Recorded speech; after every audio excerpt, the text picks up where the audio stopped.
How many are out there looking right now?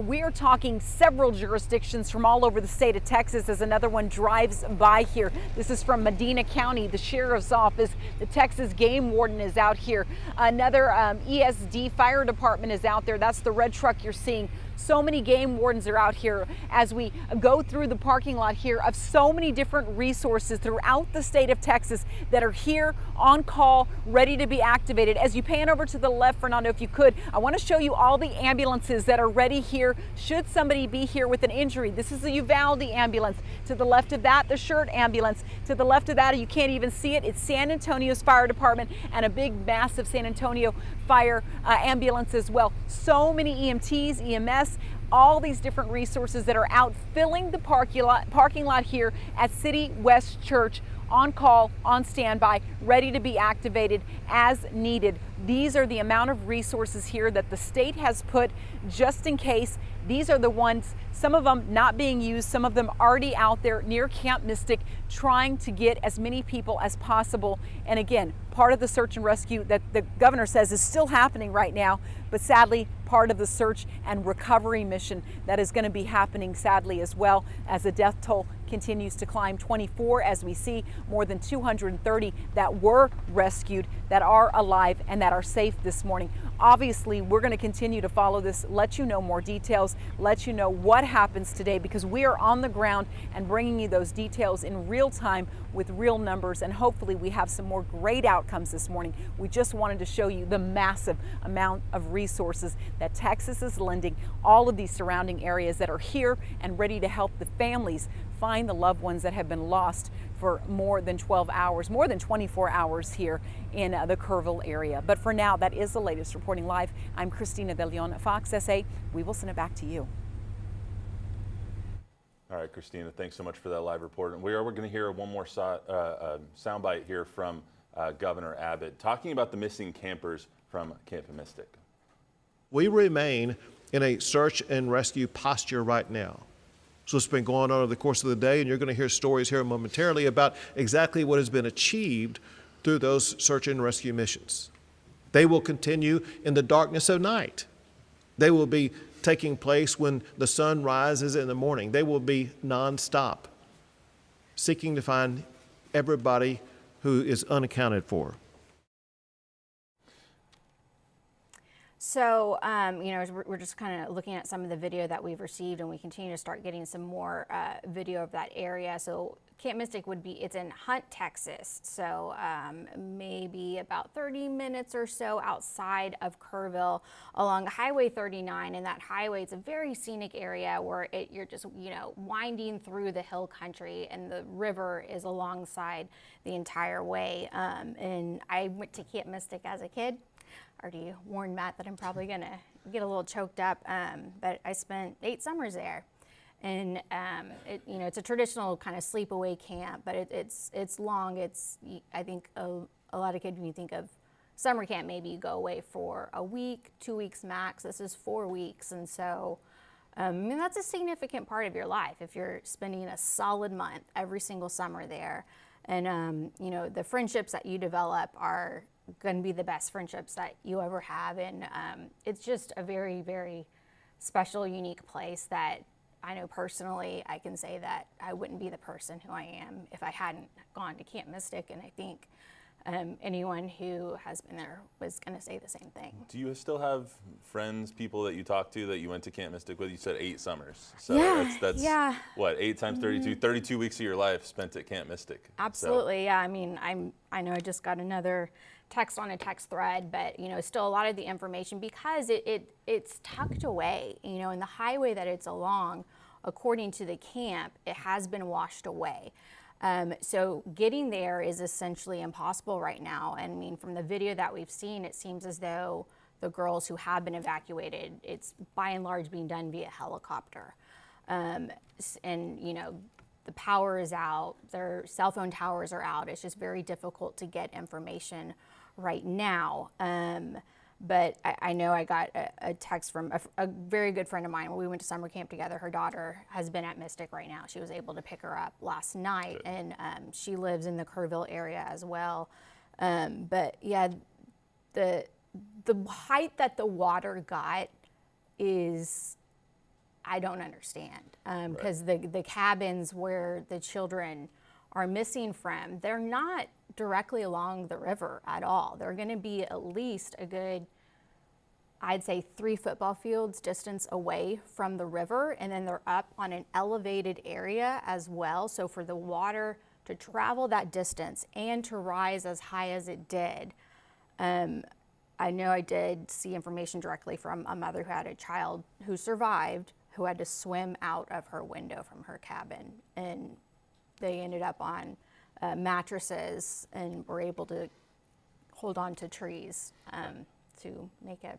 Again, 23 to 25 unaccounted for campers right now from Camp Mystic. You were describing it to us, and had it described to us last night, that Camp Mystic is kind of a melting pot of kids from around Texas. There's people from Houston and Austin and Dallas and everywhere from the east corner to the west corner of the state. When you have 750 girls that are all in one camp, that maybe just have each other to rely on, no cell phones, no parents, you operate by snail mail to connect with your parents there. How can something like this disrupt or I guess change kind of how everything looks for these kids? Like, you're almost lost because it's the first time in Kerrville, Texas maybe, and you're so far away from home, you don't know where your parents are. We saw something on Twitter last night about 2 parents who were in France whose daughter was in Camp Mystic and luckily survived, but they were trying to catch a flight home from France. Like, you're just so far away from your family. How is that for a young girl? I mean, it's so different just because it's hard to explain because you don't have your cell phone. They're not allowed. I mean, the cabins don't even have air conditioning. So it's like you're stuck in a completely different time in the world history almost. And I would imagine that they probably don't even know the full extent of everything right now. Because also the cabins there's one area where there's probably like 10 cabins that are way up high on a hill. And then a much different location of the camp is going to be all of the younger campers. So like the oldest campers and the younger campers, they are physically removed where they wouldn't have been able to even talk to each other face to face in the midst of the flooding. I think it's going to be like any other heartbreak where you're never going to be able to see the place in the same way, but the love is always going to be there. It's always going to be a special place. And I'm not trying, I know you said you might cry already. I'm not trying to make you cry, I swear, but we saw last night one of the camp directors at a different camp passed away, Jane Ragsdale, who we'll get to here in a little bit, and our hearts go out to her and her family. When you see the devastation of somewhere that you spent so much of your life at, so many of your summers at, that helped mold you into the wonderful woman that you are, what is that emotion that you feel? I mean, initially it's just disbelief, and we haven't really gotten many images from inside the camp, but just on social media, I'm sure a lot of y'all have been seeing the different images and knowing the layout of the camp. I mean, I just can't, I still go back to like, I do not understand how high the water got. And the images that have been shared on social media, it's daylight, so you have to also consider that the water had already gone down a little bit. It was worse when, some of the children got caught up in the flooding. And also the age group, if you're going to be going to camp, it's as young as girls who have just finished the 2nd grade and then up to people who are going to be seniors in high school. And knowing the location of where cabins are, it's going to be the youngest campers, and that's even more heartbreaking. So little girls who just finished 2nd or 3rd grade, who were already very special little kids to be away from mom and dad for an entire month. Right. I mean, I wouldn't want to have been away from my parents for an entire month. I would have been scared. Yeah. But yeah, we'll be monitoring, trying to get some more information out of Camp Mystic. 2 quick updates for you. We are hearing that the next press conference and update that we'll get from Kirk County officials will be around noon today, and we will have that live here for you on KABB. at 12 o'clock. It's tentative. It could switch. Last night there was supposed to be a 7 o'clock press conference. About 6:45, they pushed it to 9 o'clock. So everything is shifting as new information comes in and these rescues continue. We heard last night the rescues will continue 24/7 until every single person is found. So those are going to continue all day today. And one other thing, if you do want to share your videos, send it to us, foxsanantonio.com, click on chime in. We will be playing some of those throughout the newscast. We want to get to another one of our reporters here, though. Taylor Whartonby is live out in Hunt, Texas right now. She's on her way out to Camp Mystic, but it is a little sketchy out there trying to get there, so she's staying safe, staying in Hunt right now. Taylor, what's going on? Good morning, Matt, Ashley. So I am in Hunt. We passed through Ingram. I want to mention, it was mile longs of just destruction. You've seen along the Guadalupe River, just a lot of debris. It was very strong, the water flooding through the area. So this is the aftermath of what we've seen from yesterday, totally different. You get to see, what kind of destruction we have here. So we're right next to the Guadalupe River, but I want to mention right over to my my right here, just how strong the waters were. I mean, from the tree branch, there's a mailbox sitting here. So that just goes to show where these things are coming from. I also want to take you over here across the way where there is a rock. And that just goes to show just how incredibly strong these waters must have been just to be able to push something as strong as this out of the way. So we're here in Hunts. There's tons of destruction. The aftermath is it's just breathtaking how strong the water was here and just how overflowing it was in this area. I mean, up and further ahead, you just see just the trees that are fallen over. But we've seen a lot of first responders coming into the area that were staged nearby where Christina's at. We're not too far from her, but just a lot of destruction here in this small town. So we'll keep you updated with the latest as we hear from residents here and first responders. I'm going to send it back to you guys back in the station.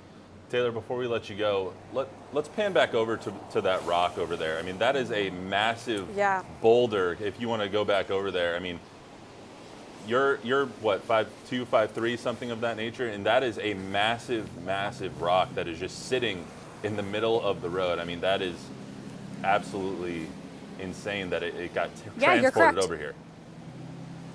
5'1" on a good day, but that just goes to show you just how tall this is. This is just absolutely massive. Where it came from, I couldn't tell you.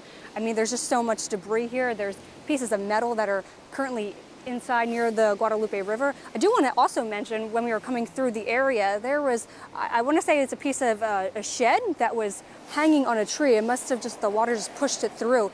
I just thought that was I've never seen anything like it.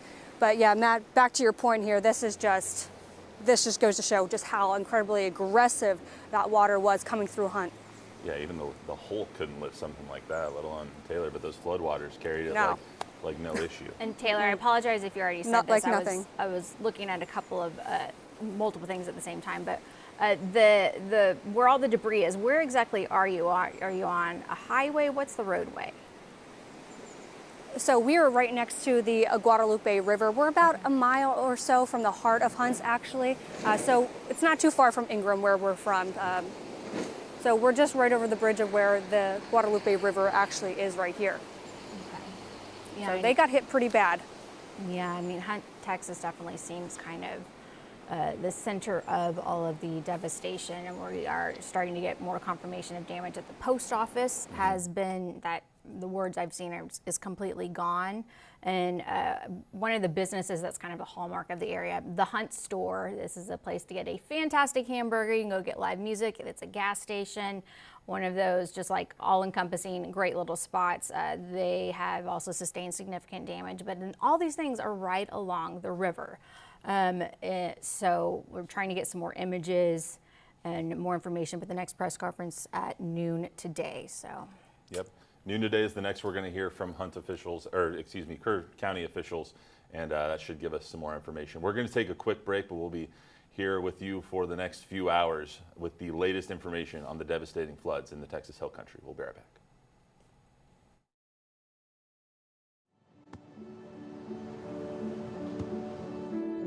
I don't remember how it started. Go to that. Our back and forth. it always came back. Dad! You probably don't remember what you told me, That was perfect. but I heard every word.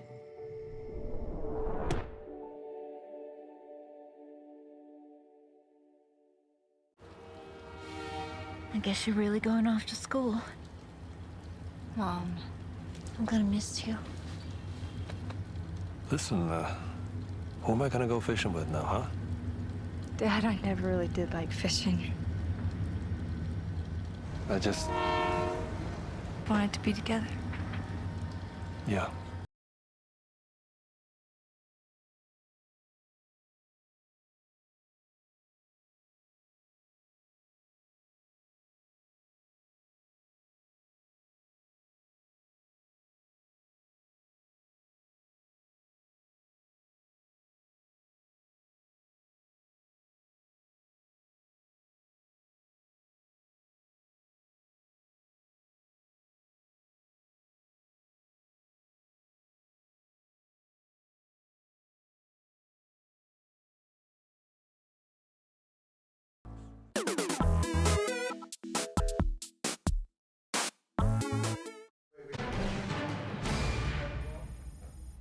Well, we continue our special report. Normally, we would not be here on a Saturday morning, but the devastation that has been unfolding in Central Texas is the reason that we are here. And this morning, it does remain an active rescue operation centered around Kerrville, Texas, particularly west of that area in the small town of Hunt, with much focus on Camp Mystic, an all-girls summer camp, where at least 23 children do remain missing this morning. And there's a lot of questions as to how can something like this happen. We heard from Nim Kidd a little bit earlier saying that they didn't anticipate more than 4 to 8 inches in this area. And Brad, I think you have a good explanation here of just how something like this can happen so quickly. Yeah. And can, we heard Alex last night talking about this being the flash flooding capital of the world. So why is it that something like this can happen in this area so quickly? Yeah, you know, and we're reminded of that when we see it, right? Yeah, so this is the flash flood capital of the world. We didn't just get that title in the last couple of weeks with the storms we've had.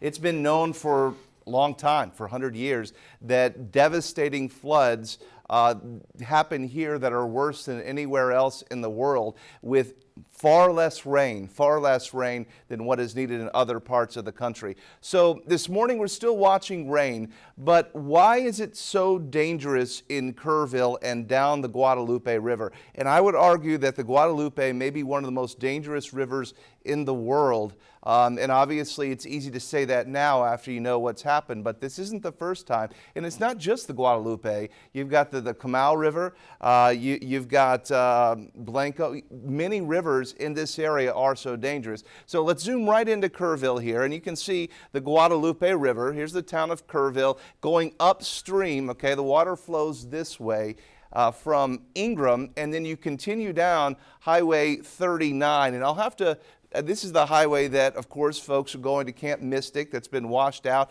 See how it parallels the river? Yeah, just right along the river. And then you have the North Fork and the South Fork of the Guadalupe that merge together. So why is it so dangerous? Well, in this part of Texas, the hill country, the soil is only about a foot deep, maybe 2 feet max. Some places the limestone is right at the surface. You can see how white all of this is. There's a lot more limestone exposed. So what we have is you have basically an entire parking lot, okay, covering a county, and all of it, the rain runs off, and the only way out, basically your storm drain, is the Guadalupe River Basin. You don't have any other escapes because of the hill country to where you have a stream or a river going this way or that way. So the combination, basically the giant parking lot, and the only way out for all of that water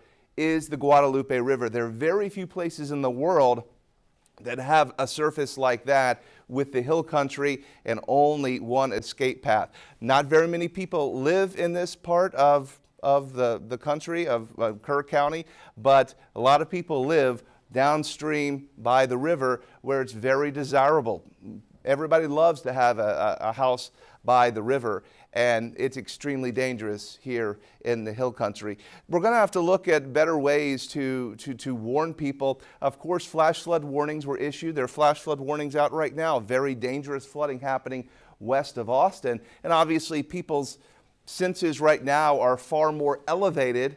I tried to get to the Guadalupe yesterday to watch the debris flow coming down, and there were police and game warden and rangers, everybody everywhere saying stay back from the river, closing down roads, because now we know that this is not a safe river in this type of event. So we're going to see this happen again. It's happened many times in the past, just either we weren't here when it happened, or our memories have been forgotten. We don't have video and pictures like we do now. So today in San Antonio, we do have more rain that is on the way. 40, 50, 60% chance of rain. It's been interesting, this very stubborn low pressure, and unfortunately, it's very difficult to forecast record rainfall events. Anytime you can't really forecast a record, right? Because all of our forecasting is based on what has happened in the past, and if we don't have many examples to compare it to, chances are it's going to be very difficult to know what can happen next. But obviously we know this can happen, and things will change as a result of it. I'll send it back over to you. Right now, we want to be hearing from State Representative Wes Verdell. He is on the phone. Oh, okay. Well, he's standing by, so while we're waiting for him, Brad, if we can just ask you one quick question here. You said the Guadalupe is the only place that all this water can go.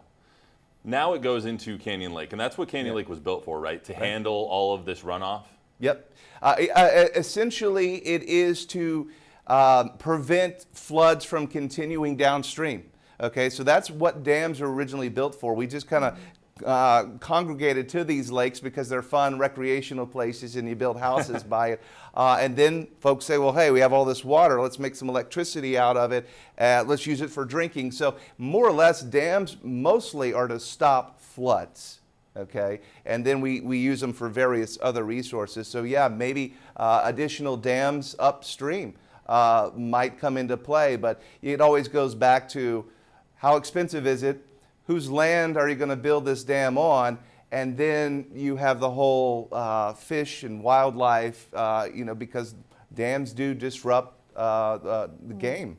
Yeah, true. We heard you talking yesterday on social media and on air about how this could possibly be the biggest flooding event in the Hill Country area outside of 1932. Did it reach those cresting levels? I know the gauge broke at a certain point, right, so we're not exactly sure, but did it reach the 1932 level? So we don't know. The gauge in Hunt was the one that broke, and that's where the flooding was the worst. It went into Kerrville. Kerrville didn't have nearly as much rain as Ingram and Hunt, but the gauges broke. People are going to have to go and do research there to figure out just how high the river got. But I think it's either there or not a little bit higher. This may have well been the highest recorded flood in that area. Certainly seems like it would be. Well, thank you, Brad, so much. And right now on the phone, we're going to be joined by State Representative Wes Verdell of District 53. So this is part of his district. Are you able to hear us right now? Yes, I can hear you. Thank you so much for joining us this morning. And so this is your community. Where exactly do you live? So I live in Brady, Texas. We have a very big district, and Kerrville is part of that district. And as soon as we realized what was going on, I drove probably too fast, but as fast as I could to get over here to help. And I can tell you, we have, as far as our state government and our local governments go, they are doing an amazing job right now, doing everything they can to try to find everybody they can. What are you seeing out there? What are you hearing so far from your constituents that some of them, their lives have been completely uprooted? We spoke to someone yesterday whose RV had everything he owned in it, and it was sailing down the river. So what have you been hearing from your constituents on this tragic day? Yeah, the hardest part is there are people who, all across Texas, there are people that have connections to people that were at Mystic Camp and these other camps, and so I'm getting a lot of people are asking about folks that are still missing right now, and just trying to get that information to them as best they can. those who have somebody unaccounted for right now, best thing they can do is call Red Cross and ask them, let them know what's going on, and the Red Cross will direct them to the right person. But it is tough. I mean, we had people from all over the country too. We had some people from out of the state coming in that are well known, and this is not just affecting just Kerrville. This is affecting people all across the state and far outside of the state too. Are you able to elaborate on that? People who are well known coming in from out of the state? No, I can't give you any more than that right now. I can just tell you that there were people that that's the best I can tell you right now on that. I apologize for that, but there are people from all over the country, and at least one of them had come in yesterday because they had lost somebody too, and that was here. Representative, the numbers that we currently have right now are 24 confirmed fatalities, 23 to 25 campers from Camp Mystic still missing. The unknown is how many people in general are missing as of the press conference last night. What does today look like as far as operations and search and rescue go for the government here? Yeah, first, before I answer that, I want to say that TDM, Texas Department of Emergency Management, Texas Parks and Wildlife, DPS, we have the National Guard here, all of those agencies, along with all the local leadership and community, have worked together amazing. They've done an effective job. Today, yesterday, the entire focus was let's find everybody that we can and rescue them. And today is more of that, and trying to get a better assessment of other damage that has occurred, but we're still in saving mode. And so we have a lot of game wardens out there right now, a lot of DPS, a lot of guard, and they are running up and down the river. And I'll be out there soon, and they are trying to. I mean, we're holding hope that there are more people to be found right now. And what have you seen yourself? Have you been able to get beyond Kerrville, into Ingram, even into Hunt yet? I did. I was out in the Hunt area till about 3 o'clock this morning. And the reason that it was so hard to get to people there is there's one road that goes back through there, and it was 20 foot underwater. We were going through there last night looking, and we were on the road. The water's come down quite a bit. We were on the road, and there was, a water line 20 feet above us with brush and debris and trash. There's a store that's very well known in Hunt, Texas called Hunt Store. Yes, sir. And I've been going there for a long time. I used to ride my motorcycle to there and relax there, and that has been completely washed out. There's still some of the building structure there, but that building is totaled. That's how high the water was. There's houses that you thought would be safe, and they have massive damage to those houses right now through that area. And so we are out there till 3. We have lots of other agencies, law enforcement, like Hondo from Medina County. They were out there last night. We were talking to them. We are very blessed to have the people that we have in Texas coming to help. And that's the other thing, too, is I know a lot of people want to help right now. The best thing they can do is to make a donation. I believe. Attention. Donate to. And I believe that's probably the best way to do it right now. We have a ton of assets on hand right now, and so if people are wanting to come in, we just ask that they stay back right now, and donating would be the best way to help. Representative, a couple other things we wanted to ask you. As far as the search and rescues go, we heard that they're going to happen for 24/7 until everybody is found. Do you have any update on how the search and rescues went overnight, and if any new information for our viewers and for people in your district? I know they were going on through the night. Like I said, we were out there till 3, and there were still PD out there and highway patrol. And I asked one of the officers out there. At the time they were looking through a house to see if there was anybody in there, and I had asked him if he had personally found anybody or helped recover, and he had. And so we're holding hope that we're going to find more people alive today. And my brother, who is law enforcement for Kerrville, I was with him some last night too, and he had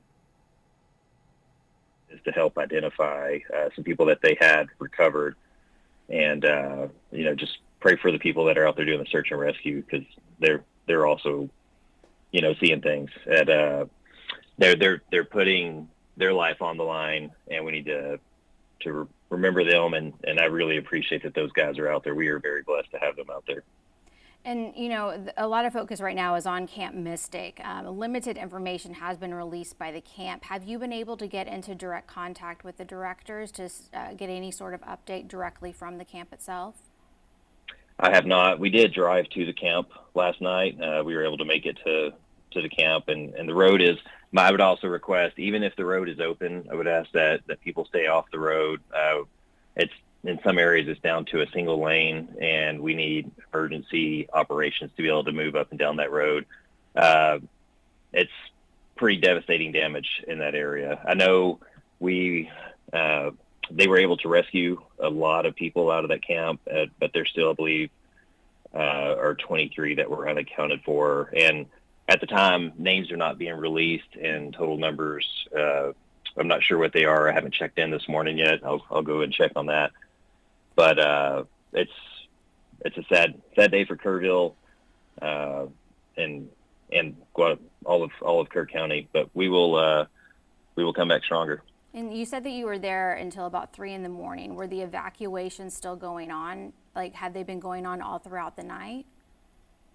Up until the point that I left, I know that they were still looking for people, and so I would assume that it was still going on after I left there too.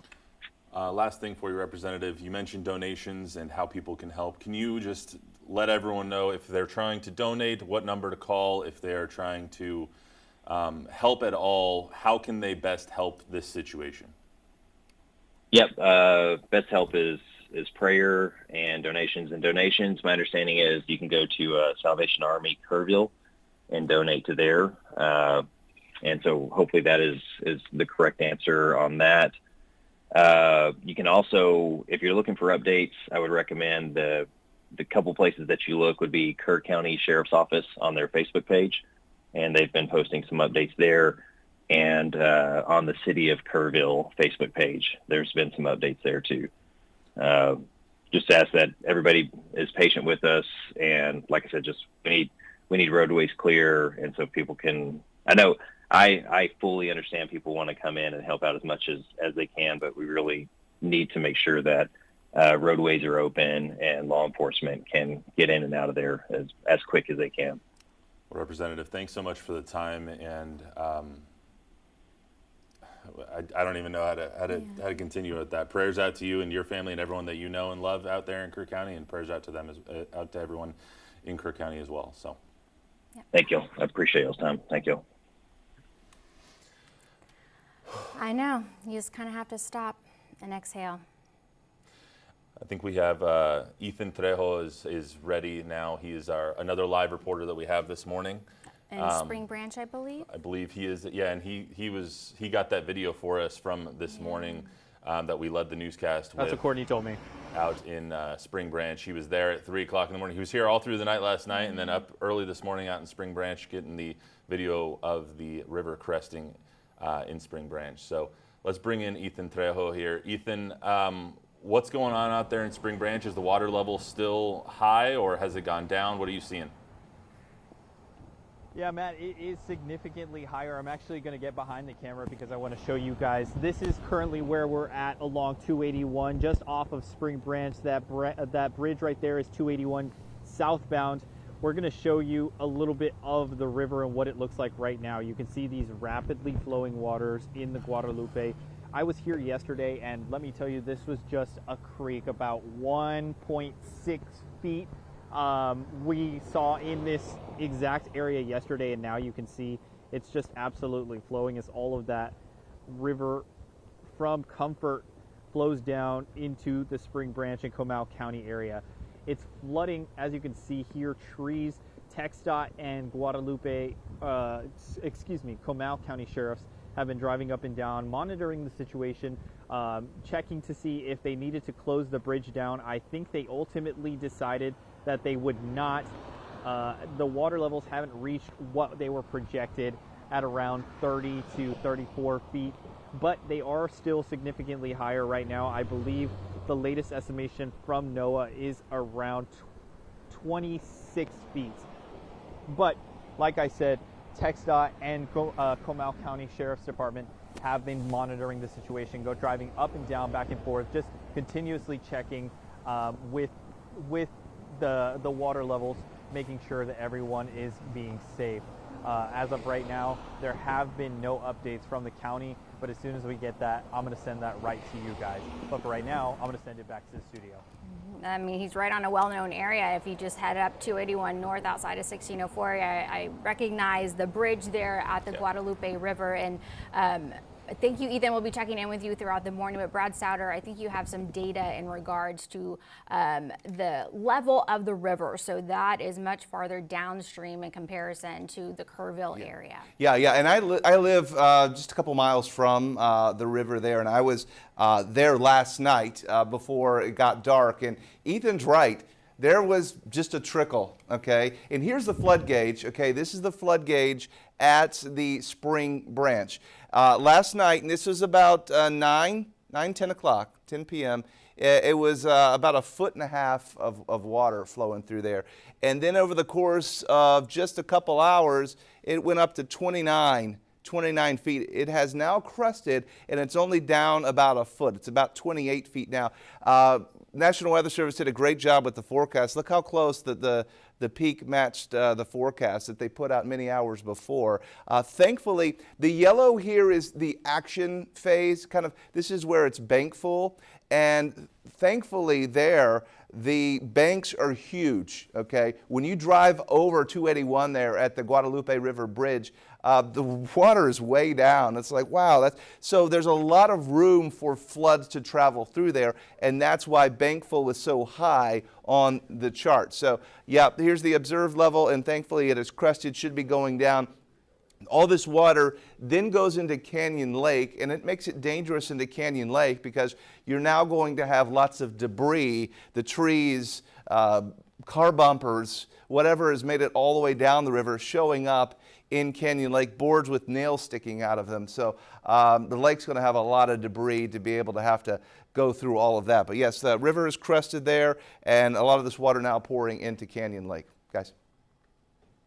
Thanks, Brad. We want to get to an interview that we got yesterday of someone whose RV was picked up and carried away by the disastrous flood waters up in the Texas Hill Country in Kirk County. This is what one of our reporters, Destiny Fuller, got yesterday with somebody, and it's staggering to say the least. Let's check it out.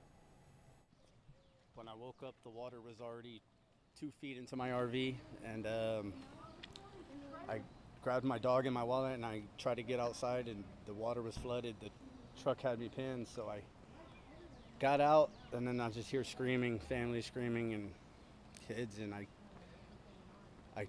couldn't help. I just couldn't help. How were you able to get out?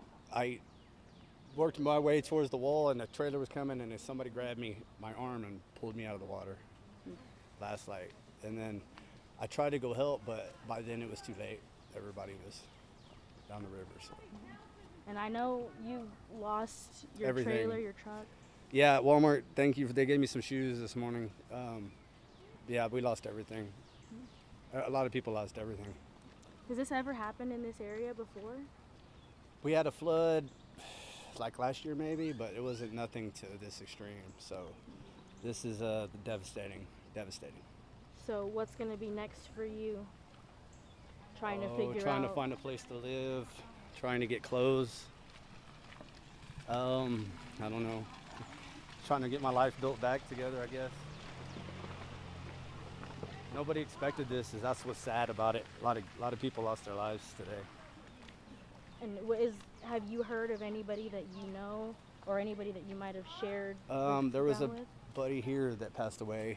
I guess a guy that worked here. I'm not sure the info, but we do have casualties, so It's a sad day in Kerrville. Sad day.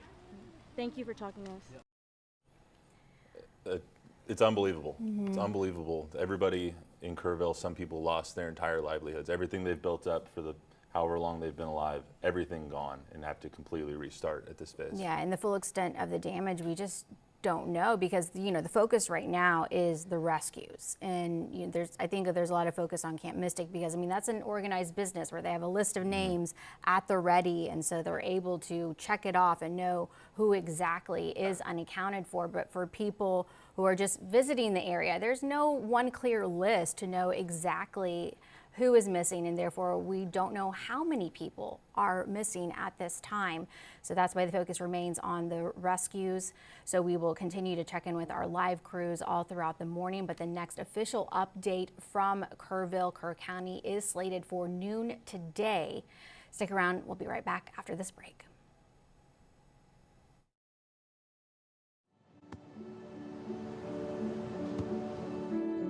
I don't remember how it started. Go to that. Our back and forth. It always came back. Dad!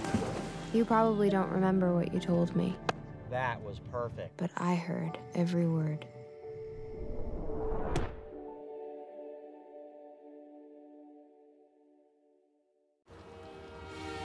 I guess you're really going off to school. Mom, I'm gonna miss you. Listen, who am I gonna go fishing with now, huh? Dad, I never really did like fishing. I just, Wanted to be together. yeah.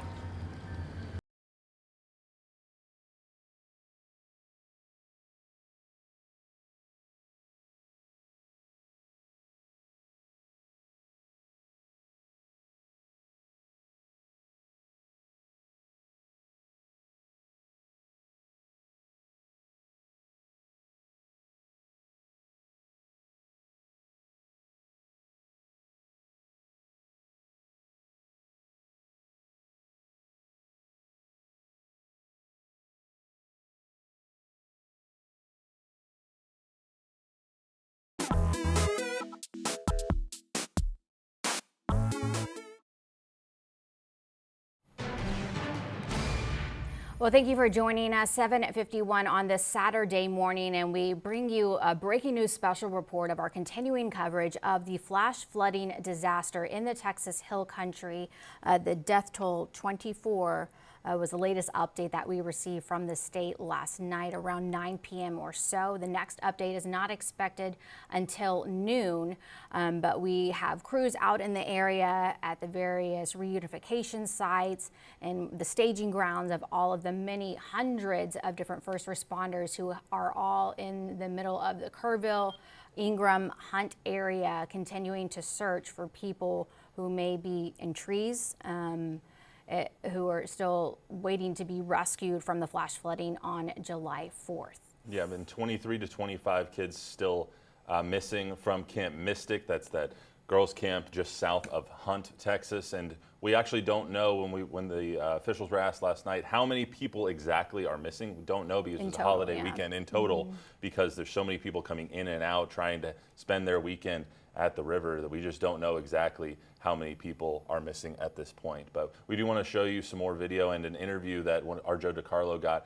The flooding has caused a lot of damage to homes, to property, and Joe DiCarlo spoke with one homeowner who says he was awoken by the flashing of transformers popping and floodwaters seeping into his house. He says about 4 feet of water entered his home, and Joe DiCarlo now shows us the damage. Hey guys, we are here again in Kerrville, Waterfront Drive, right along the Guadalupe River, and we did meet a gentleman here. His name is Greg, and he offered us to show his house and unfortunately what's left of his house after the water this morning. As you can come inside here, you could see the complete devastation, the mud, the floodwaters, everything that's been completely moved throughout his entire home. Greg, if I could bring you in real quick, what was What was it like this morning? Can you explain kind of what you saw and what's left? Woke up, saw brilliant lights flashing through the windows. Thought it was fireworks. Turns out it's the transformers going off, blowing up outside. Rain was just pouring down. And so I thought, well, I better look outside. I looked outside, and the water's up to my foundation of my house. And I've got a 5-foot tall foundation. It was terrifying. And by the time I got stuff together, got out to my car, I was going to back it out. I couldn't get it out. Would have floated. So what did you do? So I had just waded out to the high ground. And you came back and I called the people that I know in the neighborhood, said, get out now, because they're in this house and the 2 houses down. It was quite terrifying. And everyone you know, or your whole family's okay? Yes. Were you the only one in this house at the time? I was the only one in this house. That is correct.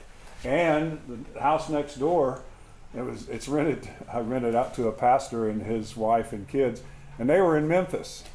So thank God they were out. Thankfully. What's it like just seeing this happen to your house?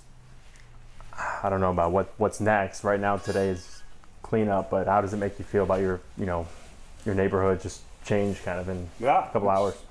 Just demolished, and you just have to roll with the punches and get in here, clean it up, cut the sheetrock so that it can dry out and get to work. And thankfully you're okay, and everyone you know is okay. So that's definitely the good news here. If we could just take a few more little looks here. It is completely flooded. Oops. Muddy. Oh, sorry. It's a heck of a ringtone.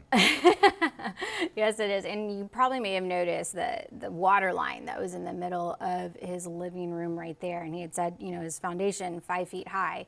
And Joe later got a little bit more information, or gave perspective on how high the water got within his house. At least 2.5 feet of water ended up inside his house. And when Joe was there at that time, he said it was about 6 inches of mud. Mm-hmm. But that's his home, and he was already kind of just going over the basic things to rebuild and to clean up, and he's going to stay in his community. Not meant to deal with something like that. Those houses are. So we have one of our live reporters, Christina De Leon, rejoining us now. She is live at one of the reunification centers. Christina, what are you seeing right now? Well, we're live in Ingram at a staging center here at City West Church, and I want to show you, I was able to talk to some of the folks here in one of the ambulances to get a little better sense of what's going on. We try to get in, but they aren't letting us in. It's all law enforcement and all of the rescuers, basically. They've got a tight lid on everything going on here. We've got so many law enforcement and so many EMTs basically from different jurisdictions. We've seen a lot of them mobilize and a lot of them moving out. You probably see one here that's getting ready to get inside their unit. I think that is a game warden from the state of Texas. He's got a backpack on. He's getting ready to load up and head out. And we saw a great deal of them actually moving to do just that. I think they got their orders a short time ago, because we've seen a flurry of them just taking off. In fact, we're about to see one leave here right now. And so what we have found out is this is a check-in area for them. We've seen a lot of ins and outs throughout the morning. Shift changes, we talk about it here. This is where they go, they get their marching orders, and then they leave for the day. We talked to a few of them in passing, and they say, yeah, we were out here yesterday, or no, this is our first time here. Here comes the game warden who's about to take off right now, and he's leaving for the day. They get direction where they're heading, and then they go from there. They mobilize, then they go from there, one direction or another, and then they take off. There's game warden passing, and then look, they've got ATVs on theirs, so they're about to take off with those 2 ATVs, passing another game warden that's taking off. They mean business. They're going to where they need to go. So this is kind of the hub of where they're heading and how they're going to get there. This is kind of the central nerve, if you will. And we've got more that are coming out too, and they're about to round up, get in those vehicles, and then take off to where it is that they need to go. So again, we try to get into that central nerve. Not going to happen this morning for us. So they got their marching orders. They're going to go where they need to go. And they've amassed from all over the state. We've looked on these vehicles. We've seen them from all over. We've got Uvalde EMS here. In front of that, we've got Schertz EMS, and passing us now is EMS Command. And this looks like it's from San Antonio that just passed us here. And we see some more cars and trucks that are backing up, and they're going to be heading out from different locations. So that's what we're dealing with here. We're going to try to get some more information about exactly where they're going. It's places that we can't get to, but maybe only these vehicles can get to, because you saw the ATVs that were here. And again, you can see the ambulances from all the jurisdictions. It's what Governor Greg Abbott says that we do best in our city. We've got the best rescue efforts in the world, and it's what he promised, is that everyone would be accounted for as a result of all the flooding that we saw here. And to your right is a mass casualty evacuation ambulance. Behind that is another jurisdiction. We saw a Fredericksburg ambulance as well. So many of them from so many different parts of the state. And again, this is where they get their marching orders, the staging area, and then from there they get up and they go wherever it is they need to go to get that search and rescue effort underway, and hopefully not too many search and recovery efforts throughout the morning on the second day of what's become such a catastrophic event in the state's history in the Kerrville area. But reporting live from Ingram at City West Church, I'm Christina De Leon, Fox SA. We will send it back to you guys in the studio. Thank you, Christina. And it's good to hear, starting to hear the helicopters up in the air, because that's a very, very important aspect of this ongoing rescue effort in Kerrville and Hunt, Texas. Amazing the number of jurisdictions that have come together to give help to this situation as well. They said yesterday over 500 emergency personnel on the ground, more than 15 helicopters, drones all over the place. Basically every resource it seems like that Texas has is there trying to find these people. So that's one good thing kind of in the quarry here. So we're going to take a quick break. We'll be right back with more coverage from the Hill Country flooding disaster.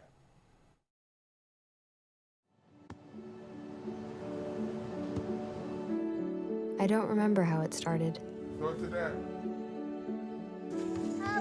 Our back and forth. It always came back.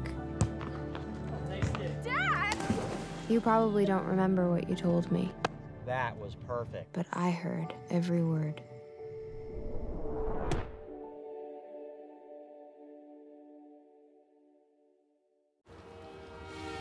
I guess you're really going off to school. Mom, I'm gonna miss you.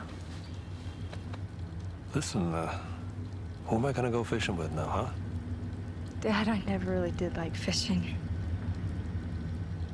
I just, Wanted to be together. yeah.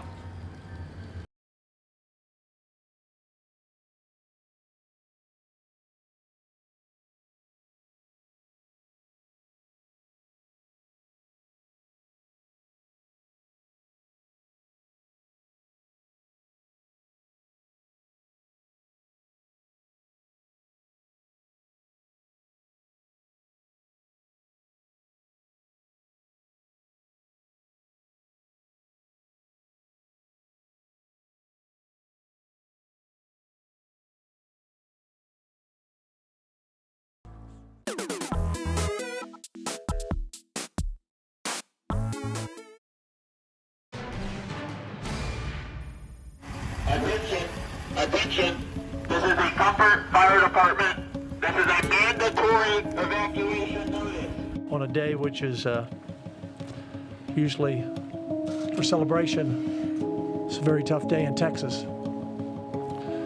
We had a disastrous flash flood. We will not stop. We will rescue those in peril, and we will find those who are missing. Good morning. Thanks so much for joining us today on our breaking news coverage of the Texas Hill Country flooding. Latest information we have right now, still 24 confirmed fatalities up in the Texas Hill Country, one also in Kendall County. I'm Matt Roy, joined by Ashley Sutton. Yes, yes. And so we're pretty fluid right now. It's a breaking news situation that we continue to monitor. So live reporters are up and down the area.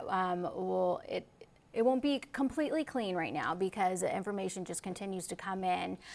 Speaking of, sorry to interrupt, there will be a 10 a.m. news conference at the Hill Country Youth Event Center That will be the newest information that we have in just about 2 hours. We were expecting an update at 12. Instead, we are going to get an update at 10 o'clock. So that'll be the latest information that we have here coming into the newsroom. So that's good to know that we're going to have some more information here in about 2 hours. And that's Kerr County is doing it? Yes. Okay.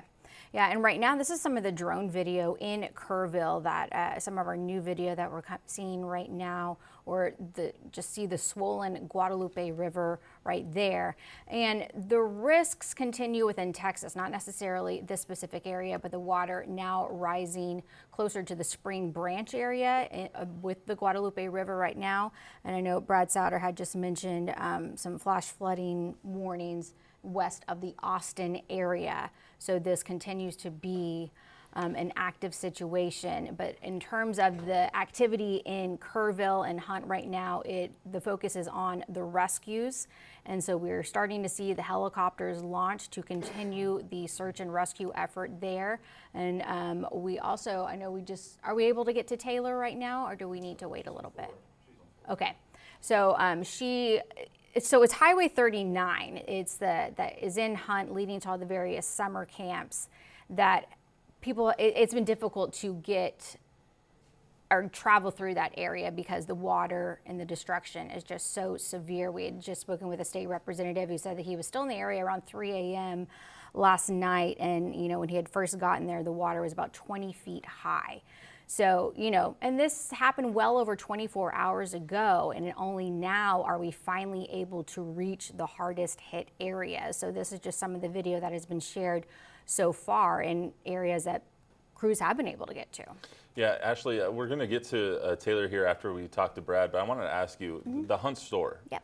How integral to that community is that establishment? I mean, I would say it's the heart of the community. It's a small town and everyone needs a kind of meeting place. That's the Hunt store. I mean, because you can go there for just about anything. You can get gas, you can go watch live music, you can get a fantastic burger and a whole host of other different types of foods, ice cream, it's everything. Think of like all the joys of Buc-ee's, but much smaller. I was going to say the Hunt Buc-ee's. Exactly. Right. Yeah, it's a whole little community at the Hunt store, that's for sure. Just like us here on Fox News First, but let's get to Brad. Brad, what's the latest? Well, we're talking about the disaster of yesterday, and that is still the continuing and the recovery of people this morning. But there's a new developing disaster again happening right now. This is not over with. In fact, it's now hardest hit areas are west and northwest of Austin. Okay, flash flooding emergencies happening there now for the second day in a row. Meanwhile, we're getting ready to have a dangerous flooding scenario happening along the I-10 corridor just west of San Antonio, which is also in our area. So this is not over by far, because we still have this flash flood watch in effect until 7 o'clock tonight. So areas from Luling to Santa Clara and just west or east of New Braunfels, we're going to have some big problems, because we're starting to see that training happen right over top of areas near Luling, and this is going to create some more dangerous flooding. Thankfully, we don't have all the hills in Seguin and Kingsbury, but it's going to obviously get underwater here pretty quickly. Let me show you where the warnings are right now. So flash flooding for Marble Falls, for Burnett, and these are flash flood emergencies. Rescues are happening now in this area, with as much as 10 inches of rain that has fallen here, and it has the same sort of limestone bed foundation just below the soil levels of where all that runoff dumps down into the rivers, and these rivers kill too. So I really hope after yesterday people now realize, get the heck away from the rivers there near Marble Falls and Burnett, and making their way down in towards Round Rock eventually, because that water does go on down. It dumps into Lake Travis too, so our lakes ultimately will benefit from all of this. But flash flood watch until 7 o'clock, flash flood emergencies happening to the north, and yes, the rain off and on throughout the day. here in San Antonio as well, as this low just parks itself over top of us and continues to rain. I think it'll probably still be around for tomorrow. So yes, very, very stubborn low, and it's doing some damage, you guys, this morning. Once again, more flooding is happening. Brad, you said the lakes are going to benefit. What can people around Canyon Lake, I know it got down to a 46.3%, what I think was the lowest. When can we start to see those levels rise, and how high might they get? It's up a couple feet this morning already. It's going to come up a lot. It's hard to know just how much the volume. I can work on that and see how much it is expected to move. But I think it's going to create some problems too by putting in lots of debris into the lake. The boards, the trees, everything that's going down the river going to end up in the lake, and that's going to make it very dangerous for boaters, even when they can get the boat back into the water after the ramps open back up. Yeah. So a benefit for water, but we didn't want it anything like this. We didn't want it into drought or benefit a drought from what's happened. Right. Yeah, we've seen a lot of the boat ramps close at Canyon Lake because of the drought. So I mean, yeah, they try to extend them. They keep paving them, making them longer and longer to get the boats in there, and the water keeps dropping. And so now it'll start to come back up. But, yeah. All right. Well, we want to get now to Taylor Whartonby, where she's been able to arrive to the Hunt store. Hunt, a very small community, and this is kind of at the heart of it. And so we're getting our first look of the damage to the Hunt store. So Taylor, what are you able to tell us? Yeah, so from last time I talked to you, we moved closer down, about 5 minutes away, closer through State Highway 39 near Dutch Lane. So I'm outside the Hunt store, and you can just see the devastation behind me. It's completely, lots of debris here. They were completely hit by this floodwater aggressively. The building is caving in. I mean, if you take a look over here, this was their gas station right here. Completely flipped over. You wouldn't be able to tell what this is, and you can just smell the gasoline that's here. So I do have a resident, Jerry Adams, who has been here for some time. I mean, just look at this devastation here. It's unbelievable. Like I say, I've been here since 1987, and I've seen 2 or 3 really good floods, but I have never seen one that just total disaster like this one is. They said this thing crested at 36 feet, and it's just, I mean, like the Hunt store there, that was the hub of the community, and people would come down, me and some other guys every morning to drink coffee, and sit and talk, and Carl was here every morning to open up and do the bookwork and everything, and like I say, I just live right up there on top of the hill, and I woke up at 3:30 in the morning, and I'm in a barn up there, and I had about that much water in the floor of my barn. I thought, what is going on? I mean, I knew it was raining, but I really feel bad for the people that have lost loved ones and property and everything here. I mean, it's just really hard to fathom that, the destruction. It really is. And so. Yeah, the destruction. I mean, just look behind us. This is just piles of debris that have stacked up. I mean, what was your first reaction to see the Hunt store the way it is? I mean, the gas station here completely flipped over. I know you smell gasoline here. It's just sad. It was. I mean, I drove down there and my jaw fell open. I couldn't believe it, Because like I said, I've seen water come up maybe nearly to the road right here. I've seen it come up that much, but not up to there. And if we could take a look over here, closer to this field area, if you want to take a walk with me, you could see, Jerry, this area. What was this usually like over here? Well, that was just what they call the Preservation Society, and they always had our Sunday Easter service was down here at this little pavilion, and that was usually just a lot for parking, and when Hunt had their 100-year deal or whatever here a while back, they had a big park out there, and I mean, it was just kind of for everybody to use, what it was. So. And I could see from over here, you see a car that's completely flipped over and totaled. I mean, just looking at that wasn't there before. No, it was in this driveway right over here. So that just goes to show how aggressive this floodwater was coming through Hunt. Oh, yeah, it had to be coming through here 90 miles an hour. When I came down here at about 4 o'clock, right up there about where that sign is, at a gate or whatever, right through there, yeah.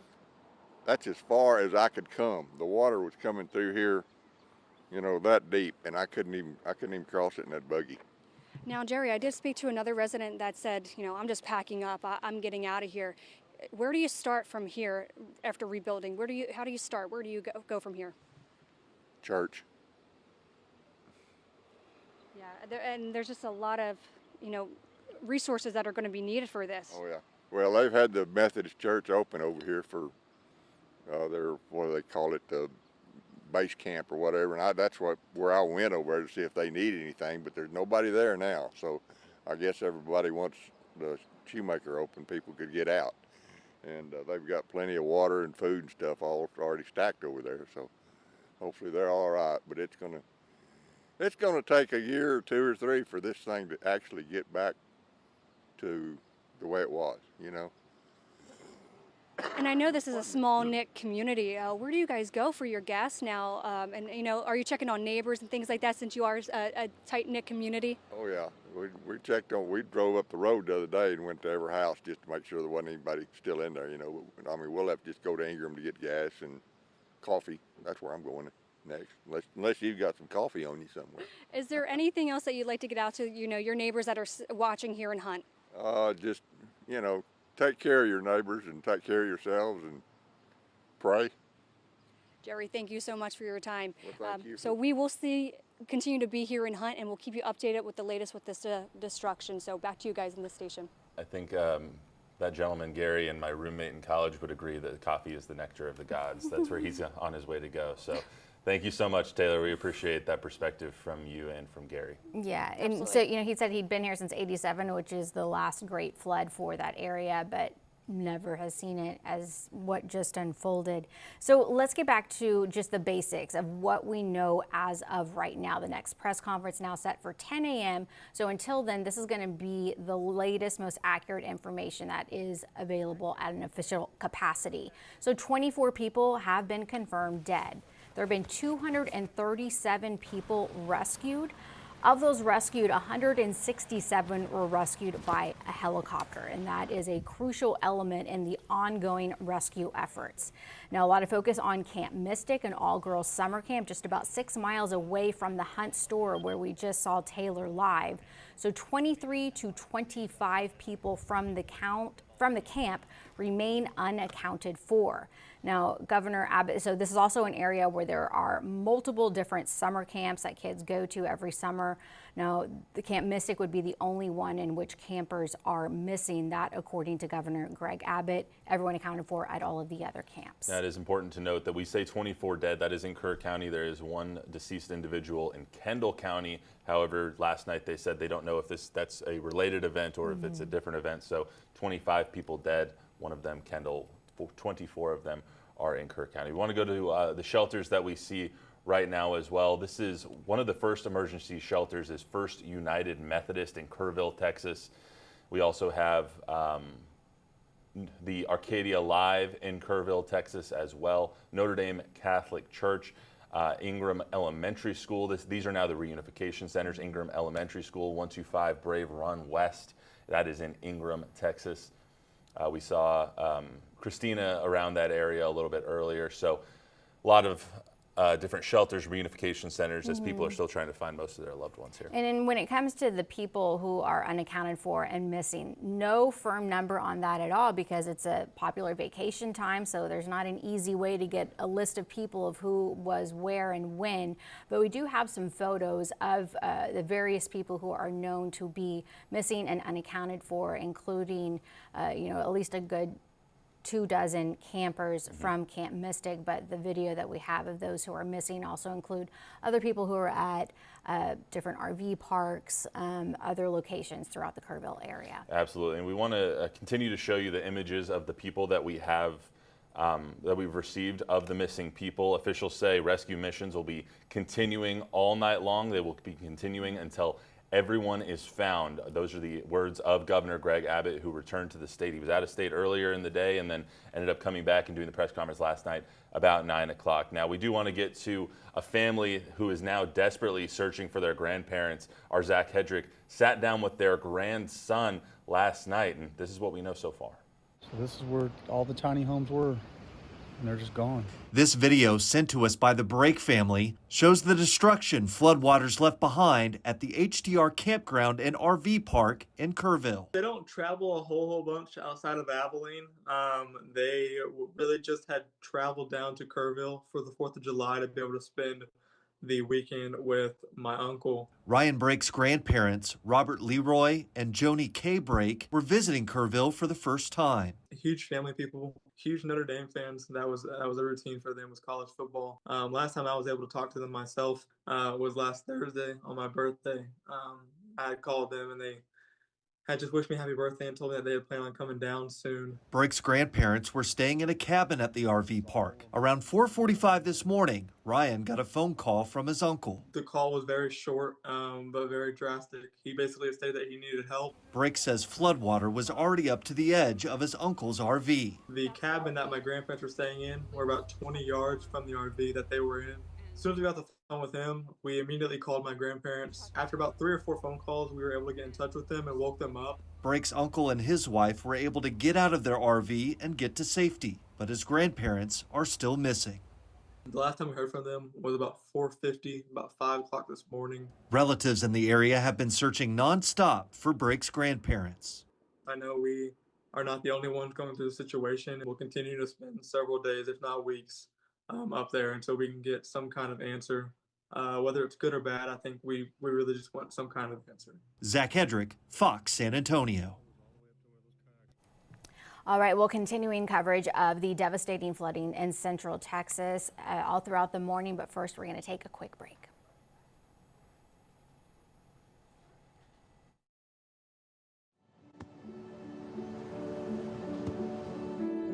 I don't remember how it started. Go to that.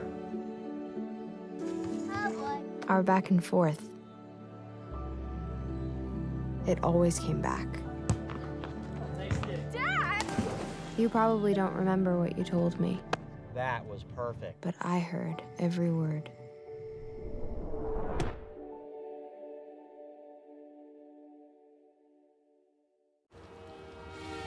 I guess you're really going off to school. Mom, I'm gonna miss you. Listen, who am I gonna go fishing with now, huh? Dad, I never really did like fishing. I just, Wanted to be together. yeah.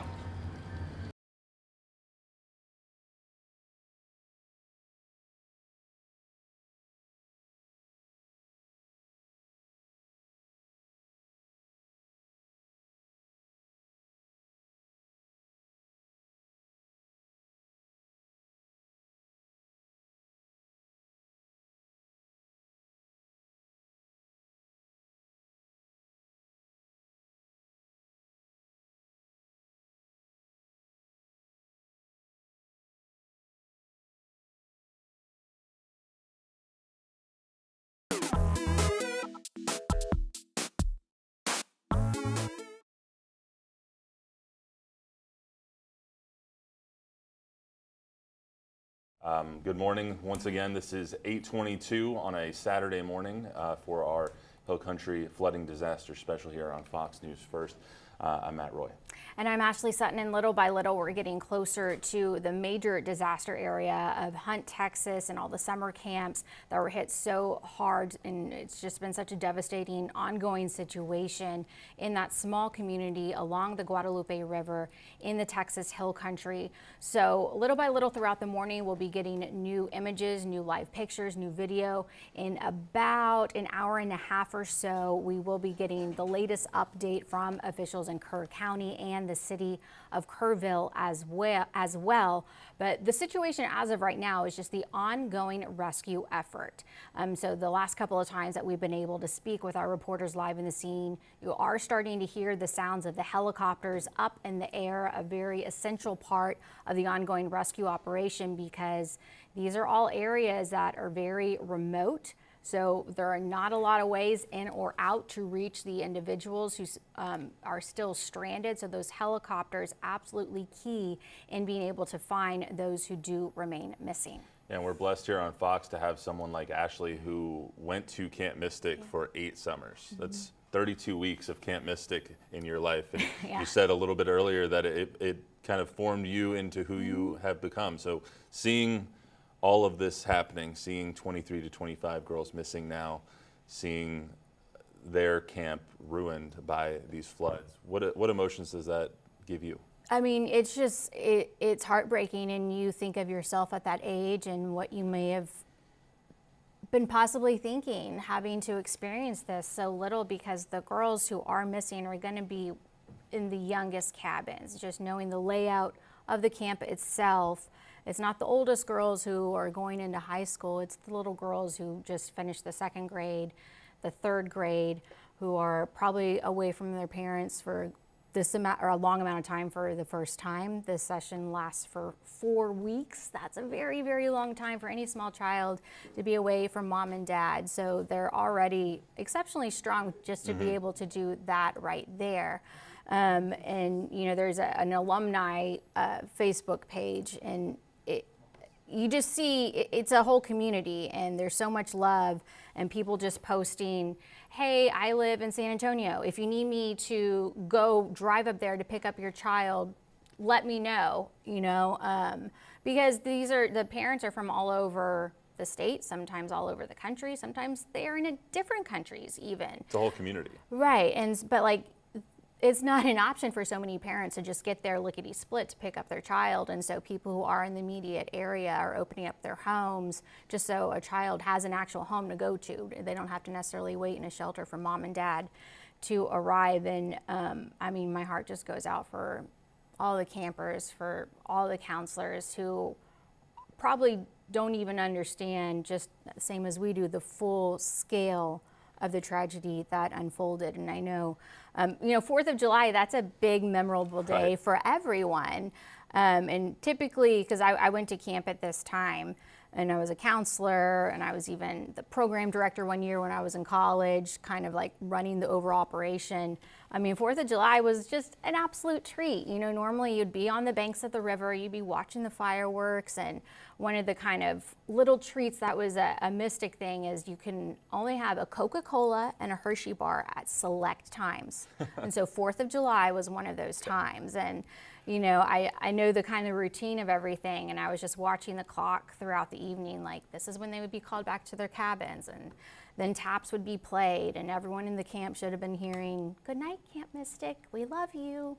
And I'm sure those little girls were still saying it because it's just a part of them, it's a part of their routine, and there's just so much love, and it's such a special place. Yeah, Mystic's a traditional sleepover camp. You take those classes like canoeing, horseback riding, arts and crafts, dance. It's been around almost 100 years. Almost 100 years. So 2026 will mark 100 years of Camp Mystic. And it's definitely a big part of Texas history. I believe President Johnson's daughters attended there. I can remember granddaughters also went, because we would see Lady Bird sometimes at the different pickup, and the Secret Service officers there with her. So many stories, including it served as a convalescent hospital during World War II, so there were a couple of years where oh my God, it had a contract with the federal government to help service members who had been wounded in World War II. And so, I mean, so many different type of people have had different experiences in that area. Yeah, we'll keep picking Ashley's brain here a little bit throughout the morning, but obviously a sympathetic Ashley Sutton going out to Camp Mystic, as we know that there's 23 to 25 girls still missing, and we start to get more information on Camp Mystic as well. But there was a little bit of information about another camp as well, a camp director, Jane Ragsdale. We learned that one of the 24 victims was the director of that local camp. Jane Ragsdale was the beloved leader of Heart of the Hills camp. According to the Kerrville Daily Times, she was a counselor at the camp in the 1970s before becoming the director in 1988. According to the camp's Facebook page, Jane was awarded multiple national awards and recognitions for her work with the camp. One of our viewers we spoke with, who knew Jane personally, says Jane was the epitome of kindness and joy. She was the the epitome of kindness and joy. If you look at any pictures of her, you can see that in her. She's just such a bright light. She's an inspiration to us all. Camp officials say their camp was not in session when the heavy rain rolled in. They say everyone else who was on site has been accounted for. Yeah, so there's so many different camps in that area up and down Highway 39. A lot of them, I know that's where Heart of the Hills is, that's where Mystic is, just up and down the Guadalupe River. Now, some of the camps, fortunately, were kind of in between sessions where the campers had ended a session maybe a couple days ago and they were in a transition period where counselors had arrived and they were undergoing training. So that was a situation for Heart of the Hills. There were no campers there at the time, but counselors had arrived in preparation for the next session, and their beloved director did unfortunately pass in the flooding there. So it's just heartbreaking to see. We want to hear a little bit more of the press conference from last night. The latest information we have came from about 9:15 last night when Governor Greg Abbott and Lieutenant Governor Dan Patrick and many other state officials addressed the state and really addressed the nation of exactly what was happening in the Texas Hill Country. So let's hear a little bit more from Governor Greg Abbott last night. This is a time when we as a state, we as a community, need God more than ever. Little kids off at camp, joyfully excited about the upcoming day to celebrate the 4th of July. Campers alongside the river, doing the same thing and enjoying one of the beautiful spots in the state of Texas. Asleep probably just a few hours from waking up. People that I know of who were not in harm's way, but went into harm's way to try to save the lives of others, but who lost their life. So many people have been swept up into an extraordinary catastrophe. It needs God, but it also needs a robust response by the state and local governments and by people who live in these communities impacted by this. We had a meeting with officials at the state and local level, and there is extraordinary collaboration to make sure that we are going to address everybody's concern as quickly as we possibly can. At the state level, we have Texas Task Force 1 and Texas Task Force 2. There are some of the best experts in the world at search and rescue missions. And know this, we remain in a search and rescue posture right now. So it's been going on over the course of the day, and you're going to hear stories here momentarily about exactly what has been achieved through those search and rescue missions. So that was Governor Greg Abbott just last night providing the latest information, official information that has come out. But again, the next press conference set to begin at 10 a.m. And right now, Brad Souter, you are monitoring a new flash flood warning in our area. Yeah, guys, it's not over. Sadly, we're covering all of the damage from yesterday, but there is new damage that is getting ready to start because the same storm system still here. So let me talk about it. Flash flood warning right now for areas down I-10. We're talking about Luling or Seguin all the way to Luling.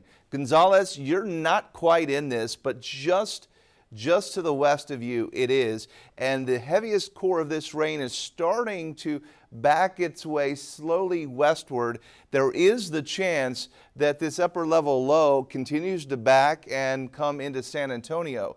So we still have a flash flood watch in San Antonio for that. We've seen a few inches of rain already, flooding starting to occur now. In fact, I can kind of give you an estimate of how much rainfall has fallen so far. It's going to be about 2 or 3 inches of rain. Here, I'm going to go over and grab the query here on this, and we can literally just do some estimated rainfall numbers. Upwards of 5 inches of rain has already potentially fallen there. This is going to be just to the east of Seguin, south of Luling, and west of Gonzales. So you're going to find quite a bit of water on Highway 90 there between Seguin and Gonzales. I would not take that.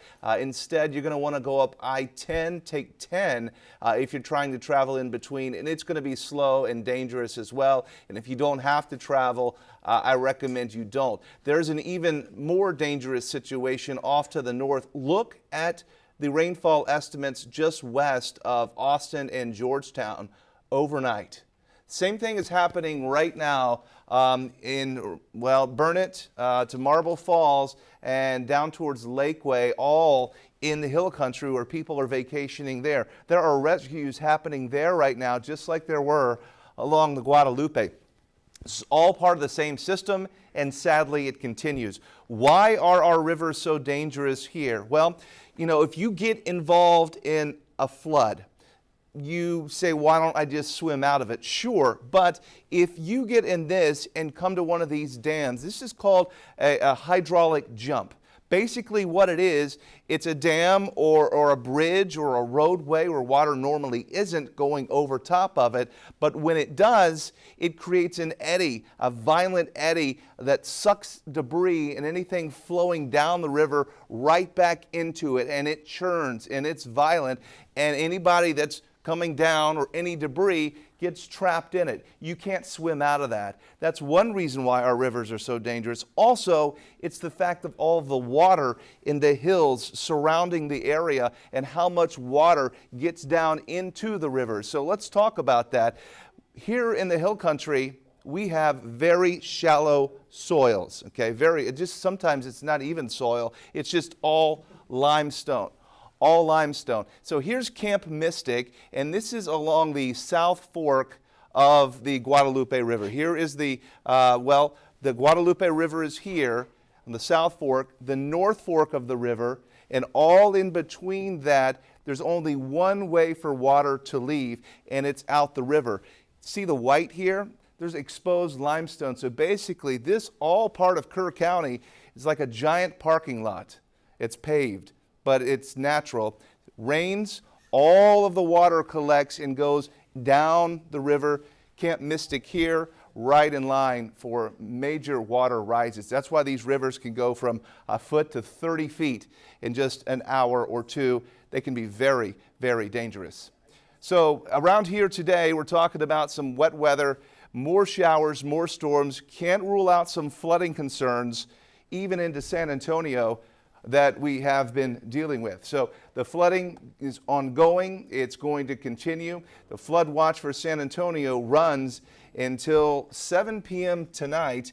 But I do know that, we have flooding that's already taking place. It's already occurring and will continue to be in that shape and form. So so they're doing lots of rescues with this flash flood emergency still happening up around Marble Falls. Thankfully, the rain has stopped there, but certainly the disaster continues. And now, of course, we wanted to get our helicopter up this morning and show you some of the damage, and that's the store there. There's some of the damage that's in Hunt, Texas right now. That's a live shot of the Hunt store that has been damaged. We do have our crews out there. That's a very popular destination that so many people familiar with the area know, and it's swept, a lot of everything's swept out of it. The stores are gutted. Here's our camera in Kerrville.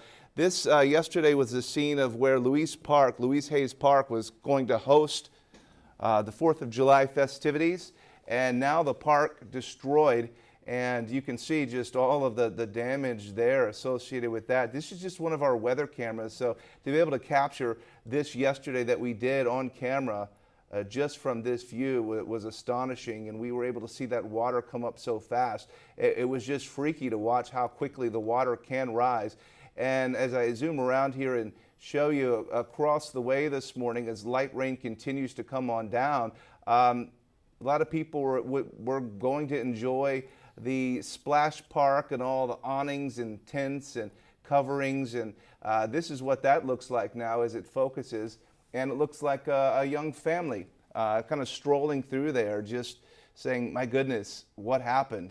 The power of water and the power that this park has just been leveled. Look at the debris. Look at the giant pieces of concrete that's just churned up from this. And the only thing I recognize that has been saved is what's at the very top of the screen there. That's Lupe, the Guadalupe bass. He's a sculpture there. That's the only thing recognizable that survived this flood. You see the big Guadalupe bass right here. Lupe is his name, but this was all a park, splash pad, and all the debris, the damage that was associated with this flood.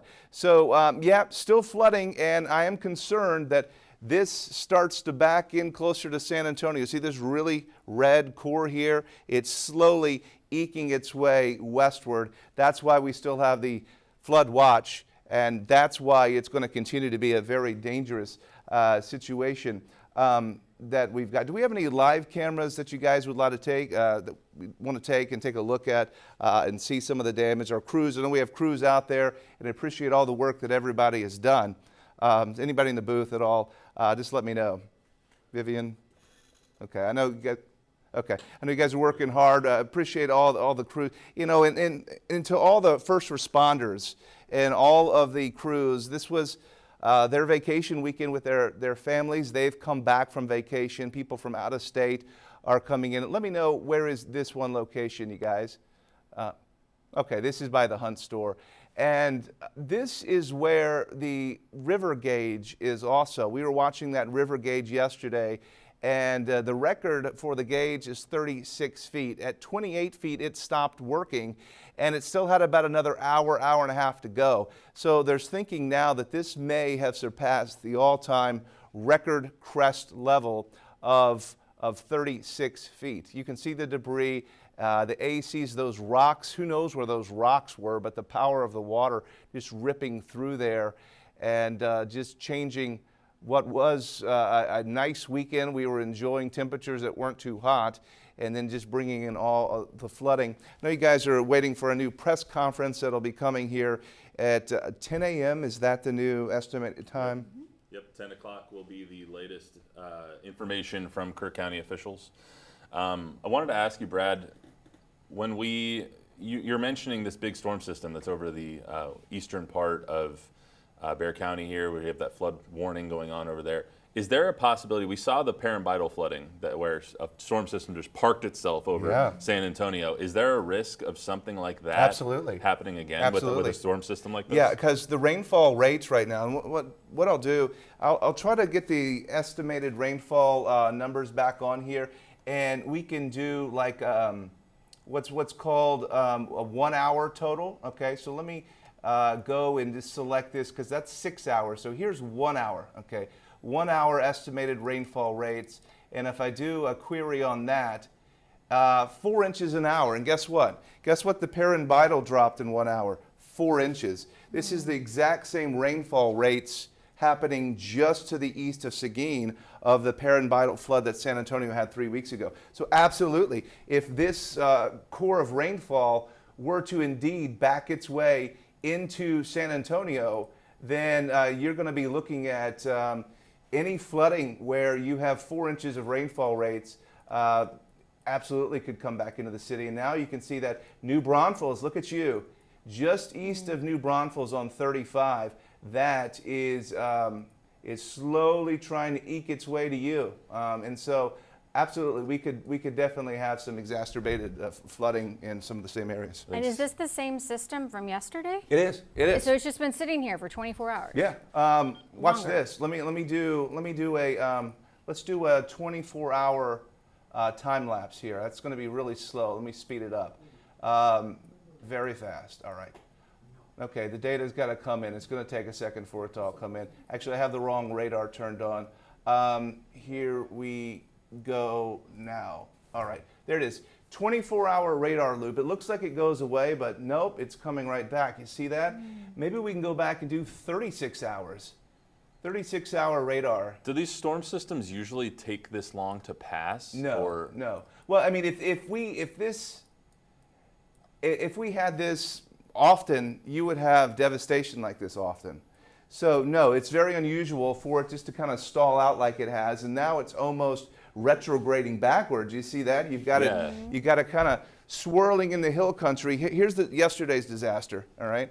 Disaster happening overnight, and it fizzles out, and it's like gone. But no, it's still there, and now it's shifting southward and might be very well coming back. So no, we're not done. There is the potential that some of this sticks around until tomorrow, because the upper level winds aloft, we don't have a big flow. If this was March, April, May, where you get those big dips in the jet stream when we get our severe weather, this would be out of here. It would come in and it would ride that. But in July and August, so many times we get 100-degree weather, 102, and it's 100 every day. Why? Well, we don't have the jet stream. There's not a lot of flow aloft to be able to take systems like this and push them out of the region, so you're stuck with it. And when you're stuck with something like this, you can get devastation. That's why, you say 1987, 1932, you got every 50 years or so, it rains like this in the wrong spot. And I was telling you earlier how the soils can't handle the water.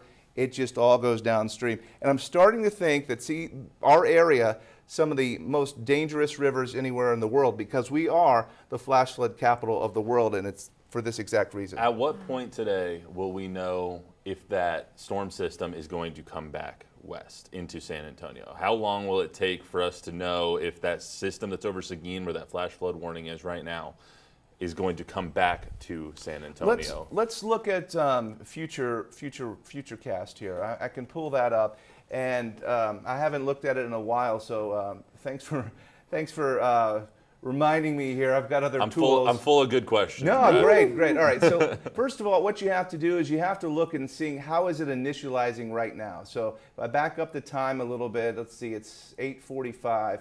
Okay, so 8:30. Yeah, it's looking pretty good. So if we initialize this and run it into the afternoon, it's suggesting that, well, it's trying to go back up into the hill country. Look at that. It's trying to go back up towards Kerrville and Hunt. Well, that's what we don't want. No, we don't. So, and by the way, these lows, they die off at nighttime. And that's why it kind of looked like yesterday. Where'd it go? It's gone. And then once the heating of the day fires back up, you get it. And it does run into the nighttime hours, but a lot of times it's late in the day when they fizzle on out. So if we run into tomorrow now, hold on a minute. Forgive this. Let me grab my sliders.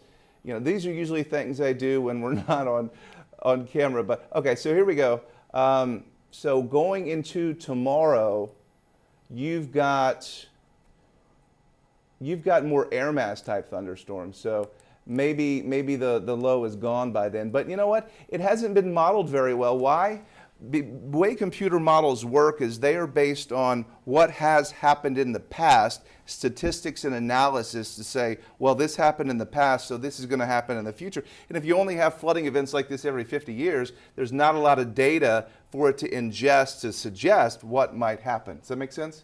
Yes. Mm-hmm. Yeah. So it's not great, and that's why some folks, maybe the political folks we've heard, and you understand the frustration of the sheriff yesterday that we heard from Kerr County.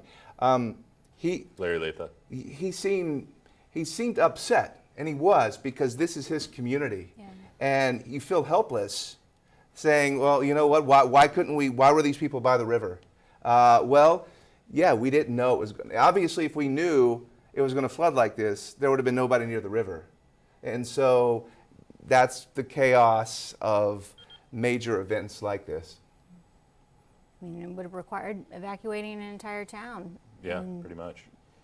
Hundreds and hundreds of kids at summer Yeah, camps. I mean, but there's so many times where there are these anomalies that we see pop up on the forecast map, and we give it credence. You hear about flash flood watches all the time, right? And it doesn't really do much. But that's a horrible picture. When it does, it's devastating, because it does verify, and it only oftentimes makes for people to become desensitized to the next event down the road, that you call for flooding and it doesn't happen. Here's the latest. This flash flood warning continues now, and you know, I would suggest that New Braunfels, you need to be prepared for some flooding. And how about the lightning? Yeah, there's a lot of lightning with it as well. So lightning is dangerous.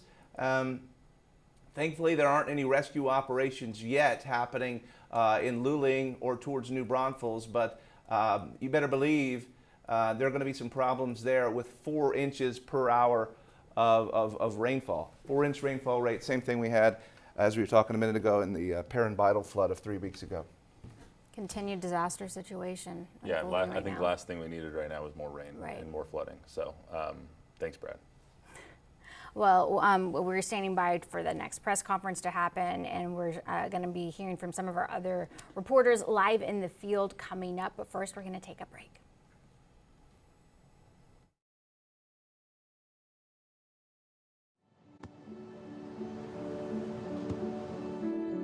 I don't remember how it started. Go to that. Our back and forth. It always came back. Dad! You probably don't remember what you told me, That was perfect. but I heard every word.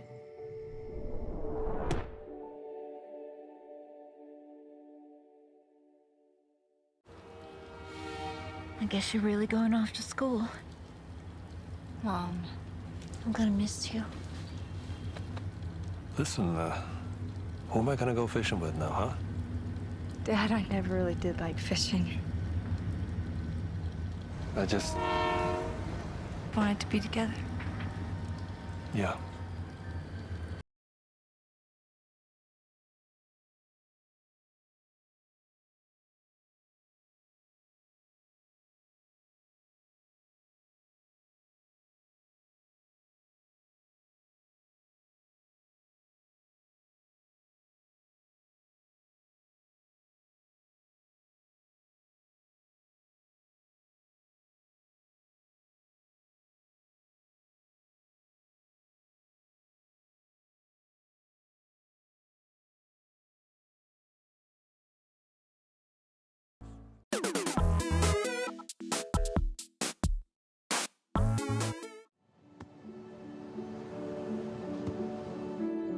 I don't remember how it started. Go to that. Our back and forth. It always came back. Dad! You probably don't remember what you told me, That was perfect. but I heard every word.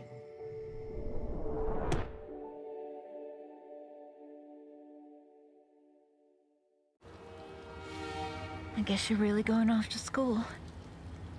Mom, I'm gonna miss you. Listen, who am I gonna go fishing with now, huh? Dad, I never really did like fishing. I just, Wanted to be together. yeah.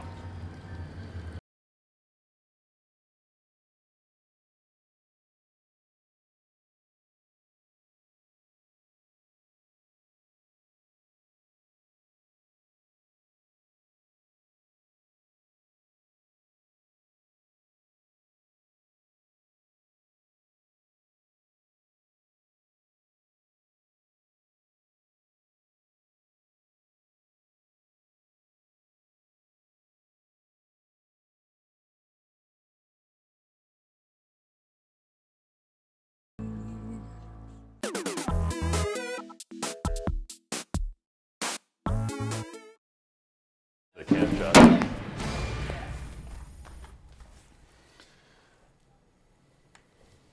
Welcome back. Yes, sorry. We're coming back right now, continuing to follow the devastating floodings in central Texas. And the focus has been on the small community of Hunt, Texas. And one of the kind of hearts of the community is the Hunt store.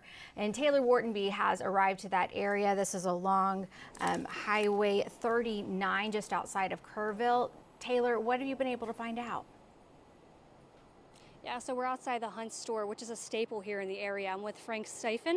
Tell me a little bit about this area. I know you were getting emotional just talking about it. You grew up with this store. I did. Sorry. My dad bought our ranch, which is right down the road, about 3/4 of a mile, in 1967. I grew up at this store. And I used to drive my tractor up here to fill it up with diesel fuel. It's gone. I mean, the building's here, as you can see, but it's just destroyed. Back here in the back, 3 months ago, my new wife and I were dancing on that dance floor to one of our favorite bands. The post office is gone. My family goes back here to 1890. They've been here over 130 years. The family name was Edwards, and my dad was here for the flood in 1932, and the water got higher than it did here, but or this flood, but it was downriver, and so this very well may be the worst flood Hunt has ever seen, because it would have started back up the South Fork. The devastation is unbelievable. How these kids survived in any of these camps along the river is nothing short of a miracle. But I grew up with this store. I've like I said, I've danced here, I've been here, sat by the fireplace in a rocking chair and drank a beer. The devastation, there are just no words, Taylor, that I can say that describe what I'm seeing. My ranch, it was completely underwater. The water got that high. Just unbelievable. And I know we were talking a little bit earlier. This is a small knit community, and everybody knows everybody. Yes, Hunt is a very small community, and the people here do know each other. The store was more than just a store where you could go to buy staples and a beer or a hamburger or whatever. It was really a social meeting point. It was a lot of fun to come here and eat and have dinner and visit with people. Yeah, there's you talking about how you just married your wife a month ago, and you're dancing in here, and now just emotional just seeing what it looks like right now. I mean, there's some deep-rooted memories in this building here for you guys here. Yeah, there are. We've only been married 6 weeks, so it's new for her, but for me, it's a lifetime. My summers were spent here, living here, and I really, really enjoyed it. It's unbelievable, Taylor. That's all I can say. It's just unbelievable. It's just unbelievable. Yeah, just no words at this time. I mean, your post office, where do you guys go right at this time? How do you rebuild from this? It's going to take a long time. I mean, this community is resilient. They will rebuild. It's not going to be easy, and it's not going to be short. But, this will rebuild, and all of this trash will be gone, and the camps will hopefully rebuild and be a place where children can grow up. Now, Frank, where were you when you first knew that those floodwaters are coming through? I was living in my house in Kerrville. We live in the Highlands, so we're way high. But the storms, it started raining. We were at Howdy's dancing Thursday night, which is where they were doing live rescues, people out of trees. We left there at 10:15. It started raining at 10:45 because we were coming out of HEB. And about 1:30, the storms woke me up, and I was up the rest of the night. It was raining at my house probably 2.5 inches an hour. And it just kept coming. I knew it was going to be bad. About 4 o'clock, they started warning people of rises. The first one I saw was like 21 feet, and then it was 24.5 feet, and then it was like 27 feet. And I think we topped out here at 34.1 or something like that. But it didn't quit raining in Kerrville at our house till 5 o'clock yesterday afternoon. Yeah, you said you knew it was going to be bad, but you just didn't know the extent of what it actually became. I knew it was going to be bad. I had no idea it was going to be this bad. Now, were you seeing the alerts on your phone about the flash flood warning and stuff like that? Oh, yeah. My phone was going off several times, flash flood emergency. And I woke Marcella up at early that morning, and I said, honey, we need, and I tried to get to my ranch, couldn't. Water was completely over the highway. Tried yet last night, couldn't. So this morning, we got up at 7 and first daylight came out. Now, Frank, I want to take our viewers over to the area where we can actually see inside the hunt store. I mean, I want you to paint a picture of kind of what it did look like before all the debris kind of swept through this area, because it looks completely different. I've got a souvenir for you to take home. Surely. Oh. Roy Bowen, who's local here, raw honey. He's got raw honey that survived to this area? Yep. So that is so awesome. Well, thank you so You're much. so sweet anyway. Thank you so much. We're going to go over to where Frank is. Well, and you can't see now really, but right back in here, right over here was the cashier stand. And then this all in here was where they had the staples. You could buy chips, beers, you know, they had a cooler back there. Over here you can see the fireplace. In the wintertime, they would light a fire and people could come in and have a beer and sit around the fireplace and chat. Back this way was the restaurant. There used to be a bank right in here. It's now it was an ice cream stand, but you know they had great burgers and steaks, and it was just like I said, it was a meeting place. But as I look in here now, the devastation's beyond anything I can say. I mean, this is how the rocks withstood it and these posts withstood it is a miracle, because I've seen posts and everything bigger here this morning that did not withstand the flood. Yeah, Frank, if we go further up to the front of it, I know you were talking about earlier. There's a better view of this. Yeah, where the building did not withstand, and it kind of crushed through the front of the building. The bricks are completely gone here. So if you take a look, you can see which once was boarded up is now. Well, this wall, you know, here's the fireplace I was talking about.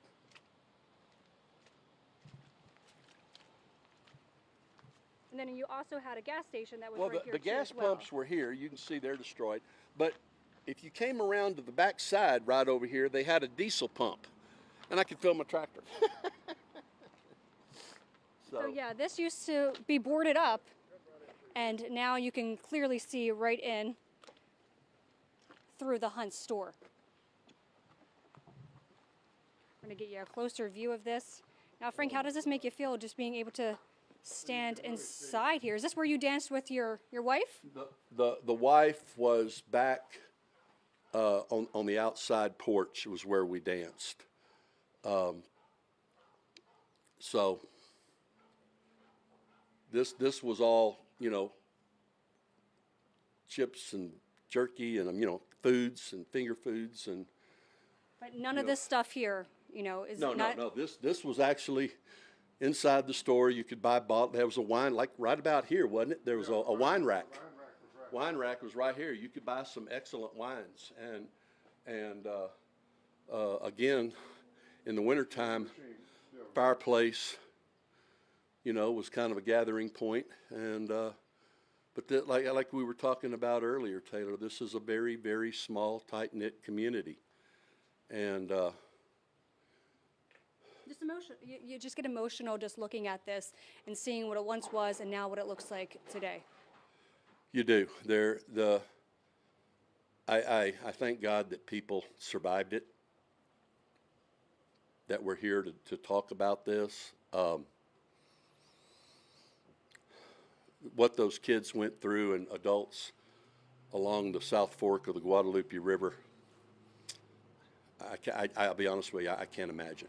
You just see how aggressive this floodwater swept through this area. I mean, you were talking earlier about your cattle and how you've lost the barrels, was it? Well, no, the cattle were, well, we lease our property, and some people here local to the community run some head out there. There were no cattle on the property.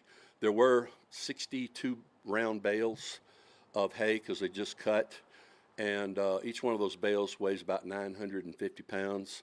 They're all gone. All 62 bales are gone. Yeah, just goes to show again how aggressive those How flood forceful waters the were. water was. Absolutely. Well, you heard it from Frank here. The community here in Hunt is completely resilient. You know, it's an emotional state right now, so we'll keep you updated with the latest as we are stationed here in Hunt. Back to you. Fantastic, Taylor. It's such good information, so much amazing perspective there from Frank. And you can also just feel the hospitality within the community, because there was another man who came up to her. Probably some good honey that she got there. I know. I mean, even it's their community. They're the ones that who are the victims of the flooding, but then he was still making sure that Taylor is, set up in a good position. And you It's can very tell, sweet. you can just tell what the Hunt store means to that community. Yeah. I mean, you touched on it a little bit earlier. You can get a burger there. You can get some ice cream. It's a community meeting place. It's Hunt Buc-ee's. I mean, And there isn't really anywhere else to go, not to diminish it, because it had a fantastic variety of things and the food is absolutely amazing. But yeah, I mean, Frank had said his family has been in the area since 1890. And, he's just getting choked up thinking about dancing at the Hunt store with his wife just recently, and just so many memories of grabbing a cup of coffee and grabbing a drink and sitting by the fire during the winter time. But it'll come back. Yeah, they'll build back stronger than ever. Let's take a look at the drone footage that we showed you a little bit earlier of just what is going on in Kerrville right now.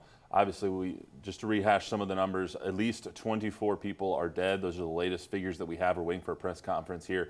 At the top of the hour, at 10 o'clock, we're expecting more information coming from Kerr County officials.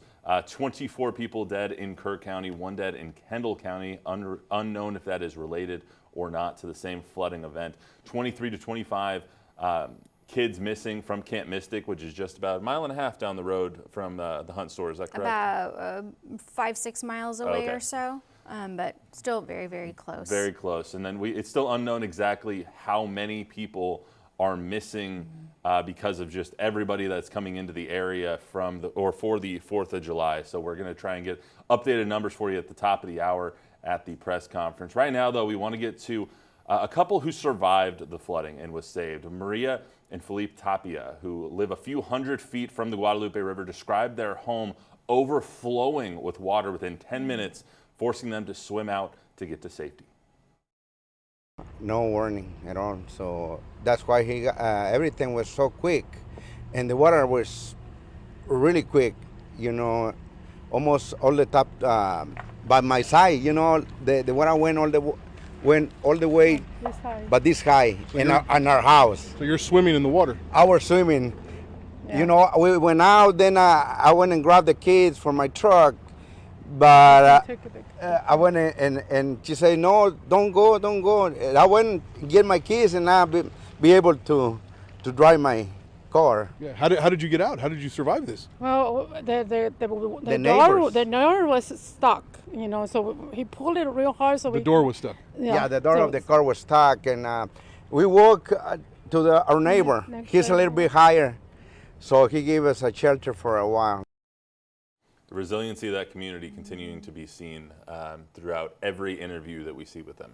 Yeah, no, the video that we're looking at right now are some of those who remain missing. So these young girls are the campers, some of the campers from Camp Mystic, where the search continues this morning, and that is the focus as of right now, is just the rescue operation that is still very, very active. And of course, these communities are all just very, very close to the river. So there's so much damage in Kerrville itself. And our Joe DiCarlo was able to get inside a man's home, and he kind of gave a little tour just to get a more perspective of just how bad it got. So let's listen to Joe.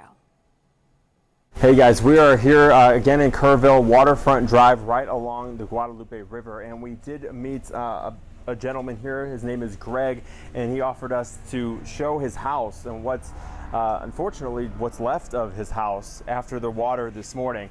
As you can come inside here, you could see the complete devastation, the mud, the floodwaters, everything that's been completely moved throughout his entire home.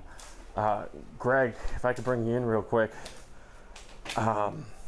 what was it like this morning? Can you explain kind of what you saw and what's left? Woke up, saw brilliant lights flashing through the windows. Thought it was fireworks. Turns out it's the transformers going off, blowing up. Outside, rain was just pouring down. And so I thought, oh, I better look outside. I looked outside, and the water's up to my foundation of my house. And I've got a 5-foot tall foundation. It was terrifying. And by the time I got stuff together, got out to my car, I was going to back it out. I couldn't get it out. Would have floated. So what did you do? So I had just waded out to the high ground. And you came back and I called the people that I know in the neighborhood, said, get out now, because they're in this house and the 2 houses down. It was quite terrifying. And everyone you know, or your whole family's okay? Yes. Were you the only one in this house at the time? I was the only one in this house. That is correct. And the house next door, it's rented. I rented out to a pastor and his wife and kids, and they were in Memphis. So thank God they were out. Thankfully. What's it like just seeing this happen to your house? I don't know about what's next. Right now, today is cleanup, but how does it make you feel about your neighborhood just changed kind of in a couple hours? Just demolished, and you just have to roll with the punches and get in here, clean it up, cut the sheetrock so that it can dry out and get to work. And thankfully you're okay. Everyone you know is okay. So that's definitely the good news here. Yeah, he's okay. He did have a neighbor's home, though, that ended up in his yard that was washed away. I mean, that's just a story that we keep hearing on repeat. And of course, this tragedy has reached far and wide, including to the White House. And President Trump did have this to say earlier overnight. Oh, that's terrible. The floods. It's shocking. They don't know the answer yet as to how many people, but it looks like some young people have died. Federal aid for the... Oh yeah, sure. We'll take care of it. We're working with the governor. It's a terrible thing.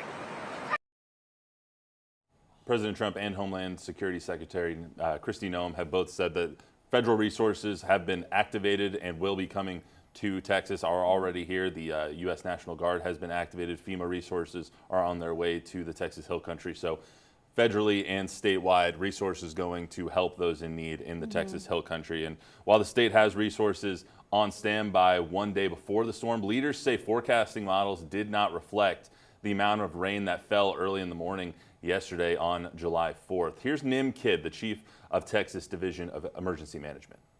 The original forecast that we received on Wednesday from the National Weather Service predicted 3 to 6 inches of rain in the Concho Valley and 4 to 8 inches of rain in the Hill Country. We worked with our own meteorologists to fine-tune that weather statement, and as many of you know, and many of you in broadcast journalism and meteorology, you can go back and look at your own forecast, and the amount of rain that fell in this specific location was never in any of those forecasts. So, Brad, is that just because the system has sat here for so long? Is that what wasn't part of the forecast? Because, I mean, the system that we're seeing right behind you right now, that is the same one that hit over 24 hours ago. Right, yeah. It's still with us. And basically, whenever you see an extreme on a forecast, like an outlier, like if it says, all right, this is going to do 15 inches of rain here, you have to question and say, okay, really? And if I were to say every time a model called for 15 inches of rain, it would not verify very often. So usually you'll see that and you'll adjust it accordingly with the parameters of what you've known to be true, and that often does not happen, right?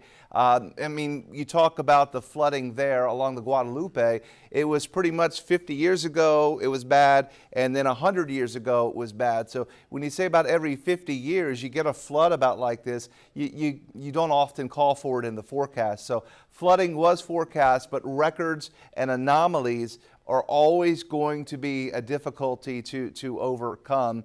Of course, you learn a lot more after each and every flooding event that has occurred, and now we've got another one that we're studying at the moment because it's happening at this exact moment for Seguin and Luling, and now it's backing towards New Braunfels. And what is this? Well, it's a new flood. Flash flood warning until 11:15 for the cities of Seguin, for Luling, and I'll venture to say New Braunfels, you're probably going to get in on the flooding as well here shortly, especially just south of town.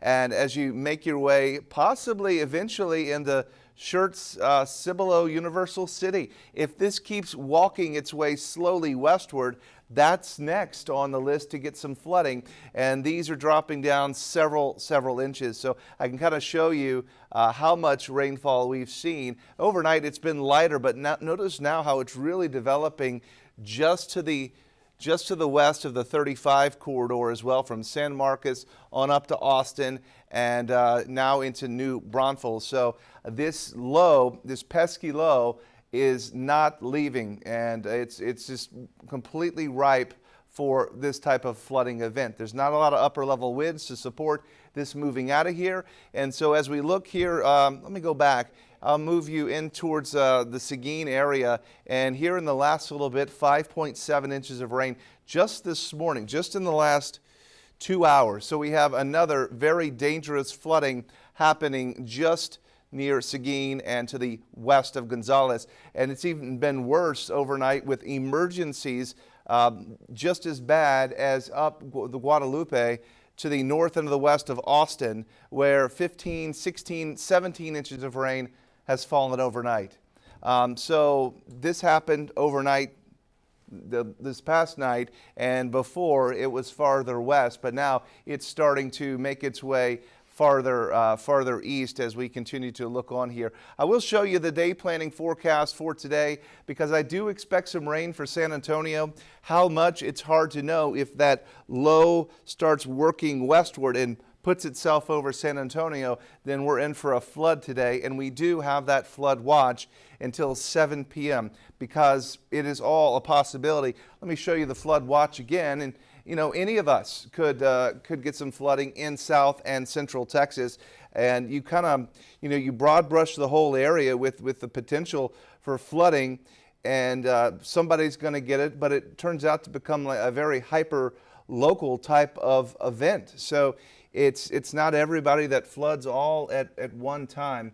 I'm trying to see what I did with my flood watch graphic here, but just note that, okay, yeah, here's the flood watch. It's through this evening. It includes Kerrville, again, San Antonio, Austin, for all of us. So it could happen in any part of that area, and even outside of it if it were to be more squirrely and move around a little bit more so. So, you know, you always kind of wish you could say, hey, you, that camper, move. And it's easy to do when it's already happened, where the flood's already come through, but where it's flooding now into Seguin and possibly into New Braunfels. I mean, let's go back to this and show where it looks like the flood is starting to nudge its way into New Braunfels. Do you go ahead and evacuate everybody from the river in New Braunfels right now? You can't, because it's only a light rain, and I can't tell you if it's going to park itself over top of New Braunfels for very long. I would suggest, though, to be ready for that. If I had an RV right now by any of our local rivers downstream, you're a little safer, of course, on the other side of the Guadalupe Dam, coming out of Canyon Lake, than you are going upstream, because the water collection is all caught there. But I got to tell you, it's kind of whack-a-mole on where the flood develops next.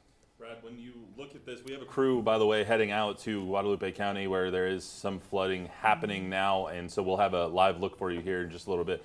How dangerous is that area right now? What would you tell people who are considering, you know, going out and about in the eastern part of our county here? Yeah, no. I mean, right there now in Seguin, no. Towards New Braunfels, I wouldn't go out. I would suggest stay at home. You know, if you live by a stream, you probably want to move some stuff away from it, just based on the fact that this is the same system that's been killing people in Texas with the rainfall rates that we're seeing. 4-inch rainfall rates. Look at this guy right here, just west of Seguin. You're probably getting a 4+ inch rainfall rate right there, just east of Marion and Santa Clara, and just on the west side of Seguin. That's terrible there along Highway 90 and I-10. You don't want to be anywhere near streams, and of course, if there's a low-lying section of I-10, you're going to get a couple feet of water that could pool there. Thankfully, that's flatter country. You know, it's not the hill country where the water moves so much more quickly, but you know, you get enough water, it's still going to start sweeping. But the infrastructure in these areas, I mean, flash flood in Capital World up in the hill country, obviously we saw what happened in Parent-Vital. It only took 4 inches of rain to kill 13 people in that area of town. And now that could have some other causes there, maybe the infrastructure, maybe whatever else happened. But 5.75 inches of rain so far that you've shown over in that Seguin area, that's disastrous and could be tragic flooding out that way. It could. There's something else to consider here as well that I don't often talk about because I don't get into the nitty-gritty. But we have something called the Balcones Escarpment, and basically it's an old fault layer of where it separates the soil from the limestone layer that we have. And interestingly, it follows kind of this Highway 90 here and then up 35. That's where the Balcones Escarpment is. And all of this is the escarpment that's all limestone. So when you start talking about areas, you know, to the east of 35 and to the south of 90, you know, you've got soil. Just like in South San Antonio, you don't have the same limestone foundation as you do in the hill country, so you don't have nearly as much runoff to deal with. Water can soak in much better out and around Seguin than it can there along that 35 corridor. You know, one thing that has become kind of very evident in the past couple of weeks with the severe weather that we experienced several weeks ago, in which 13 people were killed in San Antonio, the message that is often repeated during these rain events is turn around, don't drown. Yeah. It doesn't work here. You don't have the option to turn around in these flash flooding events. It is in an instant, and that's just something to consider if you are thinking about getting on the road. Don't. Just wait, because you don't know what could be coming in your direction. I mean, we saw how fast that water came up. You know, yesterday, I know you were off for a few hours yesterday morning spending time with your family. I had a video. I turned our Kerrville camera, and it was dark outside, and placed it on a gazebo out near Louis Hayes Park. And over the course of 15 minutes, literally watched the water rise about 15 feet. Every time you'd look, you'd see the waves splash up, and the news anchors at the desk were turning their heads over and going, how did it get that high that fast? Right. And so if you're talking about trying to drive in the hill country like that, you might be going down a road and be like, all right, I got to turn around. Now the water's already swollen behind you, and it's coming up, and you're trapped, and you're swept away. So the best thing to do, if that ever did happen to you, and heaven forbid, go up the bank. Leave your car, leave your stuff, get the heck out of your car, walk up the bank, get to higher ground. Don't necessarily wait for somebody to tell you. Right. You know, I don't have any emergency people helping me. You know, just leave your stuff. Save yourself. Yeah, absolutely. So are we able to, do we have Christina coming up? Okay, so you know, you're talking about emergency crews. I mean, it's just an absolutely tremendous response that the state has sent in, about 1,000 different resources, and those efforts do continue. So we are waiting to get the latest press conference that will be coming up. We're getting closer and closer, about 40 minutes away right now. But Christina De Leon has been at kind of staging ground in Kerrville right now, where the crews are waiting word for where to go next, but then now you have moved locations. So where are you at right now, Christina? Yeah, we're at the Hill Country Youth Events Center here in Kerrville, where this press conference is set to be held. And I want to show you the difference. We were at the press conference yesterday in the morning, and it was such a small area, but because this has become such a catastrophic event, it has become such a larger area, because sadly there has been such a loss of life here. This is where the press conference was when Governor Greg Abbott was here last night, and it's very sad because 24 lives have been lost. And now joining us live is Jeff Harris. He's a city council member with Kerrville, and we wanted to talk to you because we talked about all of the resources that the state of Texas has offered, and what we talked about was Governor Greg Abbott promising that he would offer those resources, and boy, did he deliver. Yes, ma'am. He, you know, last night at his press conference and in a briefing with the governor, just a private briefing, he said, whatever you ask for, you're getting. And they said, we need resources, we need help. And he delivered. I mean, the state of Texas is here in full force between the game wardens, the Texas Department of Public Safety, our Highway Patrol, their aircraft division, the game wardens aircraft division is here. The U.S. Coast Guard is here helping. I was in the back room earlier, and from the City of Kerrville Police Department to the Kerr County Sheriff's Office to the state agencies to the federal agencies to the National Guard to the U.S. Coast Guard. I mean, in Kerrville, everybody is coming together to help us do a search and rescue operation for the devastation that we've experienced here in Kerrville. Yeah, and that is just within Kerrville. We were talking about all of the manpower that we have from all of the local cities surrounding our area. We were counting when we were over at the West Church, Bay City West Church, and we were talking Uvalde, San Antonio, Fredericksburg, Schertz, and we couldn't even count how many cities from the surrounding area that just drove on up to give you guys a hand as well. We couldn't even count how many there were from those areas as well. Yes, ma'am. It's the local support in the surrounding areas, the support that's been given to us, people reaching out. I have a friend of mine that's a council member in Fredericksburg, the neighboring county. They've sent EMS services to us. We have had the mayor of Brazoria down south of Houston call me yesterday, and he was like, "What can we do? You just say the word and we're there." I was like, Philip, thank you so much, but what we need right now is prayers. That's what we need. We have so many people, we have boots on the ground and, wings in the air, so to say, right now, looking and trying to rescue anybody else that's out there. And what we need is prayer. That's what we need. So. Especially prayer, because when we talk about so many children and so many camps that are by the river and not even that close to the river, we talk about the Guadalupe River and these camps and these little cabins. We're talking football fields away from the river, and that's close, right, for these camps. This wave of water that we talk about, or wall of water that came through the area, is so unpredictable, and it came at night. It is so devastating and is so gut-wrenching for people. They can't imagine what these families went through, and these children.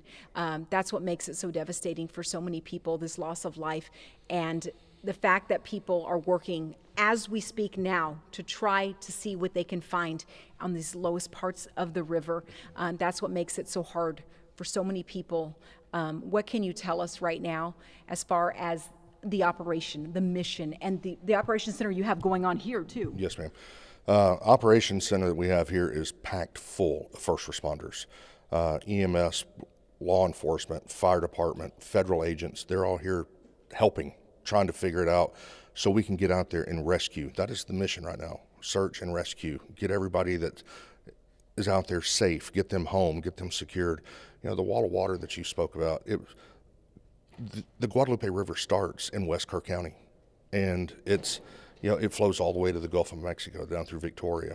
But, for this devastation, this tragedy that's here, the support, the outreach has just been unbelievably amazing. So. And it makes it so hard because there are children involved, and I think that's what makes it so sad for so many. But the fact that there are people right now, trying their best, trying to rescue, trying what they can to see any signs of life out there. So just know that that is happening right now. For any parent out there watching, know that your loved one is being looked for right now as we speak. There is endless amounts of resources that the state of Texas can offer that are out there looking for them. Absolutely correct. I mean, Governor Abbott last night said, what you need is what you get. And, we have helicopters with FLIR, forward-looking infrared radar. They were out last night running up and down the river all night. I live not too far from the river, and you could hear the helicopters all night long. They're doing what they're here to do. With that, I'm going to say one thing: let them do their job. We don't need everybody coming to Kerrville or people that are from Kerrville going out there and trying to start doing search and recovery or search and rescue missions. Let the experts do it. They're trained in it. So that's the biggest thing that's going on that we need.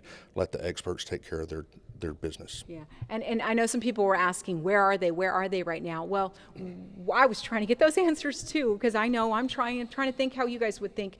There are several places right now, and they would not give me specifics. Believe me, I tried. There are different locations down by the river, which we can't get to, that only those first responders can get to. There are several locations. They were going by ATV, they were going by raft, and we saw brush cutting trucks too. They are doing everything in their power right now to make this a search and rescue effort. I know there is some search and recovery efforts going on. There's 24 confirmed dead, but right now as we speak, they are doing what they can to rescue lives, maybe some survivors out there right now. And I know that there are so many jurisdictions. Can you speak to the protocol, this operations center that you have going on, not just City West Church, but you've got stuff here too? Yes, ma'am. We this is the emergency operations center. Okay. So this is where the ones that need to be here, this is where they are. They're planning, they're coordinating, they're sending, the orders out to the troops, the boots on the ground, so to say. And that's what they're doing. They're going, Kerr County's a big county. The river's big in Kerrville.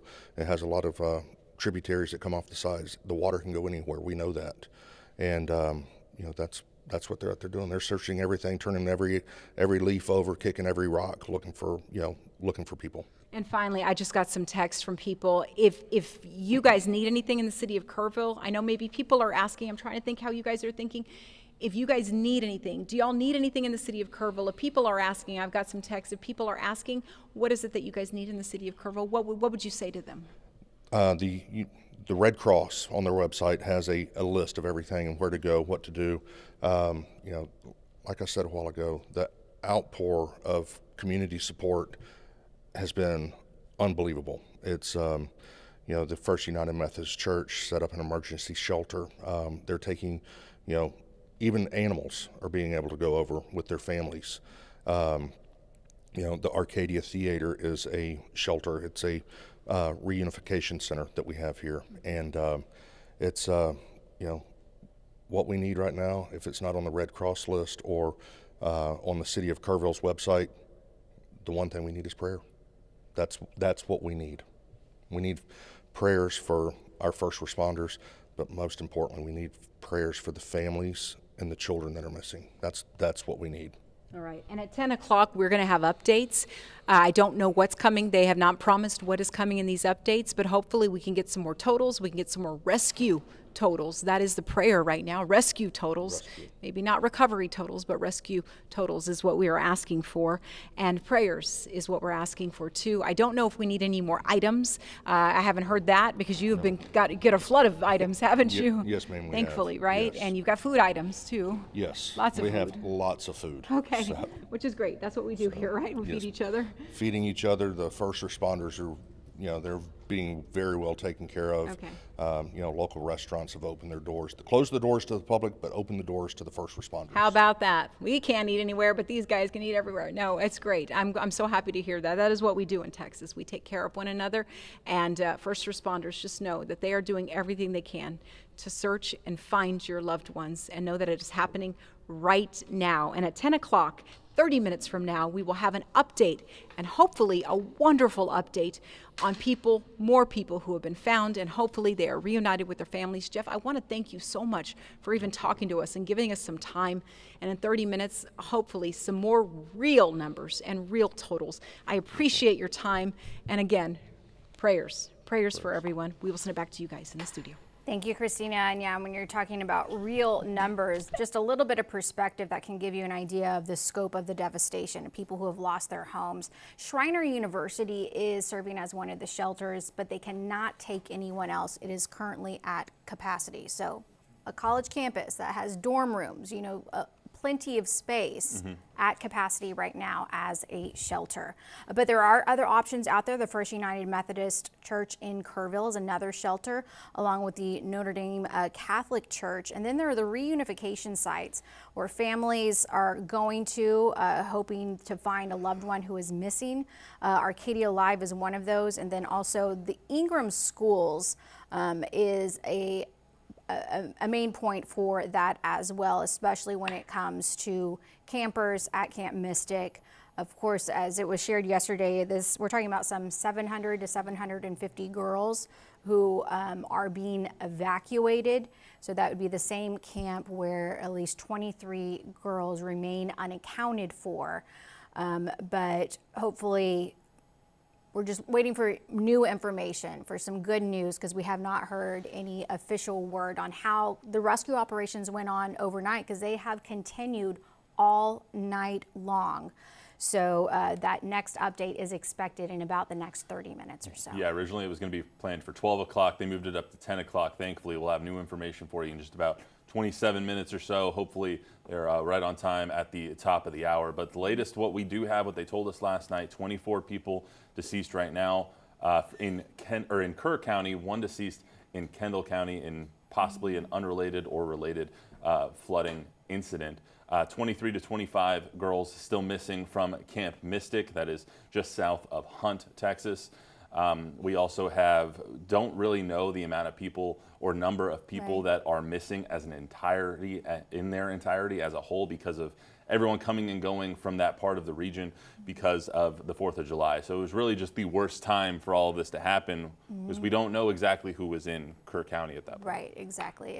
And then we also have the ongoing situation, because the storm system is still sitting over our area. So there are a lot of concerns right now in a different county, moving to Guadalupe County. You know, do not be driving on I-35 right now. Yeah, no, absolutely. Going east on 90, don't do it anywhere east of Bexar County. Just either shelter in place, turn around, don't drown, be safe, because we just heard from Brad, 5.75 inches possibly have already fallen just west of Seguin. So dangerous situations out there. When we had the Perrin Bidle flooding, it was just 4 inches, and that caused 13 deaths and devastating effects to the infrastructure in San Antonio. And now 24 people have died, and they expect that total to go up a little bit as we get through these updates. So be safe out there, everybody in Kerr County, in San Antonio, everybody who's hearing us right now. Just remember, be safe. That is the most important thing. Your car doesn't matter, your house doesn't matter, your life matters. So like Brad said, get to high ground if you can. Yeah, well, we are going to get in touch with some of our other crews right now, but we will take a break and we will be right back.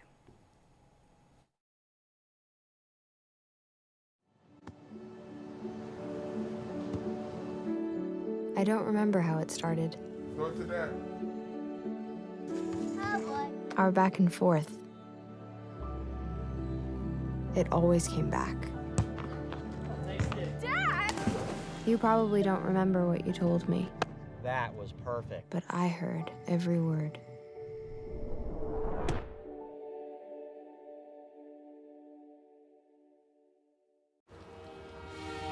I guess you're really going off to school. Mom, I'm gonna miss you. Listen, who am I gonna go fishing with now, huh? Dad, I never really did like fishing. I just... Wanted to be together. Yeah.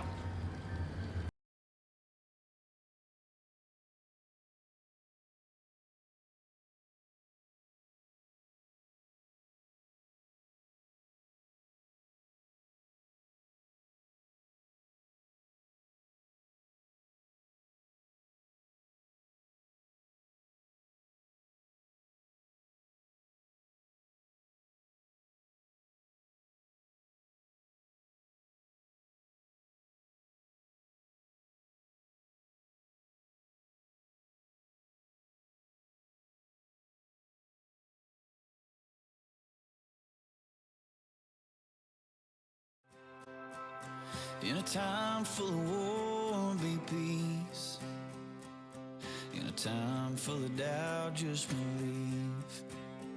Yeah, there ain't that much difference between you and me.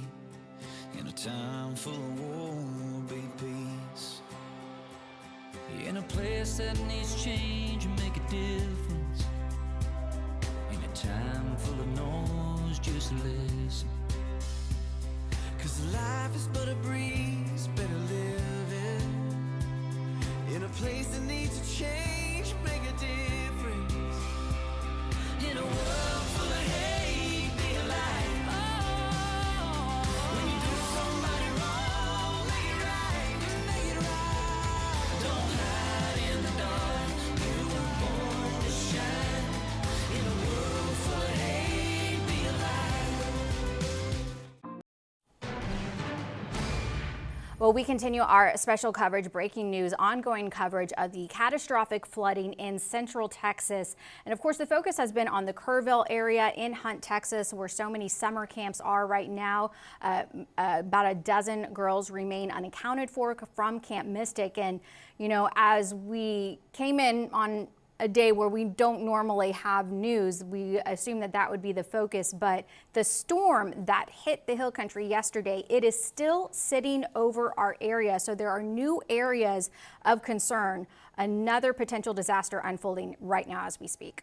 Yeah, let's bring in Brad Souter. We have more flooding on the east side of Bexar County into Guadalupe County. I think last time we talked to you was about 5.75 inches or so right over that area. So what's going on the eastern side of our viewing area? We've probably had another inch or two since we talked just a few minutes ago in some of those same areas, you guys. So we have another developing a disaster. We came on air to cover the news this morning, but the story is not over with. The flash flooding continues. Flash flood warning in effect until 11:15, and now a new flash flood warning to talk about that gets you in closer to Shirts, almost inside the 1604 loop. It comes right up and touches the 1604 loop as you make your way along 35. So the boundary is 35 south and 1604 to the east. That is where we are flooding right now, and we have seen tremendous amounts of rainfall in the last little bit. This is the same system, okay, that has been plaguing Texas for the last, well, several days, but the worst of it, of course, was yesterday and into last night. It was really rough west of Austin. Now the dangerous part of this storm is right east of San Antonio, and if you'll notice, if you look closely, it is jogging westward, and it does not have very far to go before some of these 3 and 4 inch per hour rainfall rates end up right in San Antonio. So I think we're probably going to potentially get this flooding right in the city if this continues to drive its way westward. So this could be very, very dangerous. I would make sure you have a plan if you're getting ready to head out to make sure you're staying weather aware. The KABB weather app is your tool. This might turn into flood coverage for San Antonio here shortly. I want to show you the rainfall totals that we have seen. These are estimated based on radar. And as I get you back here, this now estimating up to 7 inches of rain that has fallen to the western parts of San Antonio. And I need to zoom in a little more closely. Eastern parts of San Antonio. Zoom in a little more closely on this so you can see a little bit better what region we're talking about. So there's Luling. It's going to be to the west of Gonzales, east of Seguin. In Seguin itself now, you have really started piling on the totals. The orange shade represents 3.6. The red there is 4.5. That pink is 6.5, and then 7 inches for that darker color. And what's even more alarming is once you get back into the hill country, what fell last night to the west of Georgetown and west of Round Rock, up there in the very popular areas of Burnett Falls, Marble Falls. Look at some of these estimated amounts from radar last night. 15, 16, maybe even more. Rain. So flash flood emergencies have been ongoing there for the water coming downstream. But I've got to tell you, I'm very concerned now about some of the water that may very well begin to show up closer to the San Antonio area here in the next little bit. We do have the flood watch. The flood watch runs until 7 p.m. and looks like we're getting ready to get a flood in San Antonio. Yeah, it's pretty close to the Paramvidal area as it continues to kind of move into San Antonio. How long before we start seeing something on the eastern part of San Antonio here? The rate it's moving down, you go back to the graphic full and I could kind of calculate the speed at which it's going. It's moving pretty slowly. I mean, here we go. This is going to be a time lapse of the last 2 hours, and what we'll do here is we'll find the point at where it was 2 hours ago, the hardcore rain. I guess it would be probably about right here 2 hours ago. And it's gone 20 miles, so 10 miles per hour, and then from where it is now into downtown, 15 miles, so downtown San Antonio in an hour and a half. That is... If that continues on that exact track. And sometimes it speeds up, sometimes it slows down. But into eastern San Antonio, just about now. It's coming into the 1604 loop there around Schertz and Cibolo. Well, that's scary as well because that's close to where the Perrin-Battle flooding happened. Yeah. And I mean, the infrastructure was already not great to handle the 4 inches that they got. If anything, it was about 5 to 6. But anything close to the 7.5 that Yeah, we're seeing no. out in Seguin would be. No, it would be the same thing. It would happen again. You know, thankfully we're hyper aware right now. I went out to the rivers last night, Spring Branch to the Guadalupe, just to try to see if I could see the debris flow coming. I had game warden, highway patrol, park police, once I went up to, all saying, sorry, the river's closed, So, you know, hyper aware of where we are right now based on what has happened. So thankfully we have that in our favor when it comes to this new flooding, and it's daylight. But be aware. If you have friends or family right now, if your kids are out running around, give them a text, say, hey, come on home. It could get bad in San Antonio. Yeah, I mean, because, you know, the 24 confirmed deaths so far from the flooding in Kerr County, and then just a couple of weeks ago in San Antonio, we lost 13 people as well. So in the past 2 weeks or so, 37 people in our community have died because of flooding. Absolutely. If just stay home, that's the option right now. 1604, there it is. It's and then you got this little blip showing up in Hollywood Park. So it's advancing, and it's super, super slow. And there's also the possibility that this parks itself. It even stops. Okay, and the flow is coming on. What's up, Matt? I'm going to come over here with you. All right. When you talk about the flooding that's happening here in this system, how does one park itself? You pulled up one of the maps with the wind that was showing. Is it because the wind is pushing it and keeping it here, or how does that work? So what's really ultimately going on is in wintertime or other months of the year, we're talking about spring, fall, and in winter, we get the upper level jet streams. Systems come in and they go out. They go in and go out. What happens in the summer around here? It's hot every single day. It doesn't do much, right? The weather doesn't change. It's boring for a meteorologist unless you get this upper level low. And there's not a lot of steering winds to push it out. That's why the weather doesn't change much. So when you get something like this over top of us, it sits and it rains and it rains, and it's not often well forecast because it doesn't happen that often.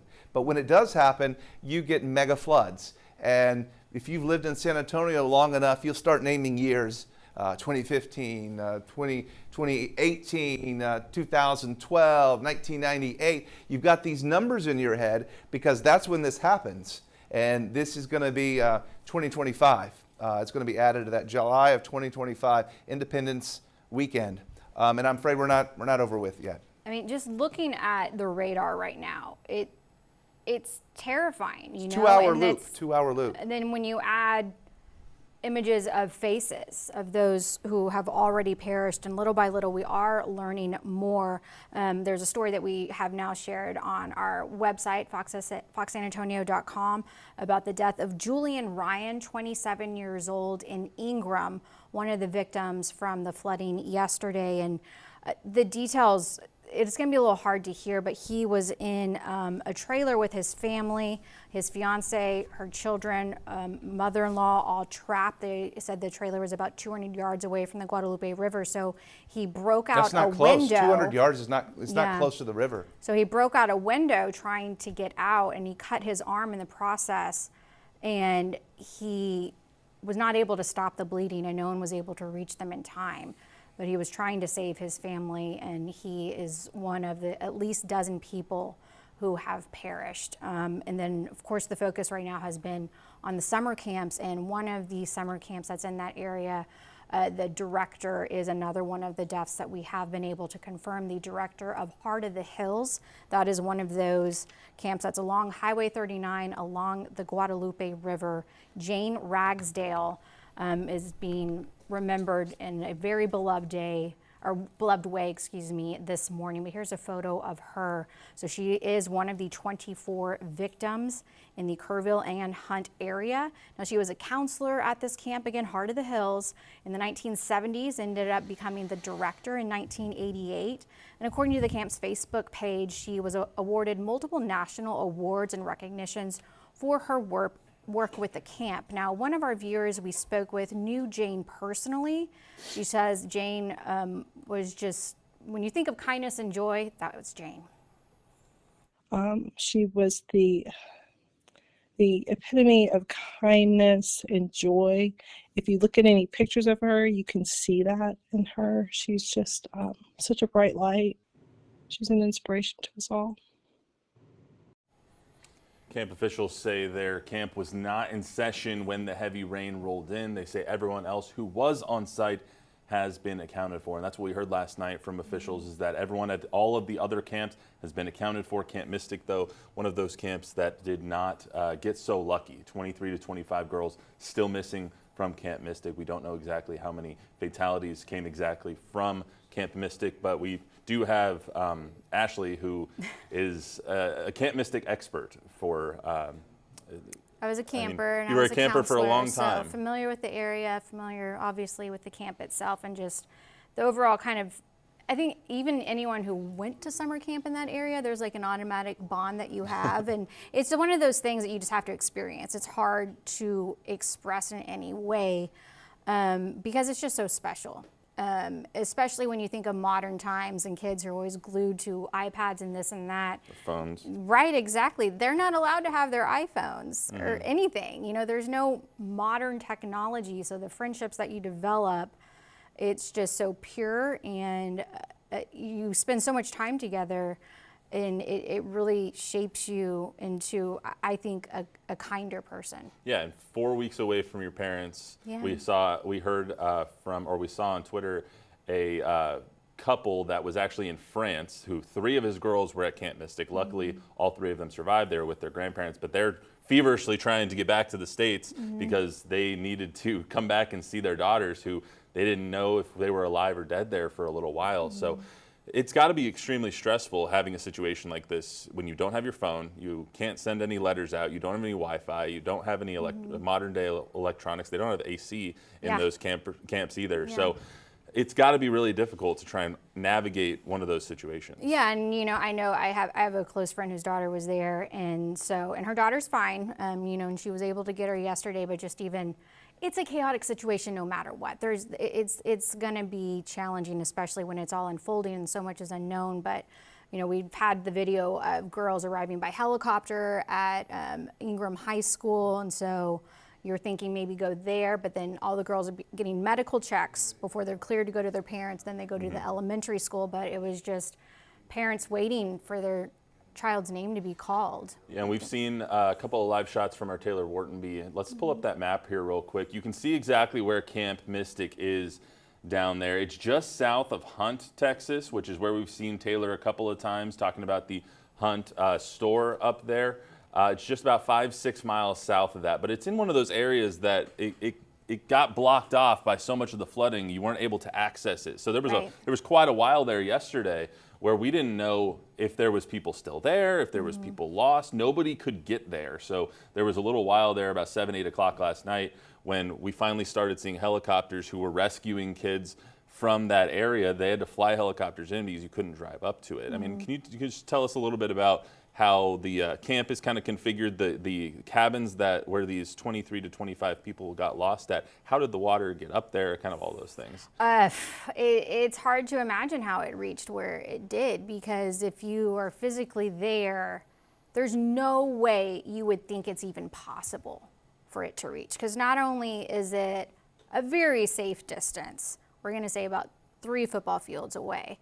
It's the cabins are going to be at a much higher elevation as well. So it's one thing when we hear, you know, the Guadalupe River rose 25 feet or whatever. You can kind of imagine that. But then the spread so far and then continues to go up so high. And this camp is very old. It is going to be 100 years old next year. So it has been through the other big floods of that area, but never anything like what has unfolded in the past 24 hours ago. Right, and we're following another breaking story now of what's happening in the eastern part of our viewing area over in Seguin and Guadalupe County, so we'll have the latest for you there. We're sending a crew out there. We're going to pull up the outage map here soon. There is massive flooding happening over there now, and that system as you just heard from Brad, heading towards San Antonio. So let's go back to what we heard from Taylor Whartonby a little bit earlier. She was able to speak with somebody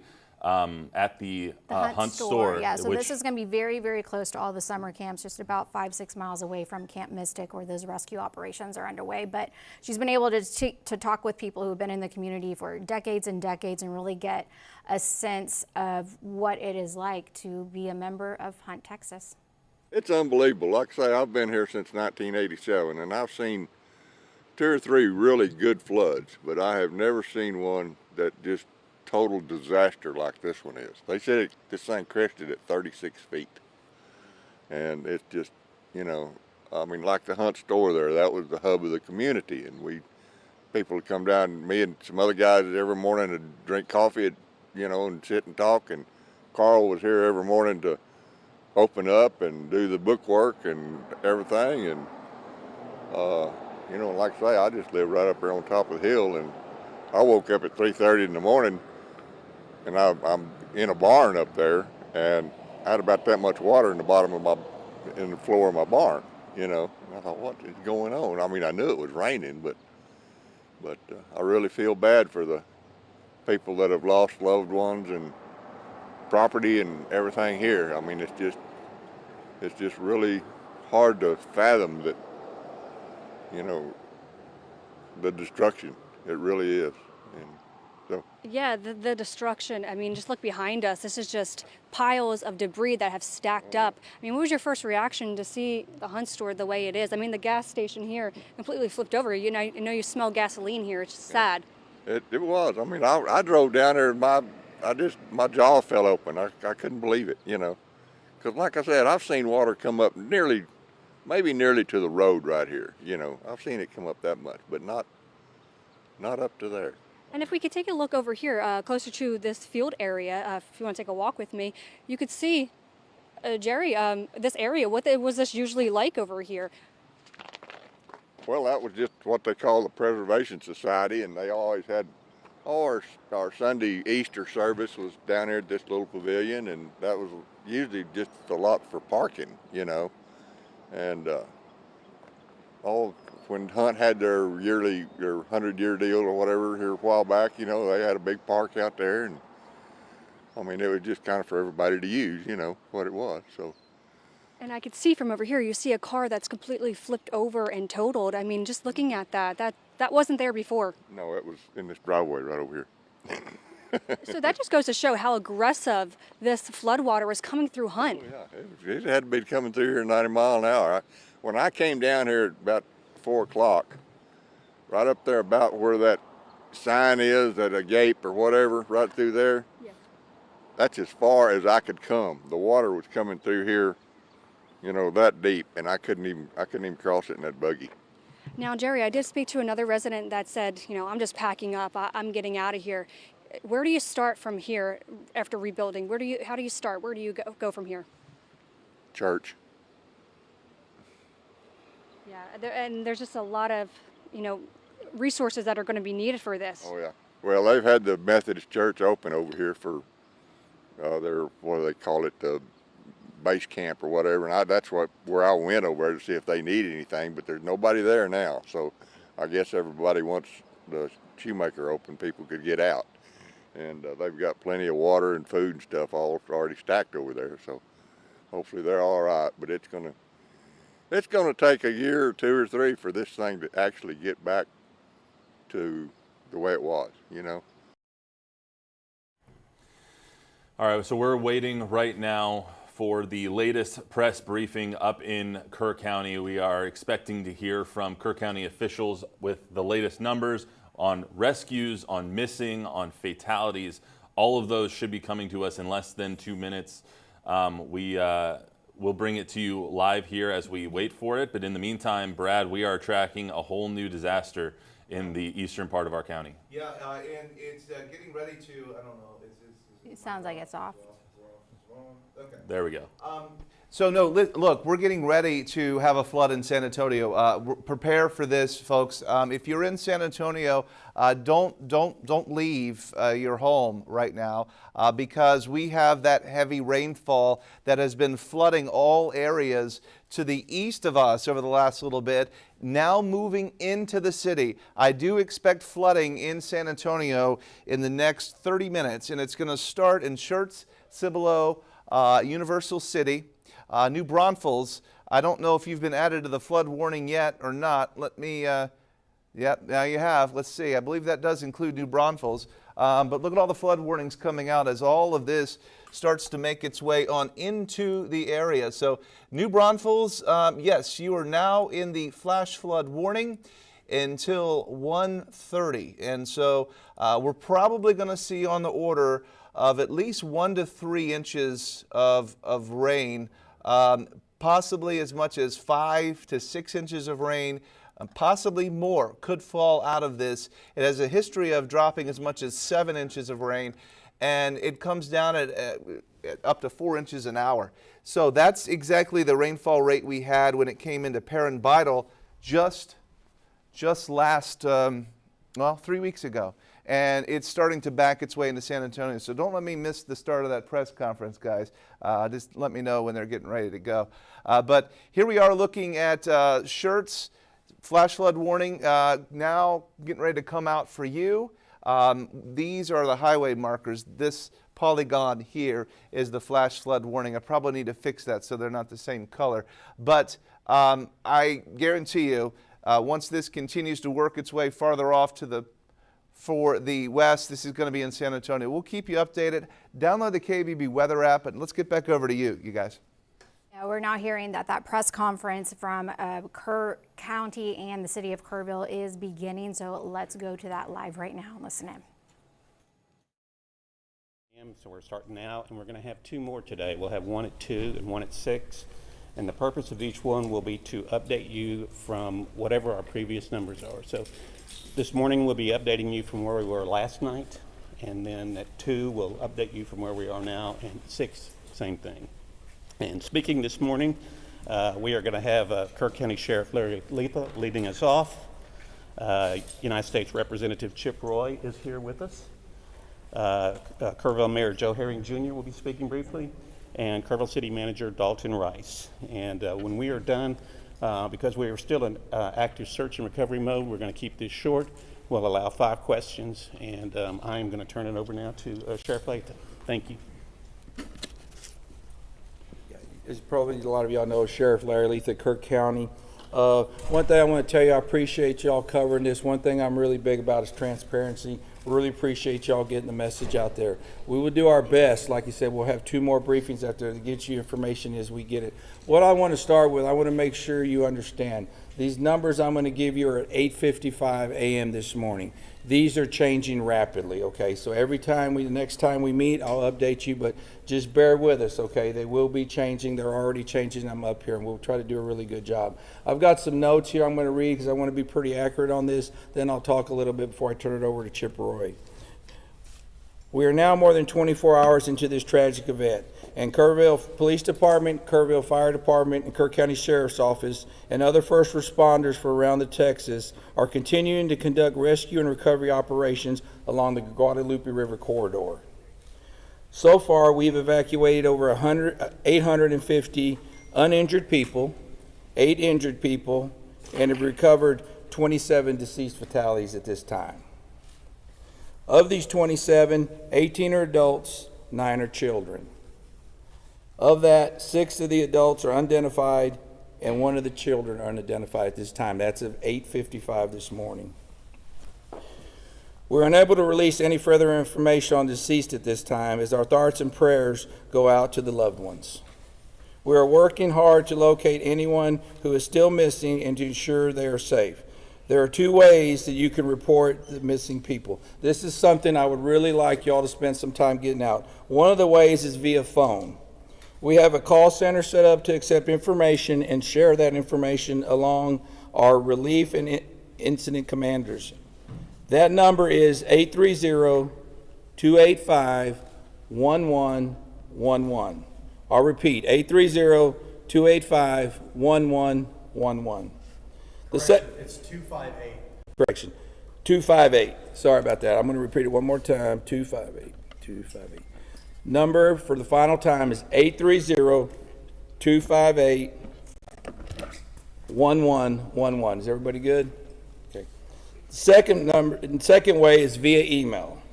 Like the phone number, information received will be shared along our relief teams. That email is floodrecovery@co.tx.us.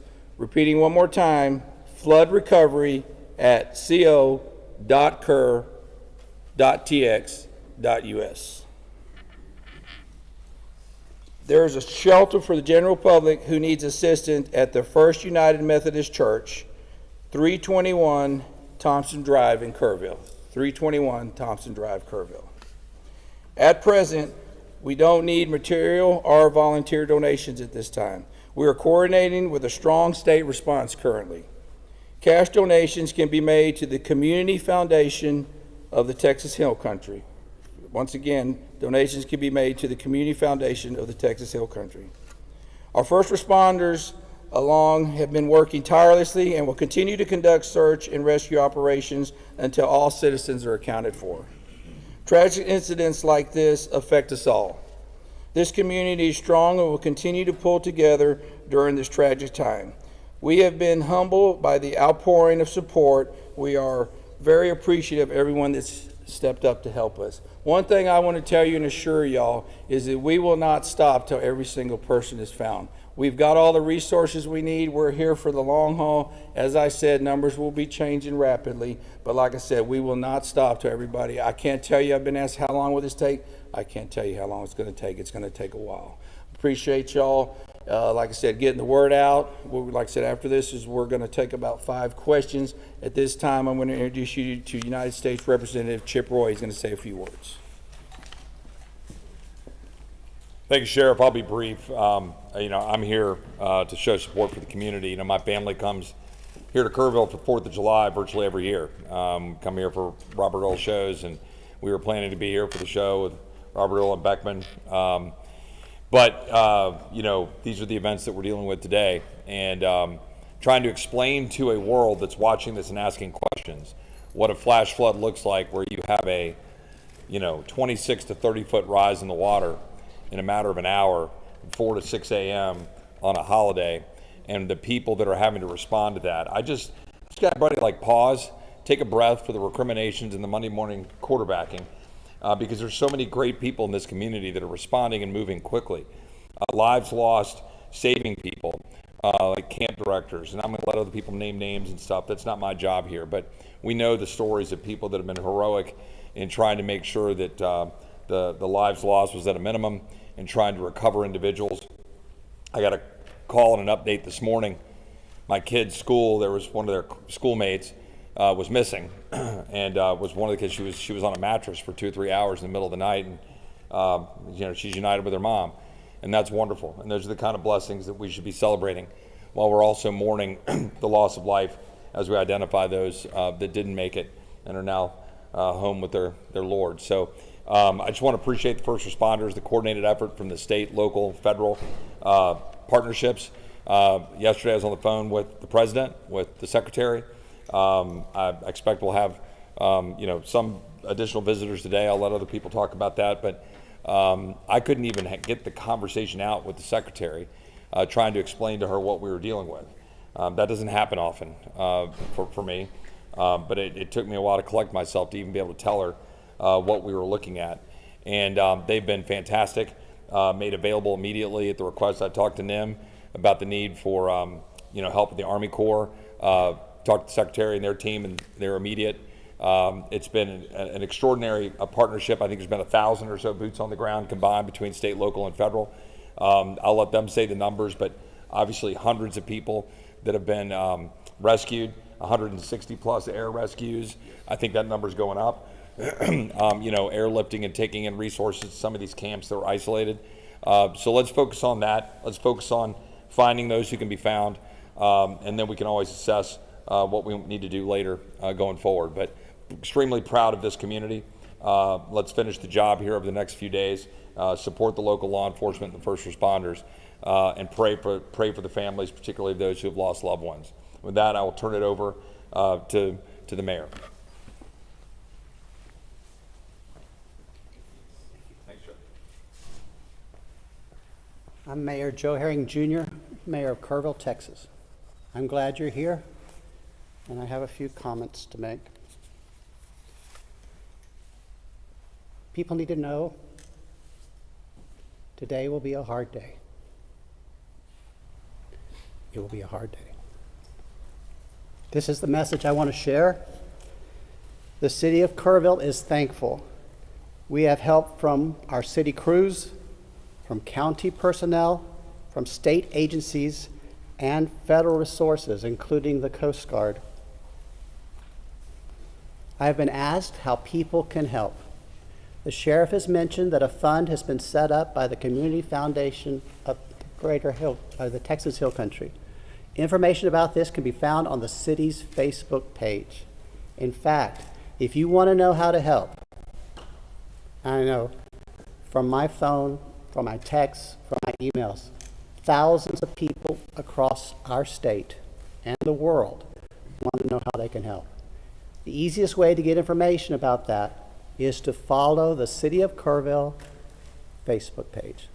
City of Kerrville, City Hall Facebook page. They have done an admirable job of making sure all resources and all information is available, not only to the citizens of Kerrville, but to the citizens of the world. I'm thankful you're here. Today will be a hard day. Please pray for our community. Thank you.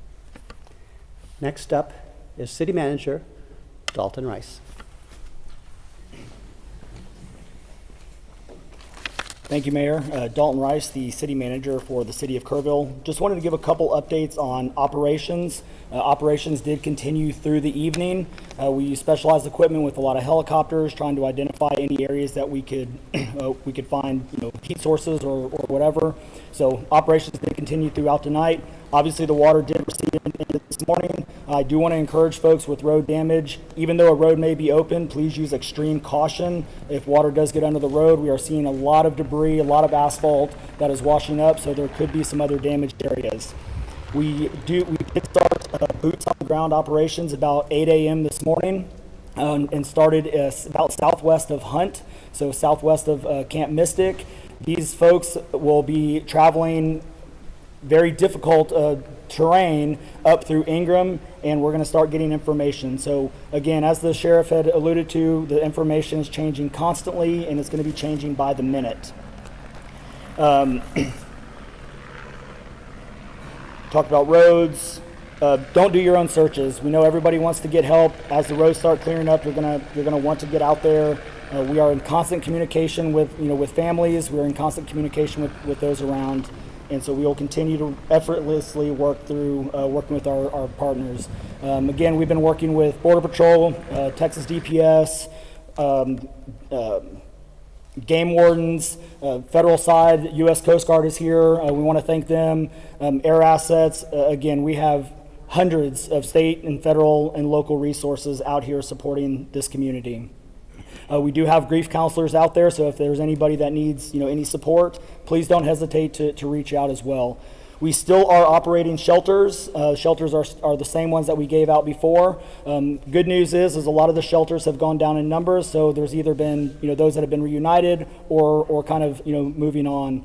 A couple of locations we had 18 girls in there that have been reunited with their families. We're down to about 4 that we're working on reunification as well. So reunification efforts are continuously ongoing from the missing person side.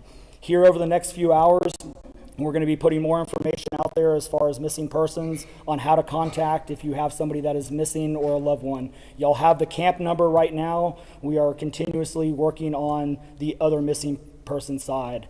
The best way that I can sum this up is we have the known, which is the 27 potential missing campers that we're looking for now. The unknown is how many people were here locally, visiting on vacation, doing other things in the community that we just do not have numbers. So these numbers are going to change throughout the day.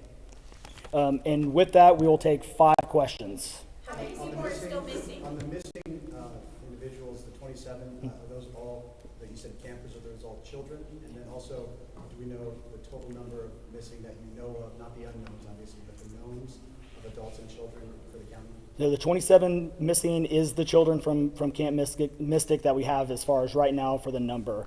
As far as unknown other missing, we do not have an accurate count, and we don't even want to begin to estimate at this time. Can you expand on that, Mr. Rice?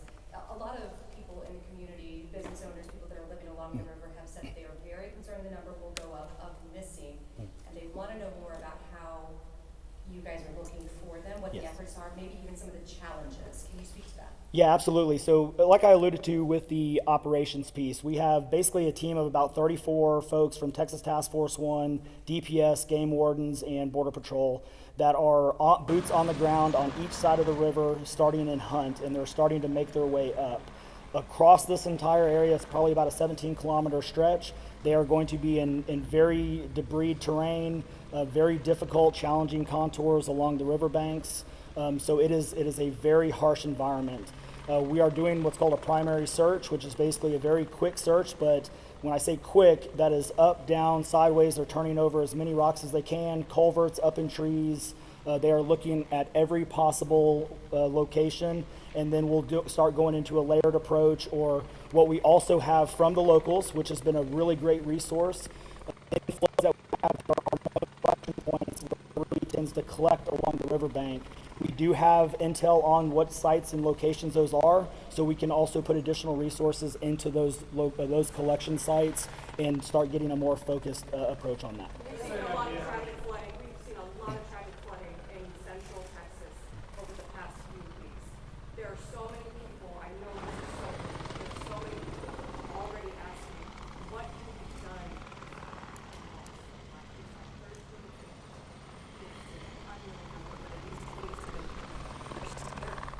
No, it's a great question.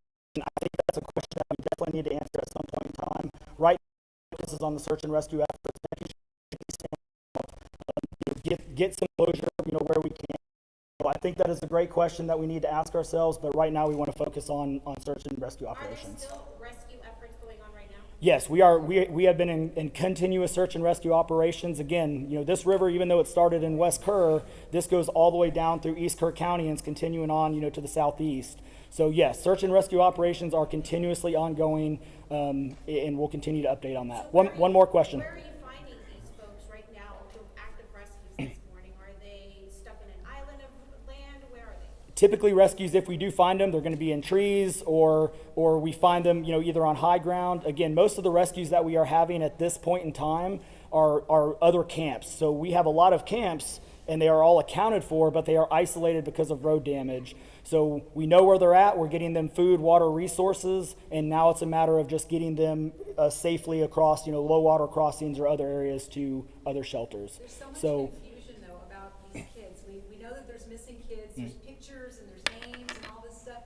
Are you going to give a list of the names of the kids? Absolutely not. We are not going to give a list of the names. We want to protect, those families and their information. The other thing I want to point out, and thank you for bringing that up, these families are getting bombarded with spam calls and spam information. So we want to keep the kids' information and these families' names out of any public, light, to give them the opportunity to grieve and to make sure that we give them the best possible resources that we can and get them reconnected as soon as possible. So some of them are, and some of those have been a great help as well. So yes, it is a double-edged sword, but we need to work through it. So our next one will be at 2 o'clock, and we'll give updates then. Thank you.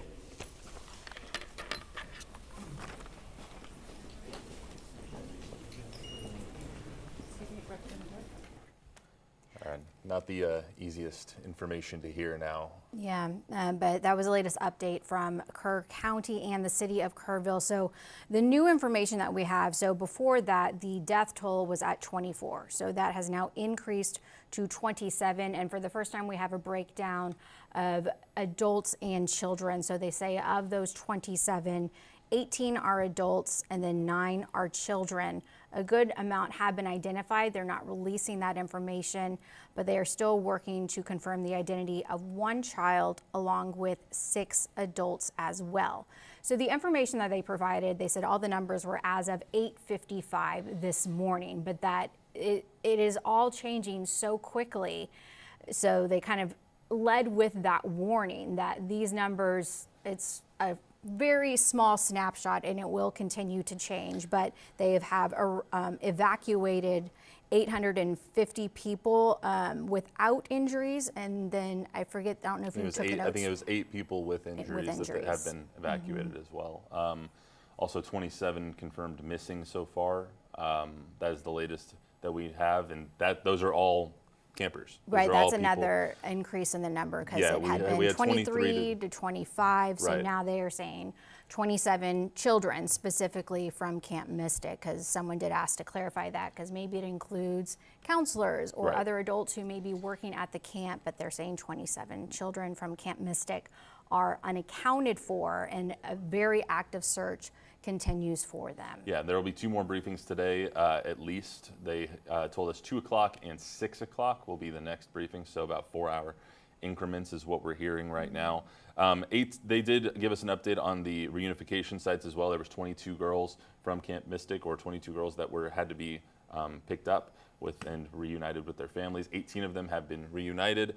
4 of them still looking for their families to get them picked up. Like we said, 27 girls still missing from Camp Mystic. We don't have an accurate count of how many people in general in Kerr County could be missing because of just the sheer volume of people that go out that way. We heard from Chip Roy, who goes out there every year, he says, for 4th of July. So because of everyone who travels to Kerr County, they don't have an accurate number of who might be missing or how many. So they're not giving us that number. But what we do know is that the numbers of fatalities and missing have gone up, and we now have a breakdown of who has died. 18 adults, 9 children passing away because of these Kerr County floods. Yep, so 27 children. The search continues for them right now. And Taylor Whartonby has been live in Hunt for us this morning. But she has gotten as close as possible to Camp Mystic. We're going to check in with her in just a little bit. But, you know, just even before that press conference began, we started to see a little bit more activity. We'd kind of reached a lull. I think plenty of people have been up all night, so they were probably taking a little bit of nap, but we also had received some statements from the Vice President as well as the First Lady commenting on the tragedies here in Central South Texas area. Yeah, J.D. Vance releasing a statement a little earlier. Let me pull it back up here on X, saying, quote, our nation's heart breaks for the victims in Texas and their families. Just an incomprehensible tragedy. I hope everyone affected knows they're in the prayers of my family and of millions of Americans. So that's from the Vice President of the United States. And then First Lady Melania Trump sharing on X as well. My heart goes out to the parents in Texas during this difficult time. I am holding you in my thoughts and sending prayers for strength, comfort, and resilience. And you know, when we have these natural disasters, you usually hear from people on a federal level days and days and days later. This is still a developing situation. Now the threat is moving on to Guadalupe County. It is still an active rescue operation. It's not a recovery operation. They are still looking for these children, hoping to find them alive, and they did give a little bit of information in regards to how that search is underway, including that they're looking in trees. Yeah, and one of the things that we did hear, and before we get to Taylor, is that they said they will not stop until every person is found. That's from Larry Latha, the Kerr County Sheriff. And he said, I can't tell you how long this is going to take, but it's going to take a while. Taylor Whartonby live out there in Hunt, Texas. Taylor, what's going on out there? Hey Matt, so we got some action going on here in Hunt. So I do have Kurt, he's the Assistant Fire Chief, been here for 27 years. Tell me about this. This is, monumental. I feel very much like we're looking at the video from last summer in the hurricanes in Carolinas. Community is pretty hard hit. Everybody's good. Lost a lot of stuff. Lost some lives. The hunt department we're trying to make sure our community's okay. The state's kind of left us out and let us take care of everybody around here. And of course, the state is coordinating all the recovery efforts. Now, what are we seeing here? Are we seeing some bobcats out here kind of pulling the debris? We have a whole lot of folks that have volunteered equipment. We've cleared out the North Fork of the river with volunteer equipment. We're working our way up here. Been working with KABB and TxDOT on just what to do with the debris, how to get it out of the way, how to get the roads back open so that 2 lanes are passable. That's really what our biggest effort is right now. We've got the 2 local churches set up for food and food donations and that kind of stuff. We're letting them take care of that, and we're just trying to make the best of what we got. Awesome. Well, thank you for talking to us, and also thank you for the work that's being done here today. Yeah, awesome. Amazing. Yeah. All right, we're going to send it back to you in the station. All right, thanks, Taylor. We're also checking in on the developments in the eastern part of our region right now. Massive rain falling near Seguin in the eastern part of our town in Bexar County and in Guadalupe County. Brad Souder, you've been tracking it. What's going on? Yeah, we're getting a lot more flash flood warnings popping up at this hour. This is ongoing. The flood watch in green, all of the reds are the active warnings, and some of these warnings are back to that level of flood emergency. It had been years and years since we had flood emergency warnings in South Texas. We had them, of course, in Kerr County yesterday.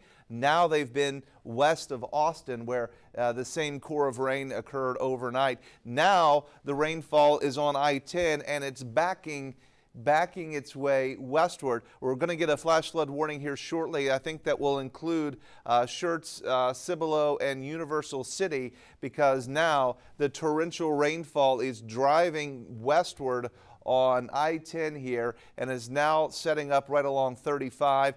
New Braunfels, you're getting some flooding now, and these rainfall rates are absolutely tremendous. I don't know if in the booth you guys want to look through some of the TransGuide cameras and see if we have any good views of some of this coming in towards 35 or what's there along the I-10 corridor. Yeah. Appreciate you, Smith. We do have great crews working behind the scenes on all of this, all over the place, and the rescuers, too, not getting enough love. Unfortunately, the situation is not getting any better anytime soon. So these flash flood warnings run until 1 and 1:30. Stay at home if you're in New Braunfels.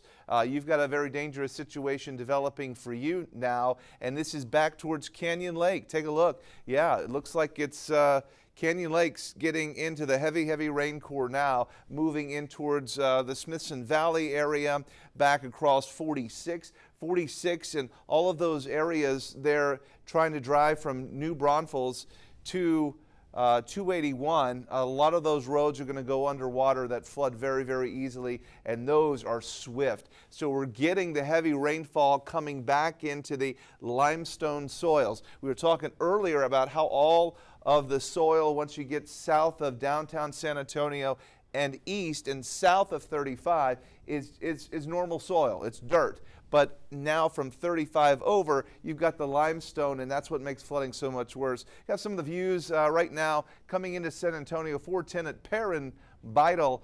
This area is hauntingly familiar, right? Of course, it was just 3 weeks ago that we had 4-inch rainfall rates fall, and Beidel Creek, which is right in that area, came down, and now we're starting to see some of the 2 and 3 and 4-inch rainfall rates approach this. Right now, this looks like a heavy rain, potential for hydroplaning, but I'm concerned about some of these darker clouds off in the distance coming in and dropping down some of those rainfall rates that we've been seeing just to the east of here, and of course that we saw yesterday and last night. Why is this? It's all the same system that has not left. It's just been jumping around. It flares up generally during the day and into the evening, and then can die off at other times and then refire back up. So it is slowly pushing its way towards the west. Rainfall totals just today,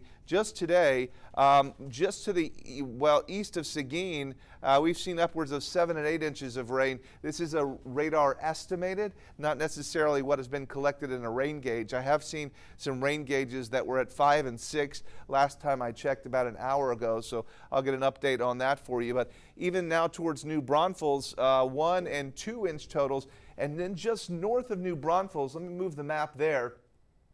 Some dangerous flooding is starting to take place there as well, as there's a core north of New Braunfels coming in at 3 and 4 inches of rain. So in San Antonio, as this tries to push in, we very much have the ability to bring in some tremendous amounts of water that we have been seeing over and over again.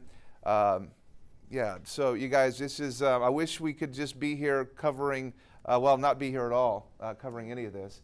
But we're not done with the flooding yet, as it will continue.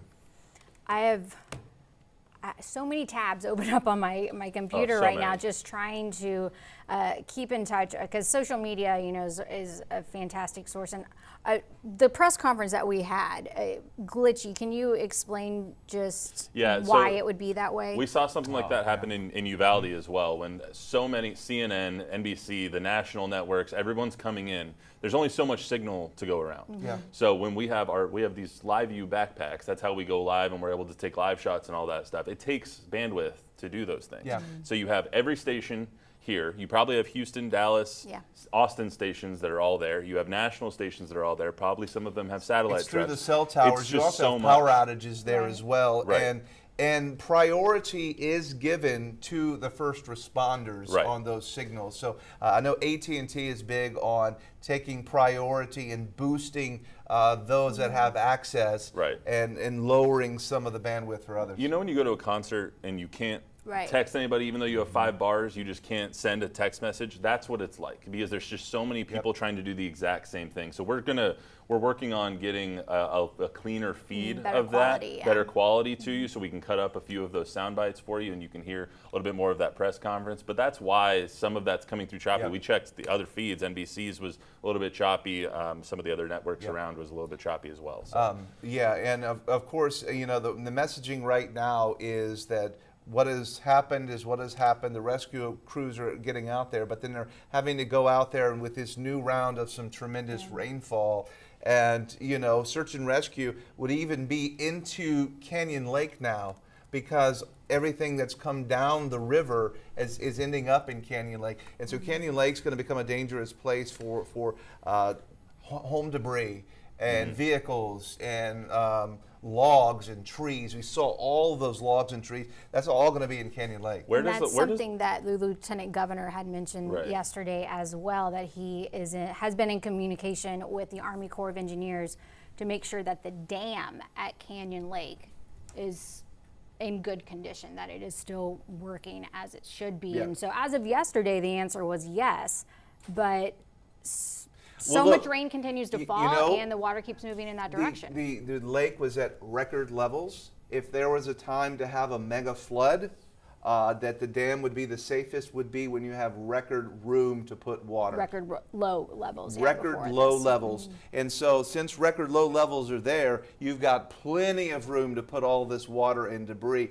If this flood happened when the lake was full, you have a much bigger problem, because you have all that debris rushing and damming up the dam.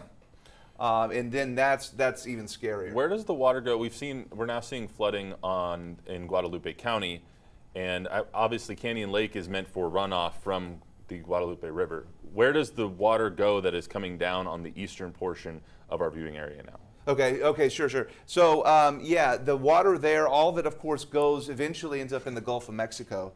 But it flows into some of the other rivers that we have out in that part of the country here. In fact, a lot of those, you know, flood often because it's mostly pasture land that's out there and ranch land. But some of the streams that we often talk about along and near those are Sadie's Creek, and you've got Guadalupe River that does continue down through Gonzales. but then all the other streams, Cibolo Creek runs through Sutherland Springs, and it just all continues and eventually just all ends up in the Gulf of Mexico. All right, we do have Ethan Trejo now, who was redirected from the northern part of our region here now towards Guadalupe County. Let's pull up Ethan here. Ethan, what is going on? What are you seeing out there in Guadalupe County? Yeah, well, we started off today at the Guadalupe River and that flooded. Now we're seeing a little bit of flash flooding out here in Guadalupe County. I'm going to show you behind me. I actually pulled off to a gas station because I saw this amount of flooding. You can see it's almost like a little lake forming in the area. Even in the area from where I'm standing, you can see there's about a couple inches of rain making up a good portion of this highway near Highway 46. I am heading towards Seguin. As I've seen on the road, it's been a lot of heavy pockets of rain going on and off. Right now you can see it's drizzling just a little bit, fogging up my glasses, but it hasn't been significantly heavy in a couple minutes, but definitely has been going on and off. Drivers, as you see on the road on 46, have been going a little bit slower, making sure that they pay attention. So if you're out on the roads, be sure that you're taking extra precautions. But that's what I'm seeing out here, Matt. I'm going to send it back to you. Ethan, the one day you don't wear a hat is the day it's raining, which is kind of hilarious. But you're out there now. I have the hat in the car, just to be ready. Got to get that thing on, man, in the umbrella. But in all seriousness, it's a very scary situation out there, so stay safe. Have you talked to anybody out there yet? Have you seen locals driving around? What are you seeing as you drove out that way? I haven't talked to anybody just yet. I quite literally saw this pool forming near a gas station near a Chevron off of 46, and I just pulled right in. So I'm just seeing, as far as people driving, a lot of people, some people have their hazards on. As the rain starts to pick up a little bit more, everybody taking a little more extra precaution, but nothing that I've seen as far as hydroplaning or anything like that. And Ethan, you have been out and about for at least the past 24 hours or so. Can you give us a little synopsis of all the areas that you have been covering the flooding since yesterday into today, what you've been able to see and hear from individuals? Yeah, absolutely. So, like I said, we started off at the Guadalupe River. We were in Comal County, a little bit towards Spring Branch. Spring Branch, just west of 281, was seeing a significant amount of flooding this morning. Yesterday, we saw it started off as mainly just like a creek. Now it's reaching up to about 30 feet in the air. I apologize, my camera cover is covering up a part of the camera. The river has reached up to about 30 feet. As I was leaving, it looked like that river was rising just a little bit, still not hitting, not overtaking the bridges, but definitely rising just a little bit, and it was rushing significantly fast. As soon as we heard about the flash flooding in Seguin, I rushed over from Highway 46, took that all the way down, little pockets of showers, but nothing too crazy, and now we are here covering the Seguin portion as they experience floods of their own. Thank you, Ethan. And we're hearing from Brad Sauter right now that now there are concerns about flash flooding here in San Antonio. So let's get to Brad right now, who is tracking the storms. Brad.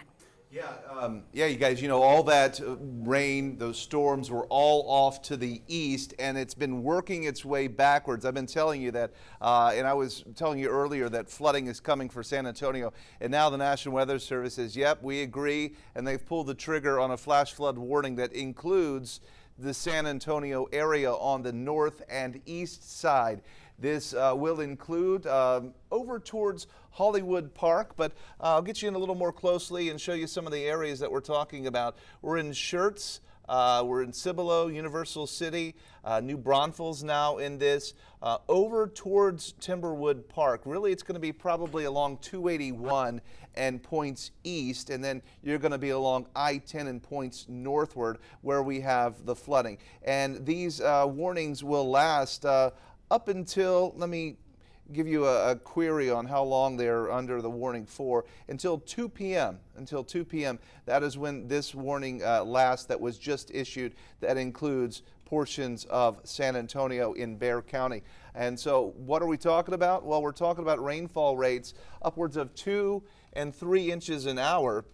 And here is the overall radar view of this rainfall that is kind of backing its way right into San Antonio. I think if this continues working westward, we're going to see this over top of the entire northern part of San Antonio. Some of the models, yeah, you know, not doing a great job of showing you where this is going, but we obviously can do nowcasting and do a better job than computer models will end up showing you where it all is. As far as the rainfall rates, we have seen them at 2 and 3 inches per hour. And if I pull this up and just simply show you the last hour, this is the last few hours, that's 6 hours. So let's do 1 hour of estimated rainfall rate, upwards of 3, 4, 4.5 inches in spots in just 1 hour's time. So yeah, wow. Talk about if that comes into San Antonio with that 4-inch plus per hour, we've got big problems. And I go ahead and prepare for this because this is the exact same storm that has created all the problems over the last couple of days moving into the biggest city in South Texas. Yeah, it's going to be with us for a while too. I mean, we're talking 2 o'clock, 3 o'clock, could be lasting into the evening. Brad, last year we heard about the El Nino summer, or the La Nina summer, and we just had no rain whatsoever anywhere, and now we're having all this. What caused all of these systems? When 3 weeks ago we had the flooding here with the huge, massive system that stopped over San Antonio, just parked itself right over the east side. What is causing all of these systems to come in? Yeah, you know what we have is we don't have a lot of steering winds aloft. Our biggest, worst floods that we see oftentimes are in from May, June, July, because there's not a whole lot of activity to push those storm systems out of the area. This one in particular is an upper low that was a tropical storm, okay? This was Barry last weekend that went into central Mexico, and the remnants are here, and it's kind of stuck here bouncing around where it's having a hard time leaving because there's not much to really push this out of here. Eventually, once it loses enough energy, it will move on out, but it's not weakening very much at all. And then a few weeks ago, we had just some of those tropical rains as well, a part of a stationary front that came on by. We see that that larger portion of red over your left shoulder there. Is that coming down kind of diagonally towards San Antonio? Is that the part that we have to kind of watch out for, or is it the part that's in Seguin now moving to its west? Yeah, so what you can see here, it's all moving very slowly. So as I step out of the way here, you can see that at times it'll flare up in one spot and then it'll flare up in another location. So it's tough to say, hey, you're going to have flooding if you just draw this down right here. Well, that's not always how it works. It's really, you got to broad brush the whole area. And that's why it's so hard to say, hey, get out of this stream or get out of this dry creek bed because the waters are coming. You got to get out of all of them when you have this amount of water coming and just plan for the worst case scenario. And I think we're probably going to see some flooding in San Antonio if this trend continues. And it's possible, but it may also stall out right here and then work its way back south. All indications are this is going to work across our area with the hope that it doesn't slow down anymore. It speeds up and gets out of here. All right, well, we will continue to monitor the latest threat in our area. The next press conference in Kerrville is set for 2 p.m., but right now we're going to take a quick break. In a time full of war, be peace. In a time full of doubt, just believe. In a world full of hate, be a light. Oh, when you do somebody wrong, make it right. Make it right. Don't hide in the dark. You were born to shine. In a world full of hate, be a light. There are a lot of temptations facing young people today, like electronic cigarettes and skateboarding. Each vape pod can contain the same amount of nicotine as a pack of cigarettes. This can lead today's youth to a lifelong addiction. and severe lung damage. Recall and consider the facts before making a poor decision.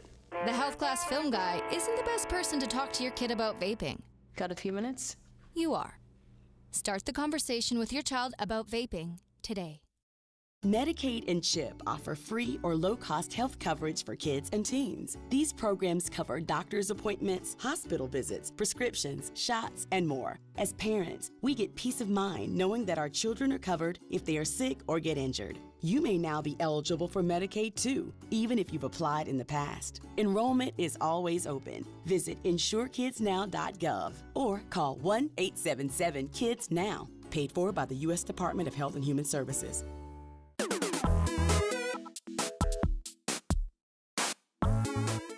Worried your AC or furnace may be on its last legs? Get a new energy-efficient HVAC system from Will Fix It starting at just $96 a month. Request a free consultation or second opinion today. Call 333-3300. Let Will Fix It. The sale of the season is here. It's the Star-Spangled 4th of July sale at Furniture Row. That's 11 days where the more you buy, the more you save. Save $100 on every $1,000 you spend on living, dining, bedroom, and mattresses. Plus, make your cash go further with 60 months no-interest financing. And check out doorbusters while they last. But don't wait. The Star-Spangled 4th of July sale at Furniture Row ends Monday the 7th. Take advantage of Will Fix It's 83 or It's Free mainline drain cleaning special. If the trusted professionals at Will Fix It can't clear it, you don't pay for it. Call 333-3300. Let Will Fix It. Family owned and operated. Babcock Automotive. Call to schedule your appointment today. Fox News at 9. Winner of Best Evening Newscast. Want to see some serious fireworks? Because we're stepping up the savings during the Star-Spangled 4th of July sale at Denver Mattress. Right now, the more you buy, the more you save. Save $100 on every $1,000 you spend. Check out the Factory Direct Summit. Now only $299.99. Or save up to $500 on an all-new Tempur-Breeze and get a $300 gift, plus 60 months no interest and free shipping. But hurry, the Star-Spangled 4th of July sale at Denver Mattress ends soon. I'm Kirsten Kerrville, your injury attorney expert. At Kerrville Law, we are dedicated to putting back the pieces for you and your family after a crash that wasn't your fault. And we will work tirelessly to hold those responsible accountable.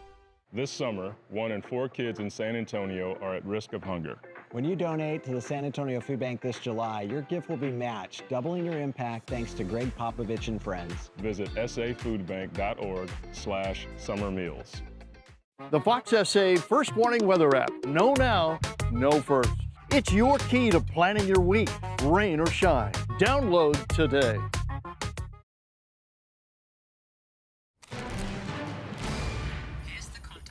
Our continuing coverage right now of the catastrophic flooding, deadly flooding in the Texas Hill Country, centered around Kerrville, but also the same system that has caused so much devastation is still sitting over our area. So flash flood warnings are coming in, getting closer and closer to the city. So there are concerns in Guadalupe County, now reaching into Bexar County. So Brad Souter is, of course, tracking those storms, and you can always download the KABB weather app to watch them move in your area. But we just heard in the past hour or so the latest updates out of Kerrville. So Fox SA's Christina De Leon is live right now, giving us a recap of all the information that was just shared. Christina. Yeah, good morning, everyone. They just wrapped up a press conference here at the Kerr County Hill Country Youth Events Center with the Kerr County Sheriff, the city manager, the county's officials, basically. Now, what they did confirm was that these numbers were just before 9 o'clock, 8:55 this morning. Let me just go through my notes here. About 850 people were evacuated. They were not hurt. Of those people, 8 people had been injured. They recovered. They went through these totals, and the number ticked up a bit. They recovered 27 bodies. That ticked up just by a few. Of those 27 bodies, they did kind of characterize them as 18 adults, 9 children. 6 of those adults had been unidentified, and 1 child had not been identified. And as I go through my notes again here, They did talk about this being a 26 to 30 foot wall of water. That was from Chip Roy, the representative from this area. And they said as of 8 in the morning, they had boots on the ground for this operation. And that might have been a little bit about what we saw at City West Church when we saw so many of those people heading out from the game warden to DPS to all those other jurisdictions, getting in their cars and just jumping in there and heading out the door. And that was approximately about 8 o'clock and heading that direction. So boots on the ground at 8 in the morning, and they did also confirm, sadly, that 27 girls from Camp Mystic are confirmed to still be missing. Now, what they also said from the city manager was that starting in Hunt, it was a 17-kilometer stretch of environment that they were going for, and they would start with a primary search. They did say that this was a harsh environment, but that they were going to be walking this harsh environment, this 17-kilometer stretch. They were going to be going and doing just a primary search, walking this environment, looking everywhere they could, and they still called this a search and rescue operation, doing what they could to try to find as many bodies and people as they could.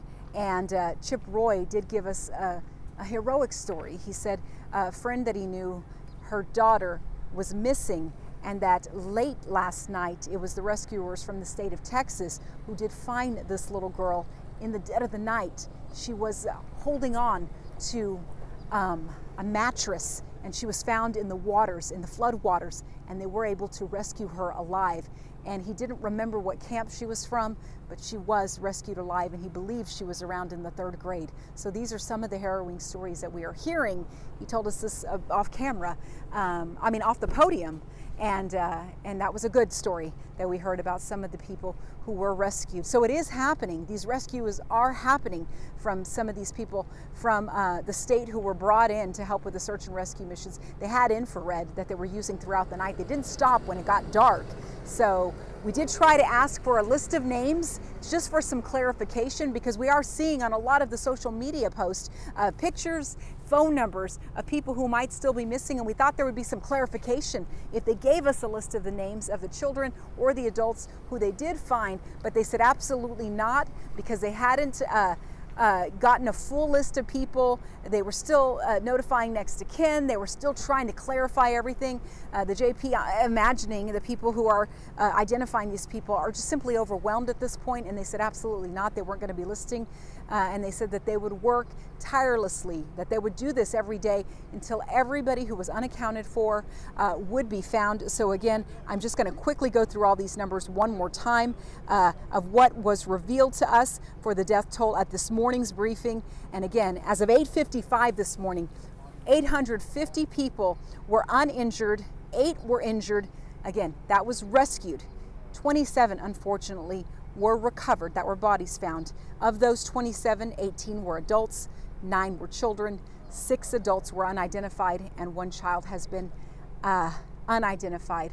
And sadly, what they said to us was 27 were from Camp Mystic, and it doesn't mean that they were all children. Some were adults, maybe camp counselors or people with the camp, and so that remains to be seen. There will be another press conference later on today at 2 o'clock where we will get another update and probably some real numbers as well. So of course we will keep you updated. We will bring you the most up-to-date coverage on air and online, so make sure you stay with us. But for now, that is the latest. Reporting live from Kerrville, I'm Christina De Leon, Fox SA. We will send it back to you. Thank you, Christina. And of course, there are many shelters available right now as well. The kind of top one that was given in the latest press conference is the First United Methodist Church in Kerrville. The Shriner University has had a shelter as well, but it's currently at capacity, which kind of gives you just an idea of how many people may have lost their homes as well.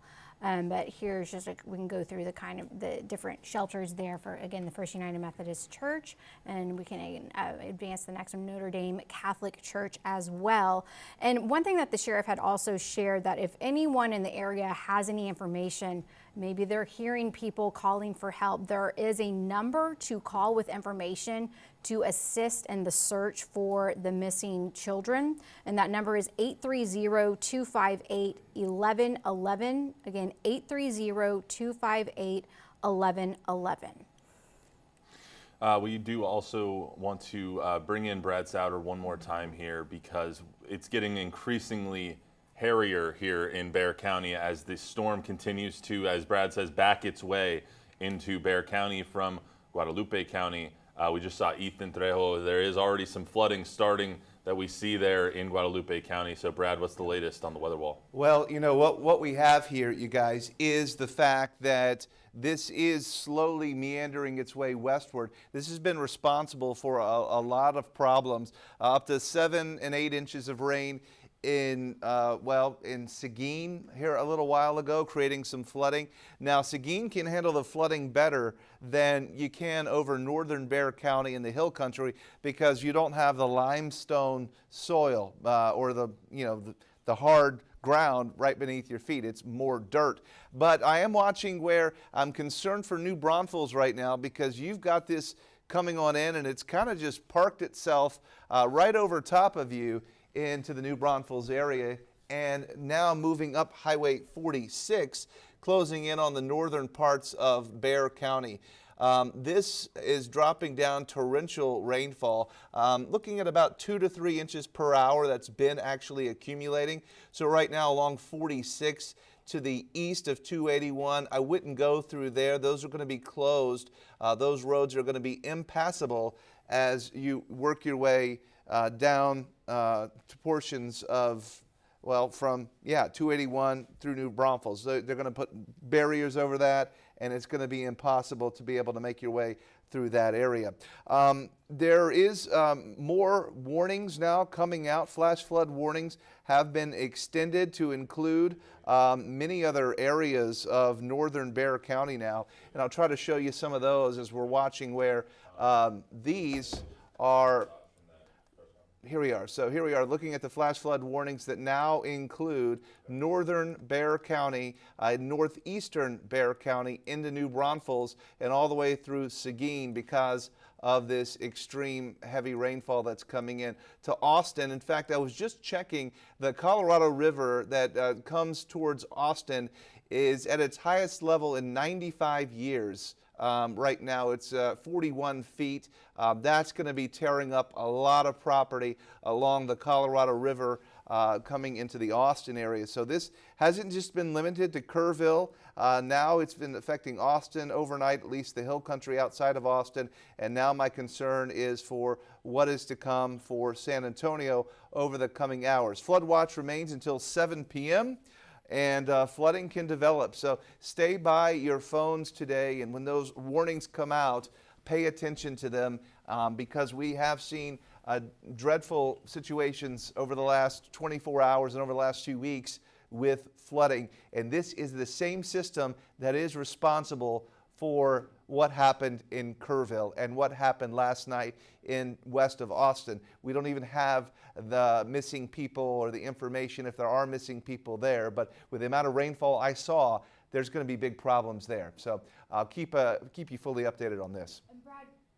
Brad, one thing that we've been waiting for is to launch our helicopter to get up in the air and get aerials of that damage, and we were hoping to be able to do so around noon or so today, but with these storms, what's the likelihood? When would we actually be able to do that? Yeah, it's probably pretty unlikely today, and that's also there's a news covering angle of it, but can you imagine all the frustrations of the helicopter crews trying to do rescues as well? They are risking their lives to save the lives of those that they hope for that they can find.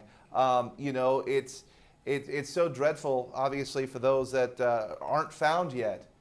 We pray for those families and we pray for those individuals, Ashley. Thank you, Brad. And right now we want to get to Taylor Whartonby live in Hunt, Texas, standing by with some more information. Taylor.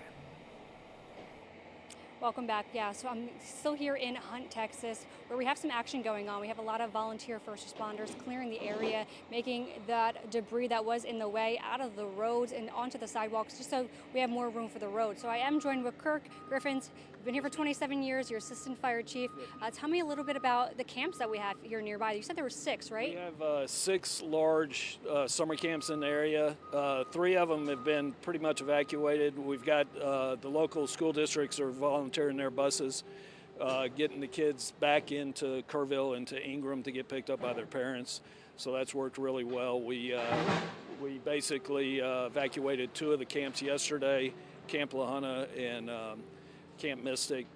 Camp Waldemar and Stewart are getting kids out today, taking those kids to some churches in the Kerrville area to take care of them and get them back to their parents. Now, we did see right behind us, we had those buses come by, and you told me they were going to go get those girls, right? Right, and so they'll be ferrying girls back into town to, I believe, I don't know which church. I'll misspeak if I say that. No problem. But anyway, so yeah, the school districts have been fantastic in supporting our efforts. Now, I want to go over to Camp Mystic and talk about that. You said that's the largest one in the area. Yes, ma'am. To get there is pretty difficult. We did lose a lot of the road base in areas where the river does come up over the roads.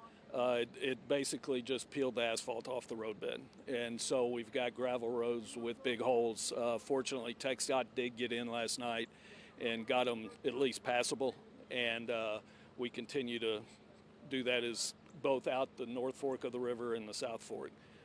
A lot of resources are needed for this, and that's a small area to get to.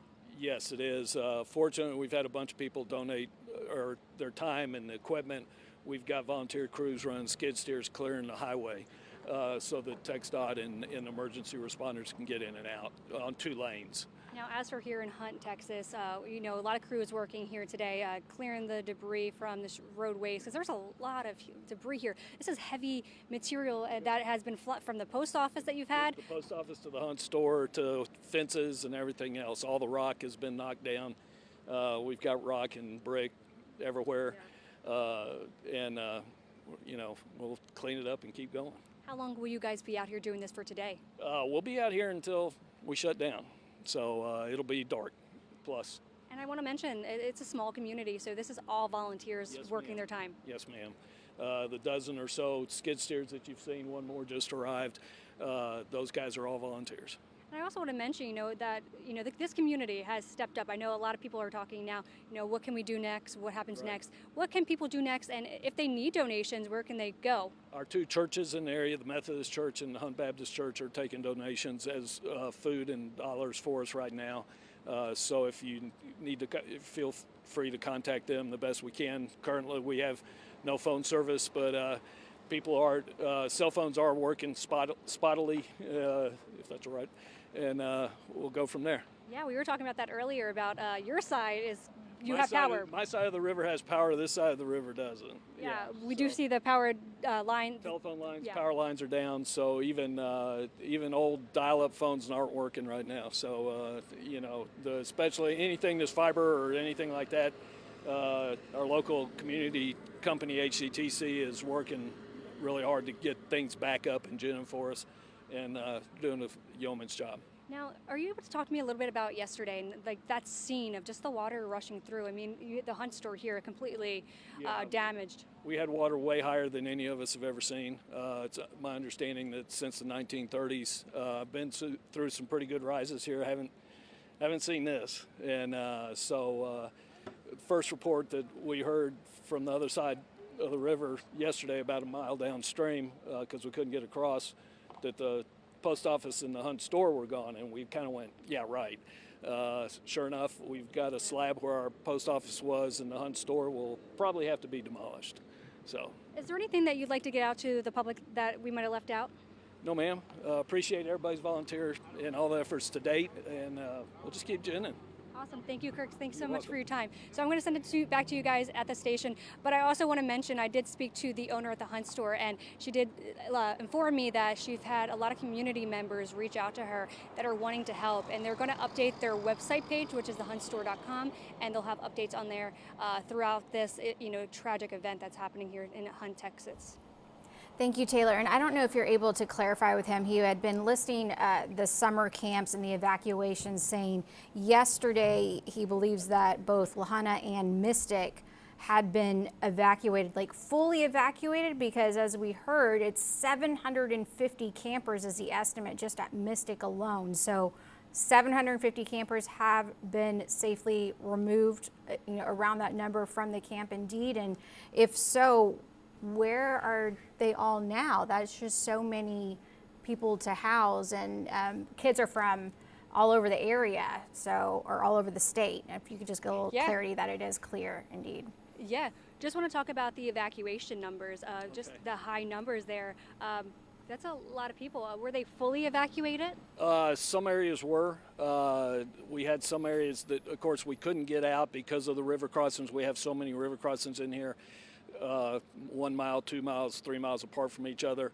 So everybody just got to safer and higher ground in their local area. And then as we find, like I said, I believe, finally about 5 o'clock last night, we got the main artery open to one lane. And then we were really able to start evacuating the folks. That's when we got the 2 camps yesterday out of here, and we continued through last night. So, yes, ma'am. Yeah, lots of efforts to get all those evacuated, I can imagine. Absolutely. A lot of helicopters. I know there were a lot of people that tried to personally get helicopters in. We did establish a no-fly zone over the area because of helicopter traffic, just to be safe. It was still raining, not good weather. And so, yes. Yeah, much better weather today for all that stuff. Much better weather. Of course, the urgency is kind of gone because we can get there in vehicles now. So that's a positive thing. Absolutely. Thank you so much, Kirk. We appreciate it. Send it back to you guys at the station. Thank you. All right, thanks, Taylor. We just got word that President Trump has posted on Truth Social about Texas here. We'll pull it up for you in just a moment. I do want to read that for you because that is the latest comment from the president about what is happening here in Texas and all the flooding. He says the Trump administration is working with state and local officials on the ground in Texas in response to the tragic flooding that took place yesterday. Our Secretary of Homeland Security, Kristi Noem, is on her way. We'll be there shortly. Melania and I are praying for all of the families impacted by this horrible tragedy. Our brave first responders are on site doing what they do best. God bless the families and God bless Texas. So that is from the latest from President Donald Trump. He posted that on Truth Social just about an hour ago. So we'll have the latest for you when we come back. We're going to take a quick break. At Planet Fitness, there's a number of ways to get strong, and they all add up to one membership, the Planet Fitness Black Card. Access any location, bring a friend anytime, and recover in the Black Card Spa. One more, everybody. We're all strong on this planet, Planet Fitness. Gomez Law Cares means that our law firm and the Gomez family together will do a lot to help nonprofits, and especially Ray Feo through our scholarship foundation. Education is very important to my family, especially to my parents, Joe and Carmen Gomez, and that's why we call it Gomez Law Cares. Gomez Law doesn't just care, they care about the city of San Antonio. Gomez Law fights, and Gomez Law cares. With the Express News, there's more to San Antonio than the river.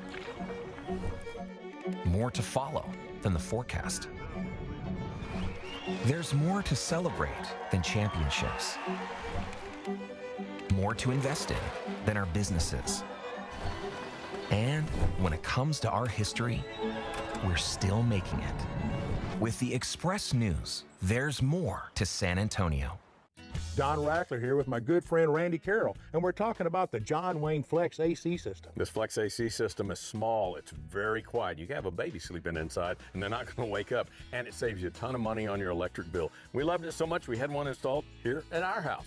And right now, you too can enjoy a Flex AC system with 0% interest financing for 24 months. Plus, with this offer, enjoy free duct cleaning. Call or text the good folks at John Wayne Service Company today at 293-6700. At Planet Fitness, there's a number of ways to get strong, and they all add up to one membership, the Planet Fitness Black Card. Access any location, bring a friend anytime, and recover in the Black Card Spa. One more, everybody. We're all strong on this planet, Planet Fitness. Welcome back. We are still following the latest on the Hill Country flooding disaster, but there is new information on the San Antonio and eastern Bexar County, Guadalupe County rainfall that is coming in. Brad Souter is tracking everything for us. Brad, when one flooding stops, another one is starting. Yeah, well, you know, it's moving around, essentially. The same system is still in charge now. We had it, of course, last night before last in Kerrville, and then last night it made its way to the areas west of Austin, and then now it's made its way along the I-10 corridor, and it's advancing back to San Antonio. Some indications are that it circles back in towards Kerrville tonight. Can't completely rule that out. Obviously, things are already damaged. Wouldn't expect the rivers to go back to the way they were, but the crews are trying to rescue folks. Let's talk about the active warnings that we have ongoing right now.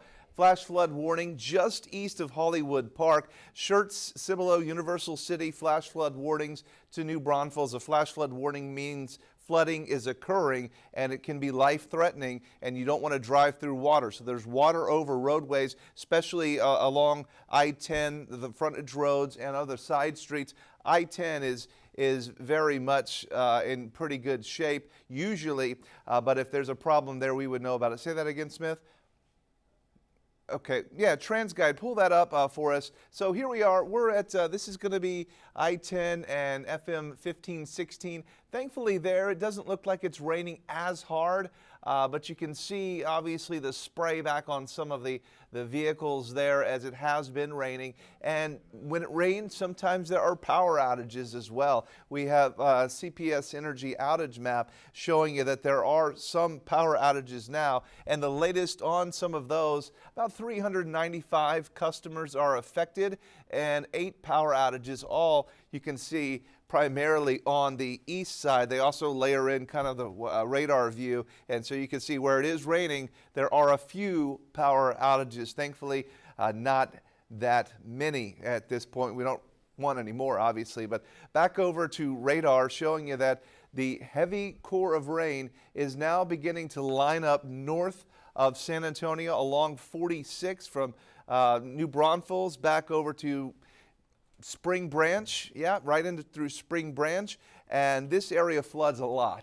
So I would not try to go east of 281 from Spring Branch to New Braunfels. You're not going to be able to. A lot of people do that to try to bypass 35 when traffic is bad, but this is going to be impassable. They're going to be dragging barriers out there now, and you don't want to go through there. And sometimes people think they'll just drive through. It doesn't look that deep, but this is life-threatening flooding that's developing in that part of our area, the heaviest of the rain right now. As far as San Antonio goes, thankfully, I've seen a little bit of a downward trend in reflectivity values for what was coming into the city in the last little bit. You could see where, yeah, down 10 just a few minutes ago. It was scary red, okay?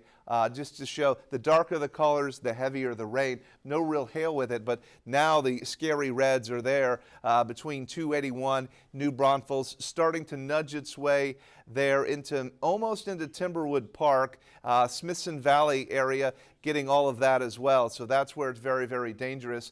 A lot of people are off. Was hoping for a nice Saturday, a chill Saturday, and it's anything but. And you can see some of the rainfall totals estimated at 6, 7, 8 inches, and now some of the rainfall estimates up 4 and 5 inches there up near New Braunfels. What's more dangerous, the 7 or 8 inches here or the 5 inches here? It's going to be this 5 inches because you've got the limestone slabs, and here you've got soil. This runs off more, runs off faster. It's like a big parking lot. That's why the Guadalupe River is so very dangerous in Kerr County. All that rain falls and it all runs off into a storm drain, which is essentially the river. And so that's extremely dangerous. And then you end up with the river that has a lot of these hydraulic jumps on them. A lot of dams. People like to dam up the water to make it calmer. But when it floods like it did, you get hydraulic jumps in the river, and debris and anything in the river gets churned in. Sometimes you see people whitewater rafting. They get to this, and the raft flips over, and they can't get out. This is only magnified here with all of this debris. We go to Seguin now and take a look at what's happening there at this point. And looks like, oh yes, I've seen this before. While the road doesn't look flooded, you don't know where the curb is, you don't know where the drive is, and you drive off into the storm drain. Happens quite often, and that's another reason why we tell you if you see water, don't drive through it because you don't know how deep it is. It's all flat, it all wants to go where the lower locations are, and it'll even it off and you'll have a little pool there. So, yep, that happens often. Seguin, look at the heavy rainfall still coming down and all of that standing water that is just to the left side of that. I don't know, is this Ethan Trejo? Okay, I don't know if he can hear us, if he can pan around just, okay, he can't hear us at the moment, but you can see other people there driving around just trying to get things done, a lot of pickup trucks. Yeah, if you're in the road and you see the yellow lines and the white lines and it's 4 inches deep, you know, if you feel comfortable, I think you're okay. If you do ever want to drive through water, just go slow so you don't splash it up into your vehicle. But you got to really watch those culverts, though, because you get in there, and it's probably not easy to get out. The police officer there tapping on the window and checking on that person. Okay, and yeah, you've got that going on. Oh, yeah, look at this here. It's getting even harder. The rainfall there right over the Smithson Valley area really coming down. Very dangerous situation, you guys. Something we'll have to continue to watch as flooding event's not over, sadly, and I think this could continue into tomorrow. Yeah, all you can do is take a deep breath for that one right there, because we've already seen and heard so much destruction, and we're not out of the woods yet by any means. The information that's coming in is like drinking water through a fire hose. It's coming in rapidly. That's why we keep going to Brad, because things are ever changing right now.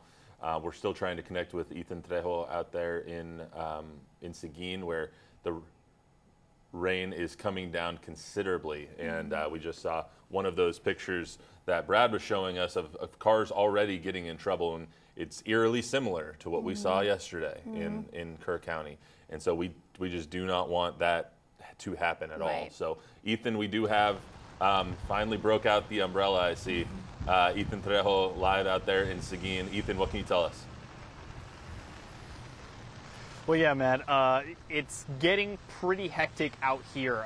The water has been rising significantly faster.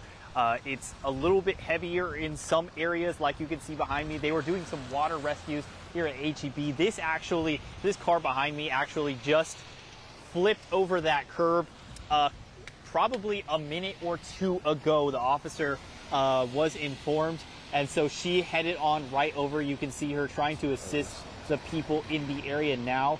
But I'm actually going to do a 360 here, because you can see there's a river of water just absolutely flowing down these streets into these businesses. It actually ended with a car stuck, and I believe he's just behind this sign. But you can see the water levels rising all the way into the parking lot. It's making it super difficult. It looks very shallow from the perspective on the street, but then you get into that water, and I promise you, it's about, I want to say, a foot deep. It's getting very, very heavy out here. The rain pour has been consistent. I will say that it was raining a significant amount harder a little bit earlier today. It's raining a little bit lighter now, but just pouring on is just adding to the flooding that we're seeing here. Yeah, and we're trying to get some more information. So Comal County Sheriff's Office now issuing an alert that River Road is being evacuated right there, saying if you live near the river, do not wait for conditions to worsen. Move to higher ground right now. Let's shift our focus back to how we started all of our coverage tonight before everything kind of took a turn, and we're bringing on new rain and new information on more floods. Let's shift back to Kerr County and what's going on up there. We just heard about an hour and 15 minutes ago from the Kerr County mayor. The guys in the back, I'd like to cue up the Kerrville mayor sound that we have. He was very emotional today when it came to how hard this is for the community, how hard this is for him. I mean, this is just a small hill country town that didn't expect this to happen. Yesterday we heard 4 to 8 inches was expected, and then sure enough, the river rises to 36 feet approximately. So guys, let me know when we have that sound ready. All right, perfect. Let's hear from the Kerrville County Mayor. We will not stop. We will rescue those in peril, and we will find those who are missing. This is a hard day, and there will be hard days to come. We've had a lot of emotion this morning. We've heard some from the mayor right there. Even Chip Roy, who, if you follow the legislature at all, is not quiet. He is fairly outspoken at almost all times.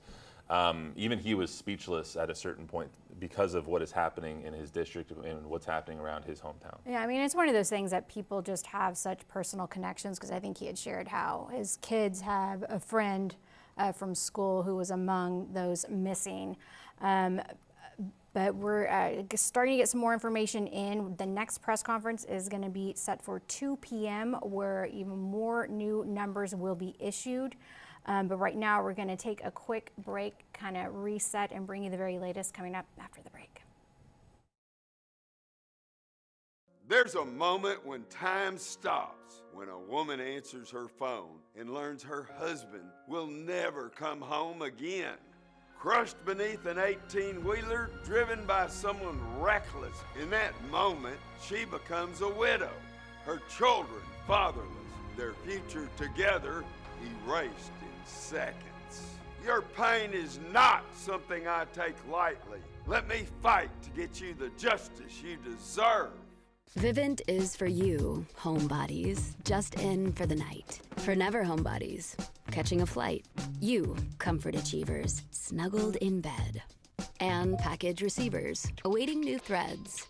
For pizza-loving moms, prepping a feast. And proud cat dads, not ashamed in the least. With smart security and energy management, Vivint makes your home smarter, all in one place. Vivint is for you, and you, and you.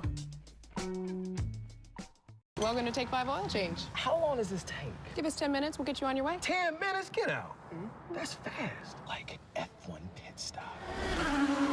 Head to Take 5 Oil Change and go see the movie F1, only in theaters June 27th. I'm Kirsten Kerrville, your injury attorney expert.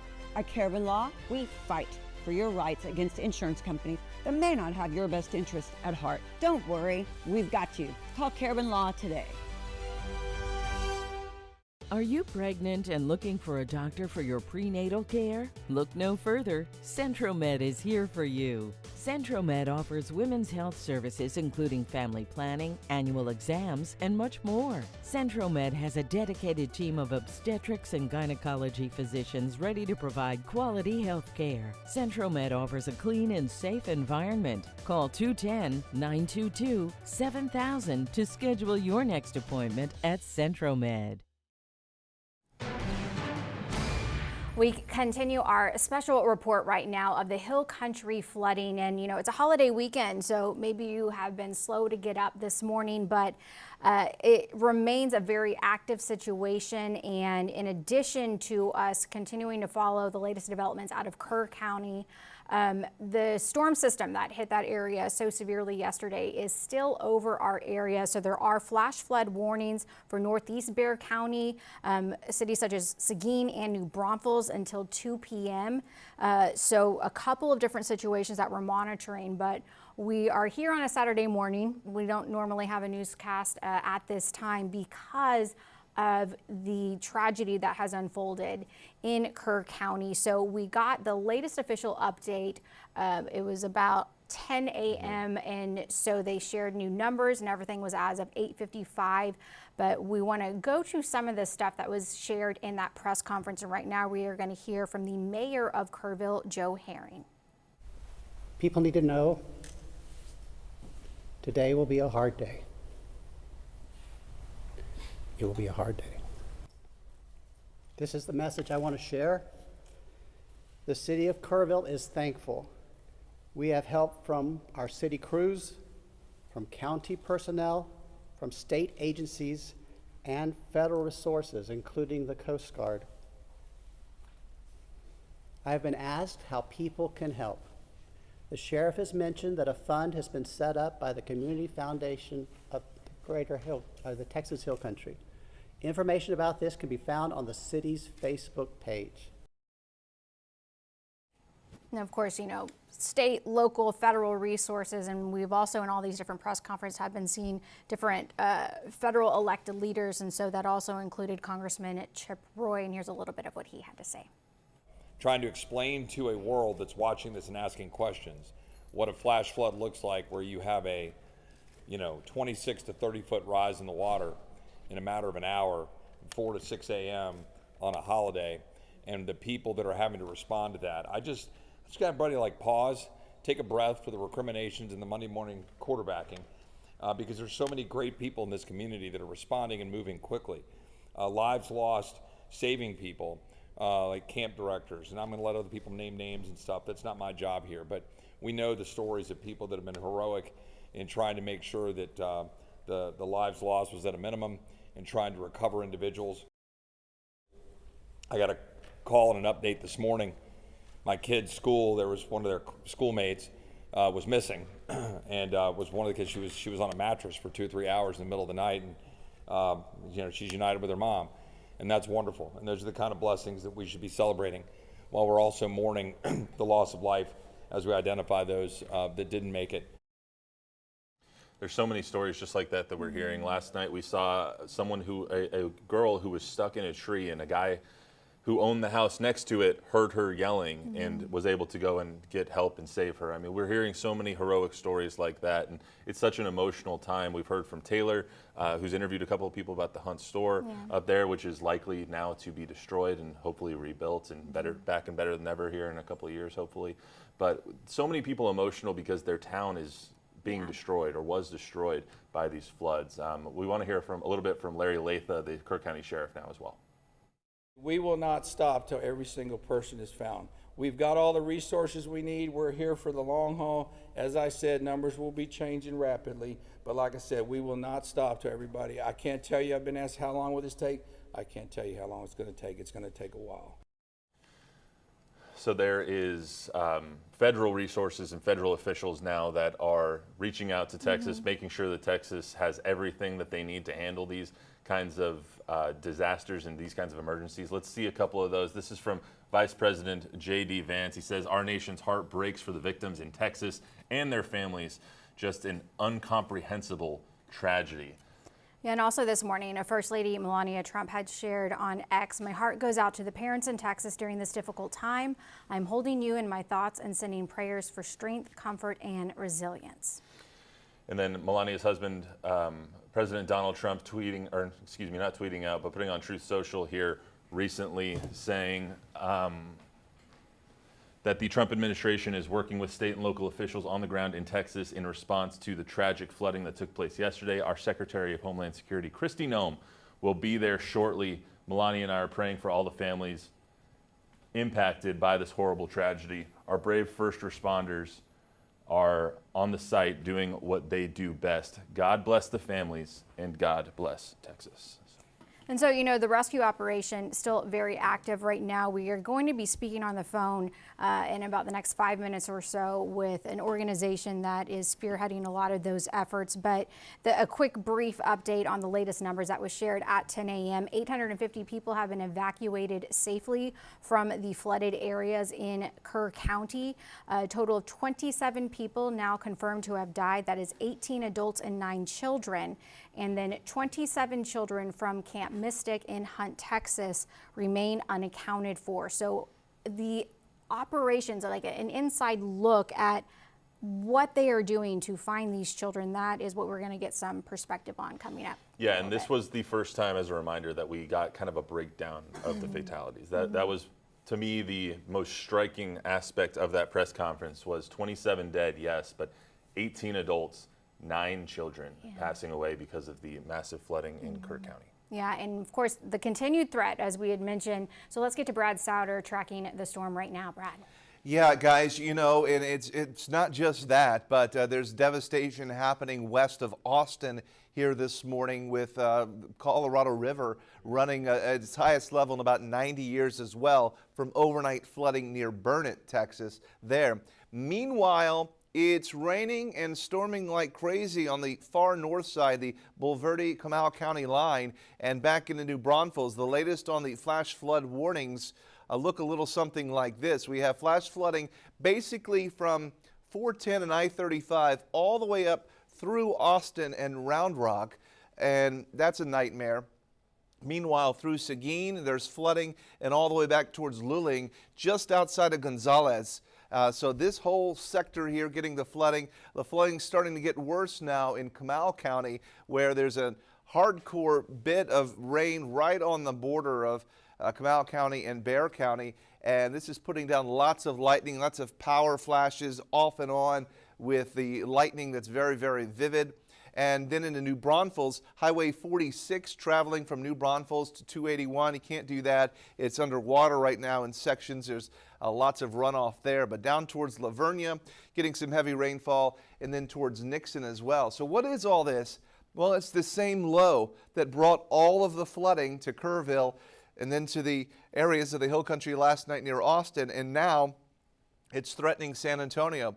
We have the flash flood watch until 7 p.m. tonight. It keeps getting extended as this low just doesn't want to leave. Now, it does appear as though some of the brighter reflectivity values coming into the east side of San Antonio around St. Hedwig to China Grove, Church, Cibolo, and Universal City has gotten a lot lighter. Don't have the dark reds, the deep, heavy rains. It's a moderate to moderately heavy rainfall. Where the brighter reds are is where I'm more concerned about ongoing flooding and flooding getting worse. So some of the numbers suggesting if we had up to 7 inches of rain around Seguin, just outside of Canyon Lake, maybe 5, 6, 7 inches of rain possibly there, which is even more dangerous due to the fact that you've got the soils that are very shallow and the runoff is that much more dangerous there. Meanwhile, I've been talking about west and northwest of Austin. Overnight, 14, 15, 16 inches of rain there. That's even more than what they had upstream from Kerrville, and we know the result of that. So devastating flooding ongoing here at this hour as we continue to watch it. And I believe on the traffic computer, if you guys want to throw up one of the trans guides here, looking at some very heavy rainfall off to the north. I might be able to find it as well. That is coming in towards the northern, there it is, northern parts of Bexar County. That's 281 at Overlook Parkway. You're looking north there, north up up towards Timberwood Park. That's where it is happening now. So we're watching this heavy rainfall. You can see it on the horizon. But for now, I'll send it back over to you at the desk. All right, we're joined now on the phone by Lena Selbrade. Apologize, Lena, if I messed your name up there. She's the division lead in the TXR, which is the Texas Search and Rescue Gulf Coast. Lena, can you hear us? Yeah, I can hear you. Can you guys hear me? Absolutely, absolutely. Thank you so much for the time today. I wish we were talking about something a little bit better than what we are going to be chatting about here. How do the search and rescue operations work when you're dealing with something as heavy of a downpour that we're seeing up in Kerr County? Well, it definitely limits our ability to gain access to things and also changes our risk posture. So, you know, in nighttime operations or in heavy downpours, it makes it very difficult for us to be able to gain access to where we need to go because the situation becomes very, very dynamic, very, very quickly. And so we're constantly having to assess risk and strategize on where to place our people. Right now, with the fact that right now where our team is in Kerrville, they've got some cloudiness and some humidity and daylight. It's allowed us to put boats in the water and start looking and searching for these different spots, potential areas where people could be. It's just a very dynamic situation. So what are kind of the different ways that y'all are helping and conducting these searches? In addition to the boats, are y'all in the air? Are people, hiking up into the hills? How is it working? Yeah, so it's going to come in a couple different waves. Like currently right now, it's the immediate response. We do have our boat teams. We have some drones that are en route. Of course, we're trying to deconflict with any helicopter operations because they take precedence. We have some additional folks who are bringing live find canines. We also, unfortunately, have human remains detection canines that will come at a later date as well. And then, of course, once the water subsides and it's no longer a threat to people, we can have shore-based people start to walk the shorelines and walk neighborhoods to try to assist. You mentioned having boats in the water. Does that include people diving into the water trying to find people who might be stuck underneath? Or what does that kind of look like when you say boats in the water? Yeah, just boats. Currently, we don't have our dive folks out there. The situation's too dangerous to be really diving in swift water. It's kind of not what our purview is. Mm-hmm. So with our boats, we have about 5 now. We've got 1 en route, and then we've got 2 other ones that are being prepped to be taken en route. And with that, it just depends on where we're at in the water. There's lots of silt. It's very murky water. There's lots of debris in it, which makes it even more difficult for some of our boats to even gain access to some places.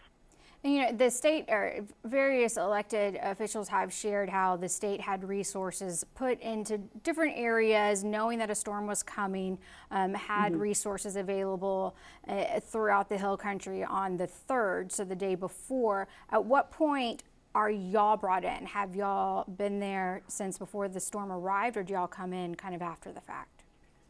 We come in after the fact. It's really important to us that we do not self-dispatch. We only called unless we are requested for just the safety of operations. Currently, we had folks in our North Texas division doing force multiplier stuff on the water, and then we have a bunch of folks here in the Gulf Coast out at Crystal Beach doing force multiplier for the 4th of July. So we've had to actually pivot a lot and take some of those resources, what we could spare, and start sending them immediately to the Kerrville area and beyond. You mentioned the human remains dogs that will be brought in eventually, and I apologize for the morbidity that might sound like this question, but at what point, how long does it typically go for a search and rescue mission until it turns into a search and recovery?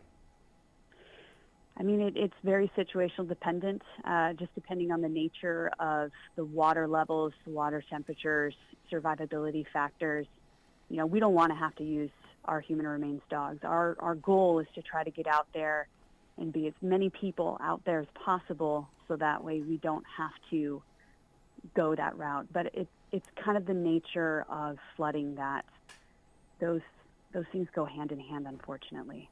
And you know, we're all holding out for hope that the missing are found alive. Are you able to share any stories in regards to those who have been rescued? Not at this moment, and the reason for that is I've been talking on these briefings to some of our folks, but most of our folks are just in the thick of it right now, trying to do whatever they can. So we haven't had a chance to just sit back and listen to the just stories that they've been able to tell and their experiences, because they're still going at it right now. When you go into one of these situations, how long do some situations like this, when it comes to search and rescue, typically take, or what have you seen in the past? We've heard from Larry Latha and some of the other Kerr County officials that are saying this could take days upon days of searching and dealing with this entire situation. So what is kind of, I mean, don't speculate, but an estimation of what you've seen in the past for how these situations kind of play out? I mean, it could be roughly about 1 to 2 weeks with everything. You know, you have that immediate response.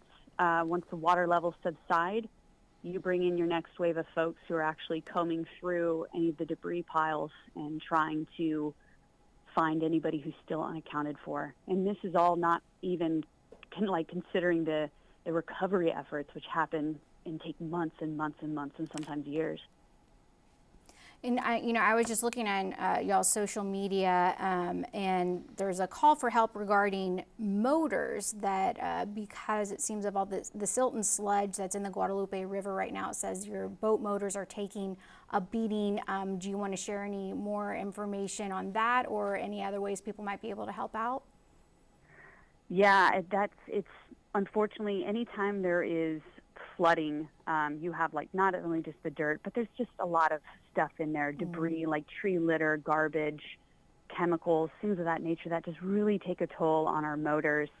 I believe our social media still has a link where people can donate directly to our efforts for this mission that can help us replenish fuel, replenish supplies, replenish these motors, so that way we can stay in the fight. You know, we are a 501c charity. Everybody who works out there right now is our volunteer staff. We have a couple paid staff, but everybody who's out there right now are all volunteers. So anything helps us in that regard, not only just to rebuild our motors, but to keep the fuel going for our folks, keep our folks fed and continuing on. Okay, so yeah, if anyone wants to follow the latest on social media, this is with Texar, Texsar, the Texas Search and Rescue. But thank you so much for taking the time to chat with us today, and we'll be keeping all of your fellow volunteers and everyone that's out there in our thoughts and prayers as well. Thank you so much. Thank you so much. So that was good information there from Lena over at Texar. We are going to take a short break, and then we'll be back with the latest information on the flooding that is happening right now in the eastern part of Bexar County and Guadalupe County, and what happened yesterday over in Kerr. We'll be right back. In a time full of war, be peace. In a time full of doubt, just believe. Yeah, there ain't that much difference between you and me. In a time full of war, be peace. In a place that needs change and make a difference. In a time full of noise, just listen. 'Cause life is but a breeze, better live it. In a place that needs to change, make a difference. In a world full of hate, be a light. Oh, when you do somebody wrong, make it right, make it right. Don't hide in the dark, you were born to shine. In a world full of hate, be a light. In a time full of war, be peace. In a time full of doubt, just believe. Yeah, there ain't that much difference between you and me. In a time full of war, be peace. In a place that needs change and make a difference. In a time full of noise, just listen. 'Cause life is but a breeze, better live it. In a place that needs to change, make a difference. In a world full of hate, be a light. Oh, when you do somebody wrong, make it right, make it right. Don't hide in the dark, you were born to shine. In a world full of hate, be a light.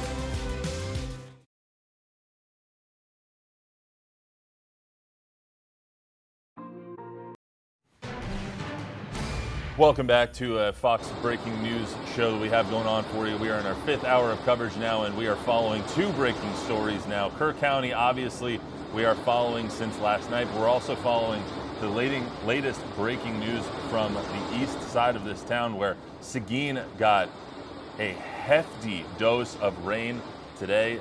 Brad was telling us upwards of 7-ish inches, 8 inches on that side of town, which can cause huge flooding. We saw just last week, or a couple weeks ago, Perrin Beitel only had 4 to 5 inches of rain, and we all saw what happened there with 13 people dying. So this is from above Canyon Lake this morning. I believe it's at the 311 bridge right there. This is from Chris Fellers. So thank you so much for everyone sending these in. Again, you can chime in. Go to foxsanantonio.com and click on chime in, and we will play your video on air as well. Just tell us what you're seeing. Show us what you're seeing. So we're going to bring in Brad Souter here. Brad, we weren't expecting 2 stories today. We were expecting 1, and unfortunately, the rain don't stop. Yeah, it's still a flash flood watch until 7 o'clock, and there could be some additional flooding tomorrow. And as we were looking at that Guadalupe video there, if you've been over those bridges in far north, into Comal County, going in towards Canyon Lake, the canyons are big. I mean, Canyon Lake has the name Canyon in it. So there's a lot of space between the water and the bridge, and to see the water up so close to the top is mind-boggling. It puts into perspective what happened yesterday, and some of that water, just got a new video moments ago, the water is still way, way up. And then the heavy rainfall now that we were watching from Seguin is in northern Bexar County. My wife was telling me that lightning is going crazy, and it's pouring and flooding, and there are flash flood warnings. Flash flood warnings include 281 corridor in San Antonio and points east, okay? The northeast quadrant of San Antonio, flash flooding occurring through New Braunfels. There's some reports of water rescues taking place. You know, rescue crews are spread so thin because it's not just here, but it's also what's happening northwest of Austin. And then everybody else is searching for those missing in the Guadalupe up around Kerr County. So yeah, thankfully crews from all over the region and nation have been sending resources our way, and we're not done. The rain is still coming down, and right now the worst of the heavy rainfall is right north. This is 410 San Antonio, the Comal County, Bexar County line, and that's going to put it into Spring Branch. That puts the rainfall into Smithson Valley, and now it's moving over towards Camp Bullis and towards the Dominion, but all this kind of north of the airport. The airport's going to come in with very little rainfall out of this because it is all just so much farther north of there. The lightning has been quite vivid with this as well in the last little bit. Just look at some of this. I don't know if we have the CPS energy outage map or not, but maybe we could route that and check on some of the power outages. But the power outages from the lightning, for sure, probably a thing that we're seeing. All right, so there's 281 right now at Overlook Parkway. This is going to be in northern Bexar County, and not a lot of traffic. You know, I encourage you not to travel when there is a flash flood warning. It basically means there is flooding occurring, and it's obviously very problematic. But we have lots of flash flooding ongoing right now, and we will continue to see that. These warnings run until 2 and 2:15, so that is still, well, we're talking 2.5 hours from now that some of these continue to run, and obviously they won't be let go of until the rain comes to a stop, and that's not happening anytime soon. This has been a tough weekend. You know, we always talk about droughts and how every drought will come to an end from a flood, but nobody wants it like this. This is just hard to see. But here is the looping radar over the last little bit, and this is all the same complex that we've been dealing with now for a couple of days. And then last night, of course, it was up around the Austin area where it was so very problematic there. And now it looks like if we zoom the picture way out, it's pretty much concentrated to San Antonio. I was doing this earlier. I was showing a 36-hour time lapse here. Let me go fast on this. We'll just do very fast. Okay, 36 hours. Watch what happens. So initially you see the swirl of this upper level low, and by the way, this is all part of what was left of Barry, develop into the hill country. It slides into Kerr County a couple days ago. There's that. And then last night it redeveloped northwest of Austin and just sat there and dropped another 15 inches of rain. Now it has slid down back to the I-10 corridor, and it's trying to threaten San Antonio. So this is just wild to see. And so many folks, you know, are saying, how come the people were by the river? Well, yes, it's flooded before, but it only floods every 50 years or so, and it's nearly impossible to determine where the hardcore part of this low will set up and drop all of the rain. So with that, we would say with a flood watch surrounding everybody, it could happen anywhere in South Texas today and into tonight.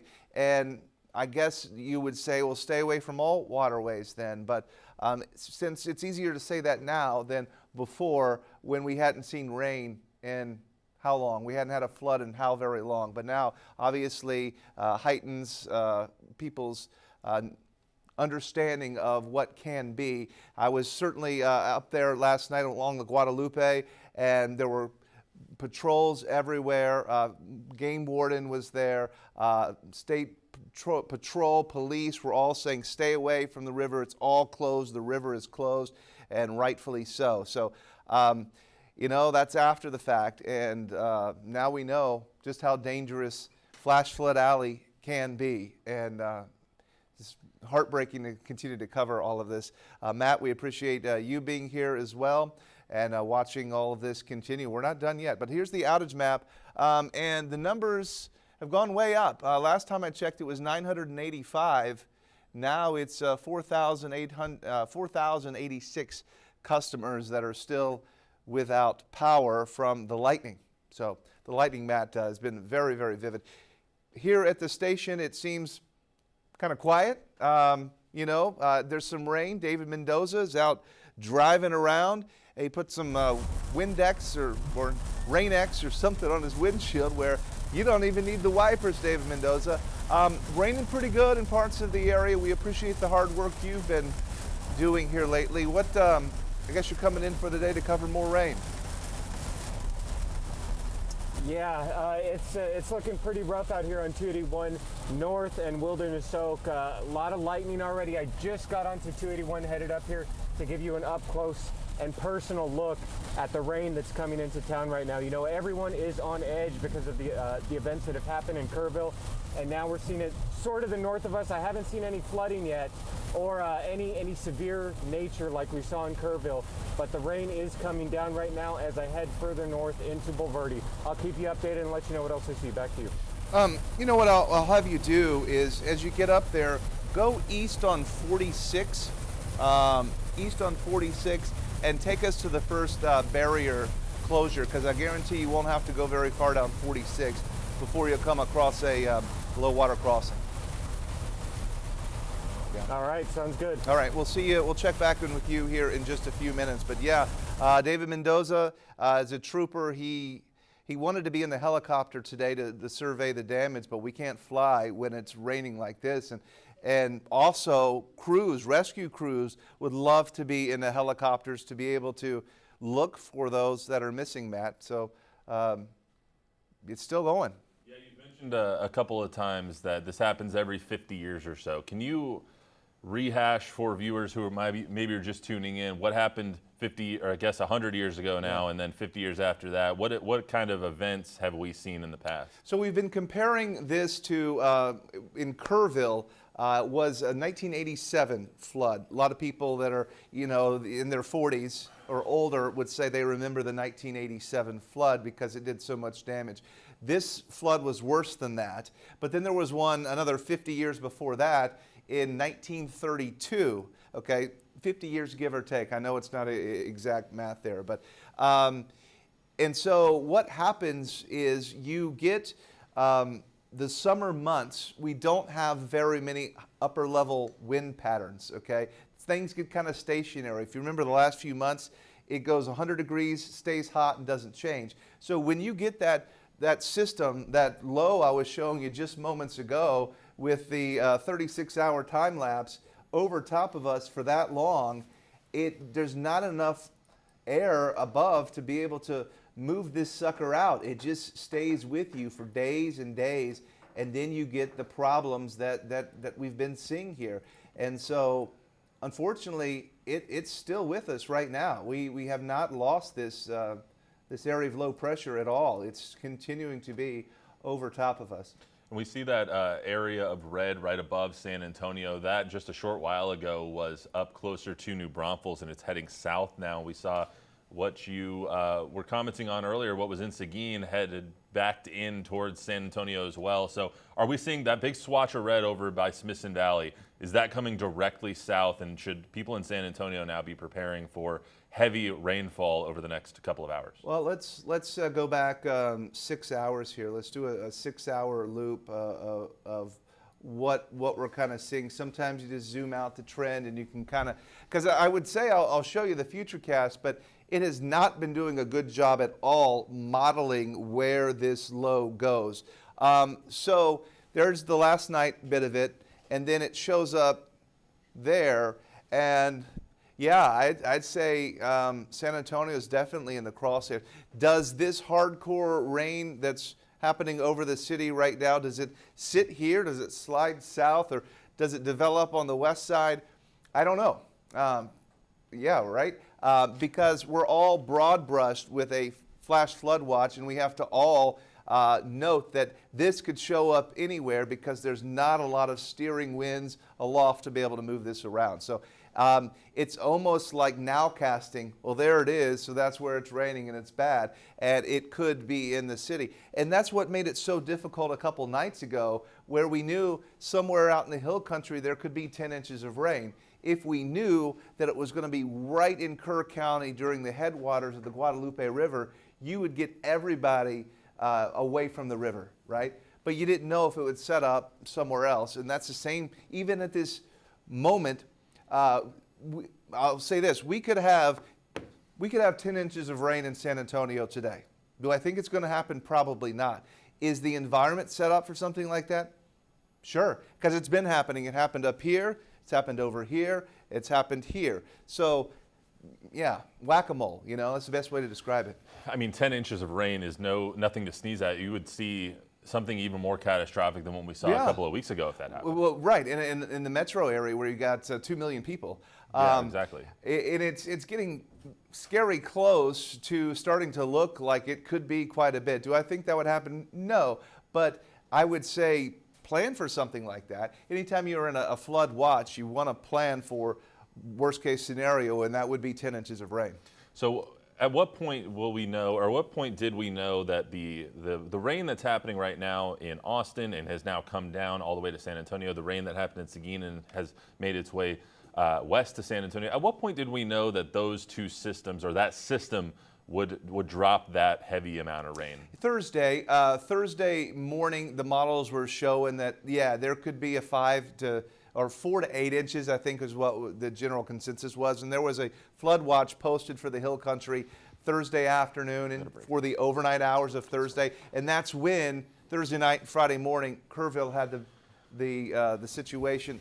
Actually, it wasn't even Kerrville, it was Hunt. Kerrville had a lot of rain, but the 10 inches of rain was in Hunt, and that's the headwaters of the Guadalupe River. And then now, last night, you had 10 and 15 inches of rain up in Burnett, okay? And a lot of people there for the 4th of July. We haven't gotten a lot of information out of that area, and that's kind of scary because I know that amount of rainfall is going to do problems for sure. And so now we again have this flood watch, and I can't tell you, even at this point, exactly who's going to get the 5 to 10 inches of rain today. I mean, it's so frustrating. It's kind of like when I covered tornadoes in Oklahoma. You knew it was going to be a bad day, but I couldn't tell you where the tornado, what neighborhood was going to be hit. All right, Brad. Well, we will stay. We have crews now on the road. We have crews all over our viewing area that are going to be leaning into weather as we have been all morning. We are bringing you the latest developing news. That's a great shot right there. Great triple box for Fox News First right now. As we approach our 6th hour of coverage, we came on at 7 o'clock. We will continue as long as we can and as long as there is news to bring you. We will take a break and we'll be right back.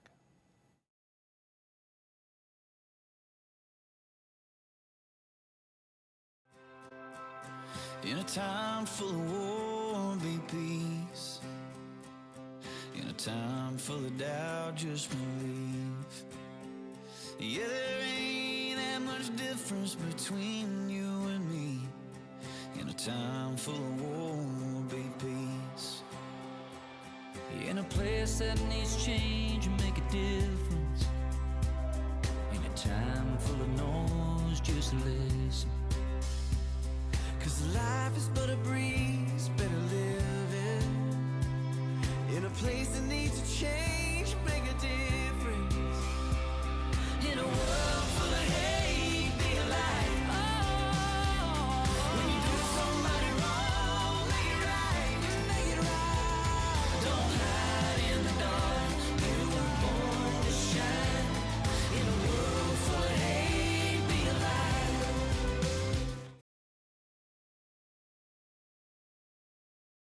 Fox News at 9 is San Antonio's primetime news leader with Yummy Virgen's award-winning investigations. These many people crossed probably within the last hour and a half. Darian Trotter's problem solver. We reached out to code enforcement about the vacant lot. Ryan Wolf's Cash for Kindness. You know what time it is? Cash for kindness time. Exclusive stories you'll only see here on Fox News at 9. Puro San Antonio.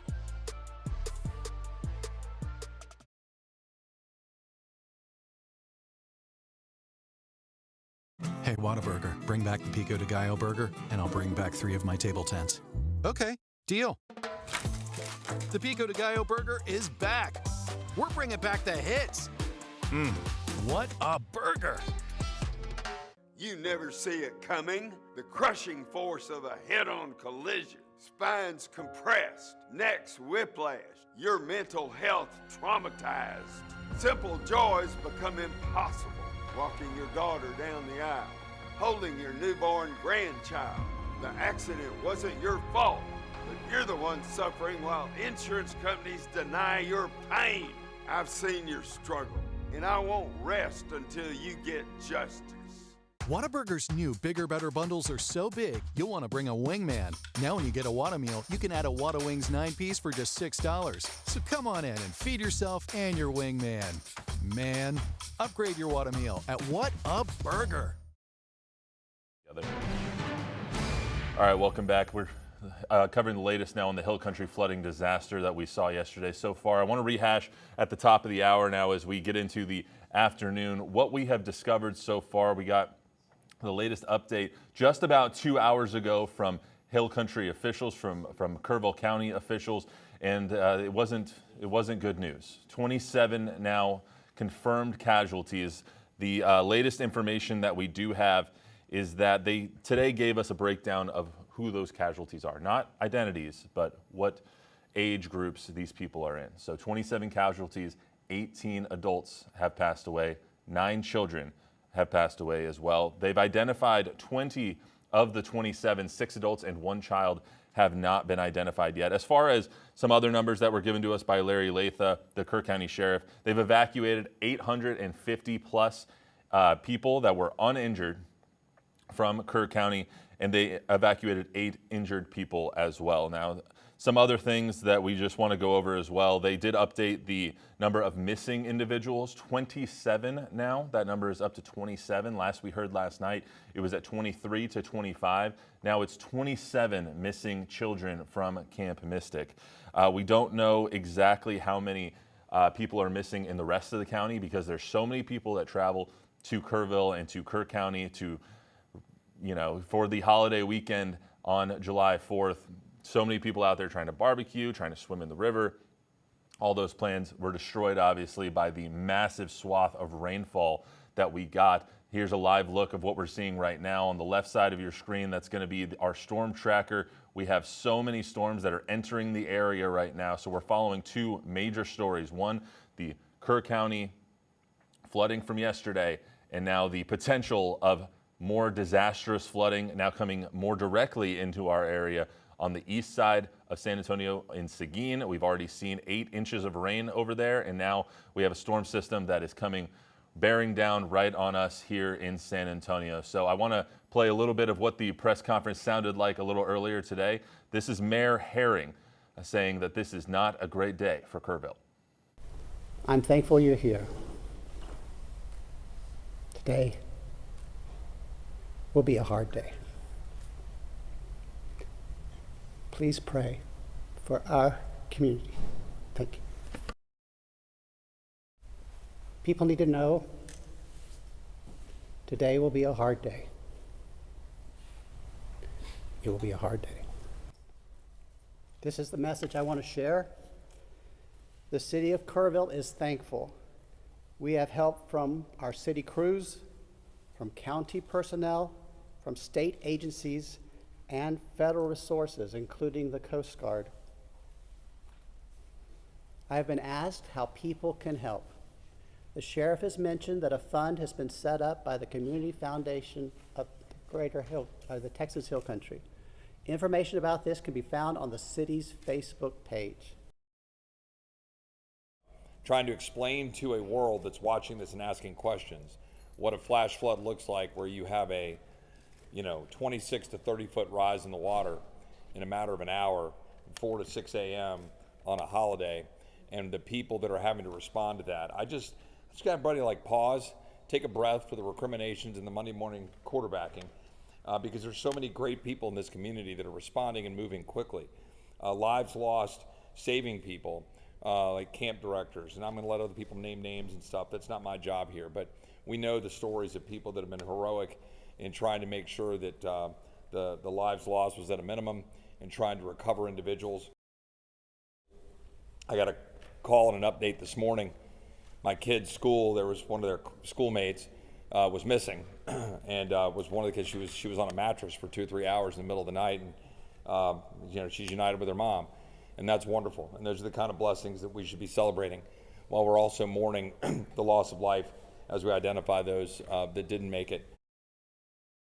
We will not stop till every single person is found. We've got all the resources we need. We're here for the long haul. As I said, numbers will be changing rapidly. But like I said, we will not stop till everybody. I can't tell you, I've been asked how long will this take. I can't tell you how long it's going to take. It's going to take a while. So that was some of the sound that we heard just about 2 hours ago. The next update is going to be in less than 2 hours from now. There's going to be an update at 2 o'clock, another one at 6 o'clock that we will hear from Kerr County officials and hopefully have some more concrete numbers for us. Now, we were able to speak with Representative Verdell, who represents the community up there in Kerr County, a little bit earlier today in the newscast in our first, actually it was in our second hour, actually our first hour, excuse me, of coverage. Let's hear a couple of sound bites from him, what he said earlier today. As soon as we realized what was going on, you know, I drove it probably too fast, but as fast as I could to get over here to help. And I can tell you, we have, as far as our state government and our local governments go, they are doing an amazing job right now, doing everything they can to try to find everybody they can. What are you seeing out there? What are you hearing so far from your constituents that some of them, their lives have been completely uprooted? We spoke to someone yesterday whose RV had everything he owned in it, and it was sailing down the river. So what have you been hearing from your constituents on this tragic day? Yeah, the hardest part is there are people who, you know, all across Texas, there are people that have connections to people that were at Mystic Camp and these other camps. And so I'm getting, a lot of people are asking about folks that are still missing right now and just trying to get that information to them as best they can. What does today look like as far as operations and search and rescue go for the government here? Yeah, you know, first, before I get to that, I want to say that TDM, Texas Department of Emergency Management, Texas Parks and Wildlife, DPS, we have the National Guard here, all of those agencies, along with all the local leadership and community, have worked together amazing. They've done an effective job. Today, you know, yesterday, the entire focus was let's find everybody that we can and rescue them. And today is more of that and trying to get a better assessment of other damage that has occurred, but we're still in saving mode. And so we have a lot of game wardens out there right now, a lot of DPS, a lot of guard, and they are running up and down the river. And I'll be out there soon, and they are trying to, I mean, we're holding hope that there are more people to be found right now. And what have you seen yourself? Have you been able to get beyond Kerrville, into Ingram, even into Hunt yet? I did. I was out in the Hunt area till about 3 o'clock yesterday morning, or this morning. And the reason that it was so hard to get to people there is there's one road that goes back through there, and it was 20 foot underwater. We were going through there last night looking, and we were on the road. The water's come down quite a bit. We were on the road, and there was, you know, a water line 20 feet above us with brush and debris and trash.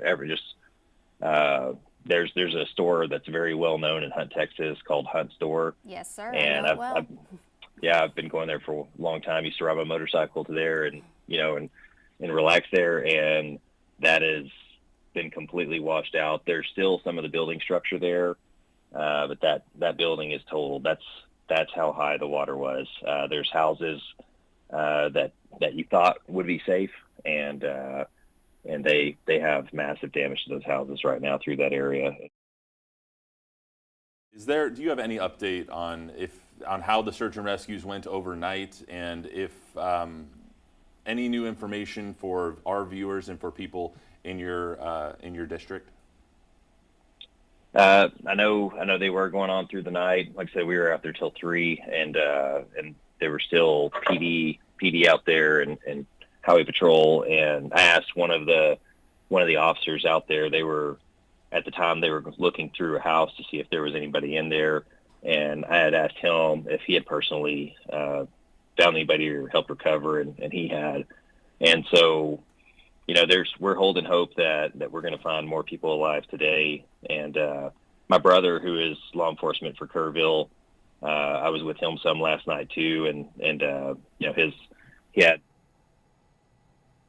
to help identify some people that they had recovered, and just pray for the people that are out there doing the search and rescue, because they're also seeing things, and they're putting their life on the line, and we need to remember them, and I really appreciate that those guys are out there. We are very blessed to have them out there.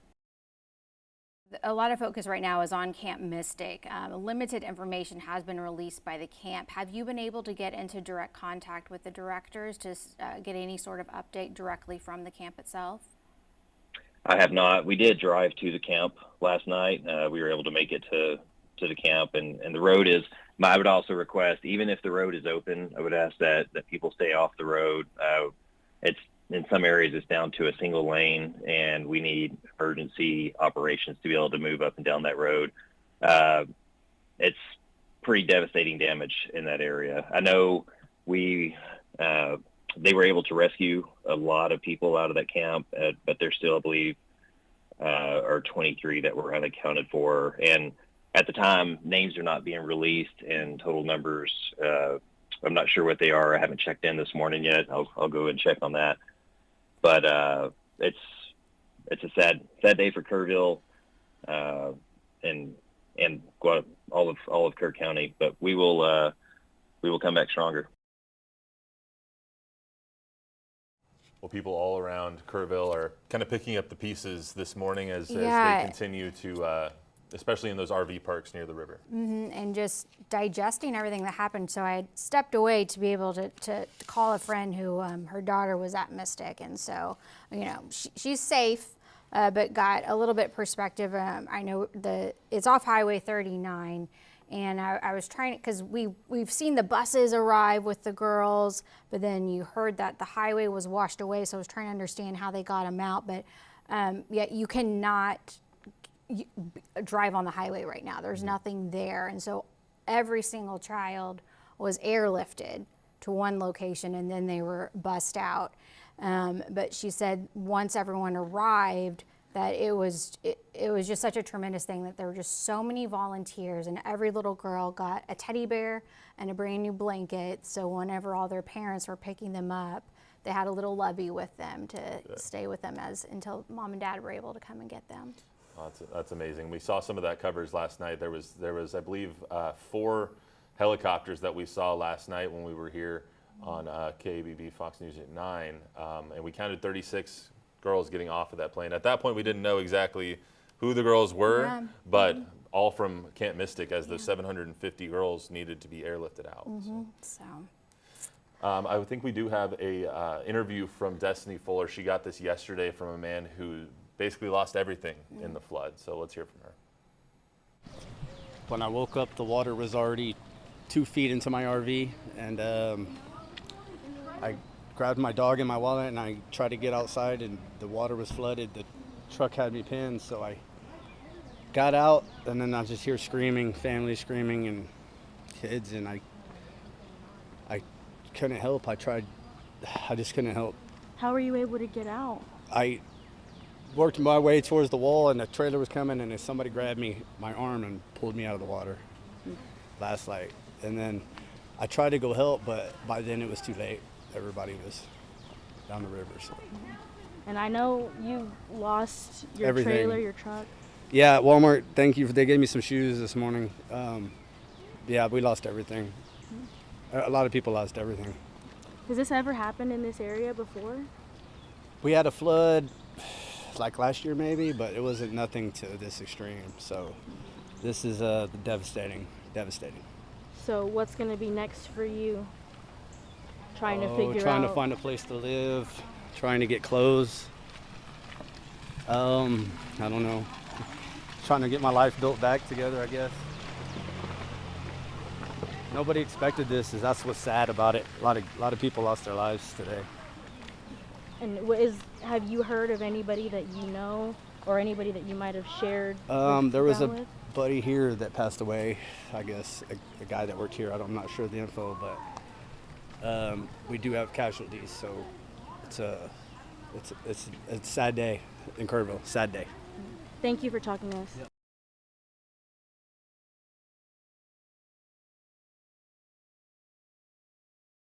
Hey, Whataburger, bring back the Pico de Gallo burger, and I'll bring back 3 of my table tents. Okay, deal. The Pico de Gallo burger is back. We're bringing back the hits. What a burger. You never see it coming. The crushing force of a head-on collision. Spines compressed, necks whiplash, your mental health traumatized. Simple joys become impossible. Walking your daughter down the aisle, holding your newborn grandchild. The accident wasn't your fault, but you're the one suffering while insurance companies deny your pain. I've seen your struggle, and I won't rest until you get justice. Whataburger's new Bigger Better bundles are so big, you'll want to bring a wingman. Now when you get a Whata meal, you can add a Whata Wings 9-piece for just $6. So come on in and feed yourself and your wingman.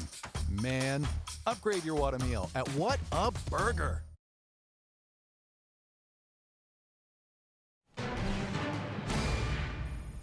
Okay, continuing coverage now of what was the flooding and the disaster to now the current flooding that we have ongoing right now. We have our crews out, and meteorologist Joe DiCarlo, we see you there, and I see that you got some rain, my friend. Where is this?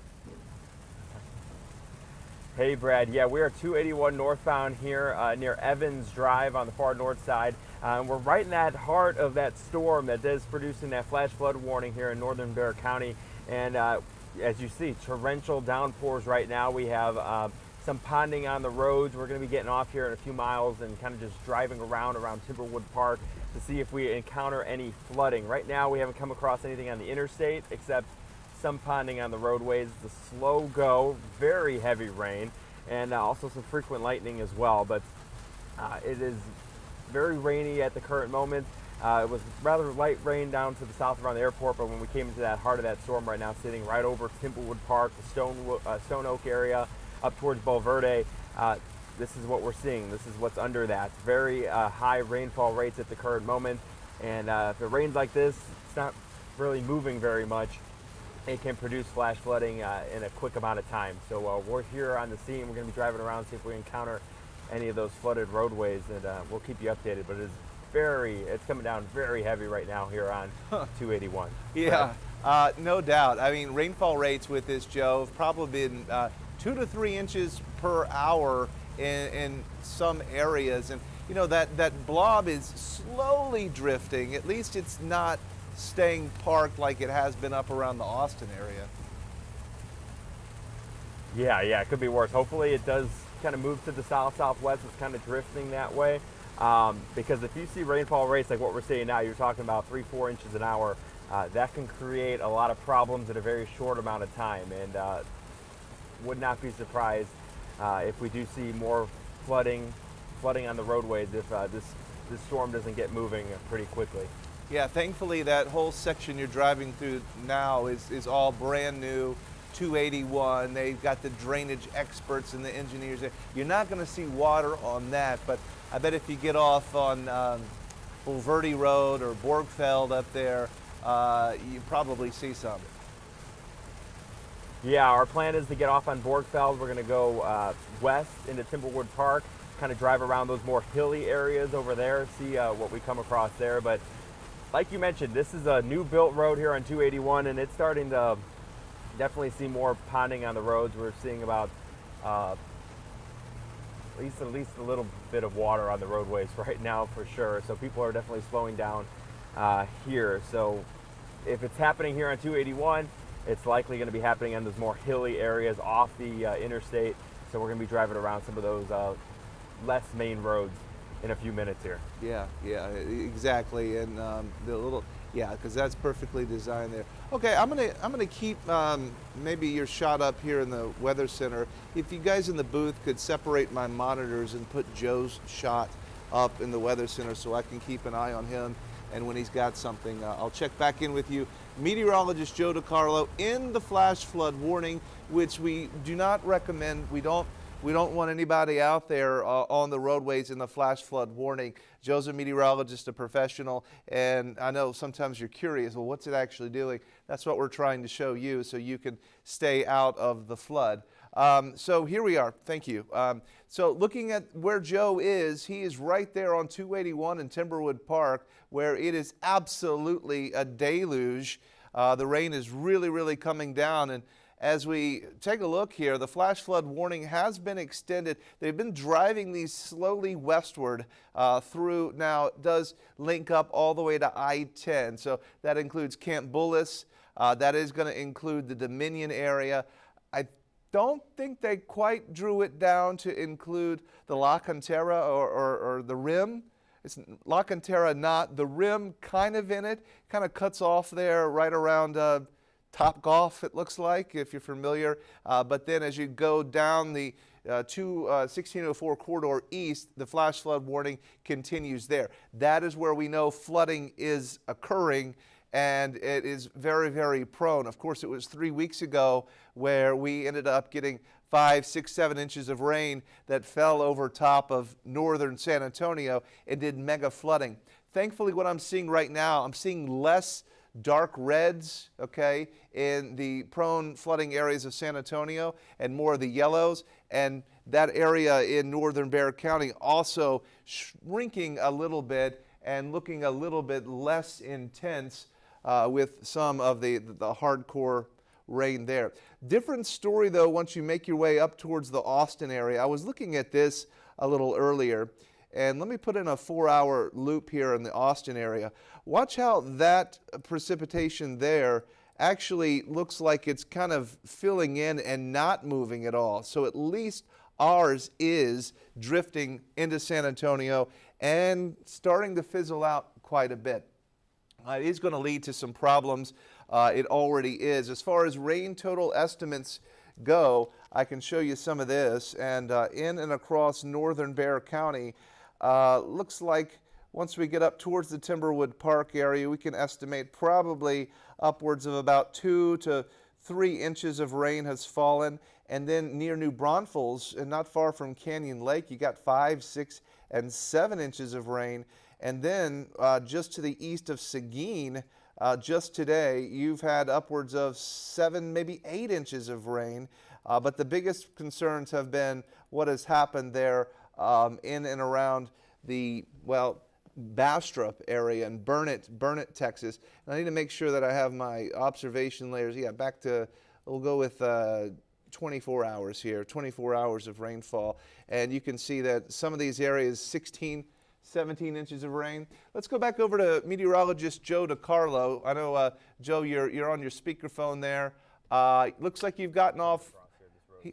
He's got the Borgfeld exit here, and this is the new frontage road, and it looks like they got a drainage issue. So, okay, no audio from Joe. Joe is potentially talking with the other crews, but directing where folks go. But looks as though we've got some runoff coming down. You know, it's hard to know how deep that is, but when in doubt, you do exactly what our crews are doing, and you turn around. We might go up there and take a closer look at some of it. Joe, Joe can't hear us? Okay, all right. Well, let's go on over to, we got somebody coming out here.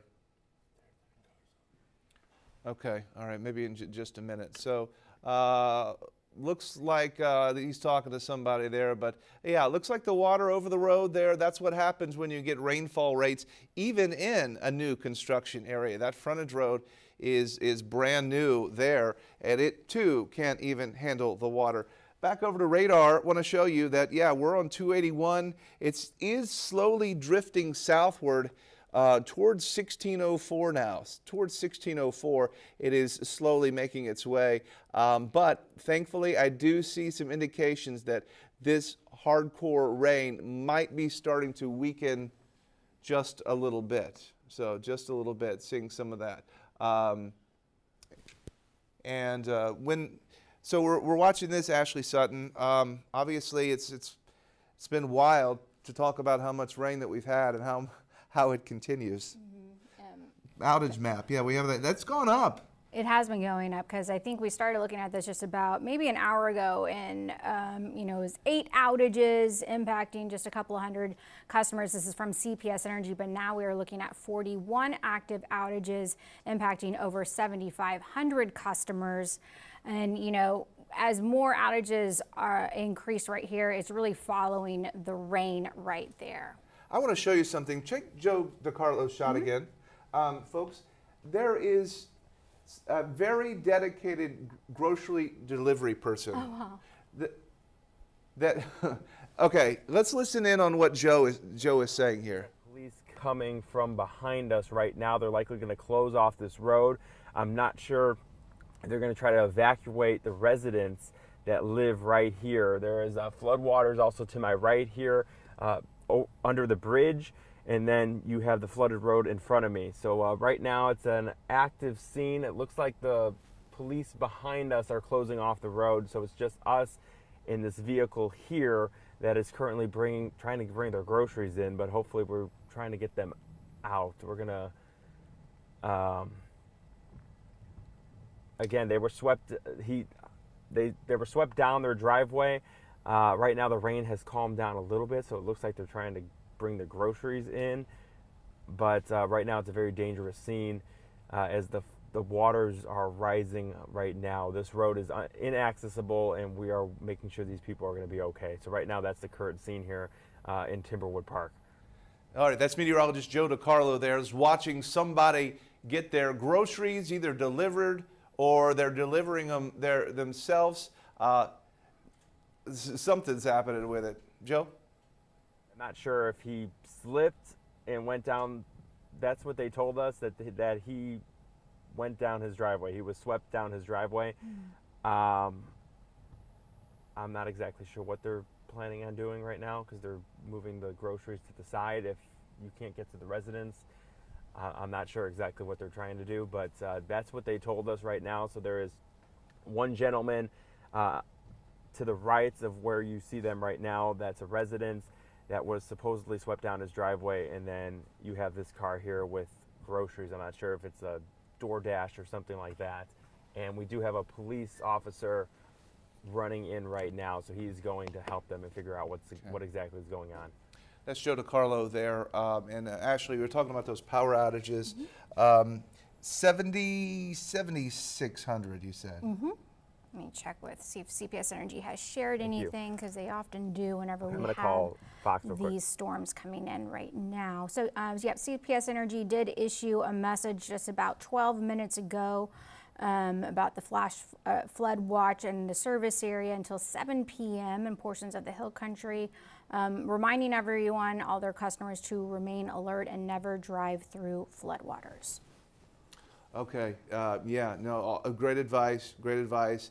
And I know Joe was going to be dialing in. Joe, shake your head up and down if you can hear. You can hear me.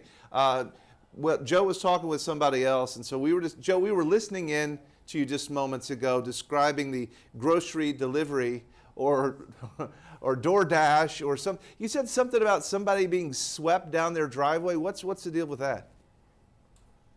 Yes, so we're here at 281 in Borgfeld. We were getting off at the exit, but you see the frontage road in front of us. It is flooded. We talked to that car in front of us.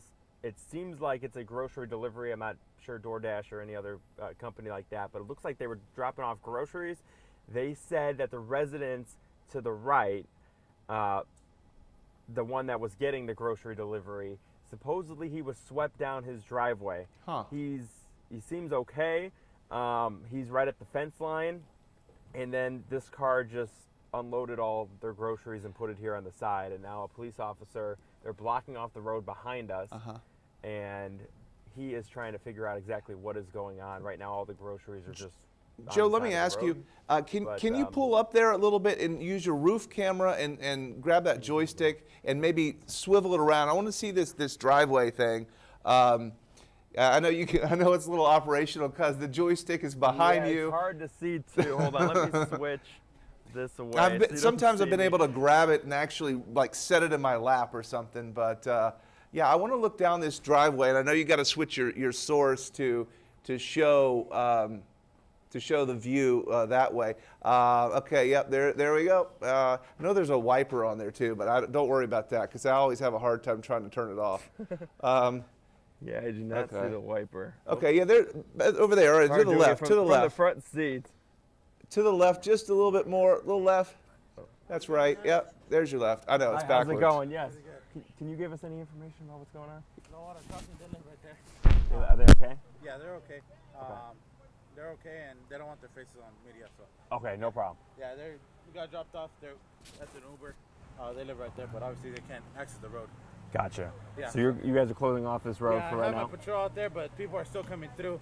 I have more vehicles, more patrol units on the way to close off the exit. Okay. Are you gonna evacuate him, or is he okay? Their house is up on the hill. Okay. I guess that he was swept down. He said. Yeah, he's secured up there. As far as I'm aware right now, I just want to stay up there. Okay. Yeah. So if you want to scoot back, just so I can get this traffic. Sounds good. We'll go back. Joe's talking with an officer there. The officer's giving him the details. Thank you so much. I appreciate it. Somebody was swept down their driveway. Brad, yeah. There was. Hey, Brad. Yes, he was swept down his driveway. They're going to have us move. Yeah. That was an Uber that's delivered groceries as well. Oh my also gosh. dropped some people off. Give the that guy a residence tip, to the man. right is uphill. So they said he's okay. They are worried about the water rising here on the bridge that we're on. So they want us to back up. Well, the good news is, Joe, the rain has stopped there. So with that water that's in the road, I imagine that's only going to take just a few short minutes to drain out. I do remember there have been problems in that area before with runoff. And I don't think you're near an active stream. That's probably just a lot of highway runoff there. But I see you guys backing out of there. We also have, let's see, David Mendoza is back on 281. It's just south of you, Joe. He actually was able to film the cop that was closing off the highway there. And David, you're back in the thick of some of this heavy rain, huh? Hey, I'm on 281 South, just a little bit below where Joe DiCarlo was. I actually pulled past him. I saw that scene, turned around, and was like, oh, Joe's already there. So I continued southbound. I'm kind of following this storm coming in from the north. I had the chance to drive completely through it. It seemed very quick from about TPC up to Bulverde, and it was over with in a flash. But now that I come back down south, it seems like it's moving a little slower and just dumping rain. This storm is dumping a lot of rain. When I was initially driving through it, I told myself, yeah, this is flash flooding. I do believe Joe is actually by a stream, Cibolo Creek. I drove by the sign. I could be wrong about that. Don't quote me. But I had the chance to look down into this creek, and the water seems to be rushing down there. But I'm going to continue to follow the storm. Hopefully it doesn't impact our roadways excessively. I'll let you know. Back to you. Okay. Yeah, you are right. Cibolo Creek is pretty close by in that area. Yeah, here in that rain, it's just pouring down, folks, on the highway there. On this holiday weekend, that obviously it's been something nobody wanted. The stories that we've had. We still have these active flash flood warnings. Mm-hmm. Okay, here we are in River Road in New Braunfels, and that shot is there. We've had some issues with some of the bandwidth up in that area because it's being prioritized for a lot of the first responders, which totally makes sense. But the active flash flood warnings now running until 2 p.m. Downtown San Antonio does not have a flash flood warning. Let me let you know that. But everybody is under this watch. Okay, everybody in our viewing area is under this watch. In fact, here are the active watches. Watch in green, meaning we're watching for the potential for flooding. The red is where we have flooding occurring now. And it's been getting worse in some spots, especially there up in the Austin area. That's where I think the bullseye of today's heavy rainfall is going to be. And hopefully what's happening in San Antonio is gonna become lighter. Now I expect this rain to continue all day long. It's not going anywhere, we just don't want the darker reds. Some yellows are okay, but the darker reds are problematic. And thankfully at this hour, there are less of the darker colors. So, but that's what's happening. That's kind of the latest here, Matt and Ashley. All right, yeah. A lot of things going on. Mm-hmm. I think we do have Cristina De Leon. She was at the briefing just about 2.5 hours ago. She's been up in Kerr County basically all day, or in Ingram as well. So, Cristina, what can you tell us as we come to you about 12:35 this afternoon? Yeah, well, we're finding out after that briefing, we all got the totals. Sadly, the death totals rose just a bit to 27. We did not expect the numbers to go up, but they just went up just a little bit. But what we did find out that was good is that there was more than 800 rescues, which was good. So those numbers went up much higher. But what we also found out is outside the Hill Country Youth Events Center, and partially inside, is that this is somewhat of an operations center too. You can see the tents up here, and this has somewhat become a mobile command center outside and partially inside as well. And we did not know that actually until we got here, how much was set up. And all throughout the time we've been out here, we've been hearing those helicopters, or Texas DPS helicopters, that are part of the rescue mission. Some of them had stopped for a little bit because we had so much fog in the area, but they are back up and running, and you'll probably hear them throughout the morning. I hear something coming from a distance. You can probably see it from the distance straight away. You can probably see it right there. There's another helicopter that's coming, and you can hear the choppers, and they've been landing. Nobody coming out of them.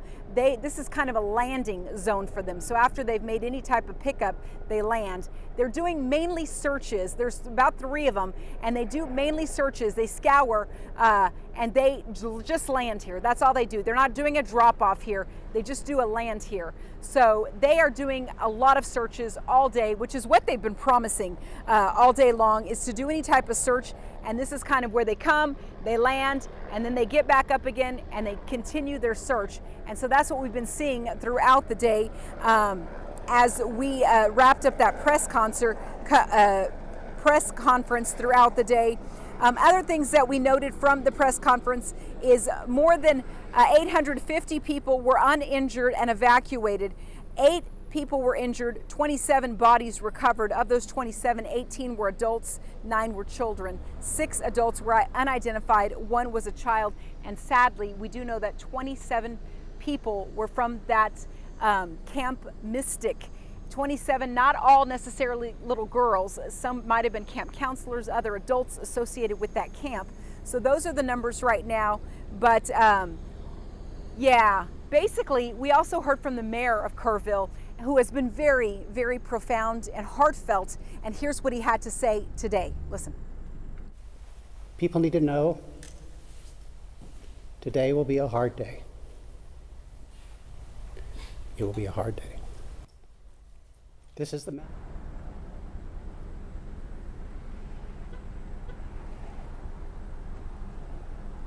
Yeah, so basically, he doesn't have a lot of words to say because he's always getting so emotional and choked up about it. As you can imagine, this is his town. You know, he is the mayor of this town, and his messages are so clear and so heartfelt, so thoughtful. Now, we are going to have another presser a little bit later on today at 2 o'clock, and then another one at 6 o'clock. The governor, Greg Abbott, is also going to be here at 2:30, along with U.S. State Senator John Cornyn. Chip Roy will also be speaking as well. And of course, we're going to have a lot more on that on air and online at foxsanantonio.com. So be sure to stick around for those messages as well. Hopefully, we will get some more real numbers and real information as far as confirmations on what they have found, but you can see these searches are going on as another operation command has been set up right outside this event center here in Kerrville. And as soon as we get those updates, we will bring them to you as well. Reporting live in Kerrville, I'm Cristina De Leon, Fox SA. We will send it back to you. Thank you, Cristina. Yeah, because the latest numbers that they gave, they had said that it was everything as of 8:55 this morning, but it continues to be a rapidly changing situation.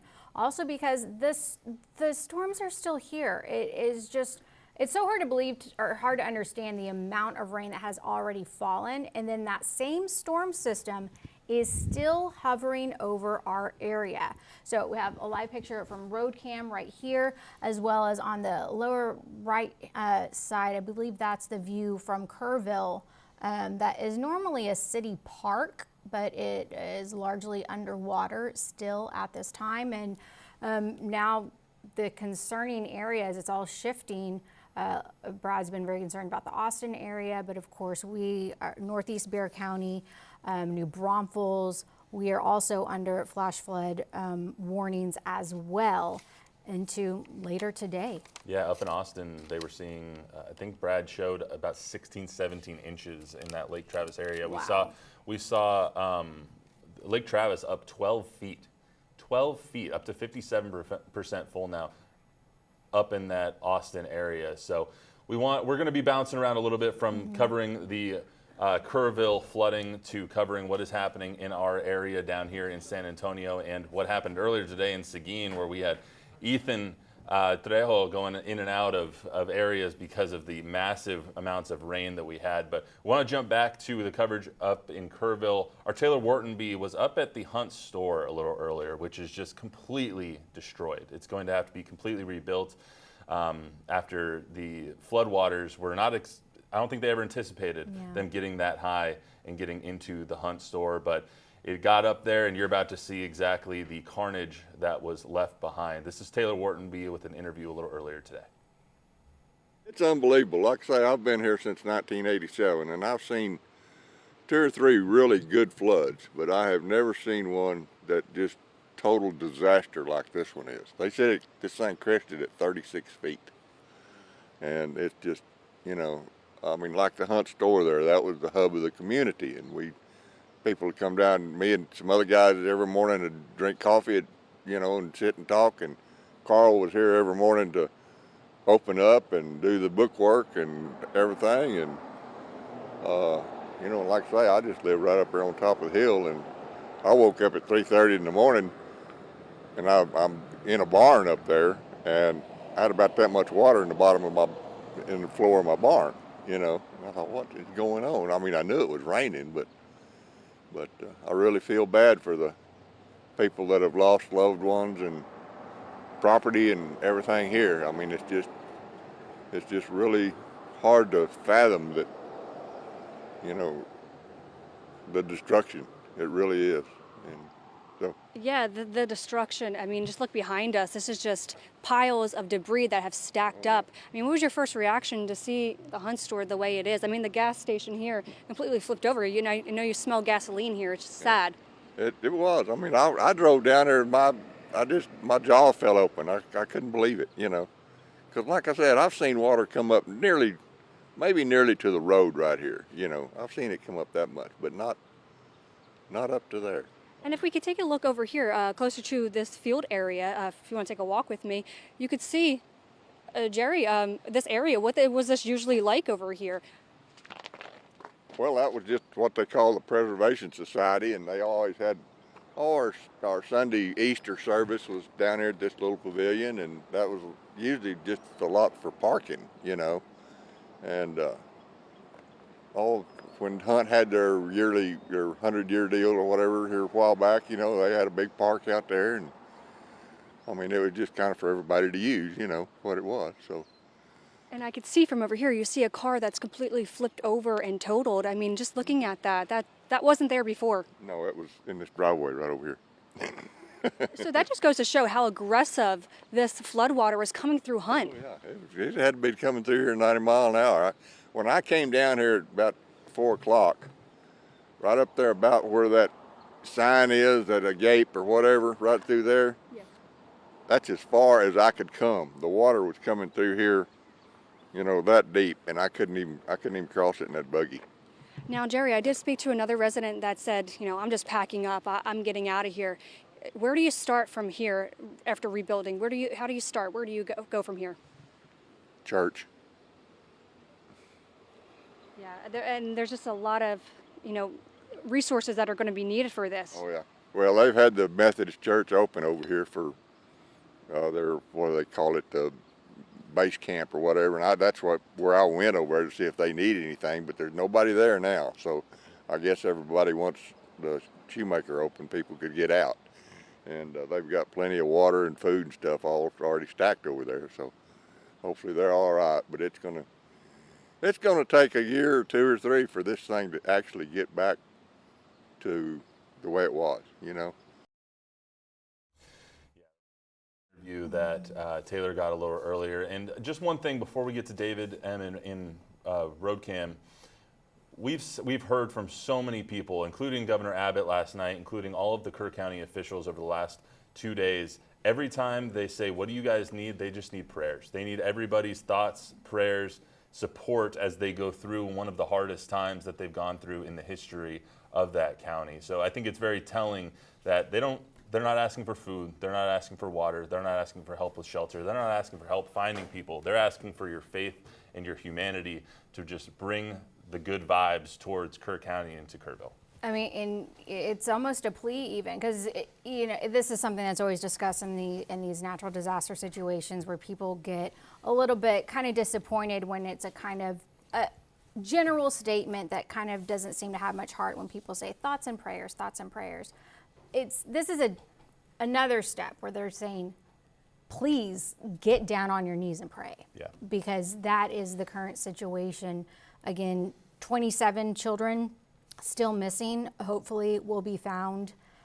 Clinging to trees is one of the areas that they are focusing their searches right now. It's just because, you know, and we've heard from so many adults, but there are literally hundreds of children who have just survived flooding that we still haven't even been able to see yet. Yeah, 850 people rescued so far, uninjured, which is remarkable in and of itself. 8 people rescued that have been injured. I mean, we're still waiting the latest update on the numbers. These are almost 4 hours old now, but you so often with these natural disaster situations or any situation see thoughts and prayers, thoughts and prayers, thoughts and prayers.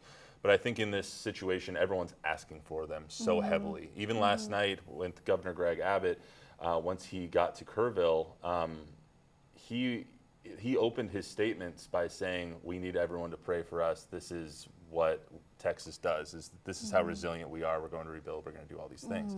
So you hear that from the leader of the state, and then you hear that from people like Gary and Larry that Taylor has talked to today, and you see all of that stuff. So we have. I just thought that was an interesting thing, because that's a common theme that we hear so often here throughout this coverage. But we do want to get to David Mendoza, who is out in Storm Tracker. And David, where are you at right now?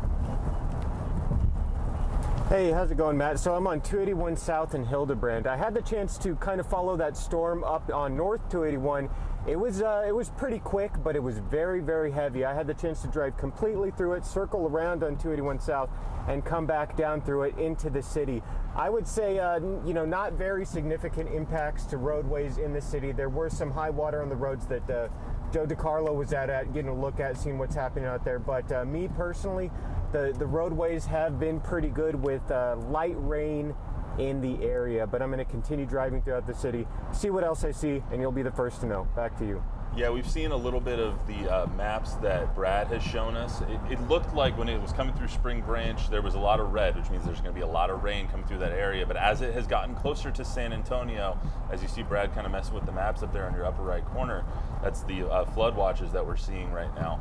You've seen that those pockets of rain have started dissipating once they got over San Antonio, which is a good thing as far as the flooding is concerned in the Bexar County in San Antonio city limits. So that's what we're kind of itching to see. That's the map right up there on your right. If we can take that full, guys, and bring in Brad Souder over here. Brad, as we've been watching these all morning, we've seen the red kind of splotches coming from Austin, coming from Seguin and moving towards San Antonio. But right when they get to San Antonio, it seems like they turn yellow, green, and start to dissipate a little bit. Yeah, so these are the active watches and warnings. Green is the watch, red is the warning. And so we are still under a flash flood warning in northeastern San Antonio. But I'll tell you this, as we've been watching, there is a lot less convective depth to these showers and storms, okay? A lot of lightning. I mean, there are 8,000 customers in the dark and one large commercial building fire right now, likely likely from lightning. There aren't too many people working on a holiday weekend, so a fire at a structure probably was from the lightning. Obviously, the fire crews will be able to tell for sure. But we are seeing some moderate rainfall, but not nearly the intensity that it was, say, just a few minutes ago. I was really, really worried that we were going to have a devastating, life-threatening flood in San Antonio, and rightfully so. And here's the issue with that. I couldn't tell you, so I'll back it up and show you what I'm talking about. You see these, I looped it just one time. All right. I ran it one time rather than continuing. Come on, continue, loop continuously. All right, here. So what we saw was the dark colors coming into San Antonio, and recently they sit over the same area for 3 and 4 hours and drop 10, 12, 15 inches of rain. That's what happened in Kerrville. That's what happened just west of Austin. And I couldn't tell you, even up into that point, whether or not this was going to come in and do the same thing. So when you say, why were people along the river, why weren't they evacuated? Well, we didn't evacuate anybody in San Antonio just now because we didn't know if it was going to be that bad. Could it have been? Yeah, we have the type of air mass, the type of environment that is conducive to drop 10 inches of rain in a metro area in 2 or 3 hours time. So it's frustrating to know that bad things can happen, but you just don't always know where they're going to happen when it comes to a situation like this. The way you want to treat it is if you're trying to go camping or you're trying to be along a stream when there is a flood watch, you don't want to do that. And sadly, the reminder of the updates, the press conferences we have that are just getting more and more heartbreaking as we go through this event. And, you know, everybody wants to try to blame something or someone, blame the weather. The weather caused this. We learn, unfortunately, a lot, but this is Flash Flood Alley, and we were reminded, unfortunately, every so many years that this can happen here, and it does. So the rainfall totals just for today, yeah, 8 inches near Seguin. It's been a lot more up to the north. Kerrville, thank God there hasn't been any more rain up there today. Kerrville, though, is still under the gun for some wet weather, I know we do have that one shot there that they've got some cars blocked off. The police are blocking off that road. Whose shot is that, Josh? That's up in the hill country. I'm not sure which remote that is, or if Josh is still in the booth or not. Vivian, hi Vivian. Vivian, can you take that one live view shot there? It's got the police officers blocking the roadway there. And then whose is that? Ethan. Okay, that's Ethan Trejo. Okay. So that's the road that they closed off. And so New Braunfels closure. Okay, so that looks extra precautionary. You know, the water obviously doesn't look that deep, but the police there say, no, you know, don't drive through it. And we're all more on our edges right now because of what has happened. I mean, sure, it does look like a puddle, and we'll be able to watch this rescue operator splash through, but I also don't know what's happening up the road or where this guy is going, because at this point, that is just a puddle, and maybe it was something far more significant just a little bit ago. But obviously, he's still responding in code 3 to a situation. Matt? That's River Road. So they tried to close down River Road just a little bit earlier. We saw on their Facebook page up in New Braunfels. They said if you live near the river, don't wait for conditions to worsen. Move to higher ground now. Stay tuned, Bob, and whatnot after that. But that was at about 11:15. They closed down River Road, and that's where Ethan is now. Okay, so most likely that water was far deeper just a little bit ago.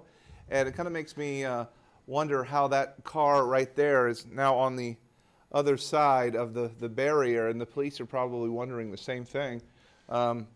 That car that's parked there, because it looks like the road's shut down. But hopefully the water's going down. It kind of looks like it is at this point. The heavy rainfall in San Antonio, there's still pockets of it, but it is not nearly like it was. Do we have Ethan Trejo available? Is he?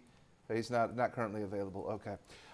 So we've got some minor flooding in spots. I guarantee you there are other areas that have it worse than that. As far as any water rescues go, a lot of times we're able to see if there are any, and I do not have any reported water rescues. Bearflood.org, I don't know if you guys want to run that through Scan Converter or not. We can kind of see what Bear Flood is showing right now, if there are any road closures or waterways.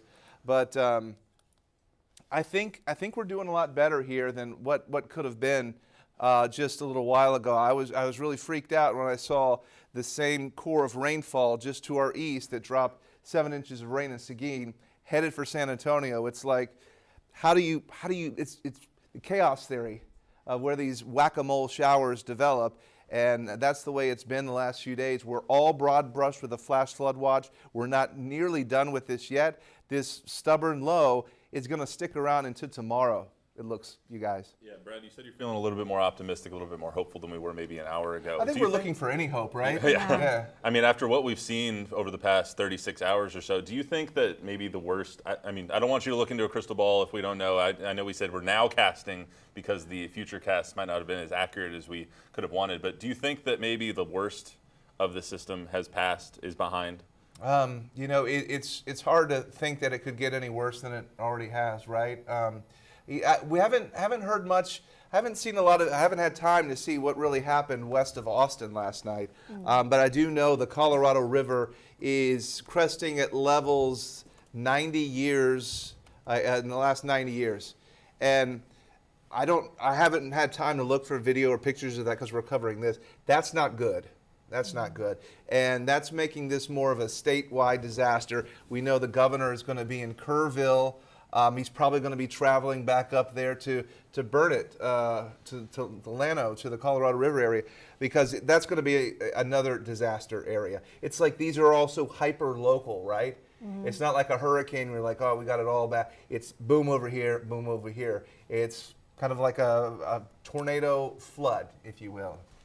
Yeah, it's also dizzying because so we've been on the air now since 7 a.m. We're approaching 1 p.m. Haven't stopped really for more than 3 minutes at a time. And seems like longer. And it's hard, you know, you've seen us. We get to these points where we don't really know what to say. And it's both a combination of there's so much, but also we've already feel like we have said everything, but then you can't concentrate because there is so much. Like, where do we go next? Yeah, and you know, there's so much more that we don't know at this point. Yeah. And you just get little pieces of information, little packets that you're downloading and coming through. Looks like they're opening that road back up because, again, we just saw a second ago that or somebody's getting pulled over for going around a barrier. That may also be the. It looks like they're pushing him out of the way. Yeah, they got stalled. Okay, I see there. Okay. Looks like they're. Yeah. Yeah, it looked like they were just pushing him because he got stuck. Is Ethan still unavailable? Okay, all right. He's a busy guy. He's doing lots of different things. We have multiple. Do we have David Mendoza? I see him in road cam there. Where can we pull him up here and see some sprinkles? Yeah. What he is seeing so far, or is Joe DiCarlo available? Either one of them? Yeah, there's David Mendoza's shot right now. He's kind of in town. Little bit of light rain happening, yeah, I mean, we still have these flash flood warnings. I don't know if they're going to expire them early. Probably not. Again, because everybody's on their fingers and toes right now and tensed up. I remember I was trying to get to the river last night to take some pictures and look for debris. And I've never spoken to so many different law enforcement just about like, hey, we're closing the river. I was like, wow, okay. Good thing. I love them for it. Love them for it. But we're all nervous, about our waterways. Yeah. I mean, this is going to sound like a stupid question, but I'm going to ask it anyway. How much water is too much water? Obviously, we've had too much water in certain spurts in certain amount of time, but we have so many reservoirs that need to be filled up. Like the Canyon Lake needed to be filled up. We look at Edwards Aquifer. We look at all these places that were so low, Medina Lake, all these places that needed more water. Yep. When all this is passed, obviously we have deaths that we need to worry about, people that are missing that we're worried about right now. When all this is passed, do you think that those Canyon Lake levels, the lake levels that we've seen for so long, are going to be at a better point? Oh, no doubt. I mean, the lake is going to respond to this significantly. I noticed this morning it was up a few feet, and the water was just now getting into Canyon Lake along with all of the debris, which they have to sort all of that out, and going to make boating very dangerous. They'll probably have to even close the lake to remove some of that.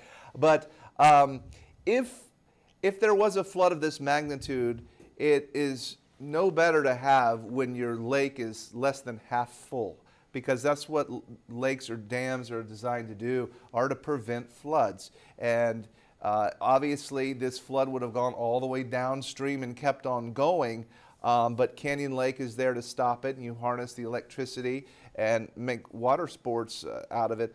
But it's an improvement. It's so hard to focus on, you know, the selfish nature of we need the water when what has happened. Yeah, it's tough to separate the two. Can we pull up that bottom right, bottom right live picture right there? Is that Kerr right there? Yeah, that we're seeing? That's Kerrville right now. That's our weather camera. Yeah, in let's Kerrville. take that fold. And I can maybe zoom in a little bit and show you, because it's been a little bit since I've shown you this. Yeah, let's take a look at that pavilion that you were showing us a little earlier that got completely destroyed by the flooding. Yeah, the water's gone way down, and there were multiple pavilions there that are no longer there at all.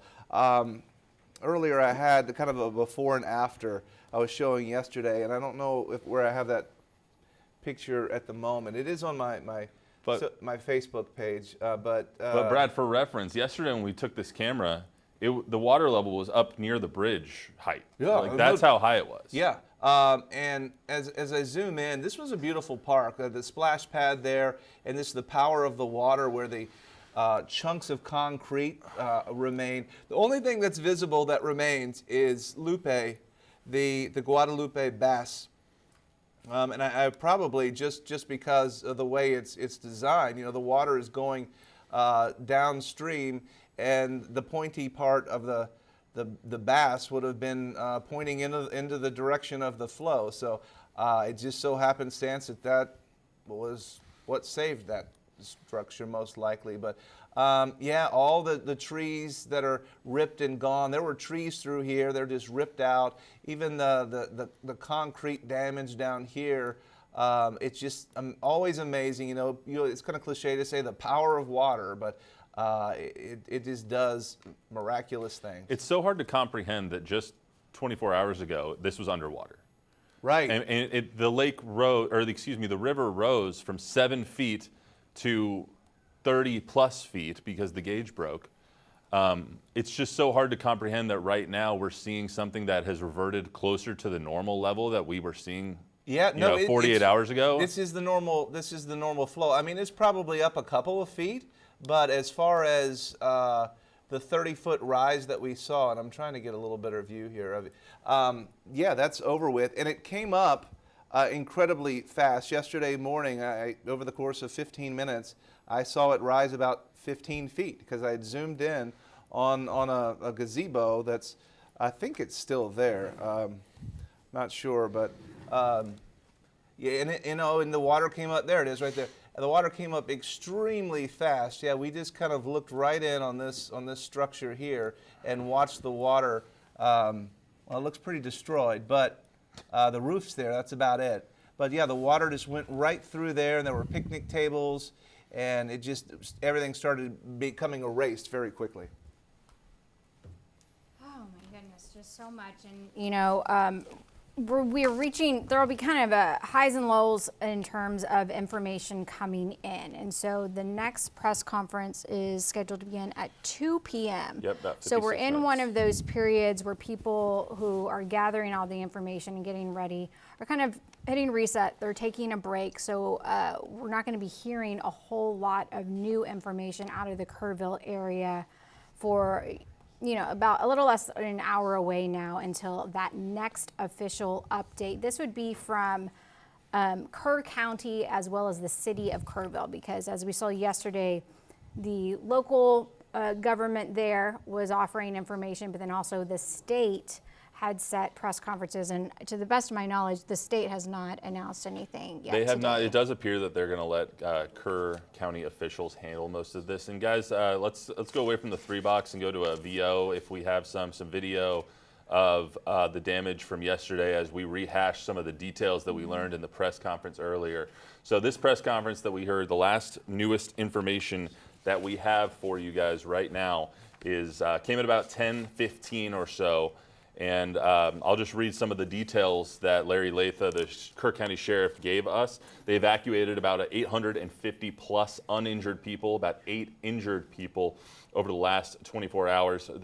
They did upgrade the fatality count. There is now, as you see at the bottom of your screen, 27 confirmed dead in the flooding. They also upped the missing people count to 27. Last night when we heard from Governor Greg Abbott and company, it was 23 to 25 people were missing. Yes, specific to Camp Mystic. We don't know exactly the number of people missing from the rest of the county because there were so many people in there that were coming just for the 4th of July holiday and whatnot. So we don't know exactly how many people are missing. They don't want to give us a number because they don't want it to be grossly inaccurate. So I'm going to rehash a couple of these numbers, then we'll get over to David Mendoza over in Storm Tracker. So the biggest number that I think we got today was they gave us more specifics on who has died. And I think that was, honestly, it was emotional for all of us to hear exactly what happened as well. 27 people have died, 18 of them adults.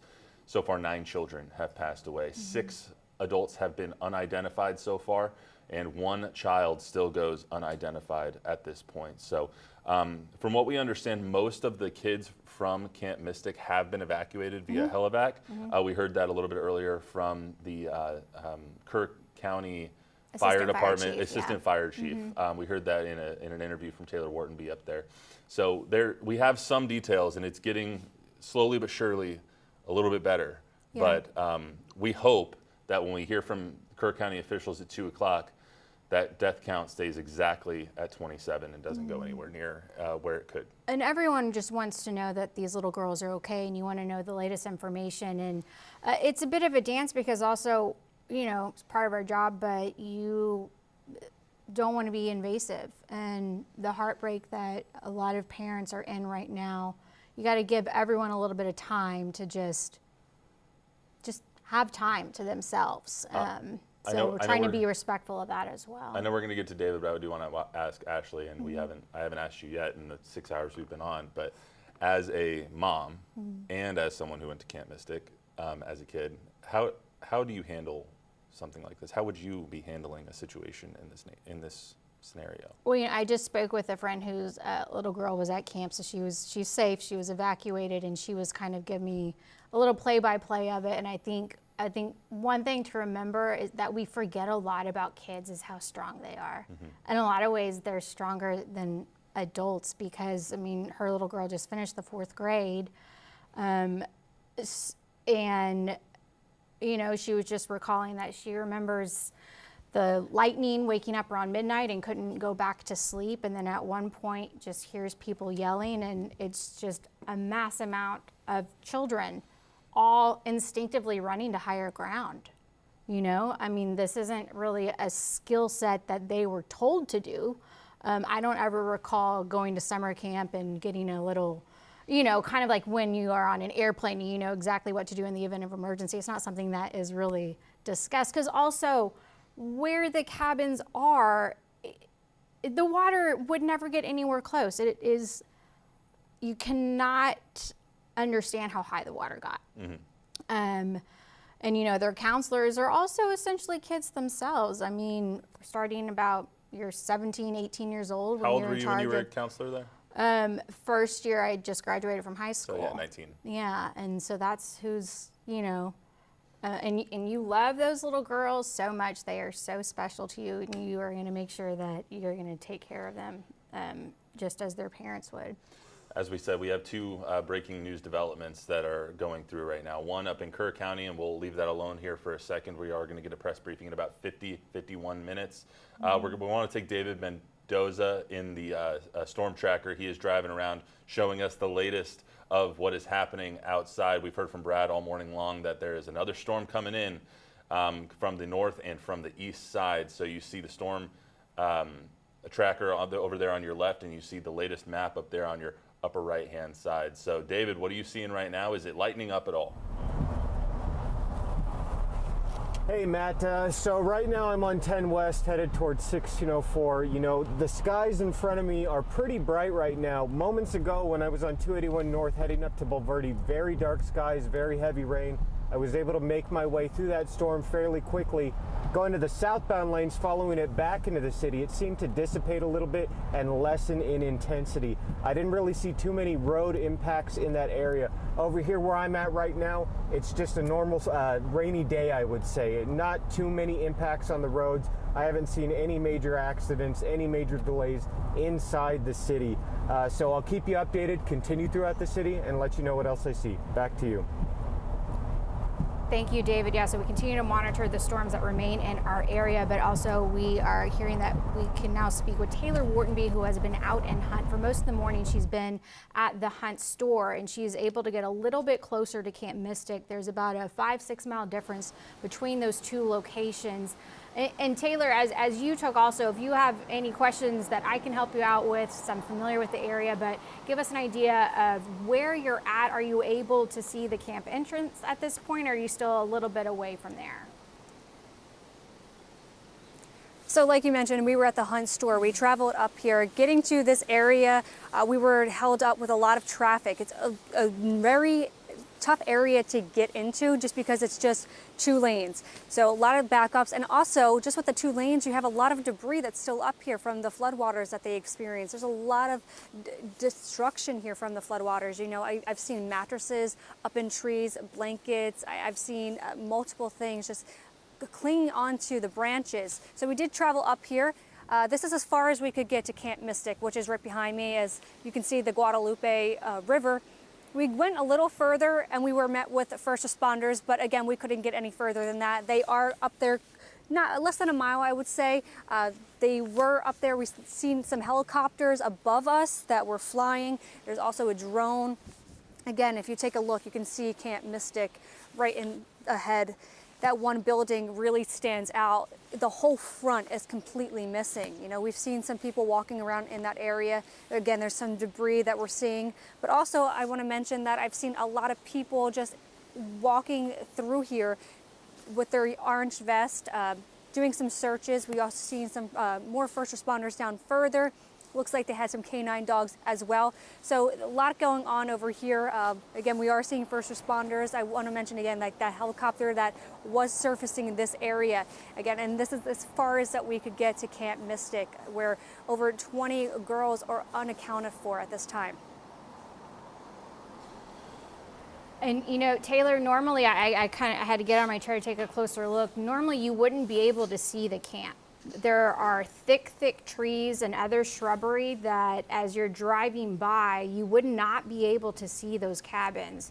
And so all of that is washed away, that it's kind of surprising even just to be able to look into the camp right now. So this is the area. So the cabins are going to be in 2 different locations. The older campers are up high on a hill. So this is the area that's referred to as the flats. It's not really that flat. It's still raised up.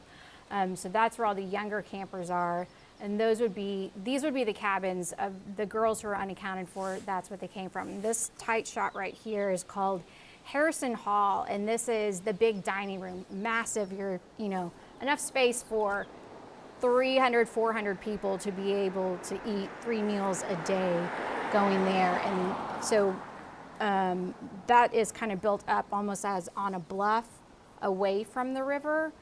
And again, it's not like, when you think of, I don't know, riverfront property, you think of maybe 50 yards away or something like that. I mean, that one giant building, Harrison Hall, is at least 100, 150 yards away maybe from the river. And another thing that, in terms of the water dangers, as we continue to look at this live picture, our first look outside of Camp Mystic, is in addition to having the Guadalupe River run through the camp, there's also a creek that meets up. And so the cabins then are kind of wedged into 2 different waterways that are merging together. I don't know if Taylor's still with us. I did have a quick question. I heard her phone ring and she might have stepped away. Oh, there she is. Yes, Taylor, I I'm wanted to here. ask, have you seen, Yes. earlier when you were talking to the fire chief or assistant fire chief of Kerr County, he said that most, if not all, of everyone has been evacuated. You haven't seen anybody around there, right? No campers, anything of that nature since you've been there today? So I didn't personally see any campers, but we are still pretty far away. So we did see a few people in the distance in the camp zone that were wearing white shirts, and we zoomed in a little bit, and they appeared to be campers. So we're still pretty far away to determine if they are, if they're not, but we use our camera just to kind of zoom in to see what we can see from afar. Gotcha. Taylor's been doing great work for us today, getting some great interviews that she got up at the Hunt store, and showed her first hit of the day. There was a giant boulder that was about the size of like 3 of her. So that was all great Absolutely. information. Great information, Taylor. Thank you so much. Matt, I will mention those boulders were actually on the roadway again because they were, when you drive into this area, one of them looked like they fell down, and they are huge. That just goes to show just how aggressive this floodwater was coming through here. Absolutely. Taylor Whartonby, thank you so much for joining us once again. We're going to take a quick break, and we'll be right back with the latest information on the Hill Country flooding disaster, as well as the weather that is continuing to ravage our area.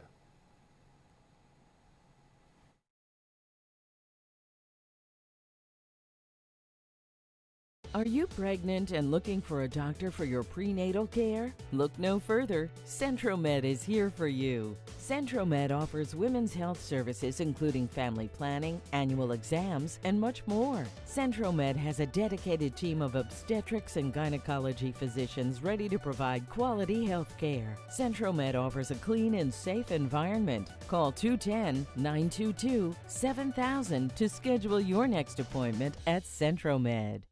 In a heartbeat, a horrifying crash can shatter your life forever.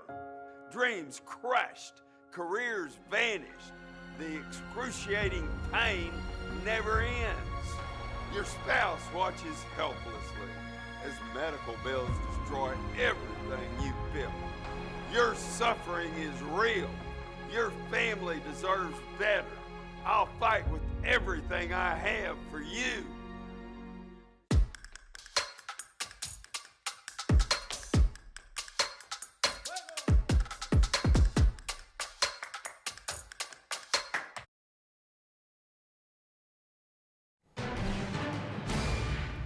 Well, we continue our special report on the deadly Hill Country flooding. We are waiting for the next press conference from Kerr County and the city of Kerrville to begin in a little less than 45 minutes, set for 2 p.m. We just spoke with Taylor Whartonby live, seeing our first images of Camp Mystic that has been evacuated, but the search continues for 27 children. That was the number given earlier this morning, which is a slight increase from the number that was initially released yesterday, when it was reported 23 to 25 children missing. Now, in addition to the ongoing disaster that we continue to cover in Kerr County, we also have active storms still in our area right now. So we want to welcome in Alex Garcia right now with a look at the current conditions. All right, let's take a look and see what's happening. I think the main thing we were watching earlier this morning is the regeneration of a little bit of a spin there. You can almost kind of see that area right about up in there really starting to get itself going. We watched this one little region look like it was really going to get itself going and move right up into Bexar County. But if you notice, things change with the minute, it seems like. We're watching the flow with that as it comes around and goes this way. You'll see that slide in. That was some heavier rain. Earlier we were looking out towards Seguin. It was coming down 5 inches almost in an hour, really flooding that region down. And we were thinking that was going to slide a little bit further back over. The trend was it to come back up into this region of Bexar County. But now it seems things have changed up in the atmosphere just a little bit. It looks like we've got a little bit of a hit going on there with that radar as it comes through. You can see a little flow coming in from the east, another flow coming up. So you've got a little bit of a convergence is what we're calling that. And it's sending things off in a little bit of a stalling mode. Meanwhile, further back up to the north, this is where we're looking for some bigger rain. If you've got some friends up in the Austin area, up into Round Rock, into Burnett, this is where we're seeing some really big, heavy rain. Now, back down to Seguin. here, there's that area that we were looking at between Seguin and back over toward Belmont, 8.9 inches. Again, that's estimated from the radar. We have to get verification with rain gauges on the ground. Then you get up here near New Braunfels, and they're looking at 6.9 inches of rain. So a tremendous amount of rain falling just this morning alone. In the last 24 hours, if we look at it that way, going all the way back to 24 hours, that's 9 inches of rain out near Seguin, and out near New Braunfels, we're looking 5.7 in some spots over 24 hours, 6.7 in others. So 2 spots there where we watch this little system kind of spin up, hold up, and really create a good deal of rain. Now, if we go back 2 days, there you can see the big spots of rain that really showed up in Kerrville and, of course, Hunt being the bigger spots up toward Fredericksburg. Now, keep in mind, most of the rain now kind of backing off a little bit. We still have flash flood warnings going on. This one extending out into Timberwood Park all the way back over. That's up till about 3 o'clock. We've got another one that kind of falls short of Timberwood Park, goes back over to Schertz down. That's about 2 o'clock in the morning. Same story as we get a little bit further back out. Now, when we issue flash flood warnings, that means we've seen heavier amount of rainfall already falling within the warning zones. And so we're looking for water to come up quickly, particularly in these low water crossings. Any low water crossings that are sitting back up here in the north central, maybe northeast Bexar County, those are going to come up really fast. And those that we're good in some low water crossings moving out towards Seguin, those will come up rather quickly as well. So you got to be really careful on the roadways if you plan to drive at all. I was out there a little bit earlier, just kind of seeing what was happening on the way back into the station. And the driving is not exactly great back up in this part of Bexar County, but as you get a little further back out to the west, things kind of dry out a little bit, and it's not too bad. Our opportunities of rain are going to stay with us throughout the day. We're going to see scattered, finally widely scattered, maybe isolated storms by later this afternoon, and it kind of picks up again by Sunday afternoon, back into the scattered category, and finally settles a little bit on Monday. So it looks like we've got today and we've got tomorrow with opportunities for rain coming back for the region. Forecast models are still all over the place from the totals that we could see. But again, light to moderate rain with maybe some heavier rain back up toward the hill country, guys. We definitely are looking for an end indeed. And, you know, our sister station in Austin, they're also covering active situations in the area. You know, there are concerns up and down the I-35 corridor. So this is a live picture right now from Georgetown, Texas. And Abigail Velez is our reporter there on the scene. I'm not sure if she's able to hear us. Okay. So she is currently on a different station. So does anyone know what river this is exactly?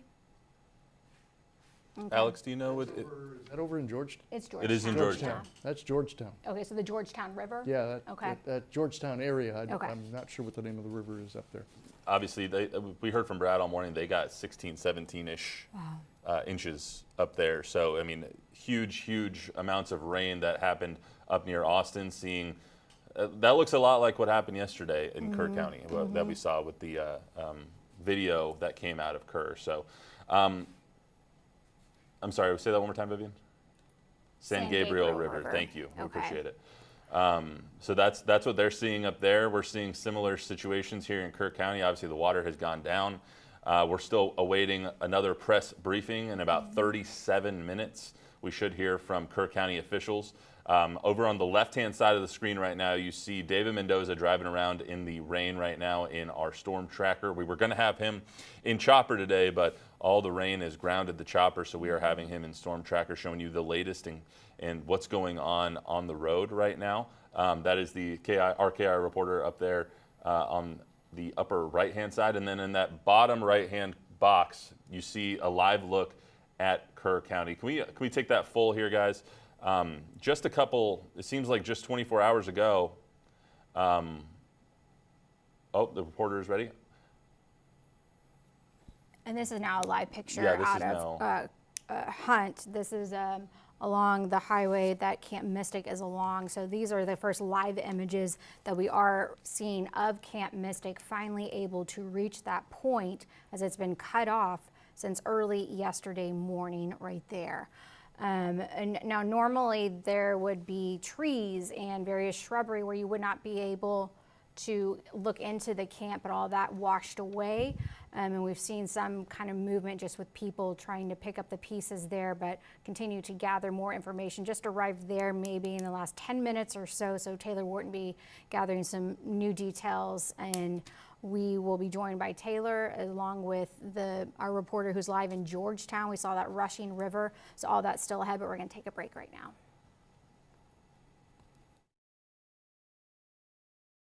At Planet Fitness, there's a number of ways to get strong, and they all add up to one membership, the Planet Fitness Black Card. Access any location, bring a friend anytime, and recover in the Black Card Spa. One more, everybody. We're all strong on this planet, Planet Fitness. If you've been injured in a serious car crash, you know just how expensive the aftermath can be.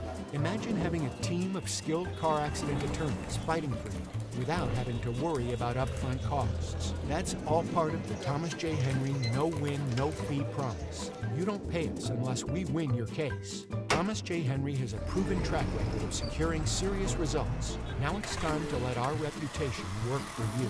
Thomas J. Henry, the name you know, the firm you trust. Don Rackler here with my good friend Randy Carroll, and we're talking about the John Wayne Flex AC system. This Flex AC system is small, it's very quiet. You can have a baby sleeping inside and they're not going to wake up, and it saves you a ton of money on your electric bill. We loved it so much we had one installed here at our house. And right now, you too can enjoy a Flex AC system with 0% interest financing for 24 months. Plus, with this offer, enjoy free duct cleaning. Call or text the good folks at John Wayne Service Company today at 293-6700. There's a moment when water stops looking like rain and starts looking like a wall. He went from warning us about the weather to water being in his car. In this exclusive video we obtained, you can see the water wasn't just rising, it was rushing. The pavement buckled, slabs of concrete were separated. It's not fair. Not fair to my dad or any of those victims. For the full story, go to our website, foxsanantonio.com. At Planet Fitness, there's a number of ways to get strong, and they all add up to one membership, the Planet Fitness Black Card. Access any location, bring a friend anytime, and recover in the Black Card Spa. One more, everybody. We're all strong on this planet, Planet Fitness. Welcome back to our Hill Country flooding disaster breaking news show that we're giving you today. We are in hour 7 of our coverage, and we are continuing to bring you the latest updates, not only on the Hill Country flooding, but on the weather that has now come into Bexar County. And that's where we find Joe DiCarlo, who is in Storm Tracker, or excuse me, is in RoadCam and is on his way up to Hunt, Texas. Joe, what are you seeing on the drive up there? Hey Matt, yeah, we were on the road. We were in Bexar County a little while ago around Timberwood Park, Stone Oak, dealing with that very heavy rainfall as it came in. But right now, most of the activity is starting to back off in rainfall intensity. So we're switching gears and now heading up to Hunt, and we're going to be up in that area near Camp Mystic and along the Guadalupe River a little bit later on. But right now, we're in Bernie, and we're driving along I-10. Joe, no rain up there right now that you're seeing? Yes. Sorry, guys. No rain right now. We're on I-10 in Bernie. It is a dry drive right now. We saw the rain, the wet roads around San Antonio, but now as we move into the Hill Country, at least this part of I-10 hasn't seen much rain through the day today, which is good news for those rescue operations ongoing across the Hill Country right now in Kerr County. But it's dry for right now. We're going to expect a mainly dry route up to Hunt, but we're going to see if we see more rain later on today. But right now we're going to check on the search and rescue operations going on right now along the Guadalupe River, and that's where we are heading at the current moment. But right now it's just a cloudy but dry drive here along I-10. Perfect, thanks Joe. We'll check back in with you a little later. We do want to pull up the CPS outage map right now. It's up to 47 active outages in our viewing area, 24 of them up near Timberwood Park in the Spring Branch area. It looks like almost 8,600 customers affected right now out of the almost 945,000 that CPS has. So that number has steadily been going up. We saw 8 at first, then 19, now up to 47 active outages. And now let's bring in the chief, Alex Garcia, one more time here. Alex, I want to talk about the Kerr area before we get to what's going on in our viewing area over here in San Antonio and a little bit east of us. In Kerr, we had pulled up the image earlier that had the water levels a lot lower than we saw about 24 hours ago. How long does it take for those levels to end up reverting back to normal or how long does it take them to get back to normal, basically? Sorry. There's a lot, it's kind of complicated. A lot of things develop that goes into that. Of course, the amount of water that's there, of course, the type of terrain that we're sitting over. And, you know, in this area, that terrain is more limestone. It's more rock than anything else. So it doesn't take very long once the rain stops and the input stops. It doesn't take very long for that water to drop. And here's a view. All of this yesterday, totally underwater, all the way up. We were watching some of this go underwater with some of the videos that we have. And so today it has dropped down, and this is about all we've got left out across this region. For those of you that know Kerrville really well, this is down below. This is usually where they have a lot of their big events out across that area. It's a big, wide expanse. The river is a little bit further back down toward the south here, and now it's returned to their bank. So it really doesn't take too long there. Thanks, Alex. How about the current conditions here in San Antonio and in the surrounding areas? We heard from Brad that, I mean, he wouldn't have been concerned, or he wouldn't have been surprised, I mean, if they saw 10 inches because of the unpredictability that we've seen over the last few hours and over probably the last 36 hours. So what are we seeing right now? Yeah, this is true. You know, when you get this much tropical air sitting in one spot, I mean, it's really full. A lot of things happen, and most people look at a forecast, and that's the last time they looked at it, and most people looked at it yesterday. And forecasts and models and weather changes by the second. And so we see things change up quite a bit. One of the big things we were watching this morning was this big generation of that spin. We were like, oh no, here we go. We're looking at another situation where we're getting a low developing in this area. That could add to the lift. And of course, most of that energy sits up on this side for the most part. But we're seeing that kind of develop once again down here. And we had a pretty big thunderstorm area complex right up towards San Marcos that was being pushed down towards San Antonio. And that's what we were a little concerned about, whether or not this was going to have enough energy to kind of hold together and push down some rain, because we saw the initial impact back up towards Seguin, where we were seeing 2.5, 3.5, 5 inches of rain coming down, and in a very short period of time. And of course, the flash flood advisories, warnings, and the watches went out. All the advisories went out this morning. But for today, now you can see what's happening in the last few hours. The system comes down, and it looks like it runs out of energy right there, with some of the rest of that activity being pushed over in this direction. So again, here it comes. Watch it, and it's gone. So the trend now looks like you've got a little bit of some inflow coming in here that's going to push this area of rain back down towards southeast Bexar County. You've got another little region that's kind of the leftover amount that's sliding back this way. So forecasts change a little bit. We're looking maybe light to moderate rain, little pockets of moderate rain, moving a little bit further back down towards southeast Bexar County, while this area here, let's say from this point all the way across Bexar County, that looks like it's going to remain dry for the morning, which is why they're driving up that area up toward I-10.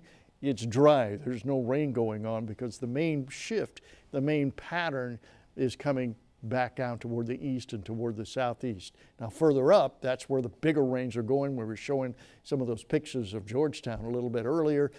That's why they're really getting the big stuff.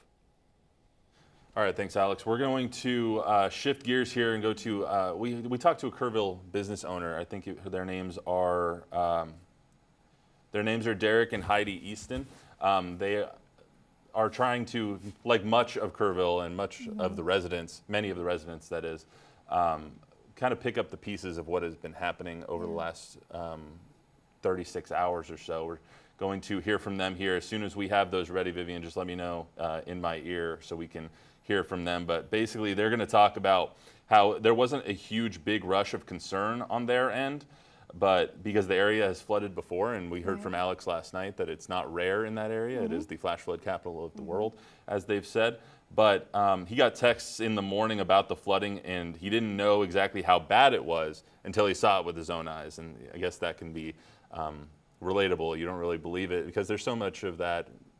You hear the warning and you're like, if an Amber Alert pops up on your phone, you're like, yeah, you know, do I really have to be concerned? And you know, when you live in an area where flood is just kind of a risk when living in there, then you're accustomed to it. And so you're not going to necessarily be as alarmed as someone who is brand new to the situation. But I think the ongoing response that we're hearing from everyone who has lived in the community for decades and decades and decades. We even spoke to someone who said his family has been in Hunt since 1890, that they knew it was going to flood, but they didn't expect this.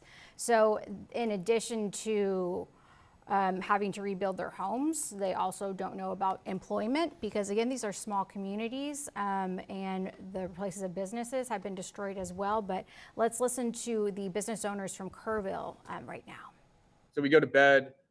I start getting texts around 6:30 about catastrophic floods coming out of Hunt, Texas. We started getting out of bed around 7, but still at this point, this area has flooded before and the water's gotten pretty high. And so there wasn't like this big rush to concern. It wasn't until we got on the road and saw the river. And then we also heard from a local reporter and saw on Facebook Live, like how bad it actually was. Pretty bad, as we all saw. And so I think after that, we heard from a lot of people yesterday, once they saw the water levels beginning to rise, they started saying, okay, this is for real. And so for a lot of them, especially those in the RV park that we saw, by then it was too late. Yeah. But luckily for Derek and Heidi, it seems that they were able to adjust quickly enough. We're going to play one more side. Just let me know whenever that's ready and we can play the next one. Let's hear one more time from them. What went through their minds after they saw the floods? Came my first concern to, again, I'm not thinking about what we now know. I'm thinking like, do I have flood insurance? Are my freezers okay? Are we still connected to power? Now, we are on a grid that is connected to the hospital, so we rarely lose power. But I was still in small business, narrow margins. That's all I was really thinking about at the time. Yeah, and help has arrived and will continue to arrive. President Trump had shared earlier that Homeland Security Secretary Kristi Noem will be heading to Texas today. We don't know when exactly, but in the one press conference that we've had earlier, Congressman Chip Roy was also a part of that, and he kind of alluded to her arriving and said something along the lines of, we are expecting other visitors. So a lot more still to come Wouldn't throughout the day. specify exactly who, but yeah, they did say that we're expecting other visitors and that there's a lot of people. They also said that in the context of there's a lot of people who have been affected by Kerrville and by these storms. So we do want to shift gears back to what is happening right now in the air that we just had Alex talking about. These are some viewer videos that have been sent to us via Chime In. If you want to send yours in, you can send them our way at foxsanantonio.com. Just click on the Chime In tab. This is going to be,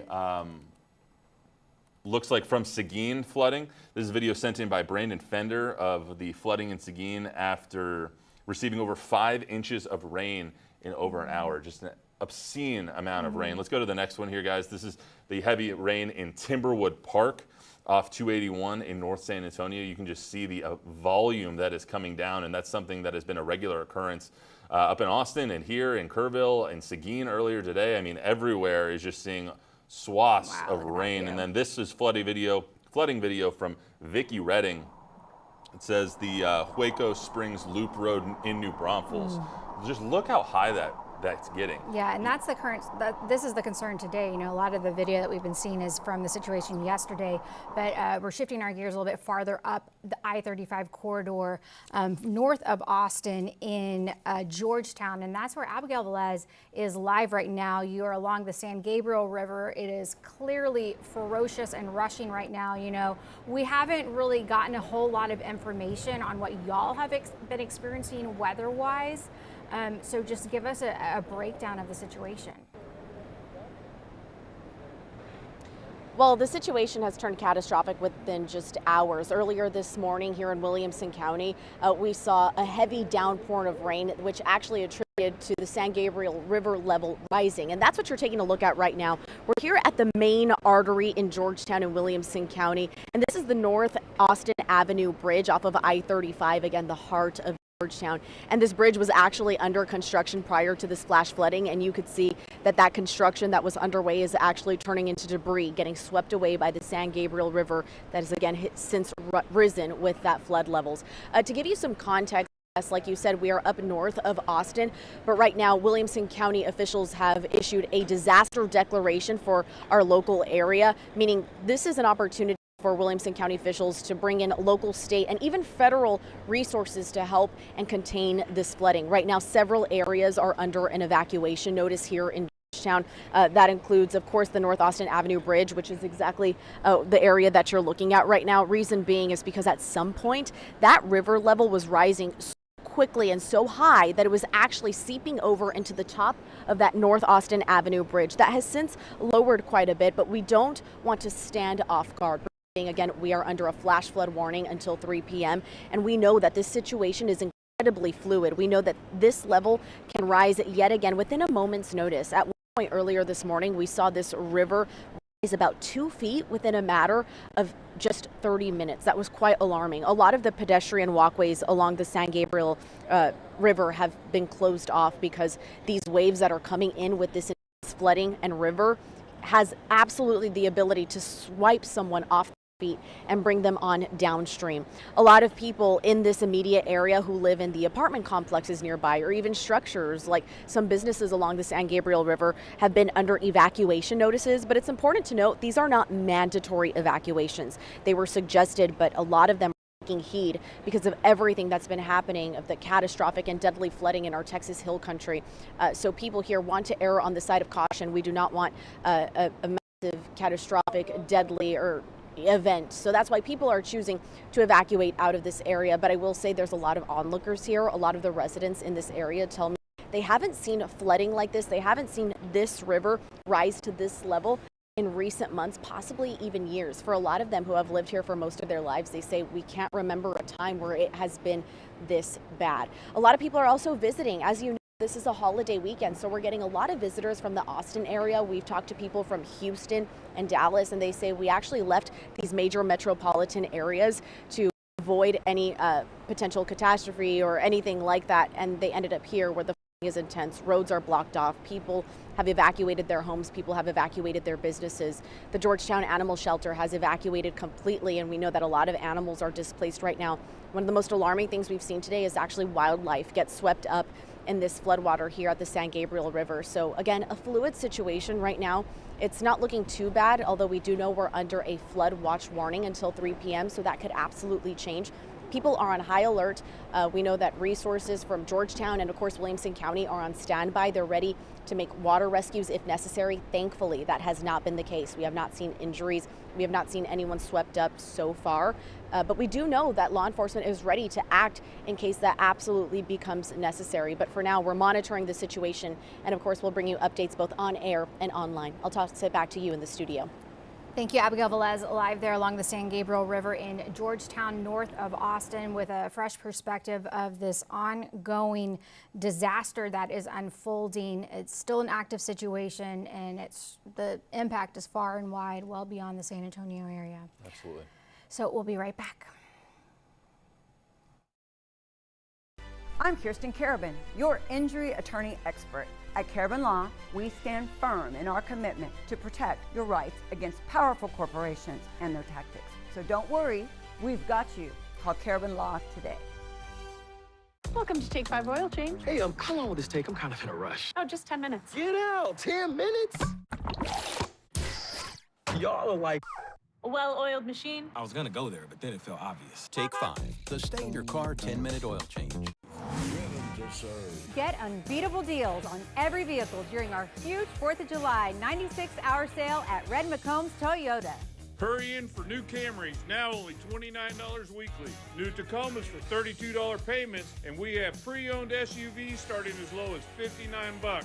Plus, we'll have a bounce house, food truck, and face painting. So get to the huge 4th of July 96-hour sale at Red McCombs Toyota today. Want to save on your energy bills this summer? An $89 AC tune-up from Will Fix-It can help you lower energy costs and avoid expensive breakdowns. Our pros are available 7 days a week to keep your system running at peak efficiency. Trust Will Fix-It to keep your family cool all summer long, with service backed by our exceptional service guarantee. Call 333-3300. Let Will fix it. Don't blow your money. Call Beluga Air, where we value your time and your continued trust. At Beluga Air, we're committed to making the process as seamless as possible. From the initial call until the van leaves, we treat our customers like family. We let you know what to expect and follow up with you throughout the process. Scan the code or visit our website to find out about our specials and ask about our affordable yearly maintenance plans. Or call 468-5977 to schedule your service today. Having a baby should be a time of joy and celebration. But sometimes mistakes happen, and those mistakes can have devastating consequences. As a mother of 4, I understand the joy of bringing a child into the world and the fear of potential birth injuries that can impact a family for life. At the Maloney Law Group, we fight for the rights of injured families. If your child has suffered a birth injury due to negligence, I'm Erica Maloney. Call me.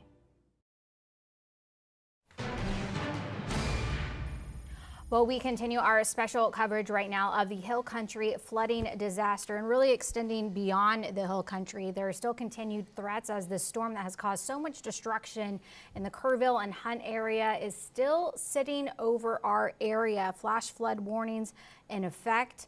It's one of those things where there's so much going on at one time. It's like, where do we begin? But I think for now, Alex Garcia. Yeah, I was going to say, I think we begin with Alex. Meteorologist, yeah. It's like, hey, what's happening out there right about now? Okay, let's take a look. We're going to give you a picture here of Kerrville. We've got David Mendoza sitting out there as well, and we've got the radar. So we're going to kind of give you a kind of a overview of what's going on out across the region. First of all, there's Kerrville, and you remember seeing some of the videos we were showing with the water's rising at night, and you're looking at a light. That's the pavilion. That's just where the water was rising up to that level. It is now well down. People are now walking out in that area. It doesn't take very long for the water to drop off as it moves downstream.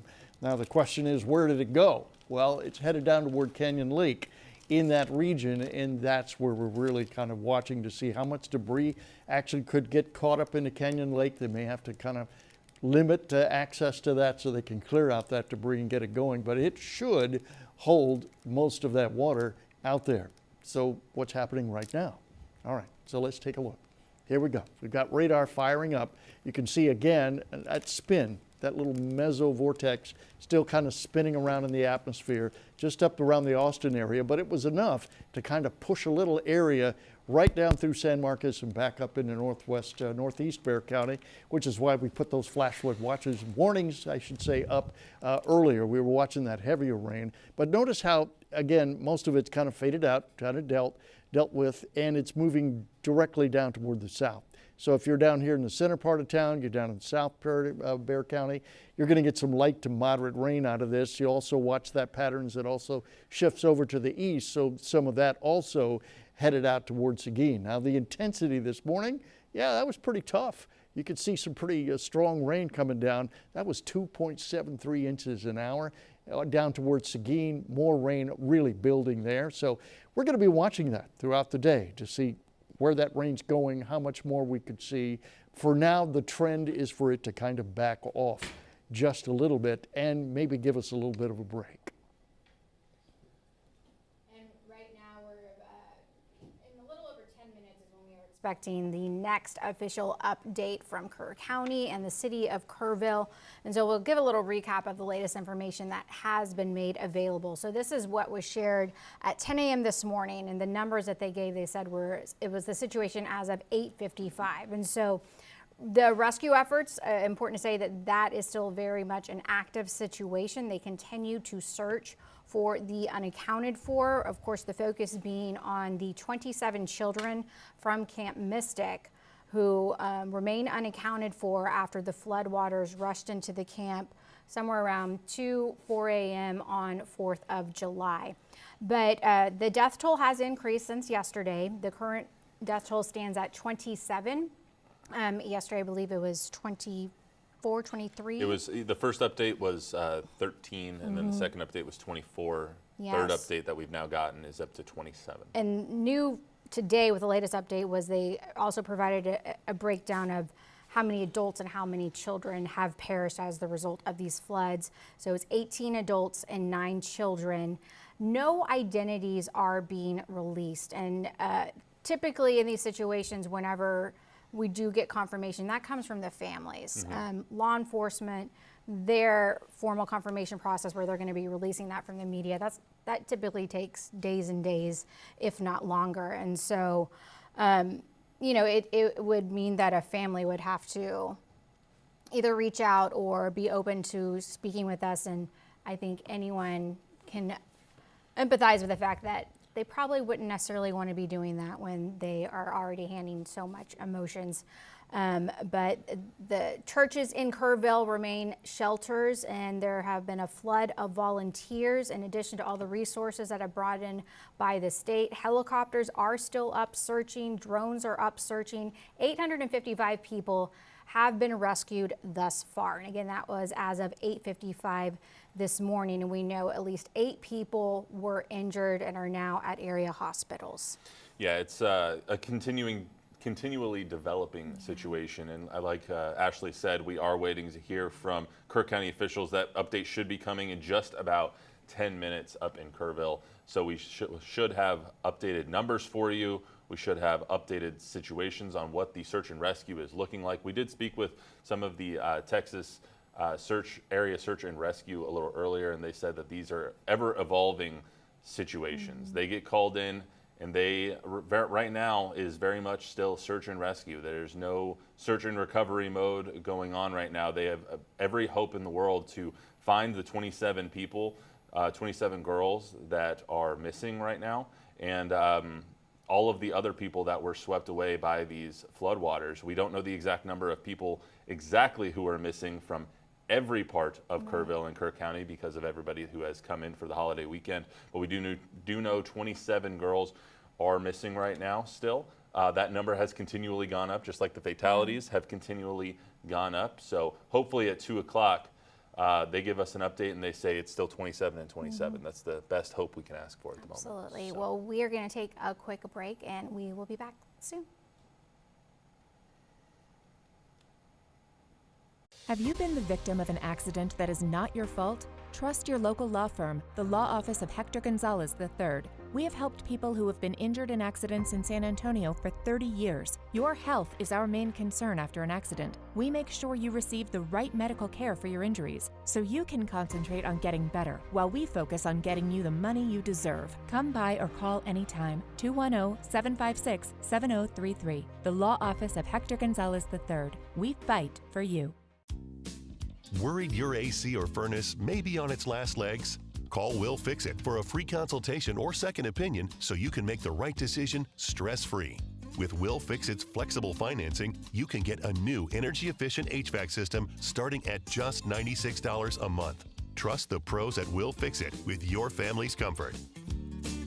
Call 333-3300. Let Will fix it.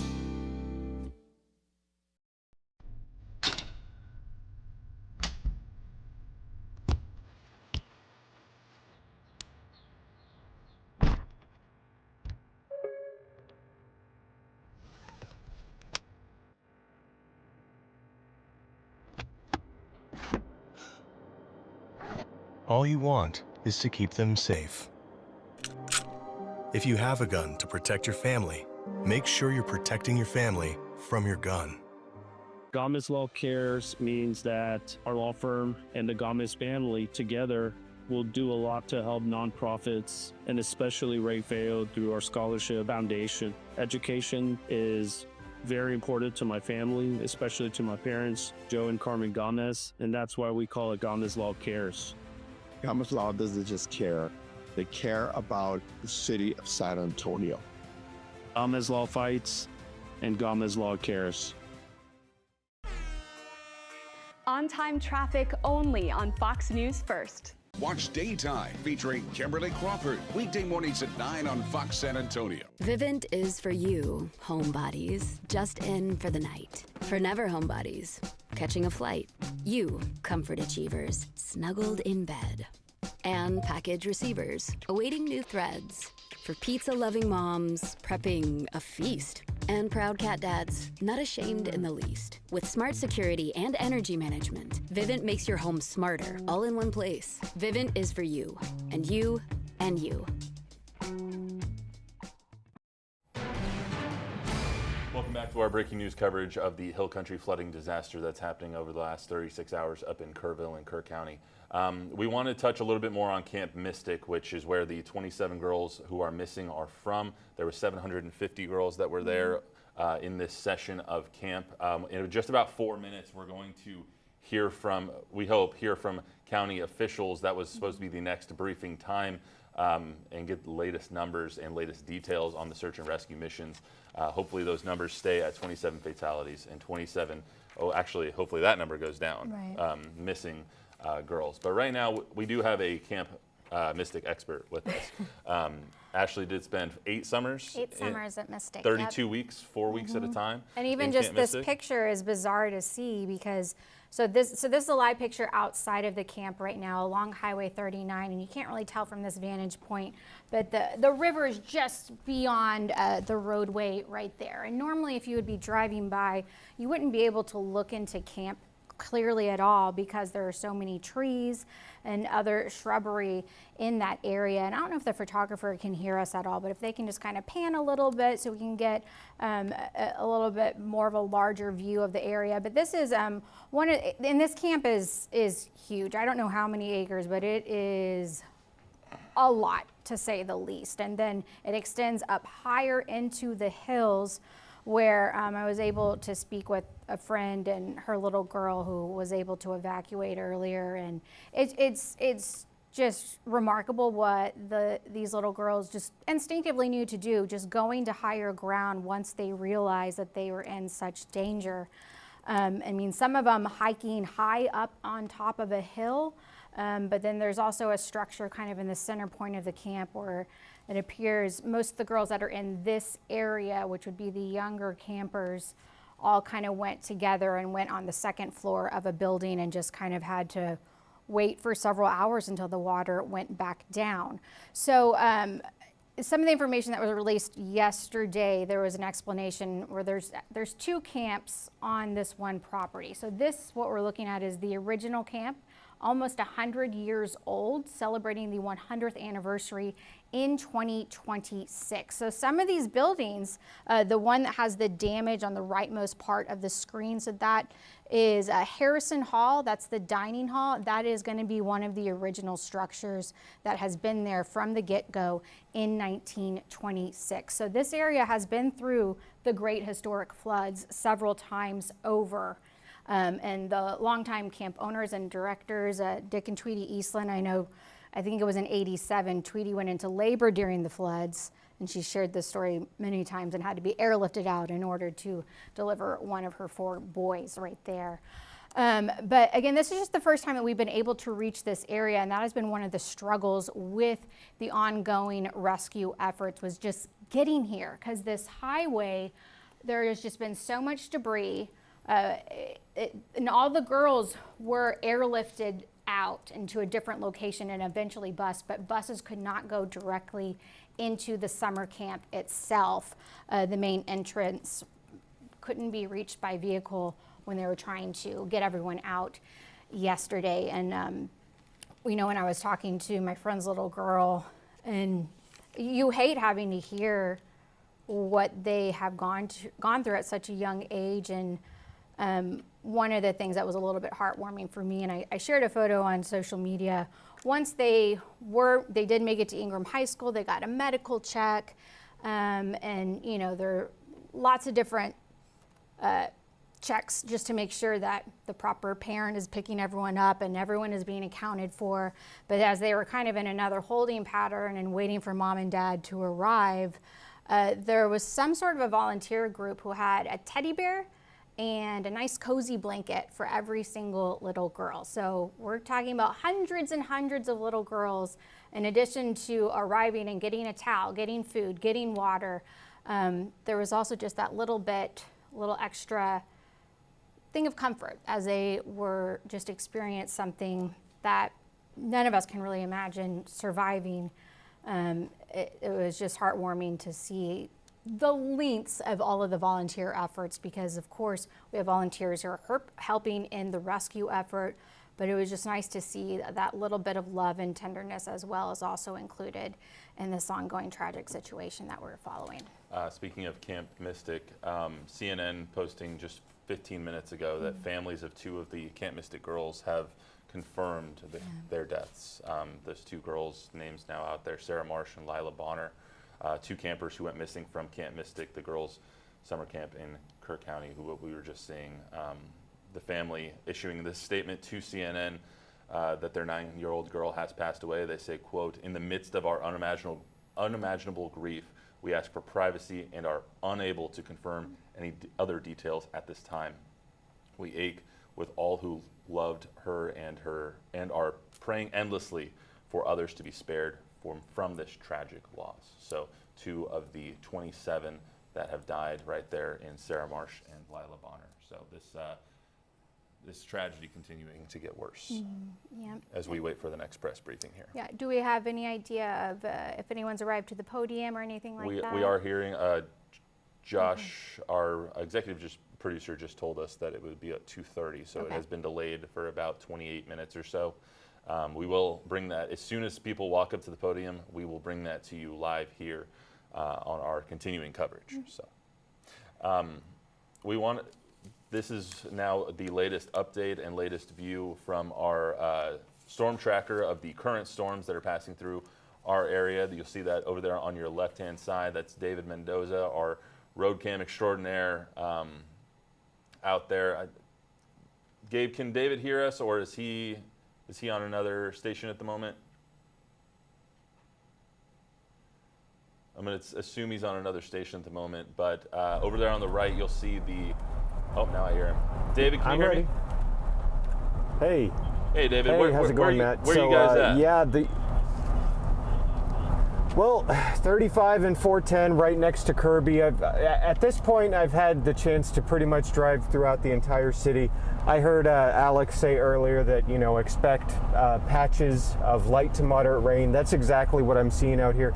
It's nothing too impactful to our region in San Antonio. So if you're out on the roads right now, yes, you're going to be having rain flicked up in your windshield from the car in front of you, but as far as falling rain, I'm not really seeing it in this area. I'll continue throughout the city for a little bit more. We might be getting up into Chopper within the next hour, 2 hours or so, but I'll keep you updated. And I'll also let you know what I'm seeing out here. Back to you. David, where did you see the most rain? When you were driving through, where was the heaviest downpour? That was definitely 281 in the Bulverde area. That was, definite flash flood conditions. We did see some water rising on the roadways. I know Joe stopped and got a ponding on the roadway with someone. I'm not sure if they were stuck or not, but that was very brief. That was right when I started a couple hours ago, and I went through it very quickly, shot back the other way on 281 South, headed back into the city.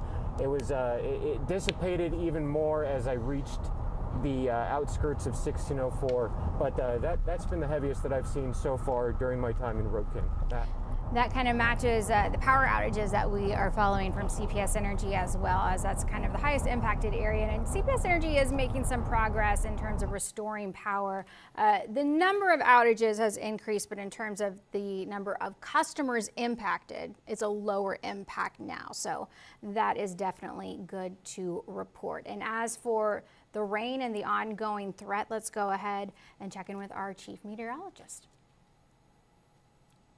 Alex? All right, there you go. Just waiting for the radar to pop up again. Yeah, there you can see the rain as it's popping up. You can see that up around the Austin area. And we were really concerned about this push of really strong rain down into Bexar County. And as David was showing you, there's just light to moderate rain going on right now, particularly down towards southern Bexar County. Things are beginning to dry out a little bit up toward the northeast side as this stuff trends down. Now, all this area in green, that is a flash flood watch that's out there until later on this evening, and it extends all the way down into Atascosa County. Here are the flash flood warnings. These are the things to watch out for. This one's still going on for 3 o'clock for the leftover rain that we've seen. This one going on till 4 o'clock in the afternoon and extends all the way down into St. Hedwig. Now again, there's the rainfall. Just most of that sitting on down toward the south, kind of taking that little bit of a curve there with the rest of this activity pushing further back out. You can almost see a little bit of a convergence coming up, and so that's why things kind of settled out. So you got to keep in mind when we start looking at what's happening weather-wise, things change rather quickly, particularly in these types of situations. It can change by the minute. The trend can go from one to the other really, really fast, and that's what we saw this morning. We were more concerned about this region. Now it has really backed off quite a bit. So again, light to moderate rain at best coming out across Bexar County. Most of that should continue to trend downward for the rest of the day. Alex, let's keep Alex up here. We haven't seen this much rain in a long time. Can you kind of put into perspective the historical nature of the event that we're seeing over the last 36 to 48 hours? Well, this definitely goes into the category of historical simply because it is greater than anything we've seen since 1987. They're waiting to get the final numbers. Some of the rain gauges, or not the rain gauges, but the actual river gauges got damaged. And so the USGS needs to get in there, take a look, see what the damage was so they can get a better estimate. But some of the initial estimates coming yesterday from one of the gauges they were able to get to was up there near 36 feet. So it could be actually higher than that. So that's greater than that 87 mark. And we've got a little bit higher mark that's on 32. So yes, this is probably either the number 2 or could easily equal the number 1 flood event for most of this region. Now, again, we do know this is Flash Flood Alley. This is a region where if you go back and you look at all the archives, there are lots of 20, 30-inch rainfalls that are associated with this region, which is why it's called Flash Flood Alley, Flash Flood Capital of the World. This is where it happens, and again, because of terrain and the type of topography that's there, and of course the ground. You get further down to the south, it's basically dirt. But as you get up here, we're looking more limestone, karst limestone that acts more like a funnel for water. It really doesn't sink in, it just runs off, and that's why we had all those heavier rain amounts coming up. So historically, this is going to fit in there pretty close to the top. Do you think, Alex, that we're done with the worst part of this that we've seen over the area? You know, the moment I say that, something will change because we've seen this happen just within the last 24 hours. We've seen things kind of change rapidly. So what I'm looking at, I won't say we're totally over. I'm saying the trend is going down. How's that? I mean, that's better than what we were hearing a little bit earlier. And So. you did an excellent job explaining the the historic aspect. Another way that people often kind of it helps them understand the amount of water we've received is you see terminology like a week's worth of rain, a month's worth of rain. Yeah. Do we have any idea of that type of a value? Well, if you look at it, we got roughly 4 months of rain in a couple of hours. Wow. Think about that. And how hard is that for the terrain to ingest and deal with? Well, I guess the best way I can put it is take a gallon jug and try to drink it all at one time. It's not going to happen. It's just going to go everywhere. And that's kind of what happened there. Now, most people think, okay, we've been in a big drought. This ground is going to soak it up. Well, you know, when you're in a drought for a long period of time, the ground tends to really compact and harden. And so it's really not going to absorb that water. It's going to run off really fast. And so that's the key when you start looking at flooding. How much runoff am I going to get? How much rain is coming down at any one particular point in time? And that's why we look at maps like this, which is intensity, and it tells me how much rain is coming down. It might be 2 inches an hour, it might be 5 inches an hour, and if I'm hitting compacted soil, most of that 5 inches is going to run off and get into the rivers. It is just so much to absorb mentally for the land to absorb, and we're all just hoping it comes to an end. Absolutely. Guys in the booth, Gabe, let's go to Representative Chip Roy got an aerial view of some of the camps that were around Kerrville and Kerr County. It's at the bottom of in the 9 o'clock there, Gabe, and we can pull those up.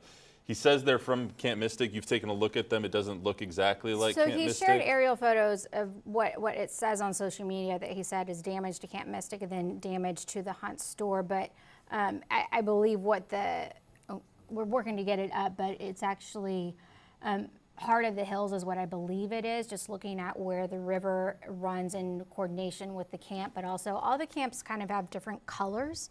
And so, I mean, we have our live picture outside of Camp Mystic right now in Hunt, and all of the roofs are green. A kind of forest green notes Camp Mystic, and Heart of the Hills, their color is red. And so that was the colors that we see on the roofs of what is left of the buildings at Heart of the Hills. And among the death toll, we do know that the longtime director of Heart of the Hills is one of the adults who has died as the result of the flooding. Their camp was not in session. They didn't have to worry about rescuing girls, evacuating girls. They were in between terms. But the counselors had arrived as they were getting prepared for the next summer session to begin.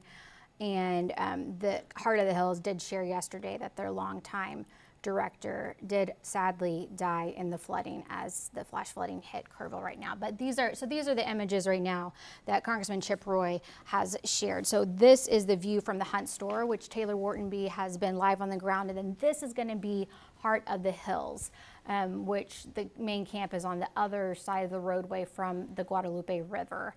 But again, so Heart of the Hills right there. And then moving to the Hunt store is the next view right here.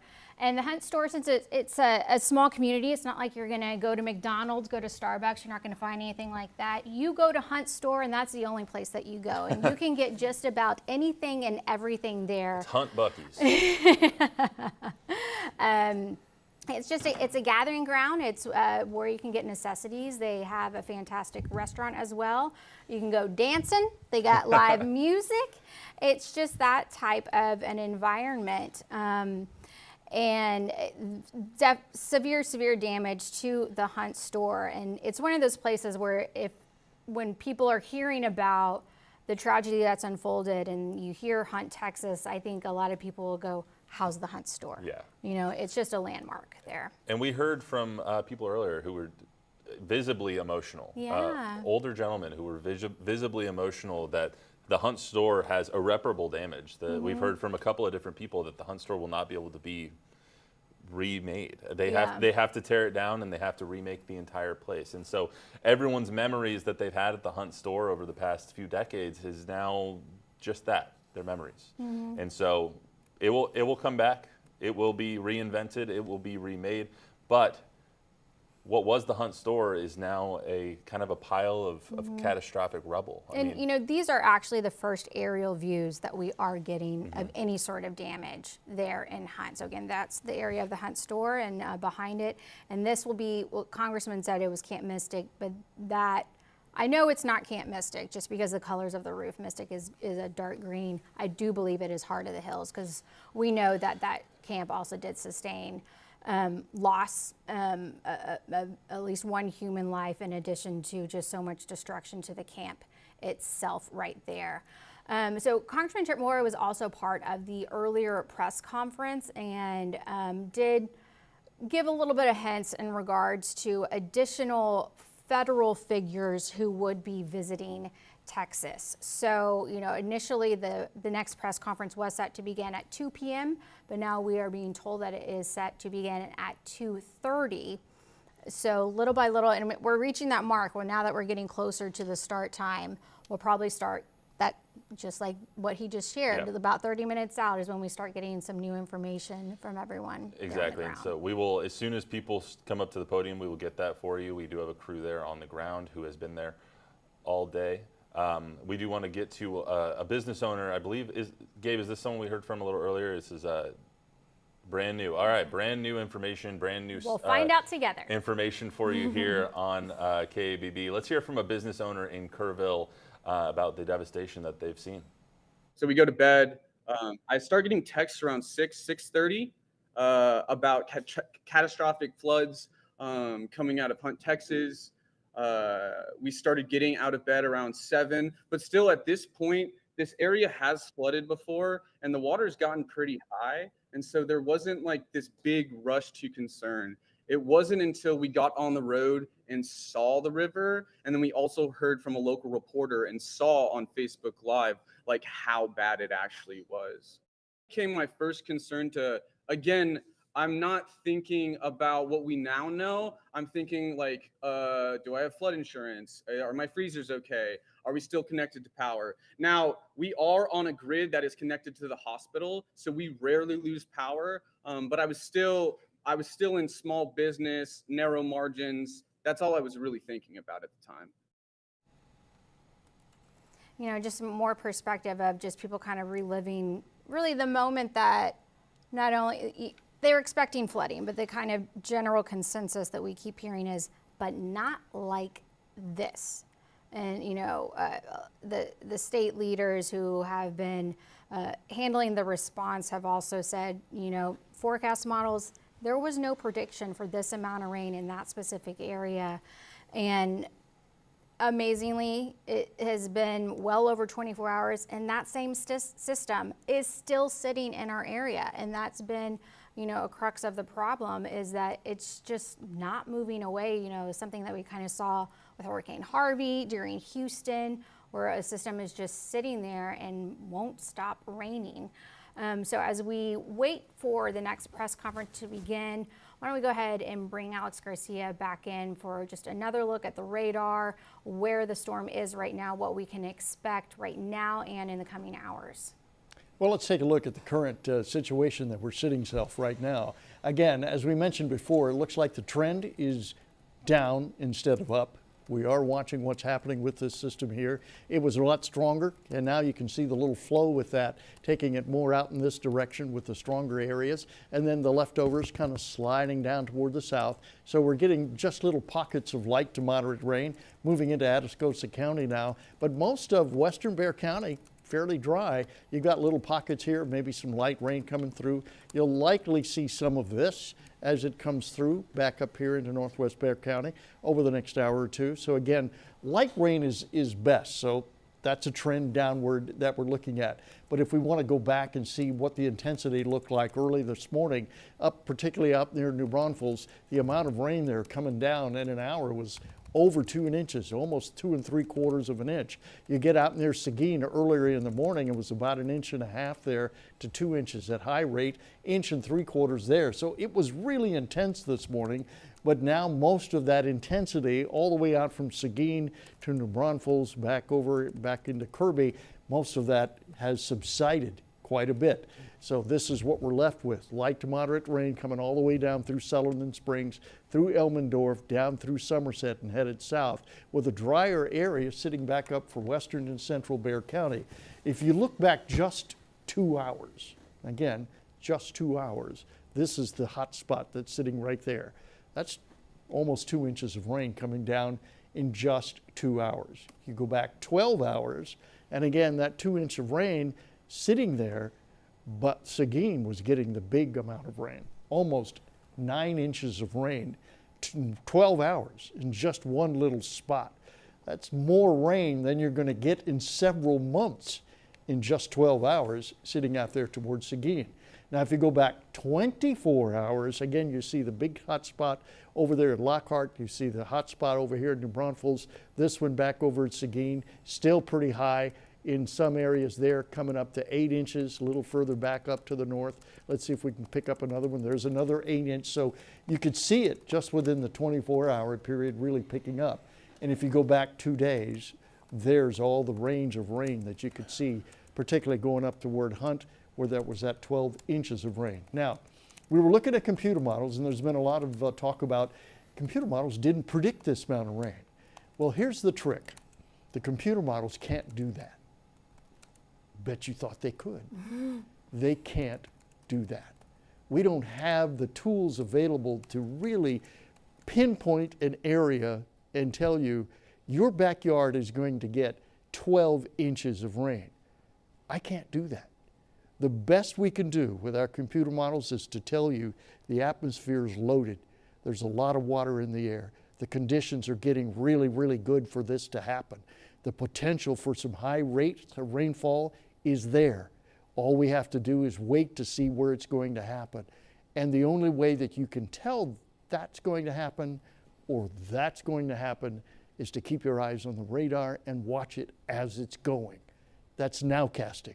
There's no way I can tell you 5 days ahead of time that's going to happen. Not even a day ahead of time. So a lot of this I'm listening to, we had no warning, we didn't know. There was warning, there was advising, there was something. As early as 2 and 3 days ago, we were issuing, hey, things are loading up. Hey, we have a flood advisory out. Hey, we have a big, huge flood watch out. Can't say much more than that. Alex, on Thursday when we were doing, when we were anchoring and whatnot, and we were asking you for what was going to happen overnight, what was the prediction? Remind everyone. I know NIM Kids said 4 to 8 inches. Was that accurate? Was that what we were expecting in that Kerrville area? You know, when we go back, and I went back to look at some of the information, because I know Kim. Kim's actually a friend of mine, and I'm like, Kim, what are you doing? Why are you saying some stuff like that? You know, we did have that range, and in my numbers and a lot of the other numbers were in the 5 to 7 category. That was the minimum. That's all we could see. That's all we could kind of figure out. That's all the computer models would allow us to look at. And one other little thing aside, a lot of the funding for those models has been cut. A lot of the people that go into putting data into those models and making those models better, they're no longer working for NOAA. So we're in a situation here where we're just seeing the tip of the iceberg. And in terms of the funding, I mean, have you personally seen a difference in the type of data that y'all receive? Yes. Okay. There's one model, you can ask almost every meteorologist. The GFS model is useless at this point. How surprised were you? I mean, you've been here forever. How surprised were you when you saw the overnight damage and when you came in and you know, ended up tracking everything into Friday morning? How surprised were you when you continued to see the rainfall over Kerr County? Well, I've been here since '83, and I've lived here for all my life. I have seen this happen over and over and over again. So it was not a surprise to me. I knew something was going to happen. I figured it would be bad, and it's in the same category I saw happen in the early '80s, some in the '70s, some in the 2000s. It's happened over and over again, and it's going to happen again. All right, Alex. Well, thank you so much for that. We are still waiting at 2:30. We are at the bottom of the hour. We are expecting the latest update from Kerr County. Hopefully the numbers stay about the same or even less so when it comes to the missing people. Last numbers we have 27 dead, 27 girls still missing from Camp Mystic. We'll get an update on that at the bottom of the hour. But right now, we're going to take a break. We'll be right back with more coverage from Kerr County.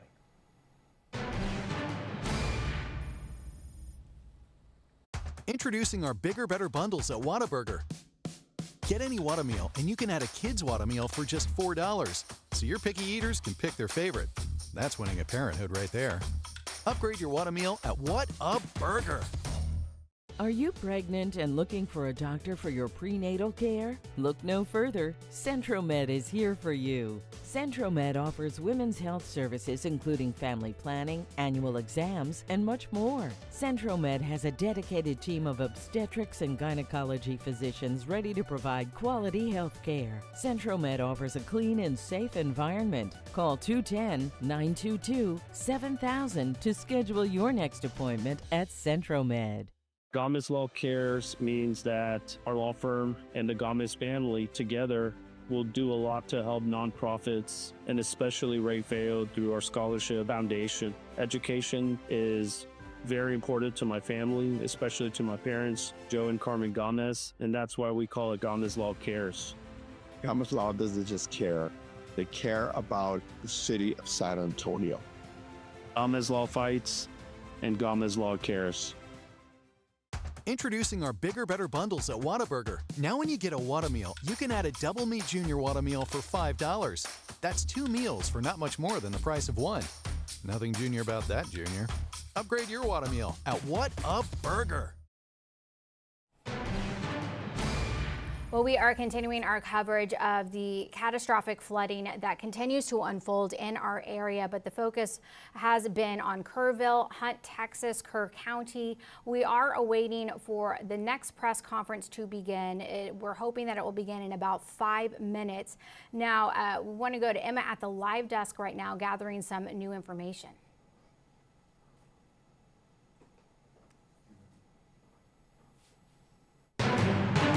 Back at the live desk, we are still receiving pictures of those missing after this devastating flood. We want to show you some more now. Hutch Bryan sent us these pictures to our Chime In. Bryan are still missing at this time. He says they were last seen near Highway 39 in Hunt.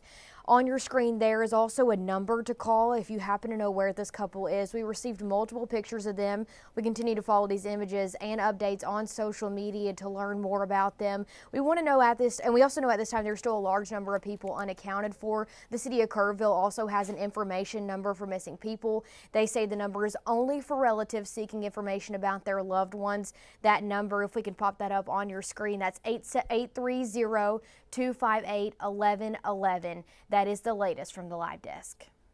All right, and as we are still awaiting the latest information that is hopefully coming here in just at the bottom of the hour in about 3.5 minutes or so, we want to get to one of the interviews that was extremely compelling yesterday that we heard from Destiny Fuller. She interviewed a man whose RV was picked up and taken away by all of the floodwaters. So let's go ahead and listen to that as we prepare to hear the latest information coming up at the bottom of the hour.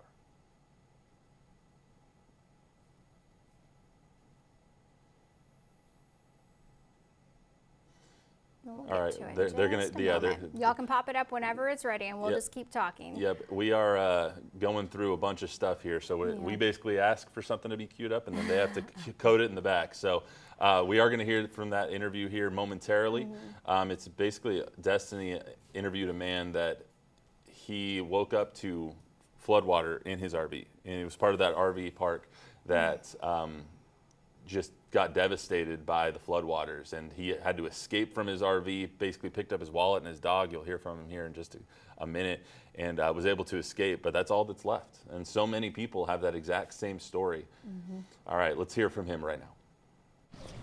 When I woke up, the water was already 2 feet into my RV, and I grabbed my dog and my wallet, and I tried to get outside, and the water was flooded. The truck had me pinned, so I got out, and then I just hear screaming, family screaming, and kids, and I couldn't help. I just couldn't help. How were you able to get out? I worked my way towards the wall, and the trailer was coming, and somebody grabbed my arm and pulled me out of the water last night. And then I tried to go help, but by then it was too late. Everybody was down the river. So. And I know you lost your Everything. Trailer, your truck.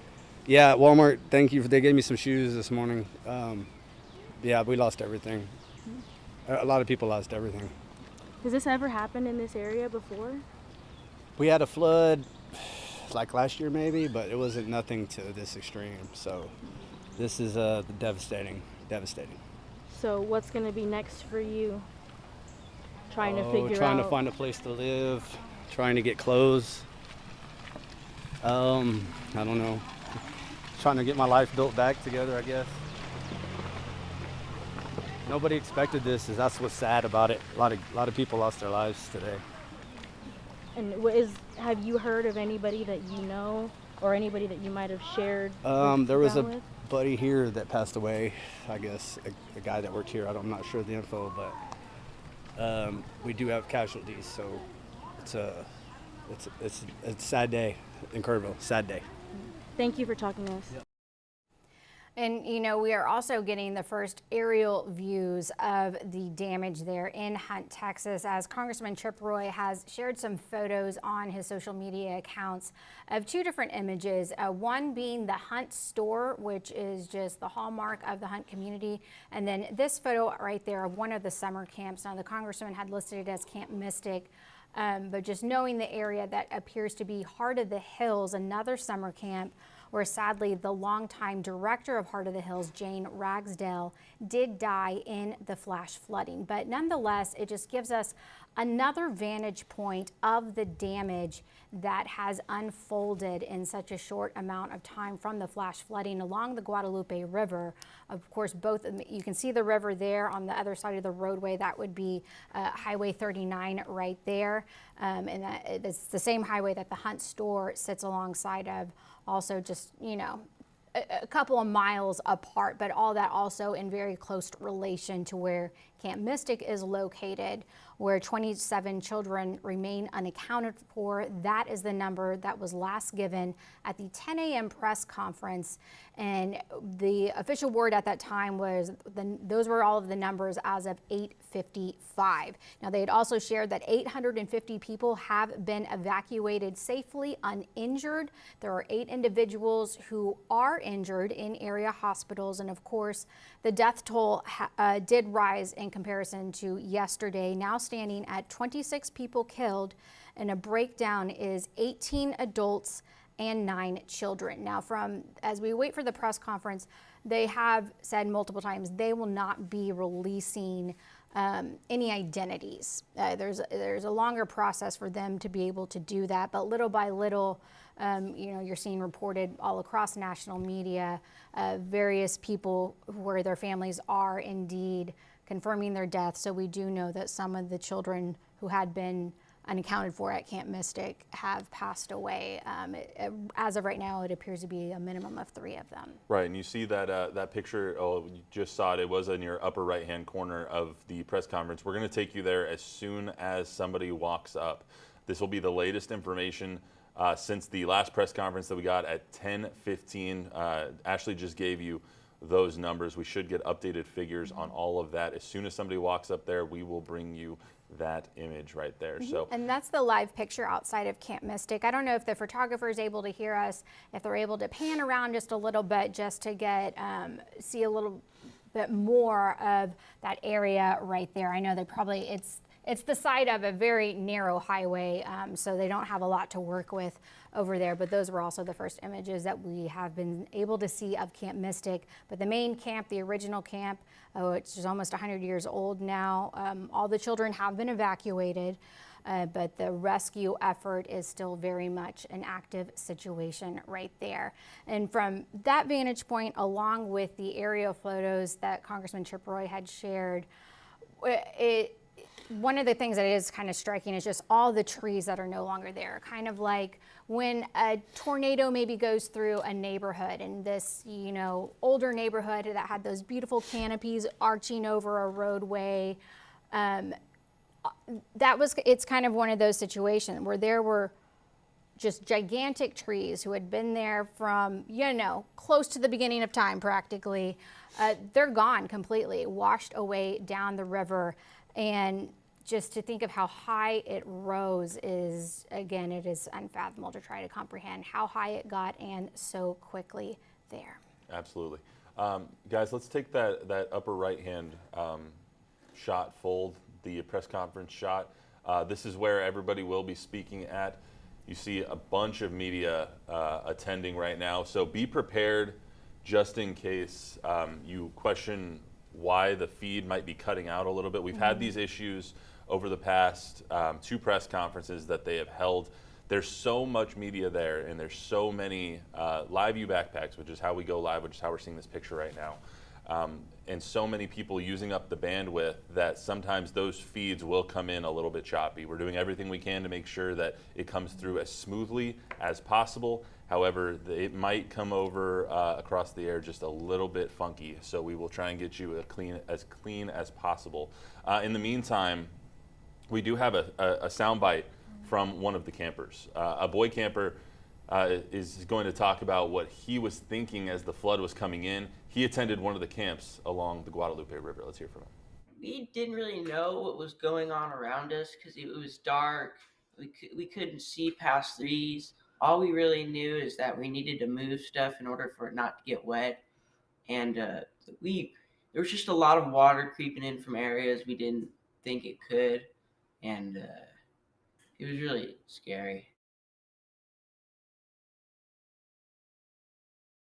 I can't imagine being swept away by the floodwaters or being around and just looking out at your campsite and seeing 36 feet of water when just a few hours earlier it was at 7 feet, 29 feet raised. I mean, 5 times the amount of water you saw when you woke up or went to sleep one night, and then 5 times more water when you woke up. It's just absolutely unfathomable what people in Kerr County have seen. Yeah, and even if you think of the river as almost a playground, you know, this is the place that brings you relief in the hot, hot Texas heat in the summers. You grow up along the Guadalupe River. You go fishing along the Guadalupe River. You create so many memories there. You don't ever think of it as something that's gonna be a threat necessarily. You know, it is just a place of joy. It's just, I mean, I know I keep saying this, but it's just hard to absorb everything that has unfolded. Yeah, that media company that got that soundbite said he was at Camp La Junta. La Junta, okay. Okay, La Junta, excuse me. And so that's where that young man was. Happy to see he's okay with his family again. So that would be another one that's all in that same distance of there's like 18 the Hunt camps store, right there. and and there's kind of a fork, and I think that they described like Mystic as on the South Fork, that the flooding was more severe in that specific area, but also Heart of the Hills and La Junta, they were all kind of closer to each other in that area. I'm just trying to see if we, you know, sometimes when they are running behind, they send out any sort of an update. Have you seen anything? Have the city of New Braunfels, or Kerrville, excuse me, have issued not anything? Yet, as we are continuing and waiting But for... as I pull up their Facebook page, we do have some more details. Because, you know, of course, a lot of questions that are, the question a lot of people have is, you're watching and you want to be able to help out. And the kind of general recommendation has been to make a donation to the Red Cross. But the city of Kerrville has already, or they've also set up, and this is through the Salvation Army, a site where you can go and drop off some goods that are indeed needed. So it's at the city of Kerrville, their City Hall Facebook page. And so they're looking for bleach, brooms, shovels, trash bags, diapers, socks. So necessities that would be able to help families, and also to help with the overall cleanup. They are accepting donations on things like that. We do have one other update if we want to pull up the press conference shot real quick. Greg Abbott, governor, just tweeted out in Kerrville today with Secretary Noem, Senator John Cornyn, and Representative Congressman Chip Roy to give an update on the search and rescue efforts in the Texas Hill Country after devastating floods in the region. He said tune in 2:45. So we're going to be about 7 minutes away, but that is news to us that Secretary Noem is going to be with Governor Abbott, and that Senator John Cornyn is giving his presence, or making his presence felt as well. So all three of them will be joining the governor here in just about 7 minutes for the latest update. So that is a little bit of news here to exactly who is going to be giving this update. Earlier it was just Kerr County officials, who they are great, but now it's a little bit more of the I don't want to say A-team, but more of the important federal sources. And, you know, also because the congressman had shared those images of the aerial photos, we can probably safely assume that, you know, the Homeland Security Secretary Kristi Noem was also on that helicopter with him, along with Senator Cornyn as well. And really is probably one of the best ways to get a full scope of the tragedy that has unfolded there. And again, the storms are still here, as we have the live radar still up right now in the top right-hand portion of the screen as we wait for everyone to arrive for that press conference to begin in about 5 minutes or so. And we are also seeing continued threats in the Austin area. We have seen a tremendous amount of rain in New Braunfels, concerns in Guadalupe County.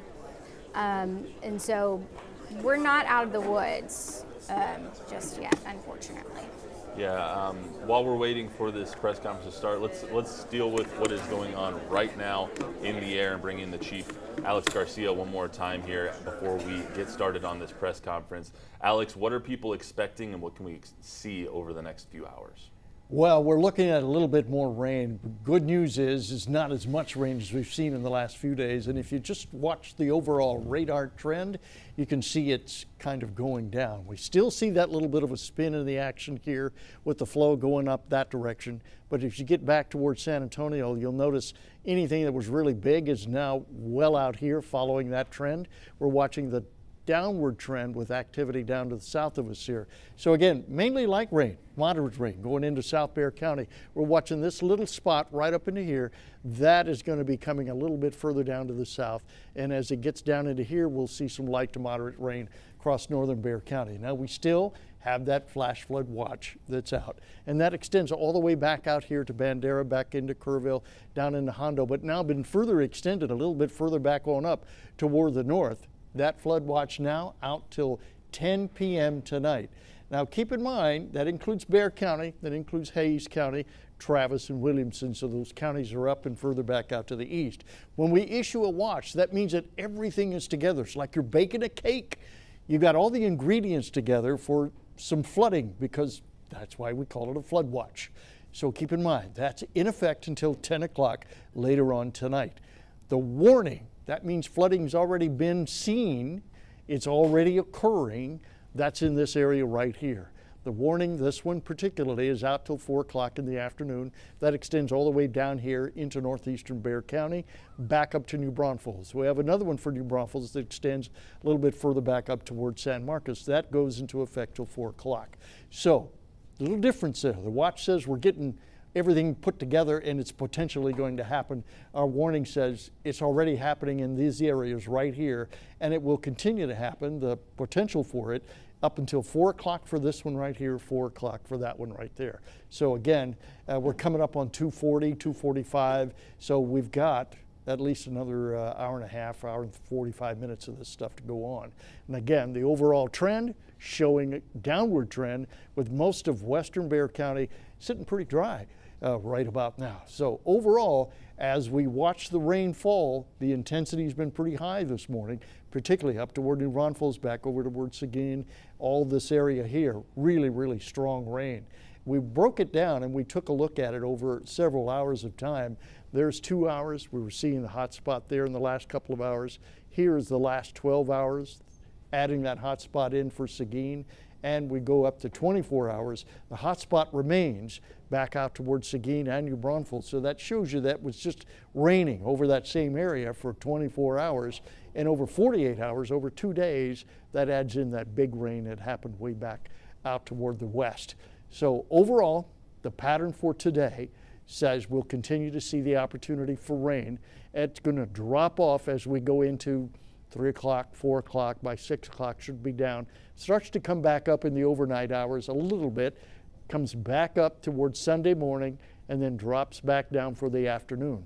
Now notice we're in rain dial 1 and 2, and 1 and 2 means we'll see isolated rain here, widely scattered rain here, mainly from 2 o'clock in the morning to maybe around 6 o'clock in the morning, and it starts to back off. So again, not solid rain, not raining all the time, widely scattered to isolated rain as possible. Most of it could be light all across the Bexar County area. So that's what we're looking at right now. That's what we're looking at to happen over the next 24 hours. We're looking at the trend for the rain to kind of go down. All right, Alex, thank you so much. We're still waiting for Governor Abbott, Senator Cornyn, and Secretary Noem to come to the podium here. You see that shot in your upper right-hand corner over there.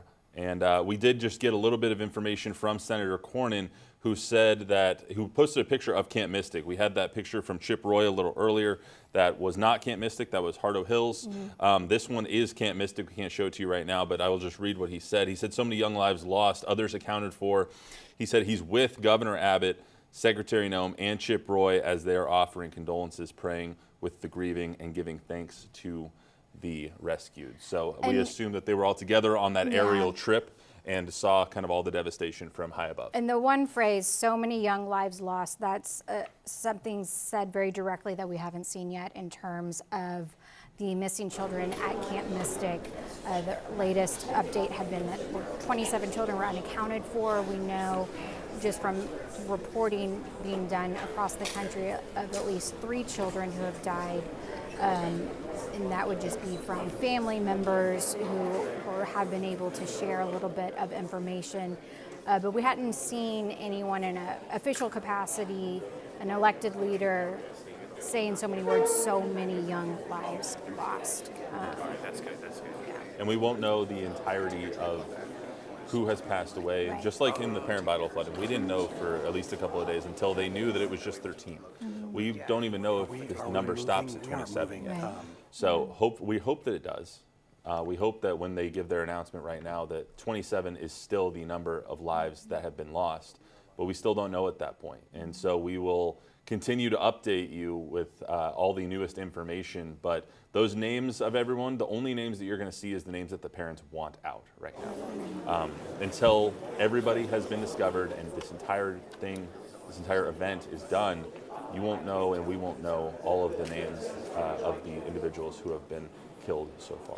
So it's been about, the last press conference was at 10 a.m. The numbers that they shared, they had said that were as of 8:55. So we've had at this point 6 hours for the rescue operations to continue to hopefully find more of the people who have been missing, because we have been hearing continued stories, including one from Trip Roy, of children who were able to make it out of the window of their cabin at summer camp and use a mattress as a way to stay afloat, either making it to a tree or finding some other higher ground to stay safe. And they were eventually rescued. But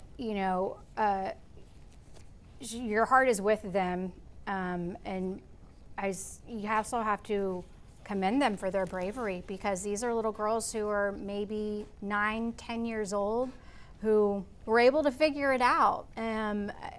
I think all of us don't know what we would do in one of those situations. So we're thinking of everyone at Camp Mystic right now as we wait for the latest information to come out. Our producer Gabe just let me know we have that picture from Senator John Cornyn. Let's pull up that aerial shot that he posted on X just a little while ago of Camp Mystic. Now, here it is right here. Ashley, you and take a closer look here. You're the one that is familiar with Camp Mystic, Miss 8 Summers. It's 2 camps on one campground, and so there's a newer camp that opened up in maybe 2020, 2021. So I'm not as familiar with that one, and because what I'm looking at right now, it doesn't ring a direct bell. I think this would be images of the newer camp, where once it was safe enough to move everyone, all of the girls from the original camp that's at a little bit of a lower elevation in comparison to this one, they were all brought up here, and I believe this is where they were able to get on board of helicopters and make it to the schools in Ingram, get medical checks, get reunited with their family right there. But that would be, I believe, the Camp Mystic that's on the lake over there, but still in close relation to the Guadalupe River, provided a higher, safer ground for the girls, hundreds of girls who were able to escape. Ashley, we've done a lot of talking about Camp Mystic for obvious and good reasons. Can you tell everyone just what it is? I think we've kind of skipped over that at this point. Just said Camp Mystic like everyone knows exactly what it is. But as someone who spent 8 summers there and was a camp counselor there a little while ago, can you just tell us what is Camp Mystic? What do these girls do every day? And kind of as we wait for the newest information from Governor Abbott. I mean, I think it's probably the most traditional type of summer camp that you can think of, where you're going to be, and it's 4 weeks long, so you have almost like a class schedule where you have a first period, second period, and it's whatever you want to do. But it's horseback riding, it can be archery, it can just be swimming, dance, what have you. No phones. No phones. Yes, a very strict rule. So you're definitely kind of coming to your own and developing friendships in an entirely different environment than what kids are normally in, because they don't have cell phones, they don't have modern technology around them. They're just unplugged and they're in nature. And it's just a place where you kind of also develop unexpected life skills. Like, I learned how to change a tire at Camp Mystic on a car. Did you? I did. Was that like a class, or was that just like someone stalled out on the side of the road and they were like, Ashley, go change It that? was a class that it was called Beauty Inside and Out. I know. Again, all girls summer camp, so you might expect the name of a class like that. But it was, it was kind of focused on just being well-rounded. And that is one of those skills that I think everybody should know how to do. Right. And So, it's not one that you would necessarily teach young girls, you should. Right. Exactly. You should. Well, Everyone they should do. know how to change a tire. Changing a tire is an essential skill. But it's very special. Anyone who has gone to a camp in that area knows how important the camp is in their life, how it has shaped them, how important the friends are that you make there. I also want to say that we are thinking of the Eastland family. They're the longtime owners and directors of Camp Mystic. And when you're a girl away from home for 4 weeks, Dick and Tweety have always been an extension of our mom and dad. And I just can't imagine what it's like. And also their sons help run the camps as well. It's one big family, and I'm just thinking of them, of course. There's 18 camps up in that area, and we heard the Hardo Hills camp director, who had been there since the 70s, Jane Ragsdale, also passing away as one of the lives lost in this unspeakable tragedy. So we heard that last night, and we're able to get that confirmed. We don't know the status of everybody else up at Camp Mystic or some of the other camps. We do know that many of the people in all of the other camps, actually most of the people in all the other camps, have been confirmed to have been evacuated. Right. Many of them weren't in session. Camp Mystic obviously was. They were in their first week of this 4-week camp that they were in. From what we understand, most, if not everybody, has been evacuated now. We're just left with the 27 that are unaccounted for, and we're hoping for an update on that as soon as Governor Abbott and Kristi Noem, Senator John Cornyn, and Congressman Chip Roy come to the podium. They will give us a new update on that. And we do expect hopefully to hear they've from also them. been able to get in contact with the camp, because now that the girls have been evacuated, they're being reunited with their parents. Most of them are already back home. We have not heard anything from the camp. And so we just want to know that everyone's okay also. I know Dick, and I know that he was down there with those girls and doing everything possible to save them.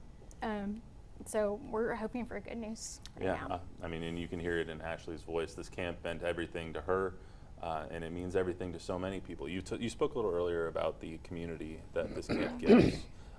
The girls that you still are in contact with today, and the friends that you made at that camp that have stuck with you your entire life. Can you just rehash that a little bit for everybody that was not with us over the entirety of the 8 hours that we've been on today? I know, and it's something that's a little bit hard to explain, because I think anyone who has like a lifelong friend, they can remember, oh, we were in the same second grade class, or we played football together, or something like that. And most of these women now, we didn't grow up in the same towns, that we only met at camp. But I think because you spend a solid month together, you were sleeping in the same quarters, you are splitting 2 showers between maybe 18 different girls. Right. It's a bond that you can't really replicate in another environment. And it's just like, we all know those friends where even if you haven't talked in years, when you see each other, you pick right back up. It's that type of a relationship. Yeah, absolutely. Yeah. I mean, that's how the best man at my wedding, I haven't talked to him in like 2 months, and I'll call him tomorrow and he'll be like, what do you want? Like, everything is normal. Everything is fine.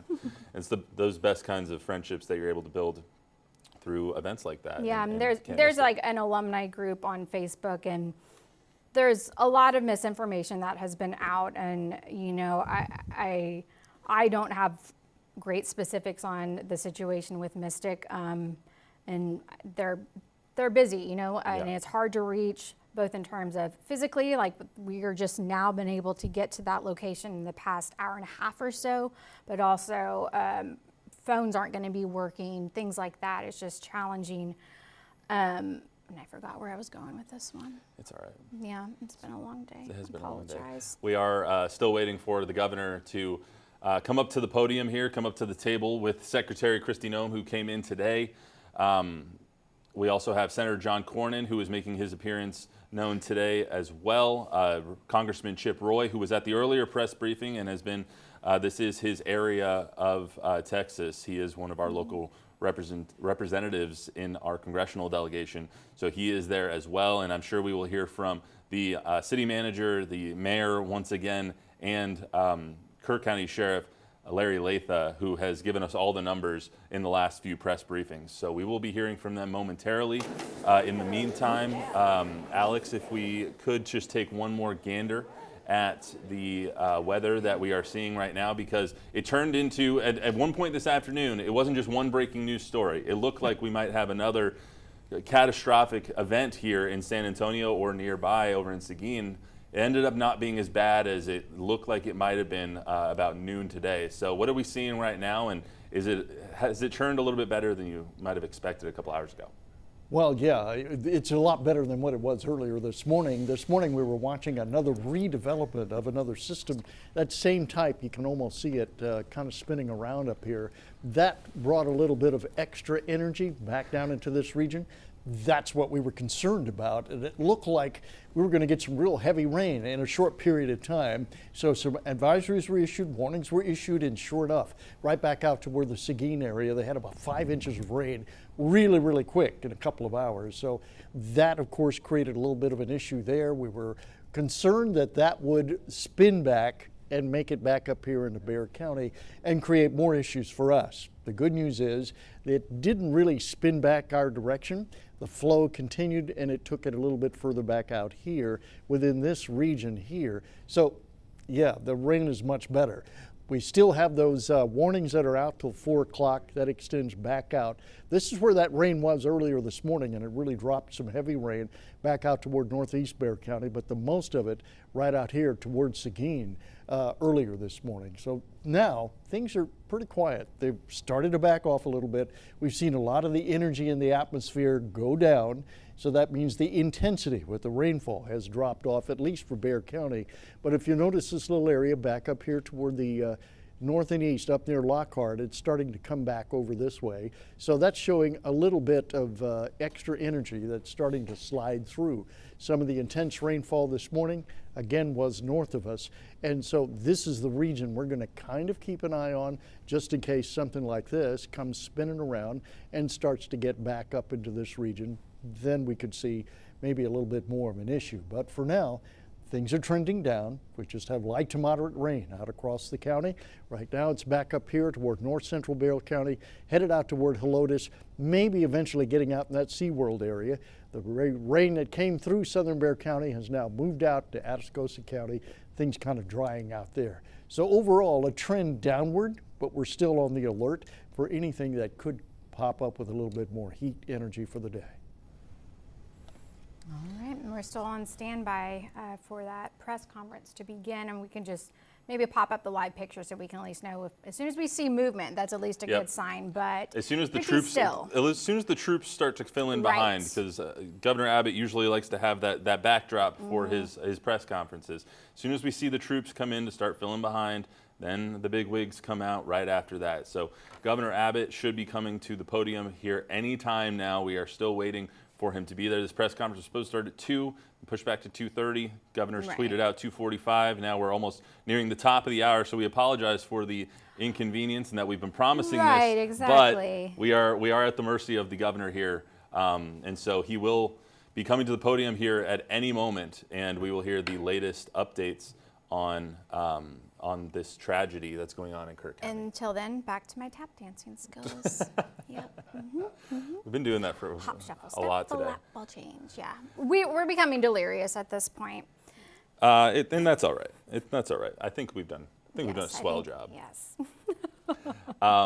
Let's pull up that picture on the bottom right-hand side here. You're going to get a live picture from Kerrville here, and this is considerably better than it was just 36 hours ago now. Yeah, the water was all the way up to that pavilion area. Yeah, it's a little bit zoomed in right now. If we can zoom out a little bit, we can see exactly and give a little bit of a comparison as to where the water was 48 hours ago, or less than 36 hours ago, when all the water and rain was coming in. There's the bridge is over here to the left-hand side of your screen. Yep, here we go. We're going to zoom it out and we're going to move it a little bit left. But yesterday, all of this was covered. That whole pavilion right there that you see was covered in water. And there's the bridge. The water was up to maybe a couple of feet below that bridge all the way up there on the left-hand side. All of this that you're seeing was covered in water yesterday. And now we see people down there. Looks like they're starting to clean up some of the debris that has been going on. Yeah, there's the bridge right there. Thank you, Alex. That bridge, the water was just a couple of feet below that bridge. That's where we saw a lot of the videos, a lot of the TikToks, Instagram Reels. A lot of the people were taking their videos at that bridge because it was so staggering. This is the level that it's closer to being at. When they went to sleep, it was 7, 8 feet, right, Alex? It was 7, 8 feet. 7 to 8 feet. And then it got up to, and then it broke the gauge. And so we actually don't know how high it really got, but we assume higher than 30 feet because that's where it broke. Oh yeah, they were trying to get to the gauge, get some preliminary data out of that thing. And again, the preliminary data showed somewhere around 36, maybe 36.7 feet. So it got up there really, really fast, enough to where you could get up to the top of that bridge, or almost to the top of that bridge out there. Let me kind of pull back over and take a look at it. So you can kind of see right there how tall that bridge is compared to someone who would be standing out there. So that's a lot of water to come in a very short period of time. And you can get a comparison. Just look at the bottom part of your screen. You can see some people walking there. That shows you height level. And the water was at the top of that bridge almost. So that's an incredible amount of water that's pushing through that region really, really quick. Now we'll see if we can just kind of pan over just a little bit, kind of give you an idea of what the rest of that area looks like. I'm going to back out just a little bit. It really is staggering seeing like the before pictures, the after pictures, and now seeing that just 36 hours ago this was completely underwater, and now it's poof, gone. Yeah, just leaving destruction in its path. It's out of here. I'm going to pull all the way back so you can kind of get the view of where the river actually is, and it's much further down. The controls are backwards. I got to learn to fly backwards here. All right. It's inverted for you. Yeah, the river's actually down in this part here. And so, you know, the concerns, like I know the National Weather Service had issued a flood warning for the Guadalupe River in New Braunfels. Is that both because the water has flown in that direction and the rain, or is it more of the shift from the Guad in the Kerrville area now to the New Braunfels area? It's more of that shift that's coming through. Okay. Well, this thing is delaying on me here. I need a flight stick. That'll help me work with it. Right now we're just kind of working with a mouse to make this thing work, but we'll pull it out. So yeah, they saw that water level really coming through there, and there's the edge of it. Now you can see where that river is, and you see people walking along the edge of that little bridge, and this is where they have all of their celebrations. A tremendous amount of activity goes on here all the time, right out here along this area. And so they had planned the 4th of July out here. And as I pan back up a little bit, now that I've learned to fly this thing, Alex, I think you're doing great. That's what's left of it throughout that area. And those who are in Kerrville will know where this is really, really interesting quick. And I did a big mini documentary on the Guadalupe several years ago.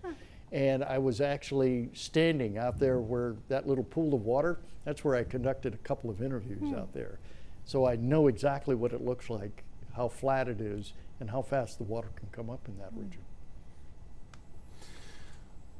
Now, 3:03, we are waiting for the arrival of Governor Abbott at the podium here. He is along with Homeland Security Secretary Kristi Noem, Senator John Cornyn will be joining them Congressman Chip Roy along with them, and we assume some Kerr County officials as well. The latest numbers that we had, 27 deaths so far from the catastrophic flooding up in Kerr County, 27 young girls still missing from Camp Mystic, and an unknown number of additional people that are still missing. Right.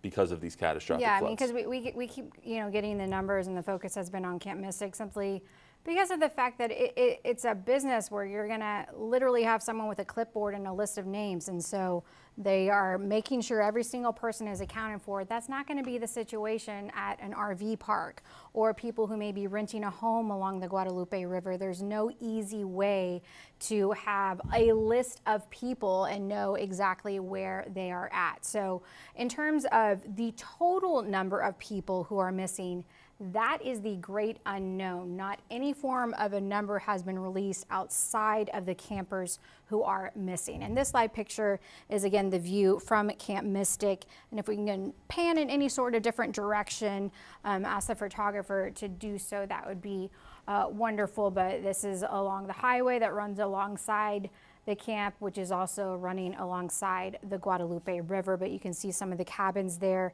in the distance, the damage to the trees. And, you know, from as long as I've known, you wouldn't be able to see into the camp so easily because of all the vegetation that was there until this flood happened. And now those trees, they were great big cypress trees that just towered high up into the sky. No longer there, washed away in the flooding. But that, again, that's a live picture from Hunt, Texas. This is along Highway 39, just outside looking into Camp Mystic. Probably maybe the hardest hit area as we continue to wait word on the status of the little girls who remain unaccounted for. Yeah, and we I think the most staggering thing we've seen today, Ashley, and we've been going since 7 o'clock today, was the images of Hunt's store. Completely destroyed. And I think what really hit me was seeing the guys that Taylor talked to, Taylor Whartonby, our reporter, who the store meant so much to. They were visibly emotional that they weren't able to go there anymore and get their coffee and get their burger and get dance and have a good time with their community. They were just so taken aback by what had happened to the staple of their community that they were visibly emotional. It was their routine. It really took me by surprise exactly how emotional they were. We do have Emma Allen over at the live desk for some more information. Emma?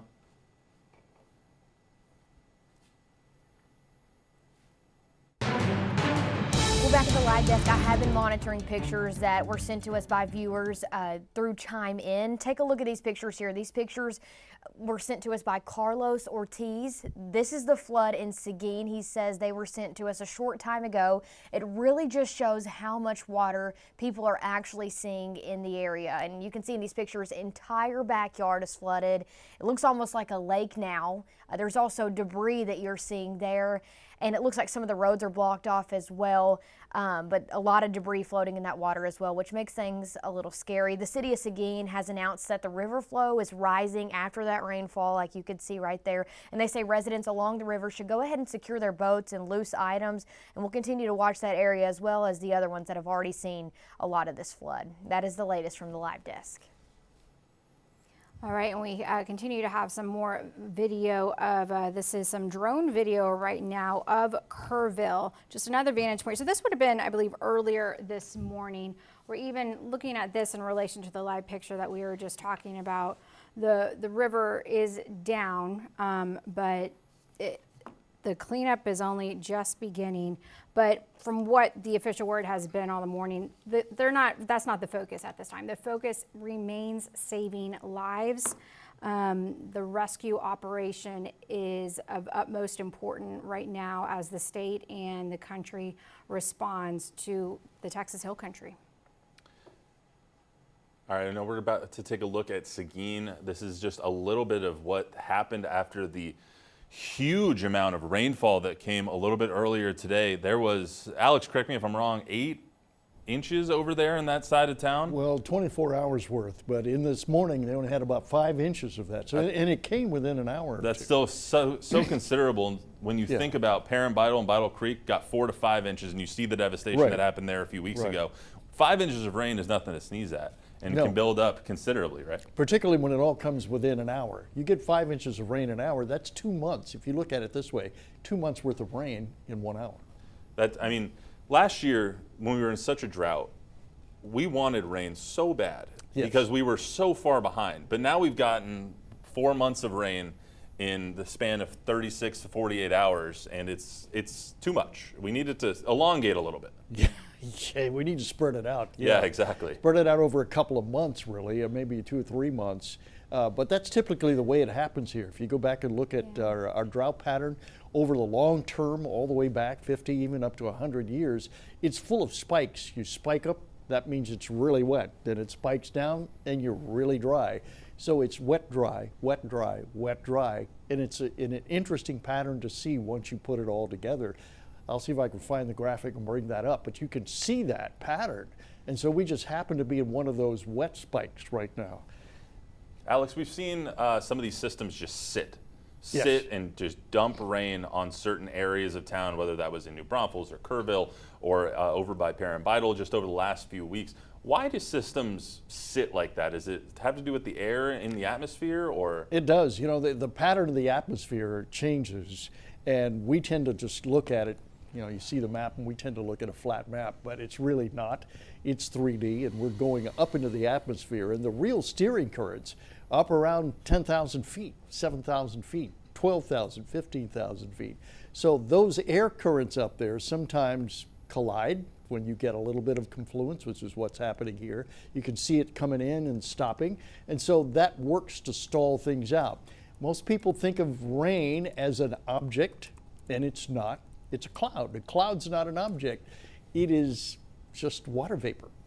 And if you've ever walked through fog, you're walking through a cloud. So that's what's being steered around up there. And it takes very little of wind pattern to kind of move it around and get it going. So we see a lot of complex motions in the atmosphere.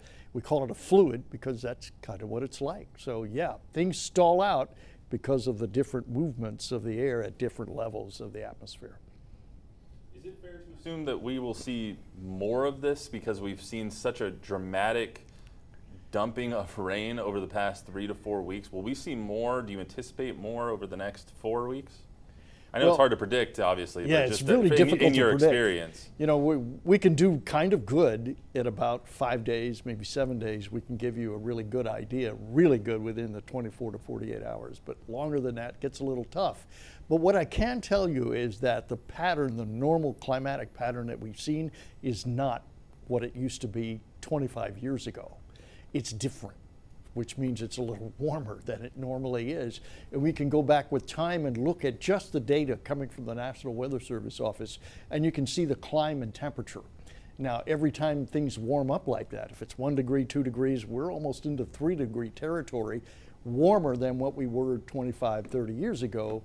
The warmer the air is, the more water it can hold. And so if it's warmer at the surface, it's holding a lot more water. If it's warmer up here at about 10,000 feet up, it's holding a lot more water. So overall, that big column of water that sits up over us, a couple of miles up, it's holding a lot more water.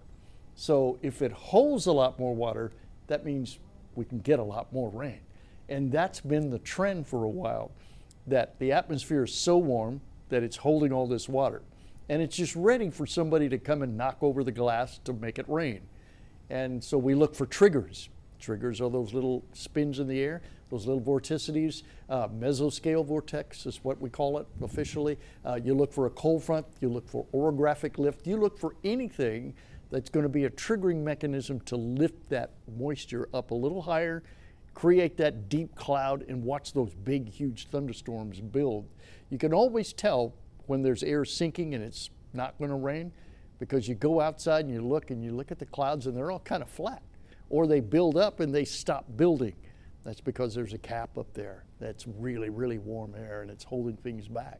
So there's no triggering mechanism. But on a day like this, There is none of that going on. There's just lifting going on, and that creates all of this that you're seeing out across the area. So the trend is, believe it or not, drier as we get into July. But we all know that things can change, and they do by the minute. Meteorology 101 with Alex Garcia right here on KABB. Okay. I hate those days where we're like, is Hey. it going to rain already? So the thin clouds, probably not. The puffy ones. Yeah, thin clouds, flat little clouds. I'll give you another little hint. I used to teach meteorology, by the way. If you look at the edge of the clouds, and if they're really thin and really sharp, that tells you that cloud is still building, and that's the one to watch. If you look at the edge of that cloud and it starts to get a little fadey, then that's not going to do much. Well, we need some more of those non-puffy clouds going on right now, just to give everyone a little bit of a break. All right, we're going to go right over to the presser now. Governor Greg Abbott is at the podium. Let's listen in. When Texans face a challenge, we come together. We unite. And that's exactly what's happened over the past 24 to 48 hours in this community. Nothing more than extraordinary devastation. And the worst thing that could have happened in this community fell upon it. They could have fallen apart. They could have fought against each other. But instead, they understand the importance of unity. That's what Texans do. It's what we will continue to do. Along those lines, something else to double down on what I said last night. We will be relentless in going after and ensuring that we locate every single person who's been a victim of this flooding event. We're not going to stop today or tomorrow. We will stop when the job is completed. Between now and whenever that day arrives when the job is completed, this is a 24/7 operation, day and night, because we know that we are looking for Texans and Americans, and we put them as our top priority, and we will find every one of them. Additionally, I want to let you know that overnight, there was an increase in storm damage and rainfall and flooding in other regions of the state of Texas that were in addition to the ones that were in the disaster declaration that I made yesterday. What I'm going to sign today is an expanded disaster declaration that adds the following counties to what I signed yesterday. This disaster declaration includes Bexar County, Burnett, Caldwell, Guadalupe, Travis, and Williamson counties.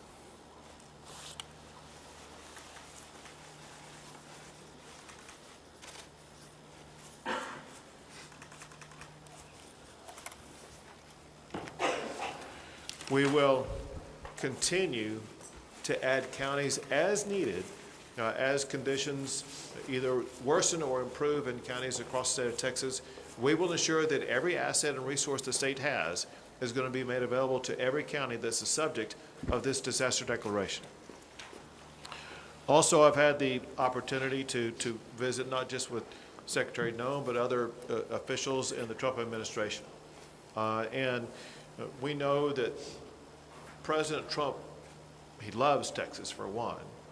He's deeply concerned about all the families who've been affected, but also knows about the magnitude of the devastation that we're suffering. And so what I'm about to sign now is going to be the first step in a process. This document is a request for a federal disaster declaration coming from the governor to seek the immediate and ongoing help of the federal government.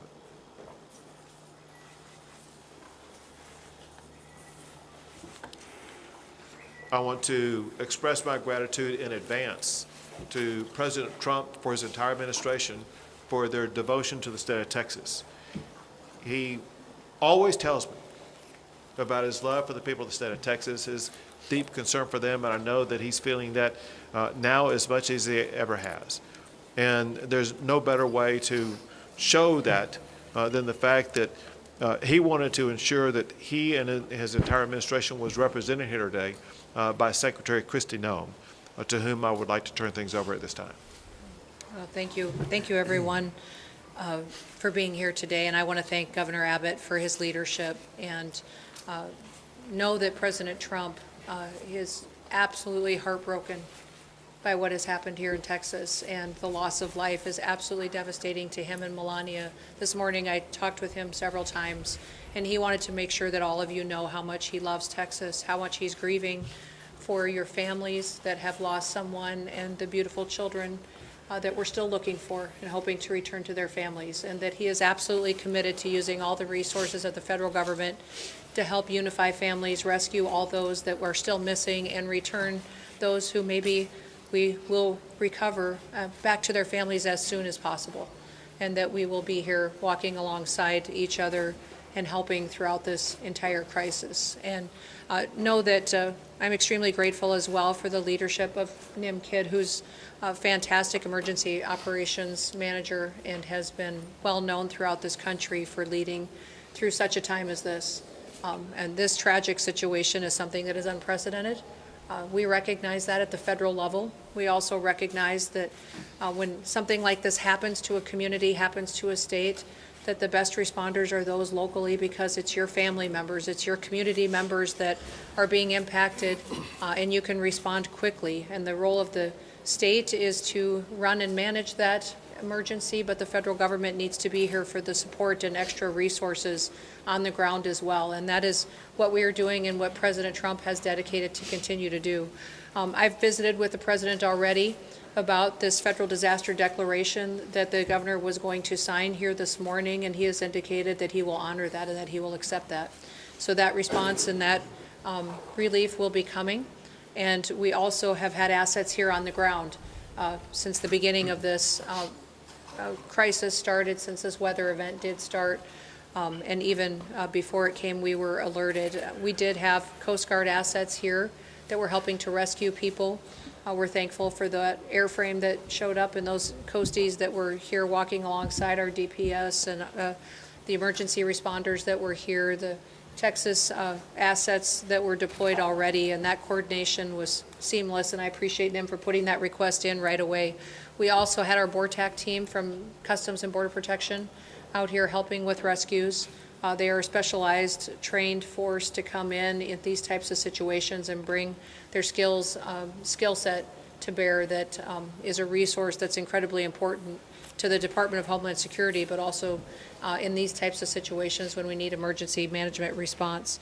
We also did have a CBP advisory interdiction specialist here that was helping with some coordination of air assets that has been present. And then we are looking at the other entities that are under the department, what can be utilized, and of course FEMA is standing at an enhanced level right now, which means that they are plugged in to the State Operations Center.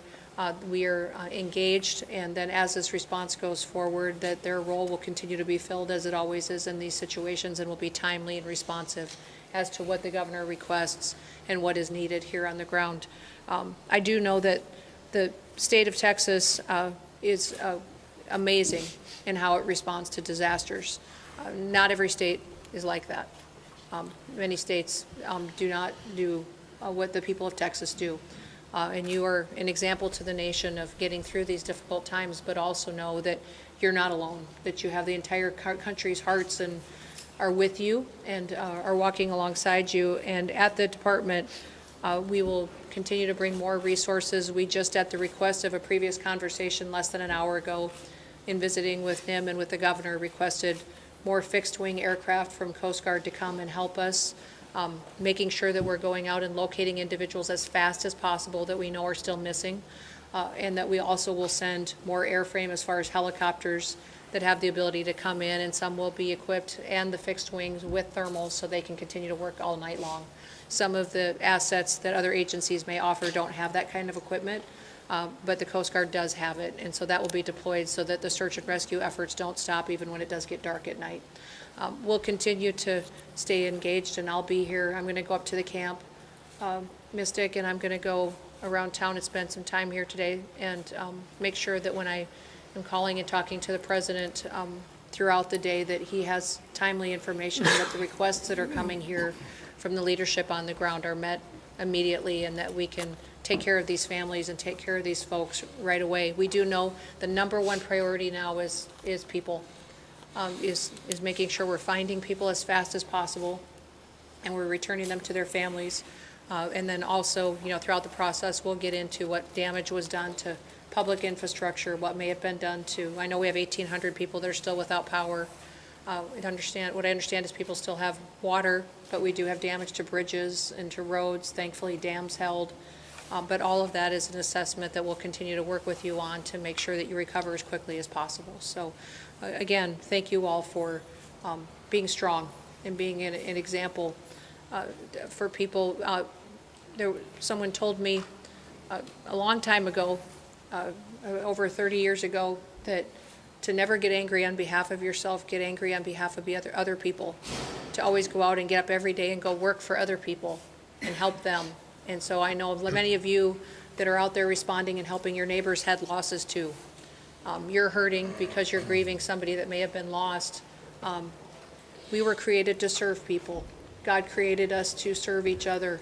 And now is a wonderful time to go find somebody you can help, somebody that you can take care of and get them through this process, and that will make us stronger and better into the future. So our prayers are with you. President Trump wants you to know that he and Melania are praying for you and love you. And with that, I'll turn it back over to the governor. Sure. Well, thank you very much. Thank you so much for being here. Thank you for the assets and resources you and the Trump administration are providing. One thing that Secretary Noem mentioned was the fact that recoveries and rescues are being made, and what has happened over the past 36 hours is really amazing. When you look at what the local officials have done, working in collaboration with multiple state agencies as well as our federal partners, in 36 hours, they have rescued or recovered more than 850 people, some clinging to trees to save their lives, others in other precarious situations. It's just sheer heroism, the way that we've seen our first responders rescue so many people. And now I would like to turn things over to Senator John Cornyn. My thanks to President Trump and Secretary Noem for responding so quickly to Governor Abbott's request for a federal disaster declaration. And particularly, Madam Secretary, thank you for being here in person. It's really important and I think sends a very important message. Unfortunately, I've been to a number of disasters over the years across the state of Texas, as has the governor, and none of these get any easier. But I have to tell you, I remain incredibly impressed with Governor Abbott's leadership and the incredible work that the Texas Department of Emergency Management under the leadership of Nim Kidd do. They are literally the best in the nation. And what Secretary Noem said about other states not responding as well is true. It's something we should be very proud of and grateful for, particularly at a time like this. And then there are the men and women who are standing behind us here, who have been doing the work on the ground, not waiting for the federal government to show up. They've been getting the work done, as the governor pointed out. And we are all together, we are praying for those who have lost loved ones and are grieving. We are celebrating with those who have been reacquainted with and rejoined with their family members. And, a few years ago, the governor will remember this, up in West Texas after a terrible disaster, a county commissioner there said something to me that I think is appropriate at a time like this. He said, being from Texas is not just about where you're from, it's who your family is. And so when things like this happen, we come together as a family, as Texans, in a way that I'm very proud of. But it's very important because this is who our family is, and we owe it to them. And I take the governor at his word that he and his team will be relentless in supporting all of the efforts at the local and the federal level until every last person is accounted for and those families are reunited with their loved ones. But But Governor, thank you again for your leadership. Secretary Noem, it means a lot to us for you to be here. And we appreciate Governor Abbott and Chief Kidd, but we appreciate President Trump and you responding so quickly to the governor's request for disaster declaration. Thank you very much. Thank you. And now Congressman Chip Roy. Thank you, Governor. Thanks all of you for being here. Before I was crazy enough to run for Congress, my family and I started a tradition of coming down to Kerrville for 4th of July. And we've been coming here every summer since my kids were little. They're now 14 and 15 to see Robert Earl and whoever else was playing. And pictures have been popping up my phone, the ones that, kick on the anniversary of different shows, like a bunch of different shows over the last decade. It hits home.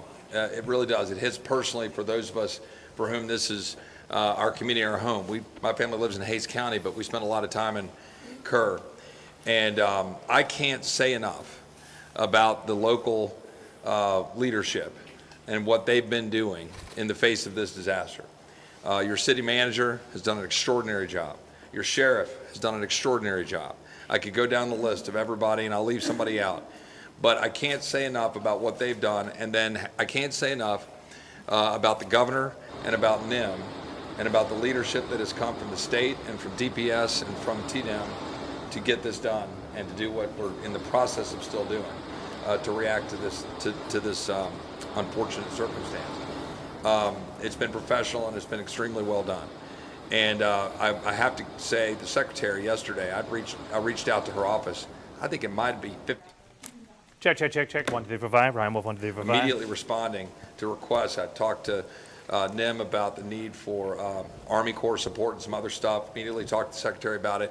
The collaboration, the teamwork, local, state, and federal. I cannot overstate the extent to which everybody set aside turfs or any of those kinds of things to deliver for the people of Texas. Now, we're far from having finished the job.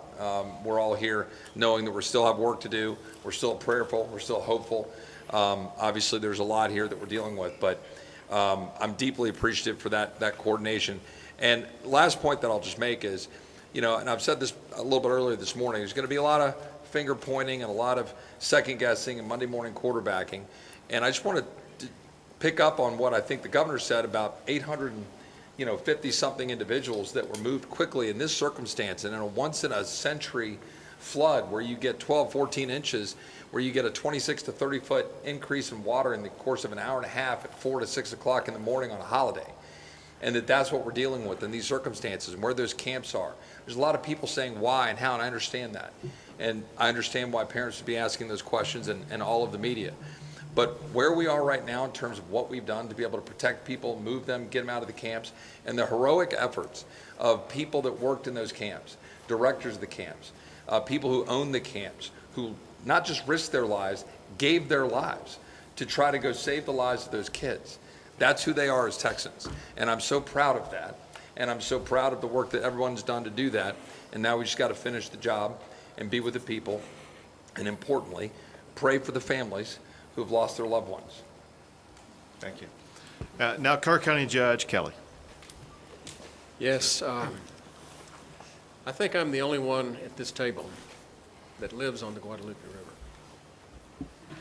And our properties were devastated, and I barely got home yesterday. I started my morning ushering in a crew with a skid steer and 2 dump trailers, 3 trucks, 9 men to start trying to rebuild what went down the river. I then had the opportunity to come here, where I was asked to go over to the funeral home. I had issues over there. I am a 50-year lawyer and a mediator and arbitrator, and we had some issues that needed attention. And I got to see firsthand many of the body bags, and it breaks my heart. And coming back from that, we had an opportunity to go on a helicopter ride with the senator and the mayor and inspect the devastation. We flew all the way up the South Fork, all the way to Criders, And you can see what's happened, and it's going to be a long time before we're ever going to be able to clean it up, much less rebuild it. But there's nothing on the other side of Criders. It's just hill country. And we didn't know. We know we get rains. We know the river rises. But nobody saw this coming. And what I really have to report to you is it was a godsend to be able to get out of the helicopter, walk back into this building, and sit down with these people and cooperate, arm in arm, hand in hand, to do the best we can to work the process. The rescue has gone as well as can be expected. It's getting time now for the recovery, and that's going to be a long 12 inches in the recharge. And what I would reiterate that I've heard others say is as long as we stay together, we'll get this done. Thank you. Thank you very much. And now, Mayor Harry. I want to start off by saying thank you on behalf of the city of Kerrville and our 25,000 citizens. I want to say thank you to the federal government, the state government, county government. You know, as I look around the room in the Emergency Operations Center, I don't see different agencies from the state, the federal, the county. I see one team working together. It's important for our community to know it's one team. We will rescue those in peril, and we will find those who are lost. I continue to ask everyone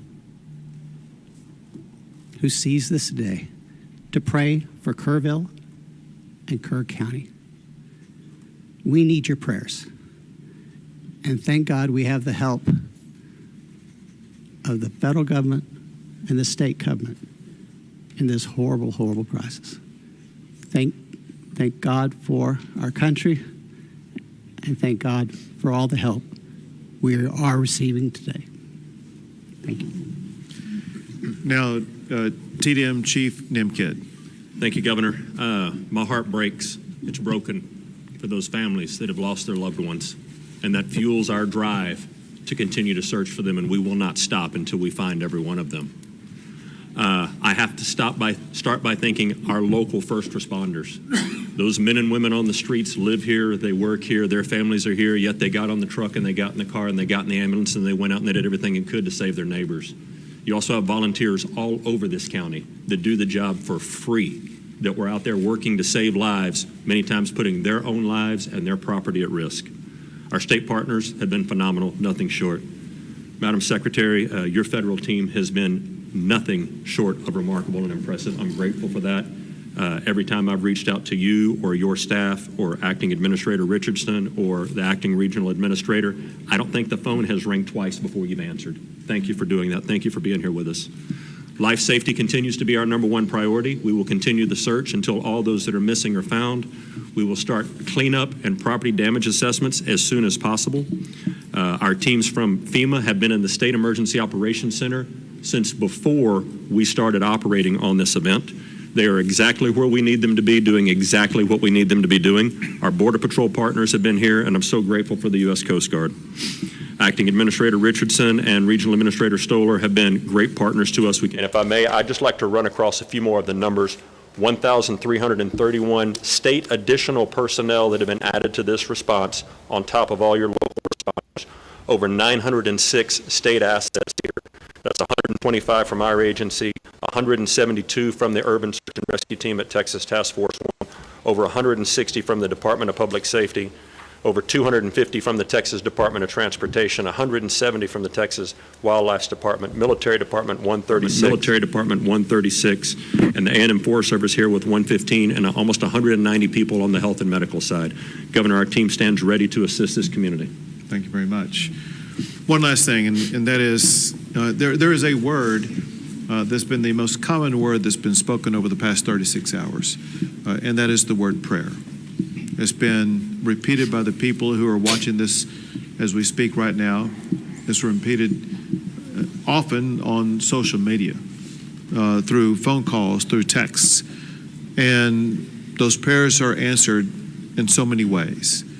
Answered by that child who was being swept down the river and happened to find a tree to cling on and was able to continue with uncommon strength to be able to remain clinging to that tree until a helicopter was able to descend upon her and lift her out of that harrowing situation.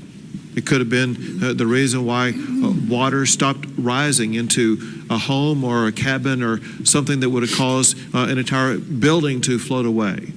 It could be the reason why there have been so many people have been located wherever they were down the river basin. It could be something that prevented somebody from getting into the water to begin with. All we know is that prayer does work. Your prayers have made a difference. We ask for continued prayers as we continue our efforts to locate everybody who's been affected by this, and pray so much for the families who have lost a loved one, who are going through challenging times that they never imagined on the 3rd of July that something like this would happen. Prayer matters, and we thank God Almighty. God has blessed Texas and will continue to bless our great state. We'll take a few questions. Have the numbers changed? 27 dead and 27 missing from Camp Mystic. Sure. What I can tell you is there's still 27 missing. We have recovered some additional bodies at this time. We're trying to identify at this time. What I can tell you, an update, there's 32 deceased. 18 of those are adults and 14 are children. 5 of the adults remain unidentified and 3 children remain unidentified. We are still working on that this time. As I said earlier this morning, the numbers are going to continue to change. They're going to continue to change till we're done. It's been a very good day as far as being out there and being able to do some things, and we've got a lot done. Chief, early on there was a lot of conflicting information about the search, about the number of fatalities, the missing, even a lot of families and parents were rightfully concerned and more importantly confused about all this information. We just heard the judge refer to this as a shift from rescue to recovery. Can you clarify what that means? Are we talking about these missing people no longer believed to be alive? You'll need the judge to answer that piece. Our state assets and local partners are continuing to search for live victims.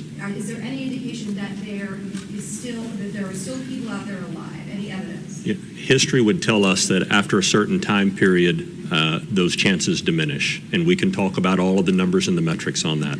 Our hope and prayer is that there are still people alive that are out there, and we are still actively searching for them, and we will continue.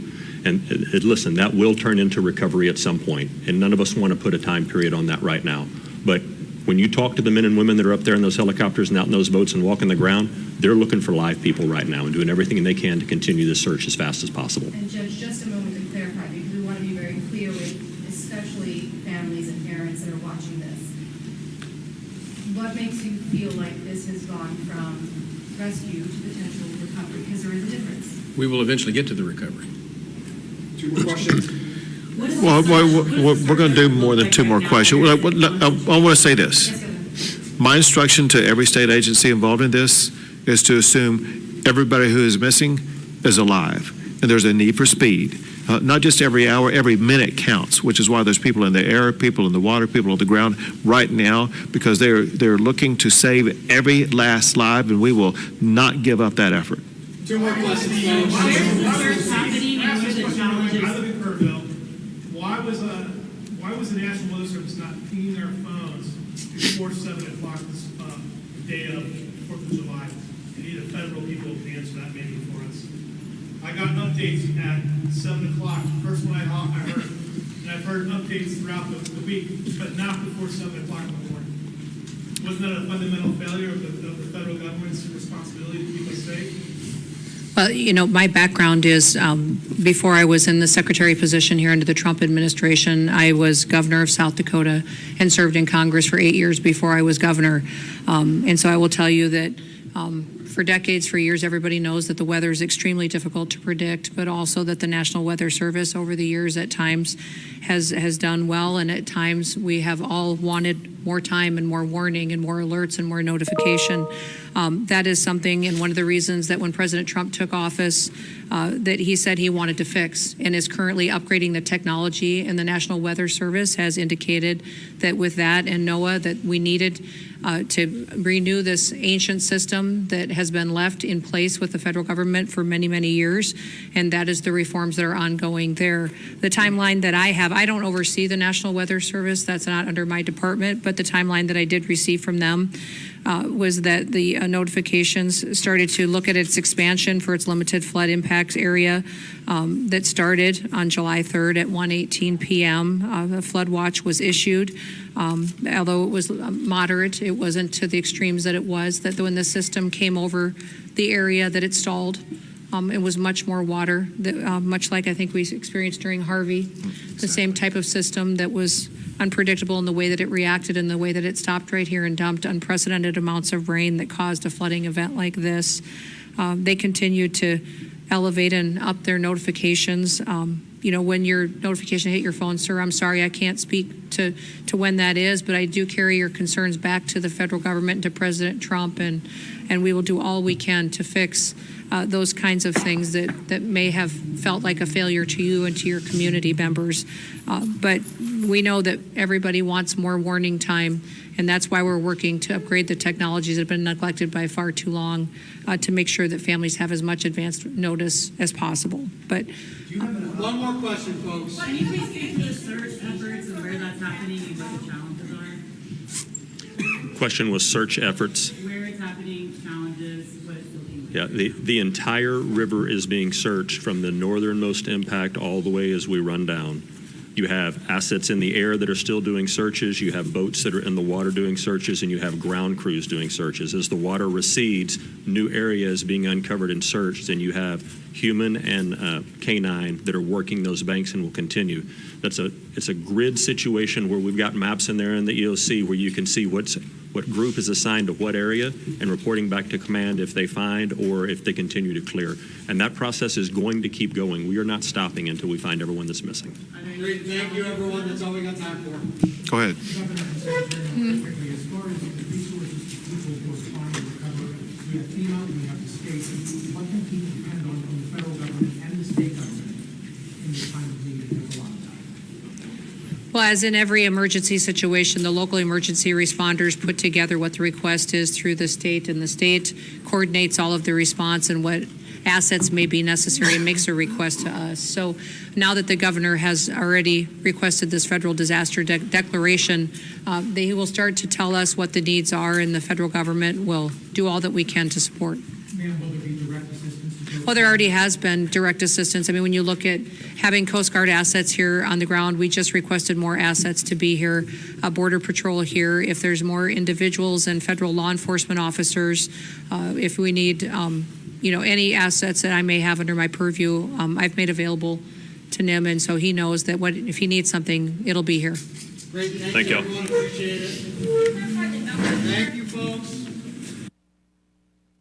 There you have it. Governor Greg Abbott, flanked by Secretary of Homeland Security Kristi Noem, and state, local, and other dignitaries all there talking about the catastrophic flooding that's happening in the Hill Country and the recovery efforts that are still continuing right now. It was very prayerful, very somber, and a glimmer of hope could be taken from that press conference as we saw the governor talking about signing a disaster declaration request for immediate funding and help for not only Kerr County, where this devastating flooding took place, but also surrounding counties, including Bexar County, including Travis County, and Burnett County, where some of the flooding has also reached as well. So Secretary of Homeland Security Kristi Noem talking about very important aspects, that she's constantly in communication with President Donald Trump, feeding back information in real time about what's happening. The president talking about how he is ready to step in and help, and that every resource will be made available during and after this crisis. And the number of counties that they may add to that disaster declaration is growing. and they're willing to assess those situations and add more.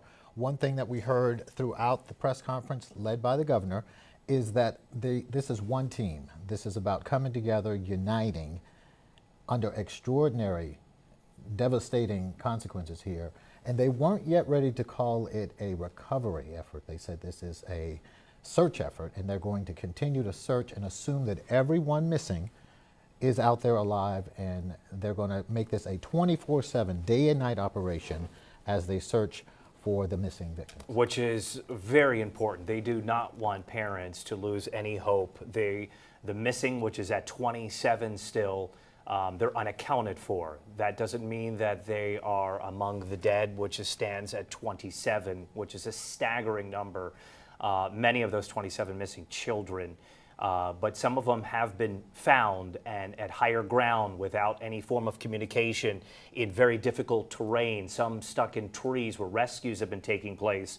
Some 1,300 plus additional personnel have been added outside of state assets, which stands at 900 plus here in Texas as they continue search and recovery efforts and rescue efforts for this. We also heard tales of heroism, which really was quite inspiring to hear how friends, neighbors, people pitching in from outside of Texas, coming in and putting their own lives at risk to really step in and help out after these devastating floods.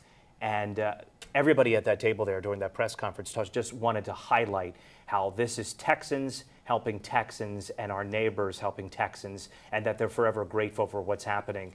And it's very inspiring to know that immediate help is coming. Immediate help is coming in the form of resources from the federal government and in terms of financial resources so that these communities can rebuild and that the recovery efforts can begin in terms of debris cleanup and a lot that's going to happen, and it's going to take weeks and months to come. But we did learn a lot from that press conference in terms of just what's happening on the federal government side. Yeah. We do have reporters out in the field right now. Let's go to Zach Hedrick. He joins us now live with team coverage. Hey, Darian and Ryan. Yeah, we're here in Kerrville at the entrance of Louise Hayes Park. That's just outside the city center. I don't know if you're able to see it behind me, but that clock tower out there, that is where City Hall of Kerrville is right now, and you can hear cleanup efforts already underway out here. Just over here to my right, you see that there are teams out here of people with chainsaws looking to pick up all of the tree debris from all this, and you can kind of see here just the extent of the damage, how widespread it's been here. This park is usually pretty busy during the weekends. A lot of people like to come down here. There's usually a park area right there. They'll come down and play at the river. That was obviously a different scene here yesterday. Where I'm standing right now, I'm told that I was under maybe 3-4 feet of water. Just incredible to think about when you see the power of this water. Also out here, usually we spoke to a gentleman behind us is the VFW post here in Kerrville. He told us usually you can't see the river from this vantage point because of all the trees and brush that are usually out here. Of course, that's been cleared away. That's been wiped out by all the floodwaters from yesterday, and you can also kind of see the power of the water bending over those trees as if they were pieces of straw.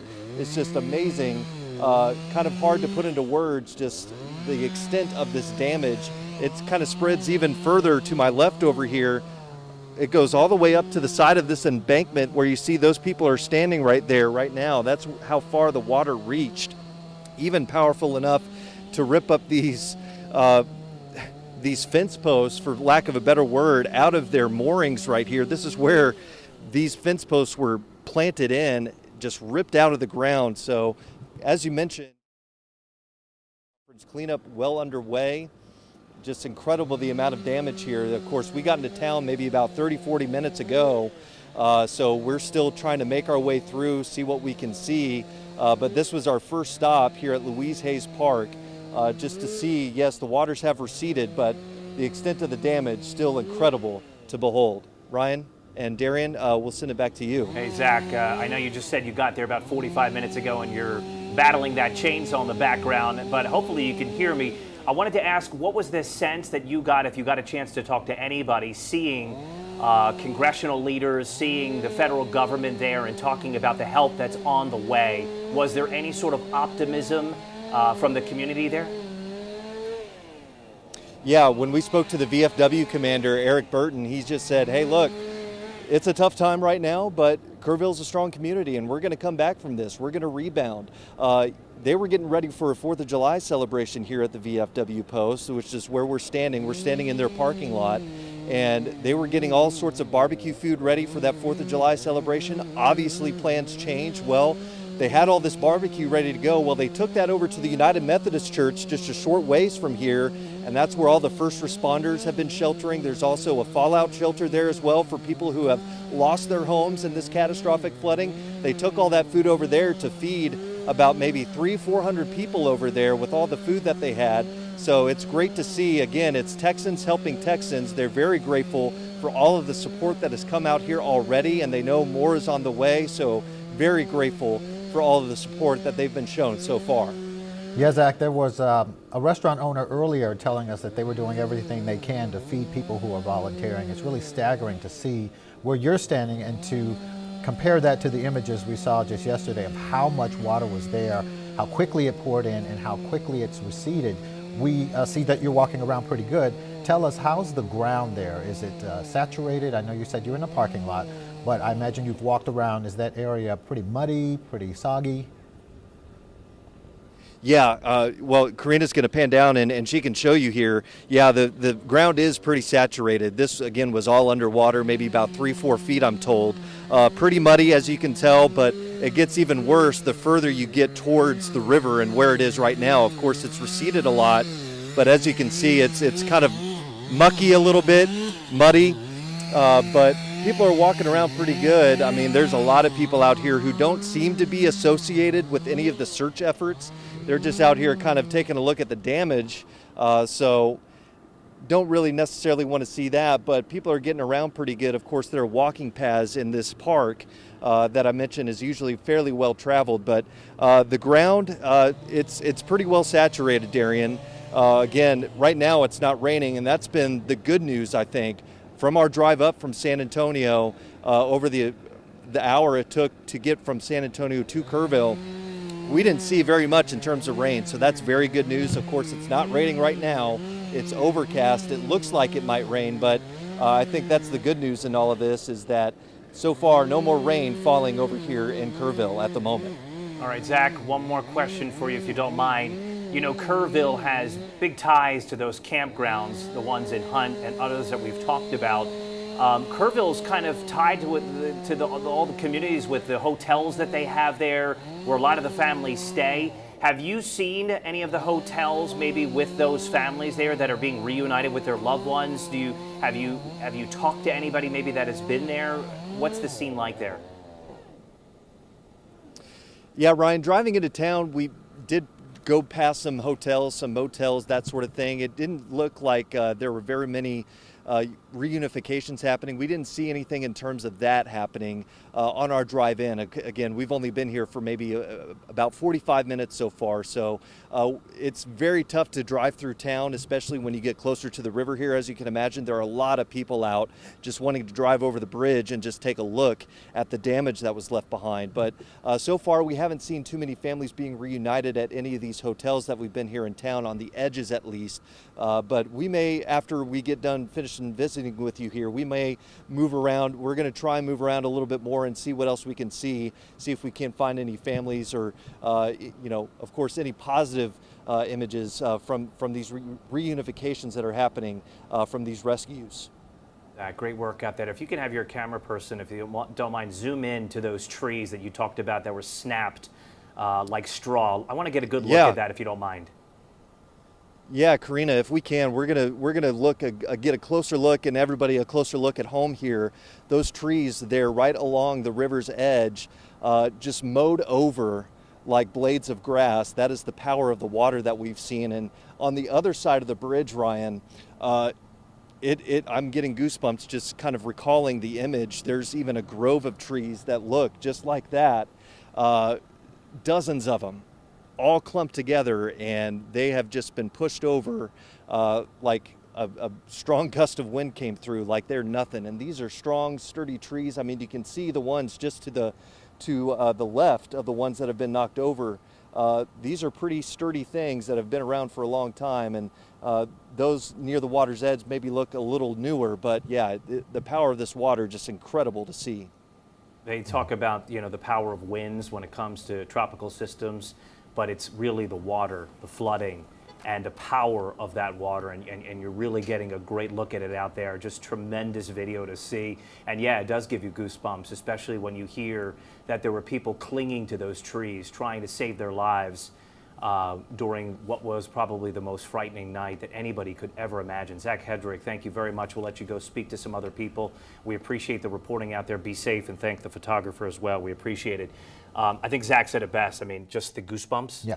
I mean, just seeing the power of that water. And Alex was talking to us earlier. We're going to bring in our meteorologist, our chief meteorologist, Alex Garcia. Alex, you were talking about just how fast that water moves last night when we were first reporting around the clock, and just how disastrous and the destruction that water can cause. And you see it there. And what would you say in regards to what you're hearing and seeing after watching that video?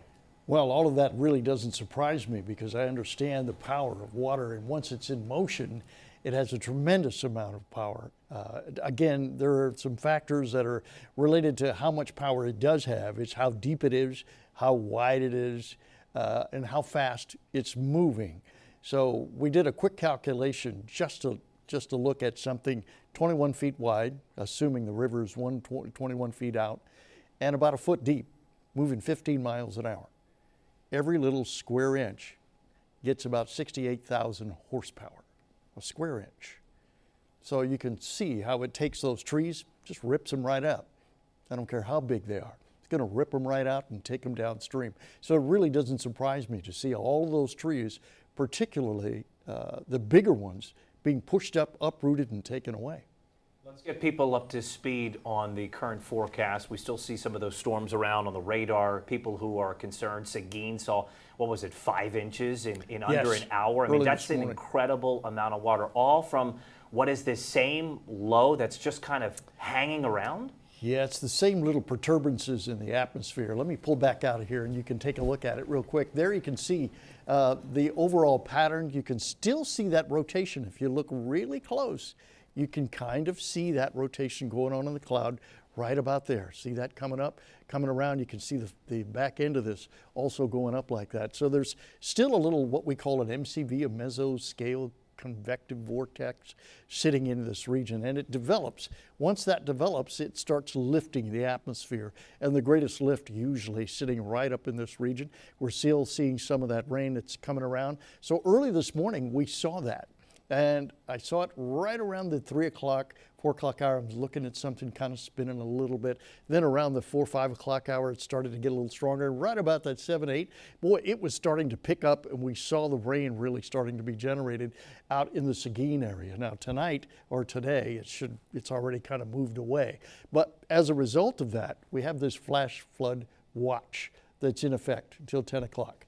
Now keep in mind, anytime we issue a flash flood watch, that means the conditions are there for that to happen, for flooding to happen.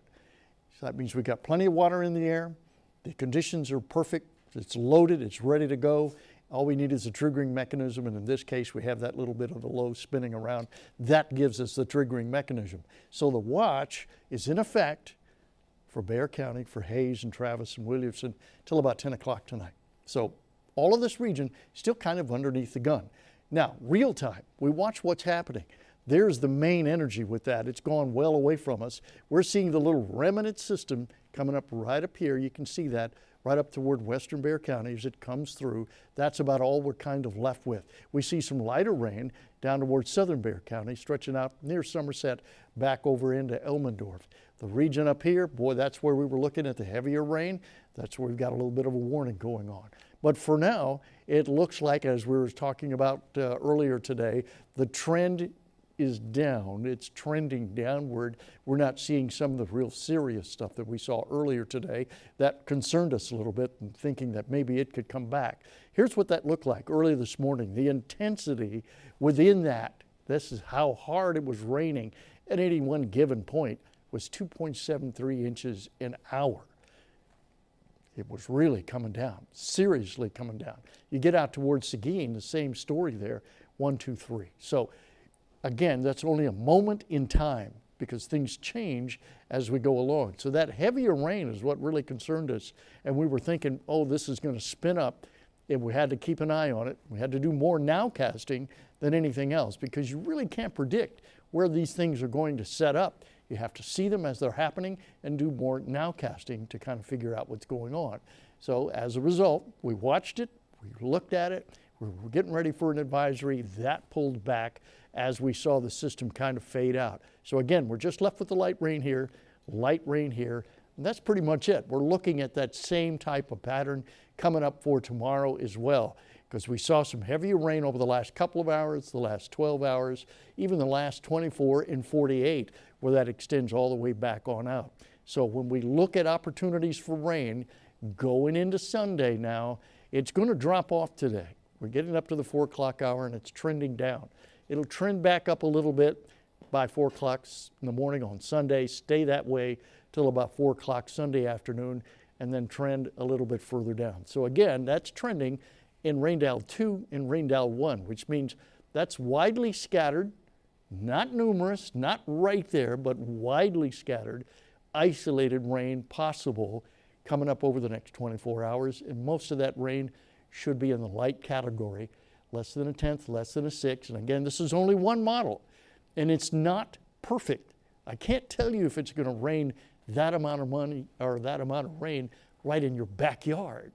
We're only giving you an idea, a trend of what could happen coming up over the next 24 hours. So we're just looking for light to moderate rain. That's basically it. You mentioned rain in Seguin. We know it was heavy rain there earlier, the city issuing a flash flooding emergency. That rain has slowed down a bit, but on the City of Seguin's Facebook page now, they are canceling events as they tell people to stay home and stay off the roads. One example is the Craft Beer and Wine Festival that was scheduled today between 5 and 10 p.m. That event has been canceled. But again, they're telling people to stay in, off the roads, and stay safe. Came down in sheets, Alex. I mean, take a look at that video. I mean, it was just a tremendous amount of rain. People who sent us video showed the flood waters in their backyard. I mean, it was just up and some of that water into their home.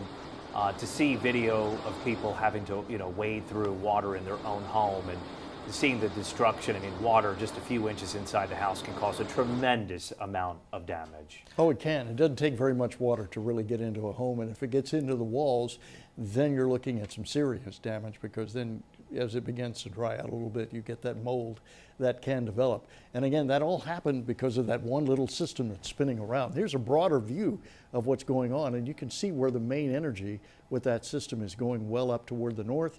Back up, this is where we've got all the warnings going on with precipitation rates still up in that 2.75 category. All right, let's give some updated numbers, Alex, and I want to get your take on the press conference that happened with Governor Greg Abbott and also Secretary Kristi Noem that we just heard. We want to give some updated numbers on the catastrophic flooding. Again, this is in the Hill Country and throughout the area. 18 adults, 14 children. That means the death toll has climbed to 32, from 27 to 32. It was 9 children earlier, now it's up to 14. That's just a staggering number. I mean, it's unfathomable to think about how far wide this tragedy is reaching. I mean, there are still 27 children still missing. This is still a rescue operation, officials said. They talked about how they're using every asset, not only from state and local authorities, but also from the federal government. We saw the governor sign the disaster declaration request, and Kristi Noem talking about how money and help will be on the way, that she's on the phone with the president to make sure that immediate help for recovery, immediate help for rescue operations continue. 850 people have been rescued so far. Secretary Kristi Noem also saying that finding people is the #1 priority. They're going to bring in additional resources to include choppers and choppers with thermal imaging. Again, and that's coming from the Coast Guard. The search, again, being 24/7 until everyone is found. That is the commitment that they are making on the ground. We had lots of people, Alex, reach out with emails, passionate, obviously, during times like this. People want to know why, right? Why did this happen? How did this happen? who's to blame. That'll come. I think right now the focus is on reunifying families with loved ones, making sure that every measure is taken to bring home and try to rescue every last person that's out there. But there is no warning system along the river to alert people.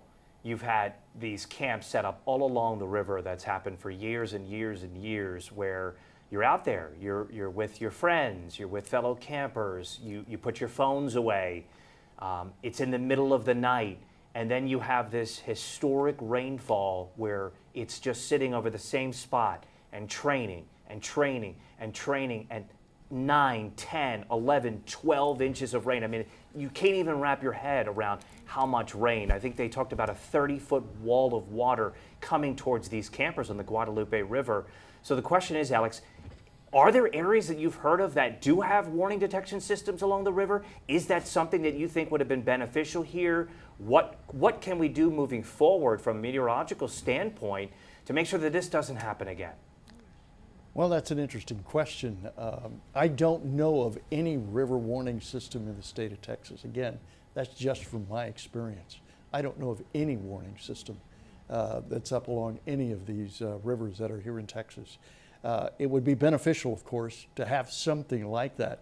It would be beneficial to have some type of connection to weather information for everyone, including these camps that tend to not want to have connection with the outside. They should at least have some connection in situations like this. And then once you look at, and we've got one active right now, a flash flood watch, understand what that means. That means the conditions are there for flooding to happen. It means get ready. It means be on the alert. It means stay alert constantly, not ignore it, but know that the threat is there. And we had a flash flood that night. We have one right now. So be on the alert. So that flash flood went out, you believe it was around 1 in the morning for that area? We had a flash flood night. We had a flash flood watch that night. If you remember that, I don't know if you were there. I can't remember if that was your night off or not. But we had a flash flood watch that night by 9 o'clock when we did our 9 o'clock news. So at 9 o'clock, it was already up. It was actually up earlier in the day. So there was an indicator that something was setting up. You could see it. You could see all the water setting up into the air. You could see the amount of moisture that was building up. All you needed was that triggering mechanism, and the computer model showed us there was a potential triggering mechanism coming.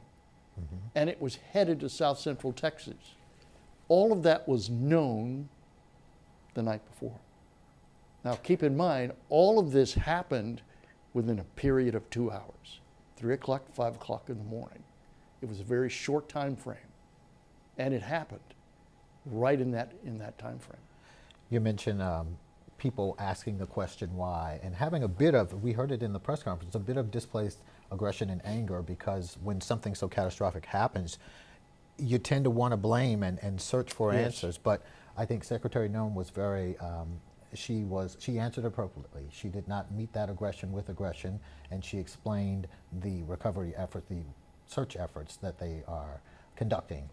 But you're right, everyone tends to lean to the why. And everybody wants to know why. Yeah, everybody wants to place blame somewhere. The why is, it was a setup. We could see it coming. We knew there was tropical moisture. We knew there was a triggering mechanism coming. And that area has a long, storied history of these types of flooding events. I've been here since the early 80s. I can't tell you how many of them I've seen, so I'm not surprised by the damage, by the amount of water that fell, and where it fell. I've seen it before. And Alex, talk about the topography in that area. We know that a lot of it is rock, and so it can't absorb water as well. Did that have anything to did it play a role? It really did. That area is karst limestone, which means it's more like concrete than anything else. So when it falls, it's really not going to absorb that much.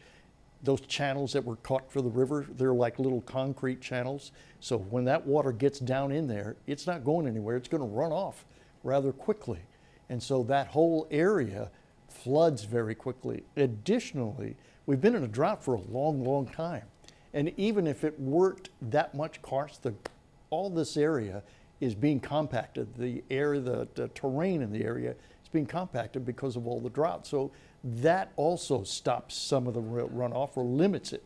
So we're looking at, or absorption, we're looking at a lot of runoff that's happening when you get rainfall in this region, and that contributes to the type of flooding we see. All right, Alex Garcia, stand by for us. I wanted to ask you when we come back, Alex, about where things stand at Canyon Lake. A lot of that water was running that way. It was filling up fast. Maybe you can get the latest on that, but we want to turn it over to... We do have some photos there, too. Oh, good, yes. Yeah. So we'll get all that in a second, but let's get to meteorologist Joe DiCarlo. Now, Joe, yesterday, who could forget that interview with Greg? He let you inside that home. It was just a powerful interview where you were walking around that house that was just inundated with the remains and the destruction from floodwaters that was some 4 feet high up the wall. Greg said he was staying there no matter what. He would rebuild. What have you learned today where you're at now? Hey, Brian. Yeah, yesterday was definitely a tough day when we were talking to Greg. We stayed on the south side of Kerrville, right along the Guadalupe, which had homes that were completely removed from their foundation, and we did meet a family that did have some missing as well from that particular street. Today, we went from Kerrville right along Route 27 to Route 39 to Hunt, and now we're just south of Hunt, and actually behind me is Camp Mystic, where again there are 27 still missing from Camp Mystic, and this is how it looks right now. Driving in, once you get to Kerrville, once you get anywhere right around the Guadalupe River, you follow those roads that go right along the river all the way here. That's a good 45 minutes or so. Everything you see throughout that entire route is complete devastation. Let's take a look here. You can see it's not just this side of the river as well. You see the destruction right along the river. Even on this side of the road, I want to point out, you see those trees that are down. That shows how high the water was Thursday night into Friday morning when the floods came in. It came over this road and even pushed down the trees on that side. And then as you take a look back here, you see the devastation. That's what it looks like for a good, from Kerrville all the way here. It's just these trees that have been absolutely shredded. Usually, we were talking to Ashley Sutton earlier, you can't see normally from this road to Camp Mystic, but because of all the trees that are down, you can clearly see the camp from this location. I do want to point out that the campers and the counselors that survived and are accounted for, we hear that they went from the campgrounds down here on along the Guadalupe. They climbed to higher ground. There is a sign up there in the distance that illuminates usually at night. It says Mystic. We're told that they climbed, which is it's a very high mountain from here, from the Guadalupe to that sign, and waited out the storm from there. So that just shows how, how high they had to go to get away from the raging waters. And you can only imagine what the scene was early Friday morning when that water rose and they had to make that decision that we're not safe here along the river. We have to go to higher ground. I'm not sure exactly how you get there from that particular location, but thankfully they were able to, because that likely saved their lives. But you really get a sense of what happened here Friday morning and how harrowing it must have been for the campers and for the counselors as well, and everybody along the Guadalupe River from here all the way to Kerrville. Ryan, Darian? Thank you very much. We see some of the debris field there, Joe. A lot of trees down, obviously. Do you see any signs of homes that were washed away or things that you wouldn't ordinarily see along that riverbank right there? Yeah, let me take a look. Let's zoom in again on Camp Mystic. You can see the kayaks and the canoes over there. Not along the river. They're pushed into those buildings over there. And then you kind of see just debris mingled in amongst the trees. You see things hanging from the debris, and that just keeps on going. And if you go from here all the way to Kerrville, you'll come across houses that look like a tornado hit them. They're shredded. You have kayaks, canoes, boats, cars that are mangled or even flipped upside down. it's like a war zone out here, right along the Guadalupe River, all the way from south of Hunt to Kerrville, and that's a good 20 miles or so of complete destruction. You see the homes that are right on the river completely destroyed, and also the, you know, what was people's lives, their cars, their boats, kayaks. They're either hanging from trees or they're mangled and severely damaged. So it's definitely a harrowing sight throughout the hill country as you follow the Guadalupe. Yeah, you know, I was looking online earlier and we saw some images with inside Camp Mystic, and it shows the water line as high as the door, and you can see the cots that the young ladies slept on and their personal items just washed away and just covered in debris.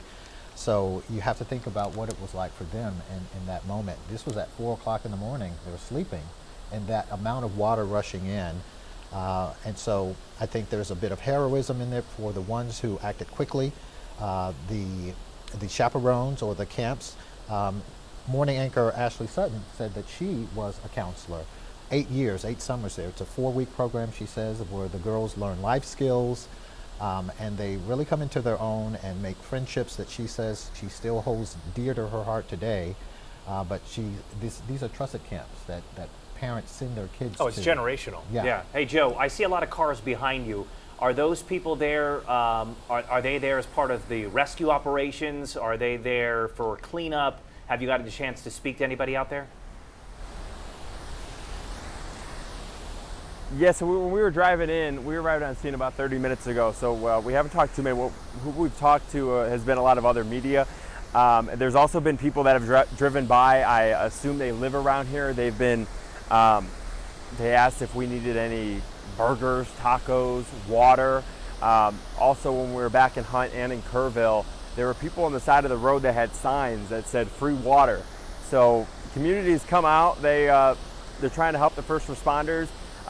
Along the route as well, we saw a lot of people with chainsaws helping out. I'm not sure if they were part of a group or just citizens trying to help out. I know law enforcement wants everybody to know that it's still an active scene, and they prefer that you don't come out here quite yet to help out until that search and rescue is complete. But we're already seeing that you can't stop the community. They're already trying to help out any way you can. So free water, again, burgers, tacos, everyone just stopping, going to different people, different media, and just asking if they need any help that they can. And that shows the community for sure. Oh God, Texans helping Texans, it makes your heart smile. And there was a press conference with Governor Abbott and Secretary Kristi Noem from the Department of Homeland Security, and they talked about tales of heroism as well, and strangers coming in to save people, putting their own lives at risk during these floodwaters to help try to rescue people. So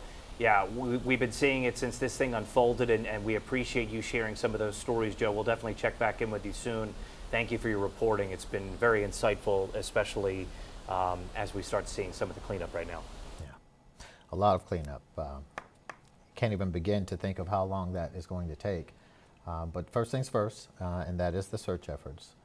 And so, yeah. It's amazing to hear the people who live along that river. They are persistent and insistent that they will be staying. Yeah. They don't let something like this, which for many of us would be like, that's it, I'm out, you know, to live through what they lived through and say, this is my home. Yeah. You know, this guy last night, Greg, who Joe interviewed, his home was wiped off the foundation, gone, went right down the river. All you saw were the steps leading up to this. Yeah. And he said he's staying. He's staying. He says the concrete's still good. We're going to rebuild, and and there's something inspiring about that. But that is this community. The people who live along the river, they certainly know the risks. They've been through stuff before. This obviously, when you're talking about the amount of death with 18 adults, 14 children, staggering number, it's heartbreaking. You know, many of these people were just going to summer camp to make some memories that would last a lifetime, and now families have been completely ripped apart, and it just breaks your heart. And you just hope that for the families of those who still have loved ones missing, unaccounted for, that they get the closure and they get the news that they want to hear as soon as possible, because there's a lot of heartbreak still out there. And if I'm a parent myself, and I couldn't imagine, you know, that worry, that fear, my heart just breaks for them, and that's why we're doing what we're doing, to keep everybody informed and keep everybody safe, and everybody's pulling together. Well, like you said, these are legacy camps.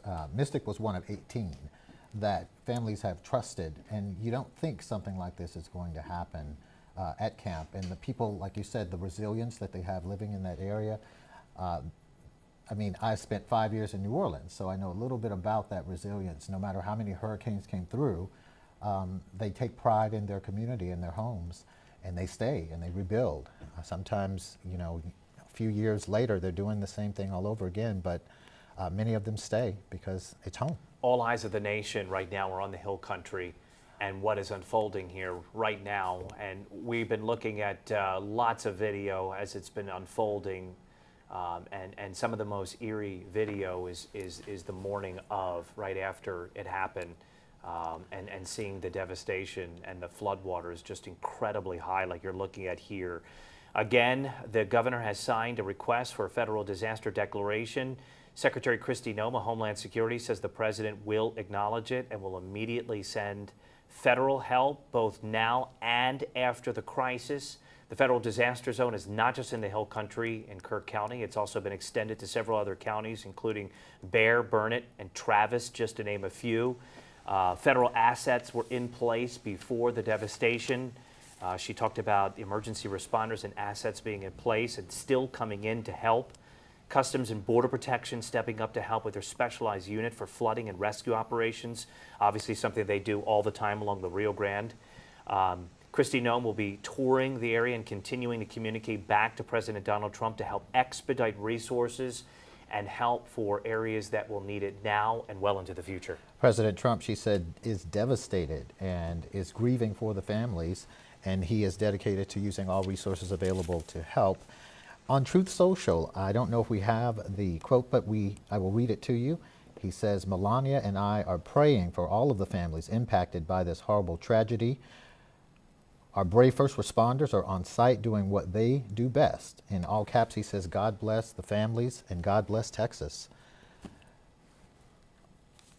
Yeah, they're calling it this an absolute nightmare. I mean, a nightmare scenario where you had people unsuspecting, really just not prepared for, obviously, what was about to unfold as this system just sat above Camp Mystic and all these other campgrounds, and the people who were sleeping along the river in the middle of the night as a 30-foot wall of water came down the Guadalupe River and just washed away campgrounds and homes and people's livelihoods.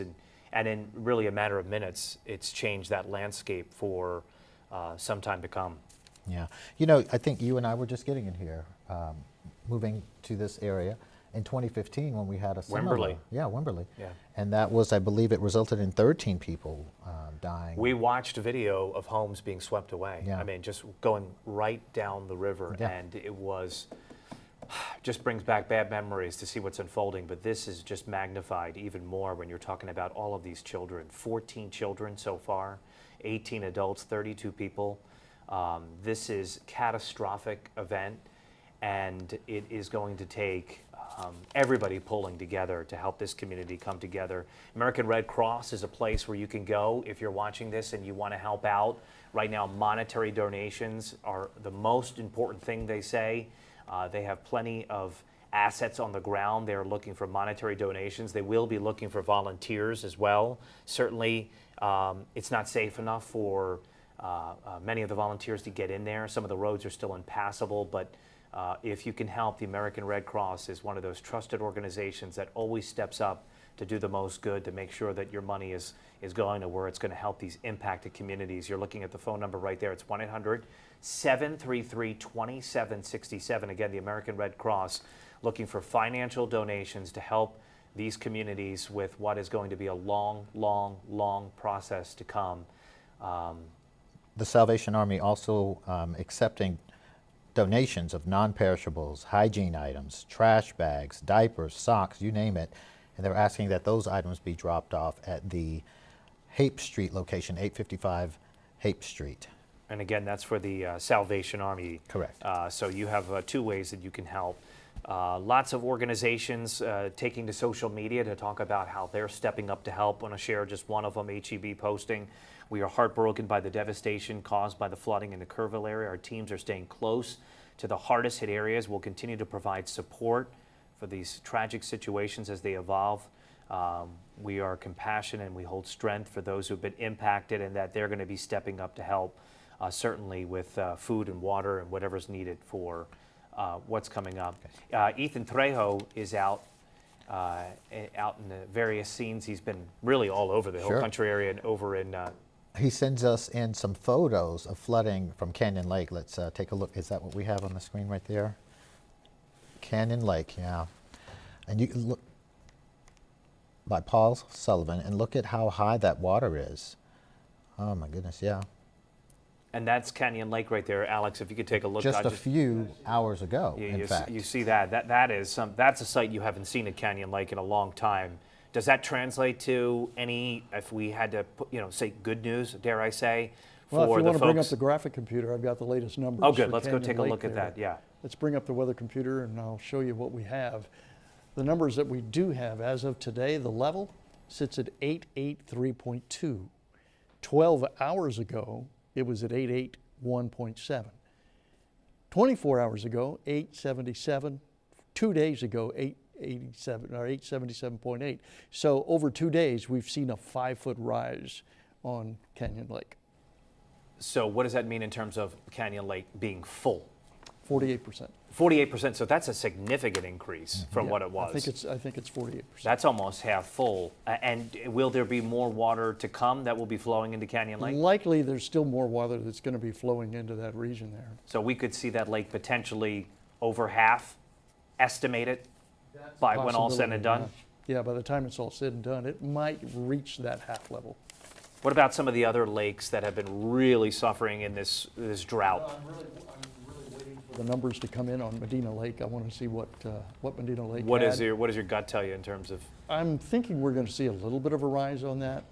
That was so low that any amount that gets in there is better than no amount. Right. That's kind of the way I'm looking How about at it. the aquifer? A lot of this water falling in areas that need it, the recharge zones. It's going to take a day to really trickle in and get down. So I'm looking for the numbers, the really good number to come up tomorrow. Do you think that this is enough to pull us out of the drought, or believe we were in stage 3 water restrictions? Do you see? I know it's going to take a 7-10 day running total. It's going to take a 10-day running before that, total. but is this one of those systems that will get us out of that or close to it? If it's not a 10-day running troll, I don't think it's going to pull us out of it. Wow, even all that water. Yeah, even all that water. But now what it will do is probably put a pause on the drought. That tells you how deep we were into this drought, where we you were get a system like super this deep. where 11 inches falls in one area, 12 inches. And it's like I've been saying, we're going to need a good 20, 30-inch rain to really pull us out of the deepness of this drought, because it's not a single year. It's multiple years of droughts that we've been looking at. Many of our state and local legislators, Chip Roy saying he just took a helicopter tour, more to follow, but he showed some images online of Camp Mystic, which we just saw from our Joe DiCarlo there on the ground. Also the iconic Hunt store, which Taylor Whartonby was at. We have our crews all over. So some of the congressmen and other local legislators are now out on the scenes where our people have been for the last 2 days, getting their look at it and sharing to social media. This is the Hunt store that Taylor Whartonby was at earlier, really talking to people. This is an iconic store here in the area where people go to for all necessary stuff, and it's been wiped out. Yeah. We had an interview earlier telling us that there was a family that lived on the second floor of the Hunt store, and they were seen on the roof trying to make their escape. And that picture right there, if you imagine on the other side of Highway 39, that's where the river is. And so for it to come up some 30 to 40 feet and then be at, we're talking a total of 36 feet if you consider how high it was at the Hunt store.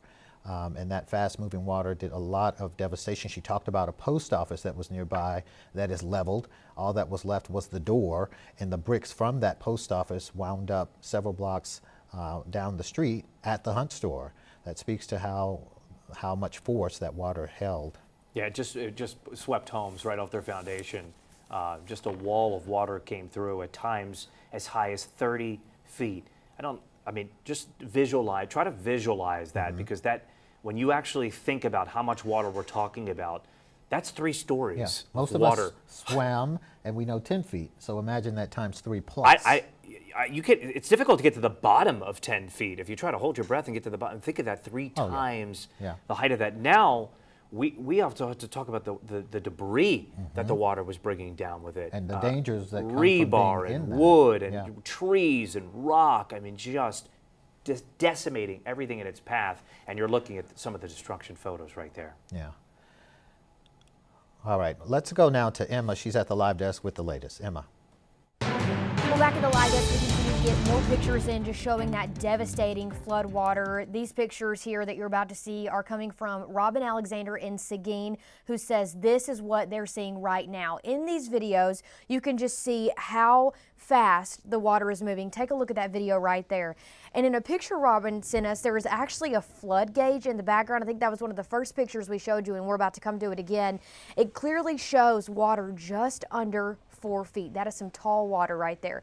The city of Seguin says their police department has received non-emergency calls regarding water entering homes, and they say if your roof is leaking and if your septic system is overflowing, or if conditions in your home are unsafe, you should utilize the Utilities Operations Center as a temporary shelter. They say they have room for you there, and they ask everyone to only use 911 for emergencies only. I can imagine their lines are very busy today with floodwater like that. That is the latest from the live desk.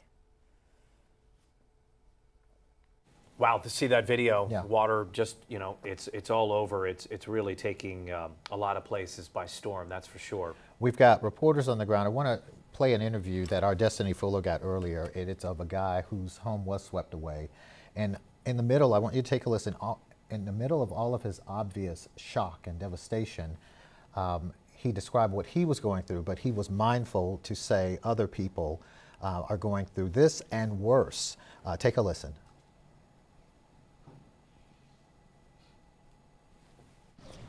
When I woke up, the water was already 2 feet into my RV, and I grabbed my dog and my wallet, and I tried to get outside, and the water was flooded. The truck had me pinned, so I got out, and then I just hear screaming, family screaming, and kids, and I couldn't help. I just couldn't help. How were you able to get out? I worked my way towards the wall, and the trailer was coming, and then somebody grabbed my arm and pulled me out of the water last night. And then I tried to go help, but by then it was too late. Everybody was down the river. So. And I know you lost your Everything. trailer, your truck. Yeah, Walmart, thank you. They gave me some shoes this morning. Yeah, we lost everything. A lot of people lost everything. Has this ever happened in this area before? We had a flood like last year maybe, but it wasn't nothing to this extreme. So this is devastating. So what's going to be next for you? Trying to figure trying out. to find a place to live, trying to get clothes. I don't know. Trying to get my life built back together, I guess. Nobody expected this. That's what's sad about it. A lot of people lost their lives today. And have you heard of anybody that you know, or anybody that you might have shared? There was a with? buddy here that passed away. I guess a guy that worked here. I'm not sure of the info, but we do have casualties. So it's a sad day in Kerrville. Sad day. Thank you for talking to us. And you could hear him processing all that he was going through. As he said it, it was like he was making a connection that this is actually happening, and devastating for him. But for as much as he went through, he reminded himself in that interview in real time that people lost their lives, and he will be okay, he will rebuild.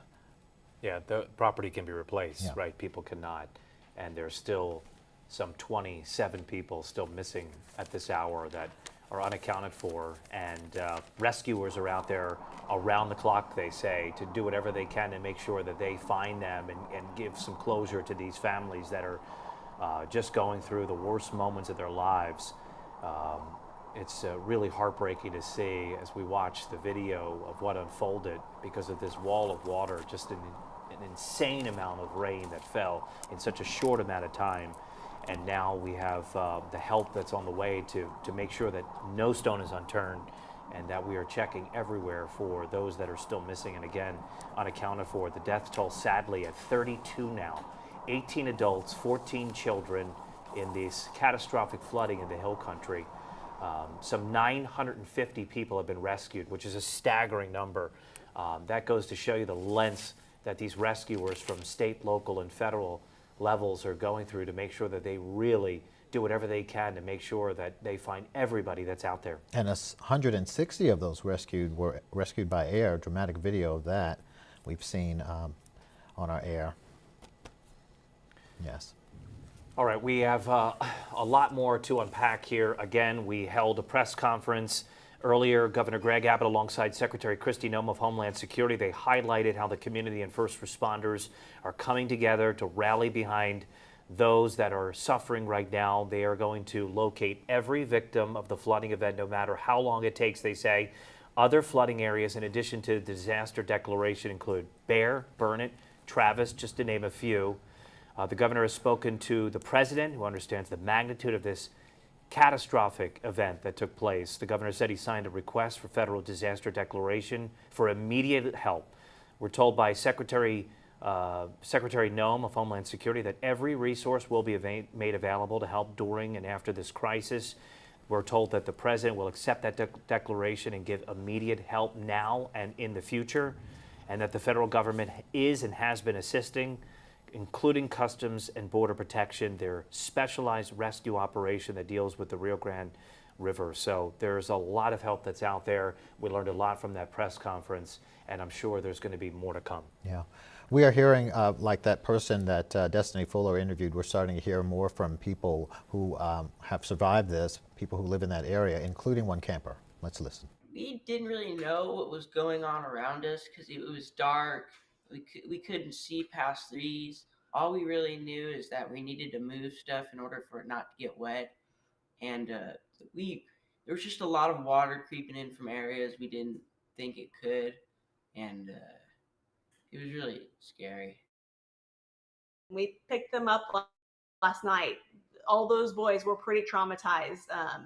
I was impressed with the older boys and how they had handled everything, and the counselors and the leaders, and but everybody looked pretty traumatized. They had been up since 1 with only a little bit of food that had been brought in by a helicopter. So it was a pretty long, rough day for them yesterday. I imagine it was. I mean, these are young people. And how do you prepare a young person to deal with that level of devastation?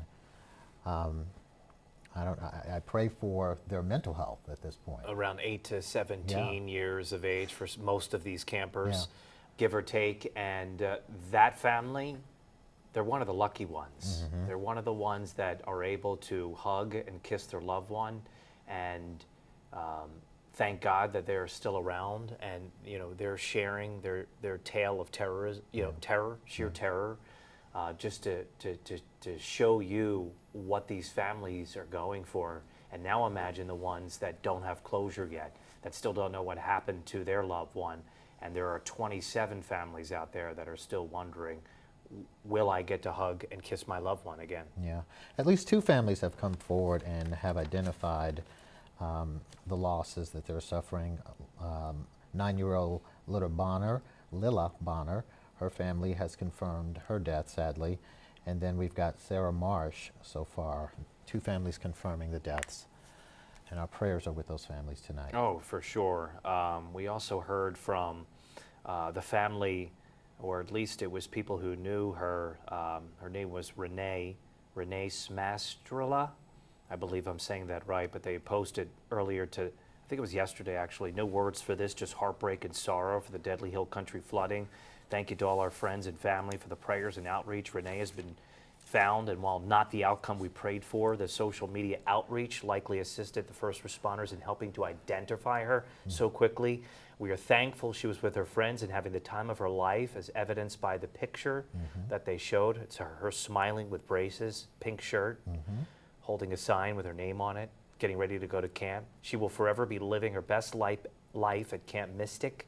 Please continue to pray for other families in Kerrville?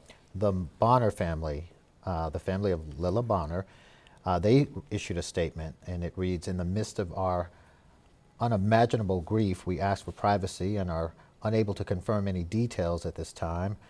We ache with all of those who loved Lila and are praying endlessly for others to be spared from this tragedy." And they're talking about those right there. Look at those faces right there.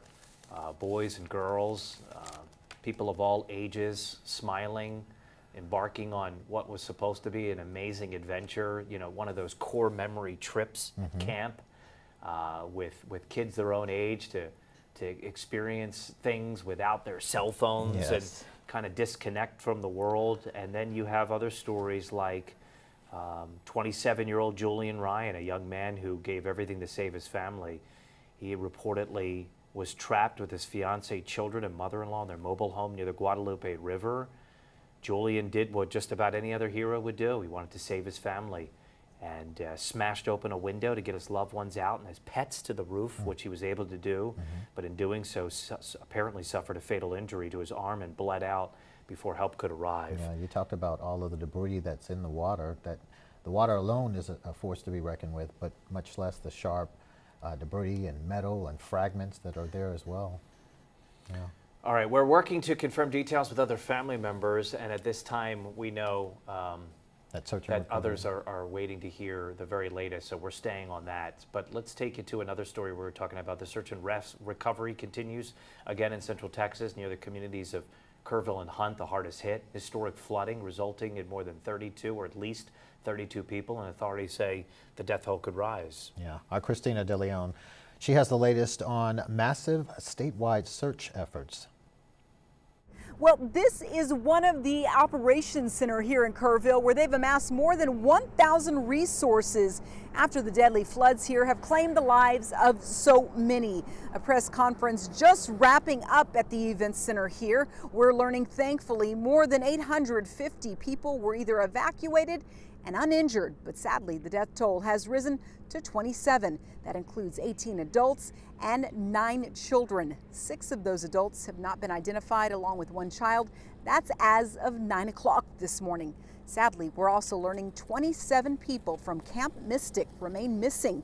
That includes girls and possibly some camp counselors and other adults associated with that camp. Around 8 this morning, a boots-on-the-ground search started in Hunt, Texas, and it stretched more than 17 kilometers. And as that was going on, there's still helicopters flying above when they can and drones trying to find those survivors. Now, make no mistake, law officers are calling this still a search and rescue mission. U.S. Representative Chip Roy spoke out about a friend whose daughter was out at one of those camps during this flood. Have a listen. I got a call and an update this morning.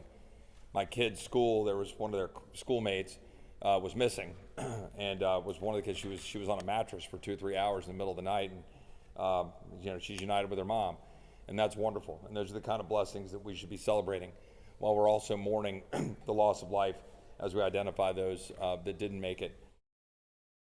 Now, another press conference is scheduled for later on tonight, and the governor here, Greg Abbott, has promised that searches will continue until everyone has been accounted for. In Kerrville, I'm Christina De Leon. We will send it back to you. All right. Well, a lot of you want to step in and help, and one way you can do that is by donating. The Cross Kingdom Church on Junction Highway in Kerrville is accepting donations of clothing, non-perishables, and toiletries. And if you'd like to help, that's the address there. You see it, 3044 Junction Highway in Kerrville. Clothing, non-perishables, toiletries, and the like. Giving Texans want to know how you can help them. Emergency responders in Kerrville have what they need for the rescue efforts. They are also asking people to give cash donations, and a fund has been established by the Community Foundation of Texas Hill Country. There's information on the City Kerrville Facebook page for tangible items there. The Kerrville Salvation Army Center and Cross Kingdom Church in Kerrville is accepting cleaning supplies, trash bags, clothing, baby needs, and toiletries. All right, thanks for that. Let's check out this next one, please, if we can move forward a little bit. We talked with Lina Celbretti with Texas Search and Rescue for more about what rescue crews are seeing. Let's take a listen right now. So currently, what we've been reported from our teams who are on site right now, situation is extremely dynamic, rising floodwaters, and just you're dealing with a lot of water that is full of a lot of debris, which is a hazard to both the rescuers, our boats, and anybody who may actually be in the water. Lots of silt and very cloudy, murky conditions. And so our teams are constantly having to assess and reassess the safety of entering the water, performing searches and rescue operations. Lina, you mentioned that the water is full of debris, full of silt, murky conditions. How cold are we talking about with this water? Because some of the folks that are being rescued, right, they're clinging onto trees, so they've been in that water for some time. Yeah, so I can't tell you the exact numerical value of what we think the temperature is. I mean, it is typically, warmer this time of the year. It's a little bit different than what we have here in the Gulf, where it's fairly warm. It can be ballpark around anywhere from about 65 to 75 degrees, which even with that water temperature, being submerged for a while, the wind conditions, what you're dressed like, individual body compositions can all have an effect on hypothermia for those folks who are clinging, waiting to be rescued. So time is of the essence in that regard as well. Lina, how much of an impact has the weather had in these operations? I know it was raining yesterday, which was impacting the helicopters. We've seen some showers today. What does that situation look like? Well, so it's very difficult for us to do certain operations. I mean, you can have your drones out there. We have drones. I know the other teams have drones as well, too.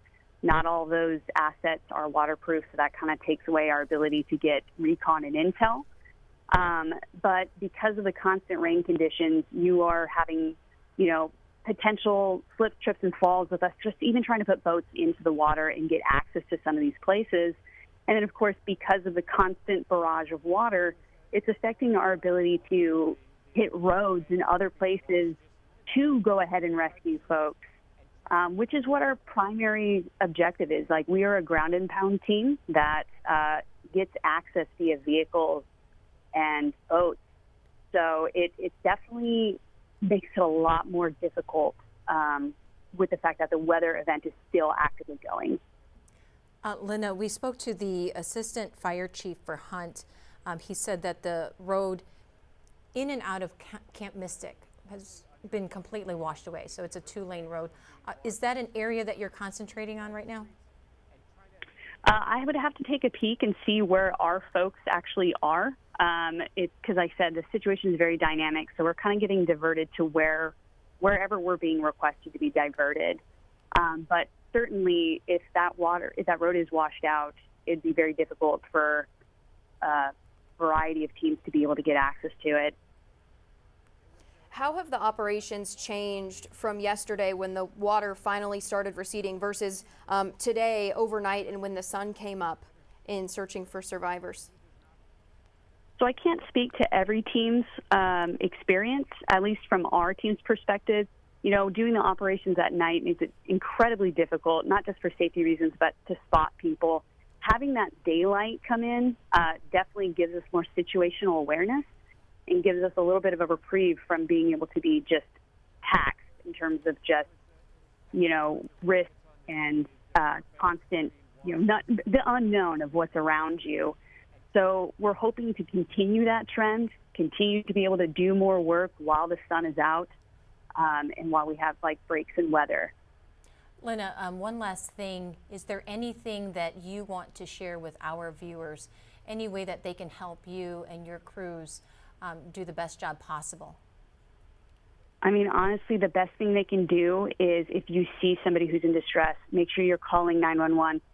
Try not to go out there and risk your lives yourselves. We are trained volunteers, and so are the other rescuers who are out there, too. This is a highly dangerous, highly volatile situation, and we don't want additional people to be whisked away as well. You know, at the end of this, if people are interested in wanting to be a part of something bigger in the response, more than welcome to come check us out, get trained, stay safe. And for those of you guys who are going through it, you know, watch out for each other. Check in on your neighbors. It's a community effort. One more thing for you before you go. One of the things we keep hearing at these press conferences is the vast number of resources that are descending upon Hunt and Kerrville and Comfort and these areas for search and rescue. How does this compare to other operations your team has been a part of in terms of the amount of resources being sent this way? It's very, very reminiscent of the 2015 Wimberley floods. That was one of our biggest events that we had, and of course it's very similar to what we all experienced during Hurricane Harvey, just all hands on deck, everybody coming out to chip in and do what needs to get done. Would you say this ranks among the biggest responses that you guys have seen? I would say yes. Yes, it's definitely in the top 5.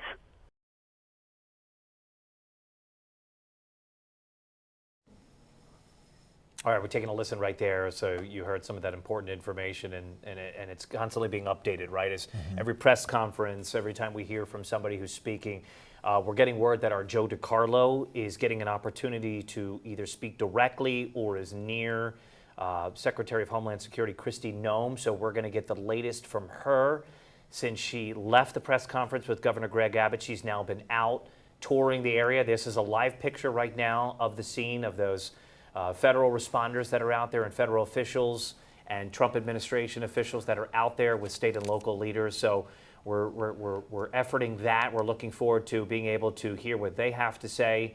And then at the top of the hour, we're going to have the very latest numbers, where we're standing with those that are still missing, what we're hearing from local and state officials. Still a lot to unpack and a lot more to come. And Alex will also have the latest on the radar. He's looking to see if more rain is coming. Certainly there's areas that don't want to see any more of the wet stuff, but he'll be able to tell us what's coming. So for Darian Trotter, I'm Ryan Wolf, and the rest of the crew, we're going to see right at the top of the hour at 5 o'clock. Don't go anywhere.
Good evening and welcome to a special edition of Fox SA News. I'm Ryan Wolf. And I'm Darian Trotter. We continue to bring you the very latest on the Hill Country flooding disaster. Just over an hour ago, Governor Greg Abbott wrapped up an update with city, county, state, and federal leaders. Here's what we know right now. We want to get you the very latest information.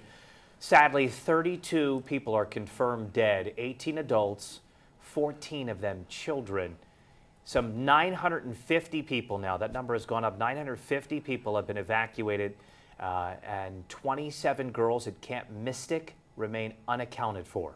All right, let's check in with Alex, Chief Meteorologist Alex Garcia. He's standing by and give us the very latest on the rain. We know that sudden amount of rain, and a lot of it, is what caused this disaster. What's the forecast looking like right now? Yeah, it was pretty rough there. We had about 12 inches of rain in one spot there near Hunt. Now, here's the current situation right now as we see it. Still we have some rain going on. It's mainly up here in the Austin area. We've got a little bit of that still coming around. You can still see the circulation pattern going around from that little bit of a low pressure area that developed in the atmosphere. We were a little concerned with it earlier today as it brought some rain up into northeast Bexar County. All of this area still under a flash flood watch. Now that means that conditions are there. There's plenty of water in the air. We're looking at a triggering mechanism. The conditions are there for some flooding to occur. This flash flood watch stays in effect until 10 o'clock tonight, and that includes all the counties you can see there lit up in that green. Now you add the radar over that and you can see where the greatest amount of rain is going on. It's way up there near Carl, back over to your LaGrange into the Austin area. Most of the rain in here in Bexar County, light to moderate rain. And we're seeing another little surge of some light to moderate rain pushing southward across this region from Helotes back over into Timberwood Park down into the northern portion of Bexar County. We have a flash flood warning now. It goes up till about 6:30. That's just up north of New Braunfels, very small, and likely will be allowed to expire once it's over with. So the only thing we're going to be watching is the amount of rain that comes down into the region, and it looks like it's sliding more down toward the south and southeastern portion of Bexar County. So we'll keep an eye on that. Just keep the umbrellas handy. Meanwhile, early this morning, things were really intense from Seguin all the way back over to New Berlin, back up into northeast Bexar County. We were looking at some pretty heavy rain. Over the last 2 hours, things have really settled down. We're not looking at a whole lot of rain across the region, less than 1/4 of an inch. The best rain has been up here near Timberwood Park, a little isolated area where you've got about an inch, almost an inch and a half of rain there. If you go back 12 hours, there's the heavy rain out there at Seguin. You got another spot up here near New Braunfels. And then you go back 24 hours and you add another spot a little bit further back up there, Lockhart. But all of this region has been the main focus where we've seen the heavier rain. So for now, that area has really settled down, gone a lot quieter. The only thing we're looking at is a little bit more rain coming back out here to the west. So what are we going to see in the next couple of days? Opportunity for rain is there. The moisture's there. The triggering mechanism is there. So we're likely to see some numerous showers moving across northwest and north central Bexar County. That will start to drop off in the overnight hours.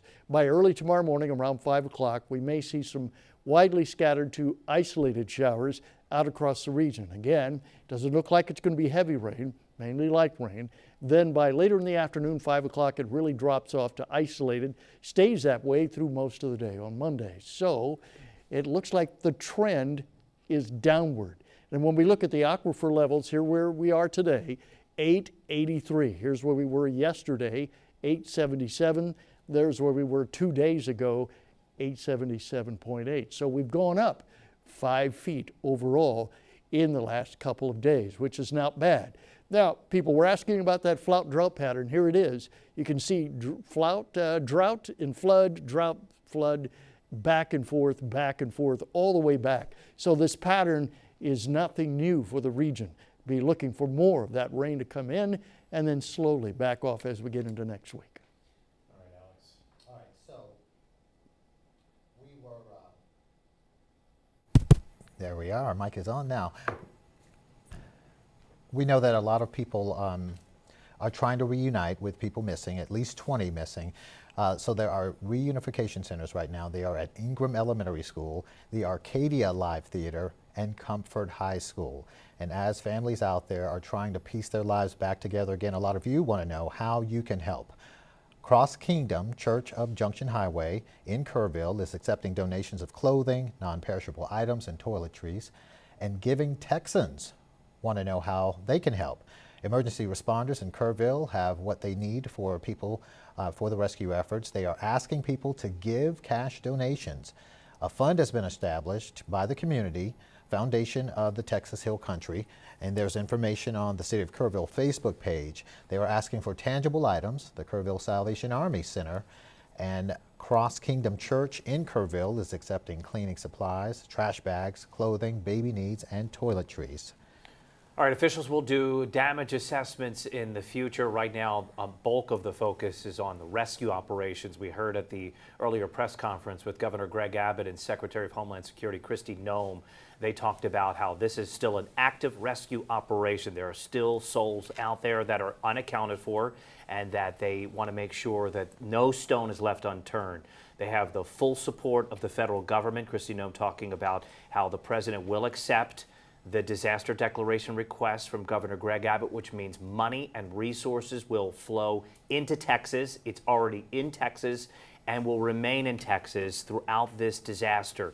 So that was a piece of information that we learned during the 4 o'clock hour that was really important, that really gives people hope that they can rebuild their lives, and that the recovery and rescue operations will be fully funded, because there are a lot of assets out there, some 1,300 additional personnel in addition to the 900 state assets that are already out there. There are rescue operations happening on the ground, in the water, and in the air. So for the families that are out there that still have people that are missing, that are unaccounted for, do not give up hope.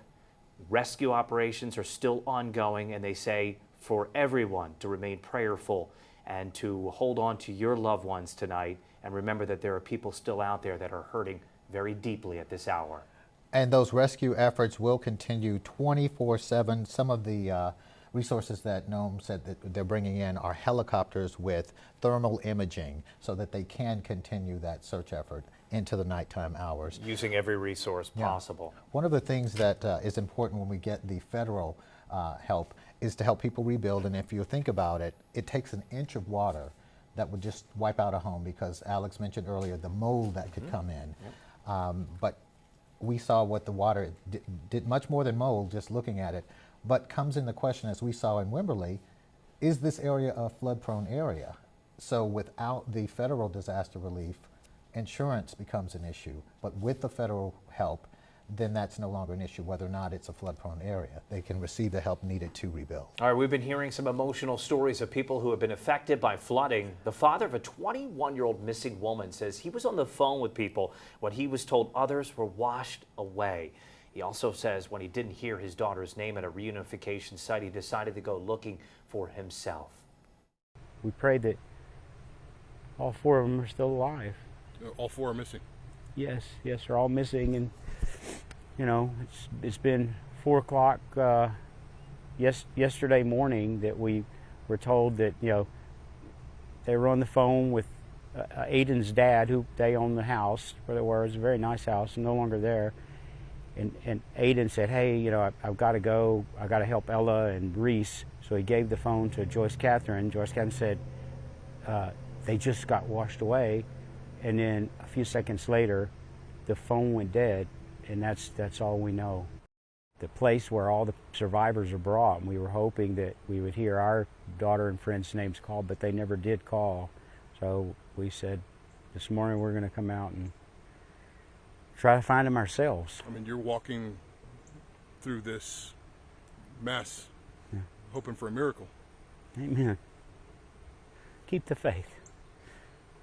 That's all we can do.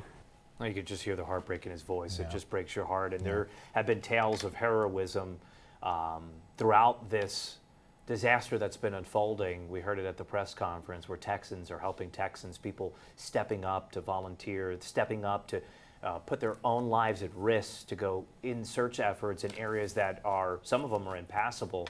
Some of them are littered with debris and things that are downright dangerous, but they're doing it because it's the right thing to do, and they're stepping up, and you're hearing it right there. Don't give up the faith. That's true.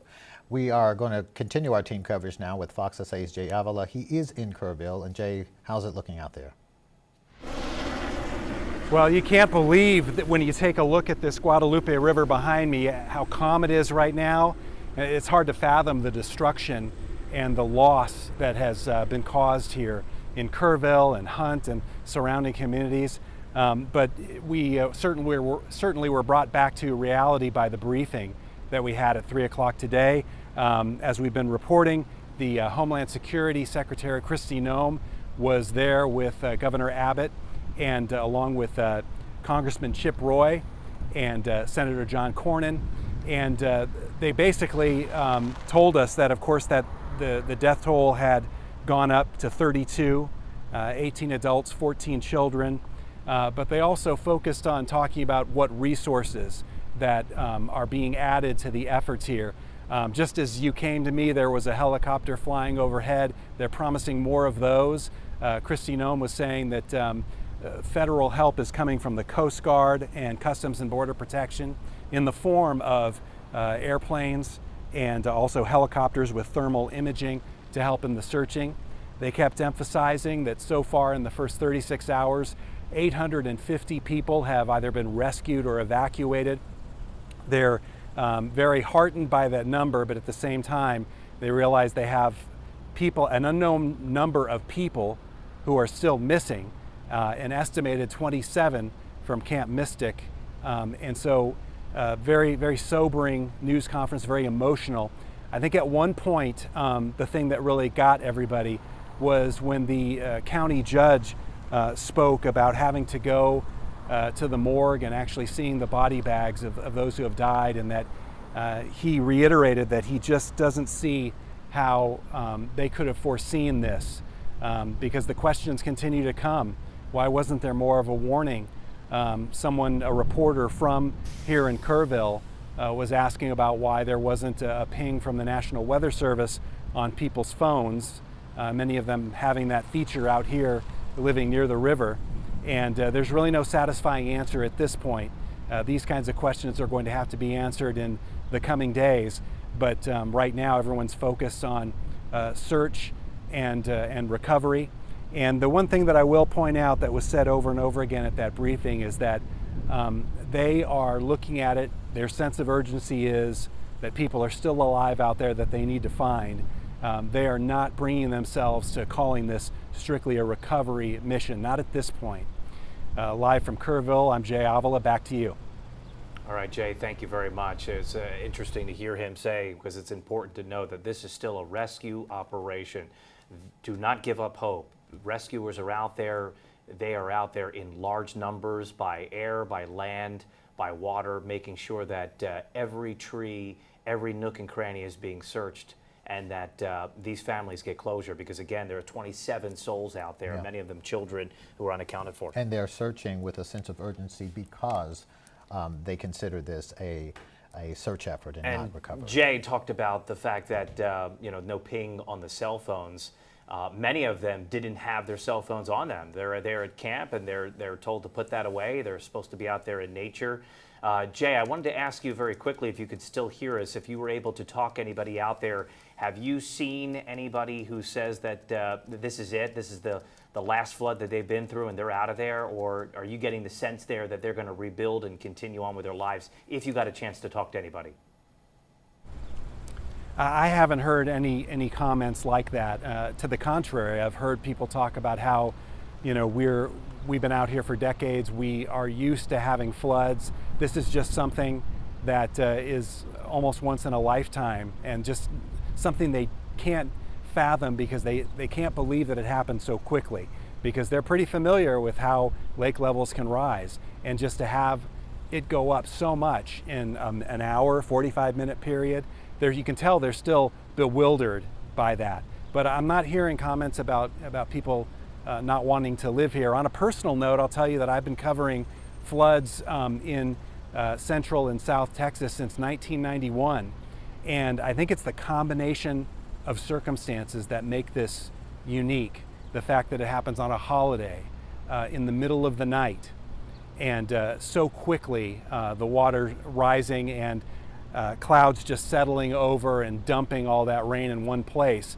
It's the most devastating thing I've seen in the years that I've been covering floods here. And if I can add to that, I mean, when you're talking about, Jay, 9, 10, 11, 12 inches of rain in a short amount of time, the wall of water, Jay, was reported to be some 30 feet.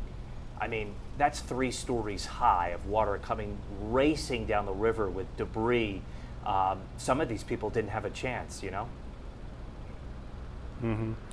Very true, very true. And when you add to that the darkness, how disorienting must it have been for the people who were all of a sudden awakened in the dark, like you say, cut off from technology to a great extent, and then to have literally their RVs, cabins, homes washed away, and to try and get to safety and find loved ones in all of that. It's just heartbreaking thinking about. And there were a lot of officials that were at today's briefing who, you could tell they were struggling to maintain composure. And it certainly is that way for any of us who are trying to cover this, realizing the death toll so far and that it might likely will go up. Yeah, and you know, the why and how, that's certainly, those are questions that are going to be addressed in the future. For sure, there's going to be questions and renewed questions about why there wasn't a river detection system, an alert system in place. We know Alex Garcia says he doesn't know any of them in Texas. You got to wonder, after something like this with catastrophic amount of deaths, when you're talking about 32, and that could potentially go up if change isn't on the horizon. Jay Avila, thanks so much for reporting out there. Be safe. We've got much more to bring you right after the break.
Welcome back to our special coverage of the Texas Hill Country flooding. We're getting stories of heroism, stories of families being reunited with their loved ones, and we want to bring them to you as it gives hope, right, in this horrible disaster that's unfolding.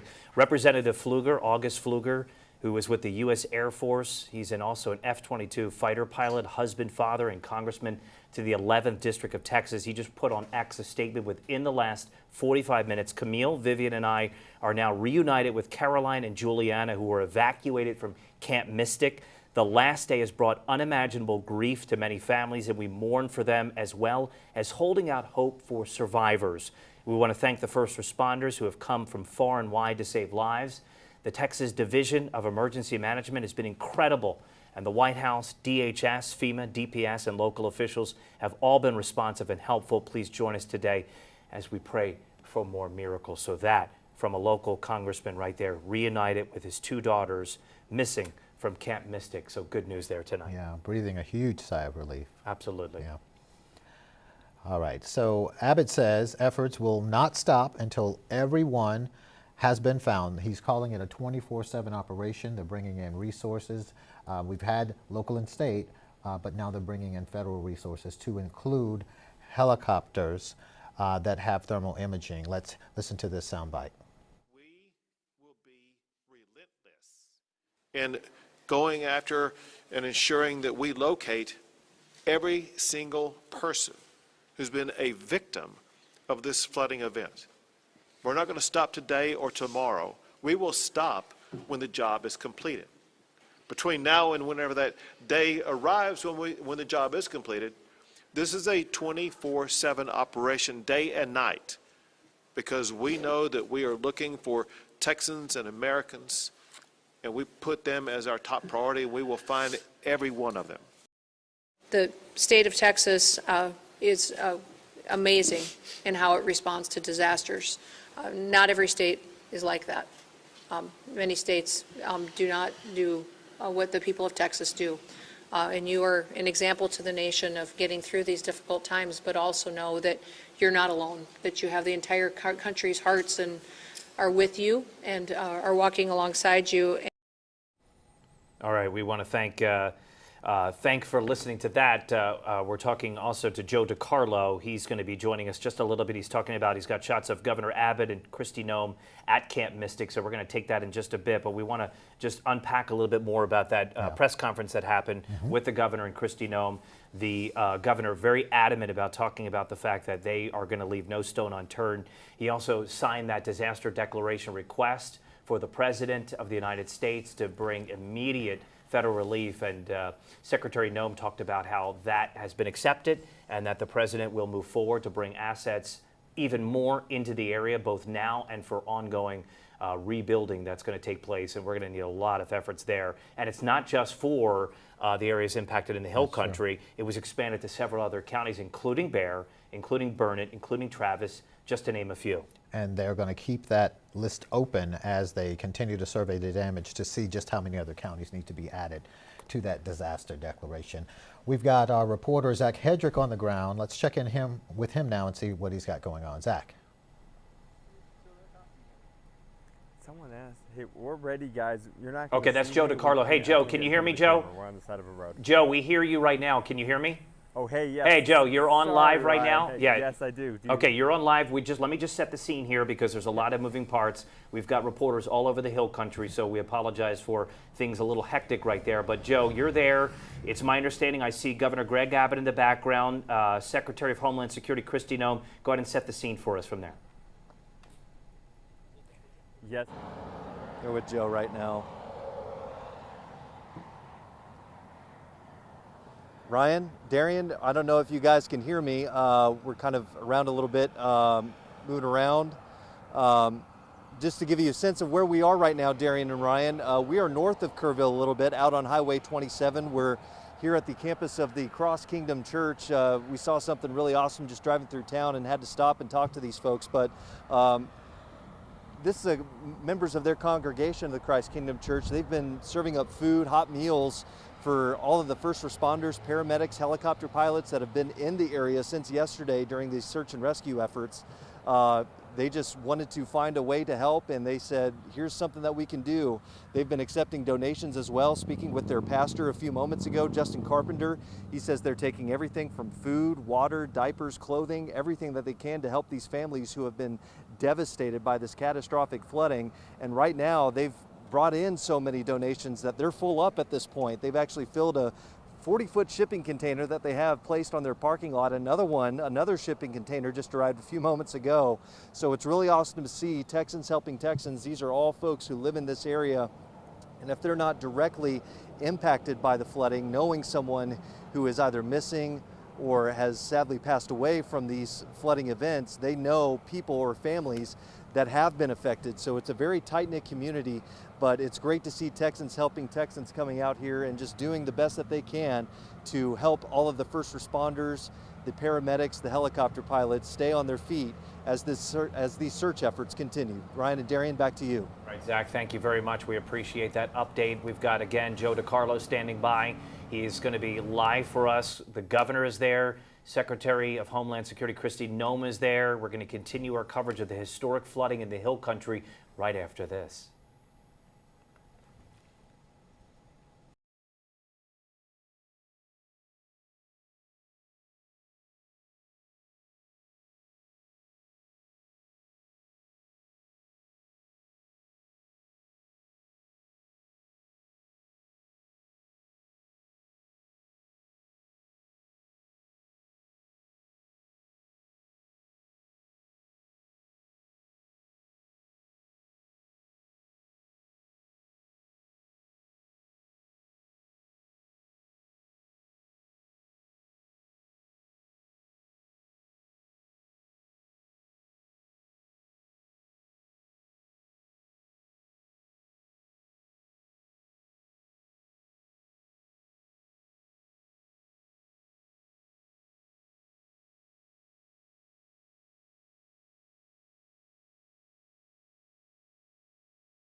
All right, believe it or not, there's still rain out there. This system just is persistent and has been for going on now over 48 hours. It started over the Hill Country and certainly over Kerrville where 9, 10, 11, 12 inches racked up. Today we saw Seguin with 5 inches plus. It's been nonstop. Yeah. Alex Garcia is standing by to tell us what is in the forecast for tonight and into tomorrow. Yeah, we've been watching this thing for 2 days, Ryan, and it's been pretty wild as we've been seeing. Early this morning, we were really concerned because we were looking at that little bit of a low pressure center that came through. That MCV is what we call it as meteorologists. That's what caught most of the rain back up over the Hunt area and back up over Kerrville. We saw that kind of regenerate today and try to develop right back up into this region, come down, and maybe it was showing signs of coming back here in San Antonio, and that really raised the alarm with a lot of us. Good news is it really kind of faded out before it really got itself going. Right now, you can still see that pattern as it comes down. You'll see that little swing as it comes into this way, goes right back up. And there you see that pattern, just going up like that, from Brenham up to Bryan, College Station, with this end moving a little bit further back down to the south. Then notice the wind.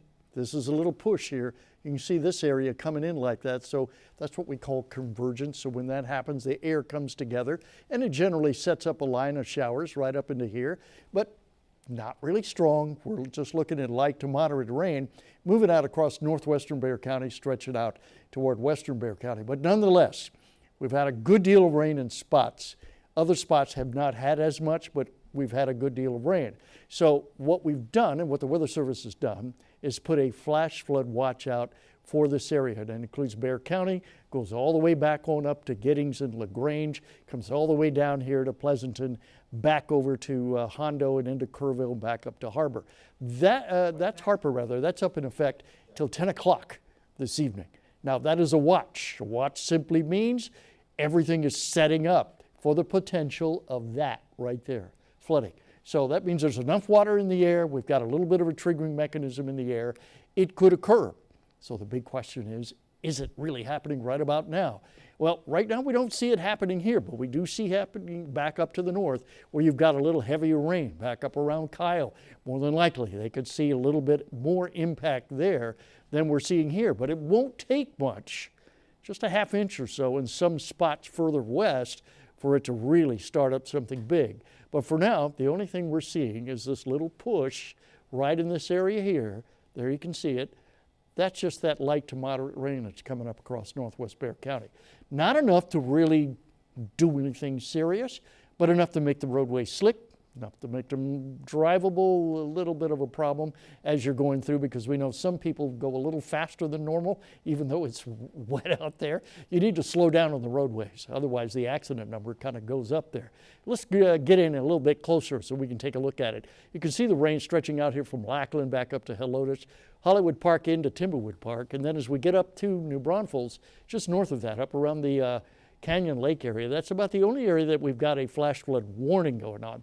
And when there's a warning, that means this is already occurring. We're seeing some flash flooding going on, but that's up until about 6:30, and right now, what are we looking at here? 5:30, we got about another hour or so for this to be lasting. So after that point, it was just connecting up with the Weather Service. They're thinking they're going to let that expire at this point because all the rain is really backed off. We're only looking at that light to moderate rain up into this region here. So again, only until about 6:30, there's Canyon Lake sitting there. There's the radar showing the better rain back up toward San Marcos. So now that we've got all of that out of the way, what are we looking at coming up for Sunday and Monday? All right, so we set up rain dials instead of percentages. Makes it easier to understand. Tonight, rain dials set up to 4. That's numerous showers across the area. Doesn't mean they're going to be heavy, just means we've got numerous rain showers out across the region. That's going to start to back off as we get into the later hours. So about 8 o'clock, 9 o'clock, most of that should back off to rain dial 1, which means it's going to be isolated at best. Overnight, we may see a little surge that brings up some widely scattered showers. By early in the morning at 5 o'clock, it'll drop back down to isolated again and then kind of stay that way between the isolated category and widely scattered throughout most of the day on Sunday. So that means it's not going to rain all day. It's not going to rain for everybody, but there'll be some places that will see some scattered showers, a little rain here and there. Then it goes down Sunday overnight, comes back up on Monday, stays mostly isolated on Monday, which means not everybody's going to see the rain, but someone will see a little bit of rain. So that's kind of where we're sitting with the next 24 hours. So let's break it down hour by hour. right now. Now, if you notice, I put up something right up here. We usually have that. If you're in different city, you can see where your forecast is looking like. So there's Yorktown coming up for tomorrow. There's Bernie. We'll switch that out. There's Brackettville. So you can see what we're thinking is coming up for tomorrow. This is what we're looking here. 70s early in the morning. Cloudy, maybe a little bit of light drizzle kind of left over. By midday, we could see some sunshine, running about 84. Look, a little southeast wind. It's going to be a little steamy because we've got all this moisture in the air. Any little addition of heat, particularly sunshine, that's going to kind of stir up the atmosphere a little bit, which is why we're thinking there could be some widely scattered showers later in the afternoon. Between 1 and about 3 o'clock, 2 o'clock, you'll see them. Then it starts to back off a little bit. Still cloudy by 6 o'clock. We'll get down to about 85. We'll still have that southeast wind at about 8 miles an hour. So that's today. That's tomorrow. That's what has happened. And of course, we talked about the aquifer levels going up about 5 feet. We may see that go up a little bit more tomorrow as well as the water begins to percolate down. All right, thanks a lot, Alex. You know, at Governor Abbott's press conference a little after 3 today, he talked about one central theme, one team. We're talking state and local leaders and now federal leaders all coming together under one umbrella, working toward recovery efforts here and search efforts. We talked to one small business owner who says they do this all the time. They always look out after each other, and they are also putting efforts together right now to feed kids who were stuck. Yesterday, we just had a couple show up and they were like, where do we need to go? What do we need to do? We didn't even get names, anything. They just showed up to help and started taking loads. Derek has a customer who has a direct contact, a helicopter that was taking the food to across the river, the flooding. He personally loaded it himself. So people just reaching out and showing up, like, I can't stress enough, like, don't message, just show up. Just come here. There's something to do. And we appreciate that so much. And we're making sure it gets wherever it needs to go. All right. And we know that Governor Greg Abbott and Homeland Security Secretary Kristi Noem on the ground, they have been assessing the damage and also talking to people out there. Our Joe DiCarlo is live right now, and he gives us an update on that. Joe. Hey Darian, hey Ryan. Yes, we're right along Texas 39, and as you look across the Guadalupe River, that is Camp Mystic. And just moments ago, Governor Abbott as well as Kristi Noem departed here. They were here for about an hour or so, touring Camp Mystic, the devastation that you see here, getting a first-hand look after that press conference. They came right here to look at the heartbreak and see exactly what unfolded here yesterday morning. So as you could see, there is that building closest to the river, as well as some of those other cabins further back. But the one that is missing the side right there, that is what people have said that is likely where many of the missing were at the time of the flood. Now we do know the other ones that were able to survive did climb up from the lower ground here up the hill to the Mystic sign, which you can't see from our vantage point right now because of the trees, but that's a healthy climb in the middle of the night, pouring rain in order to save themselves. So you can only imagine the scene here in the middle of the night yesterday morning as the water rose over 30 feet. So Governor Abbott, we saw him, he was looking at that particular building for quite some time, getting a look at that and what may have happened yesterday morning as the floods rose. And as you could see, just the devastation as well. The trees, we talked about that earlier, they are down throughout the Guadalupe from here south of Hunt all the way to Kerrville. It's about 20-25 miles along the Guadalupe. Everywhere you go, you see the destruction, the canoes, the kayaks left behind here at Camp Mystic. And then as you go down the river, you see people's homes, people's vehicles, boats, things like that, just mangled in the trees. And you can tell how high the water went as well. It rose about 30 feet, which is over the road that we are on right now. There is also some trees down on the other side of the road as well. And if it rises 30 feet on the Camp Mystic side, you could see it was up to about the roofs, where you see that green roof. That was how high the water was yesterday morning. So you could just imagine how terrifying it was. Pitch black darkness, not much light here. It's a very remote area south of Hunt. And really, you know, we've been learning that the Camp Mystic, when you come, the campers don't have their phones. They're not allowed to have phones. So, you know, there wasn't much communication. It was the middle of the night, and that's when this storm struck. So you could imagine how frightening it was as they had to evacuate, go to higher ground. And unfortunately, again, like you guys have been mentioning, 27 still missing from this particular location after the flood came through. So once again, we just had the governor, we had Kristi Noem out here for about an hour touring Camp Mystic, and then they just received the police escort down Texas 39 just about 10 minutes ago out of the area. So we are continuing to follow the situation, but that was what we saw recently with their visits. Yeah, did you hear of them? Did they make any comments that you know of there when they were at Camp Mystic? We know we heard from them at the press conference around 4 o'clock, but has anybody said that they made any additional statements, anything news-making at this hour? We are not sure exactly what they were talking about or exactly how the tour went at Camp Mystic or who was exactly with them. We saw a lot of law enforcement. We did go down to the bridge that goes over from 39 to the camp, but law enforcement were not allowing us into the camp on the other side. So it was a private meeting of officials. I'm not exactly sure who was with them. I know a lot of law enforcement, Kristi Noem as well as Governor Abbott, but as of right now, we have not heard exactly what transpired when they were touring the camp, but right now no news other than they were here and they saw the damage firsthand. All right, Joe DiCarlo, thank you for that. We appreciate it. I want to bring you some breaking details of Kirk County Sheriff's Office reaching out to Fox SA to bring some information. They're calling to say that people from the community are showing up for help with search and rescue operations. They're asking people to please stay home. Do not show up for search and rescue.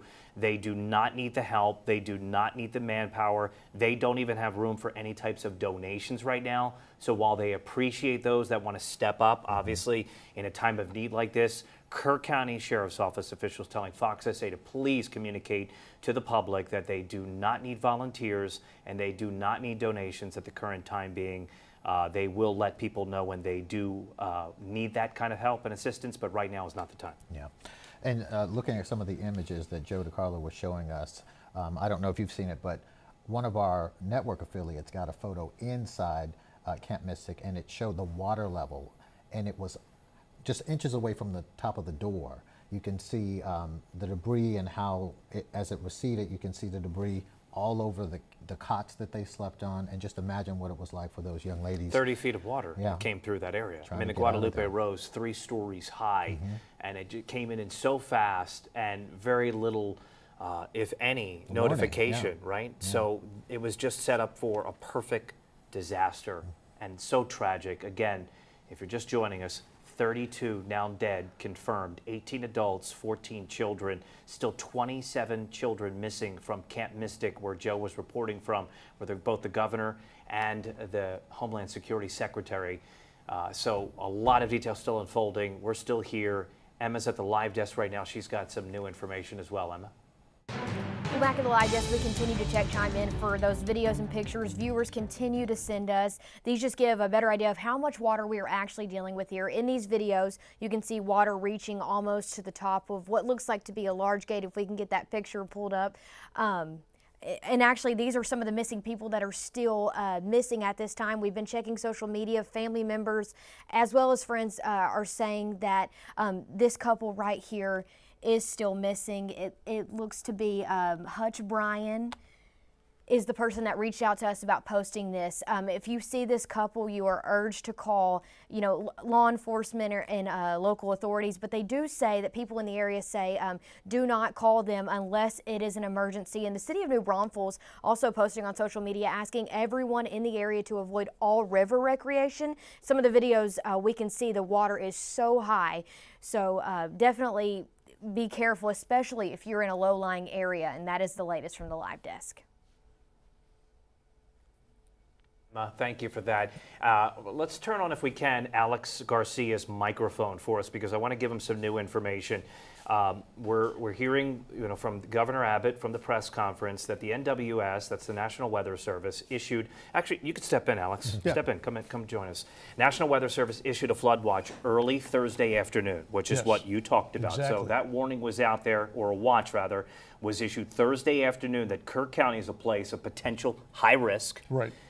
So that was out there as early as Thursday morning, and then they talked about how there was a flash flooding concern throughout the overnight. A warning was issued for Kirk County as early as 1 a.m. 1 on a.m., Friday. yes. So 1 a.m. that warning went out there. A more dire flash flood warning was issued for Kirk County at 4:03, Right. and then another one for 5:34 in the morning. Right. So that 403 one was that was the emergency. And that was still when the water was still at 2 feet, 3 feet. The water had not come up yet. So they issued that flash flood emergency before the water started to rise. So is this then a case of maybe the campers there? I mean, obviously They didn't have. Yeah, they right. I didn't was have just a going to say connection. they didn't get that warning. They No. didn't hear it in No time. one got that warning because everybody is asleep at 4 o'clock in the morning, and that included likely the officials, likely anyone else. They were all asleep. Nobody got the warning. It doesn't mean the warning wasn't given. It's just they didn't receive it because they didn't have the phone on, didn't have a weather radio, didn't have some source of getting a weather alert. And no river detection warning system And that there's could no alert river people detection that this system was happening. on the And you river said at all. there's none that you know of None.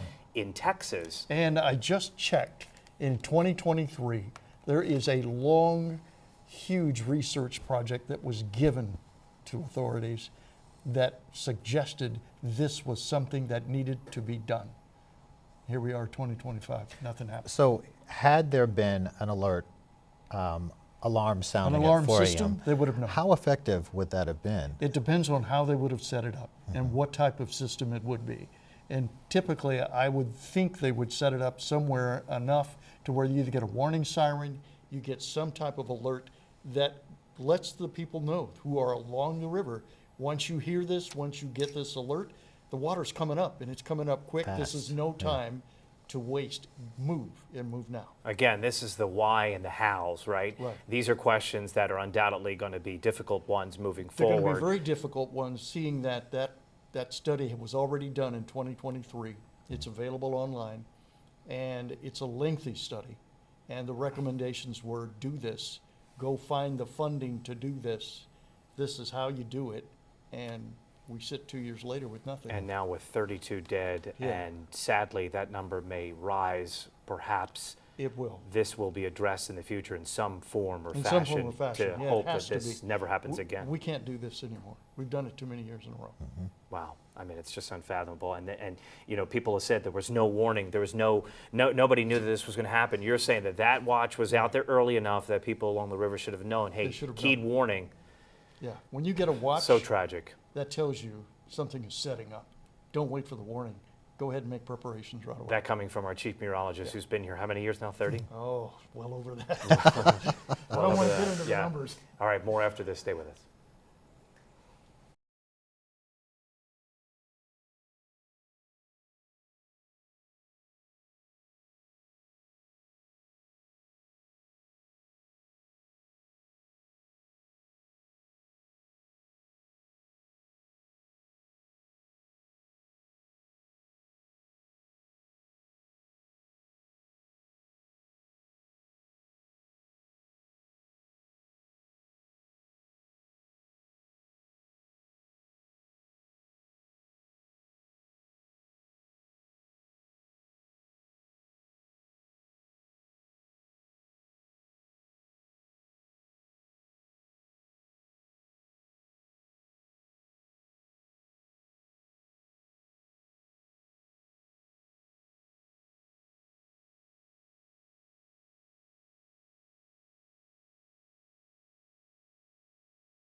We are continuing to bring you live coverage of the Hill Country flooding disaster. We know that search and sadly recovery efforts are underway right now. Our Zach Hedrick is on the ground at one of the search and rescue hubs there. Zach, what are you seeing there? Hey, Darian, yeah, we've just seen a few vehicles from the Texas Department of Public Safety state troopers going back down towards Kerrville on Highway 27 here. And if you look behind me, you see this is City West Church, as you see more of the Texas game wardens, state troopers, Kerr County Sheriff's Office deputies. They're all heading back into Kerrville. Don't know if they're escorting anybody, any state officials or anything like that, but here at City West Church, you mentioned it, Darian, this is the hub of the search and rescue efforts here after the catastrophic flooding along the Guadalupe River. And you can kind of see just in the parking lot the extent of all of the agencies that are working on these rescue efforts. There's state troopers, there's fire and rescue, game wardens are in there as well, sheriff's deputies. We also see, saw a small fleet of fan boats as well, so that might be members of the Cajun Navy that the governor was talking about earlier as well. A lot of people are out here to help look for the missing, locate them. I've also been told that this is where the helicopter pilots are based out of. They come here to recharge before they get back up in the air and circle the area once more. So a big hub of activity up here. Just across the way, there's also other churches helping feed all of these people as the search efforts continue moving on. Reporting live in Kerrville, Zach Hedrick, Fox San Antonio. Zach, thank you. And you were mentioning the Cajun Navy. That's the volunteers from Louisiana who are aiding in search and rescue operations. So, Zach, you know that the search and rescue is around the clock. Have there been any indication of any other agencies coming in from out of state that you've seen there? We know federal authorities are there, but have you seen anybody else besides the Louisiana Cajun Navy? No, and we haven't gotten quite a good look into that parking lot to see if there are any other agencies from visiting states that have arrived here yet. What we have seen here, Ryan, as well, is we've seen utility trucks from neighboring utility companies. They've brought in their trucks with cherry pickers, things like that, to help with electrical systems and wiring, things like that. But we haven't seen any other agencies from other states come in with the search efforts just yet. And there's still some power outages, that's for sure, and they're going to need to definitely replace a lot of those power poles. It's going to be a massive operation. Zach Hedrick, we appreciate the time as always. Thanks for that live report. Fox SA's Ethan Trejo, he is at one of the shelters where a lot of the displaced people are being helped tonight. Ethan, what are you seeing? Well, Darian, Ryan, I've been out here in the Hill Country essentially all day. We got out here at 3 o'clock where we saw the Guadalupe River rise near the Spring Branch area. Then a little bit later on in the day, we switched and went towards Seguin. We saw Seguin face their own difficulties with a lot of massive floodings on their roads and infrastructure. And then we also went to New Braunfels. That's where we saw River Road completely shut down as the Guadalupe River was just ultimately flooding in a lot of that area. Comal was also experiencing a good amount of flooding as well. Now we're here at the Canyon Lake VFW, where a bunch of volunteers have decided that they are going to try and help as many people as they can in the area who are being affected by the floods. That means if they don't have power, if they don't have supplies, they are accepting donations here for anyone who needs to come pick that up, and anyone who, all of the leftover supplies for people who are not yet affected are going to be going to other counties like Kerr County and those counties who are also in need of dire assistance because of those Guadalupe River impacts. They are still accepting donations from anyone who is willing and able to help, and they are asking anyone, if you do want to donate, you can come right on down to the Canyon Lake VFW. All right, Ethan, thank you.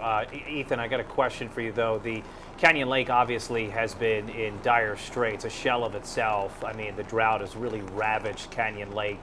Alex said that it could be as much as 50% full as all the water rushes into Canyon Lake. Did you get a chance to see it yourself? What does it look like to you?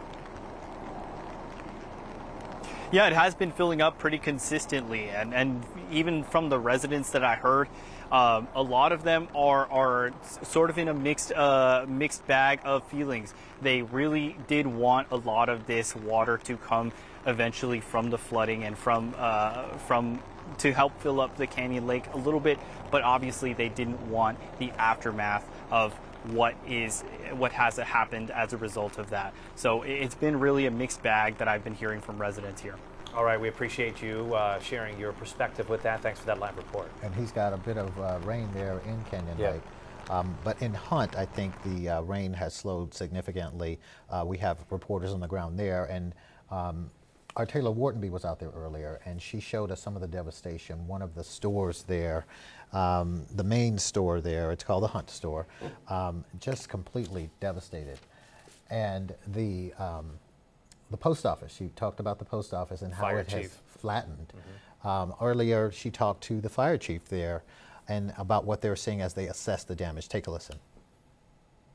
So I do have Kurt, he's the assistant fire chief, been here for 27 years. Tell me about this. This is, monumental. I feel very much like we're looking at the video from last summer in the hurricanes in Carolinas. Community is pretty hard hit. Everybody's good. Lost a lot of stuff. Lost some lives. The Hunt Department we're trying to make sure our community's okay. The state's kind of left us out and let us take care of everybody around here.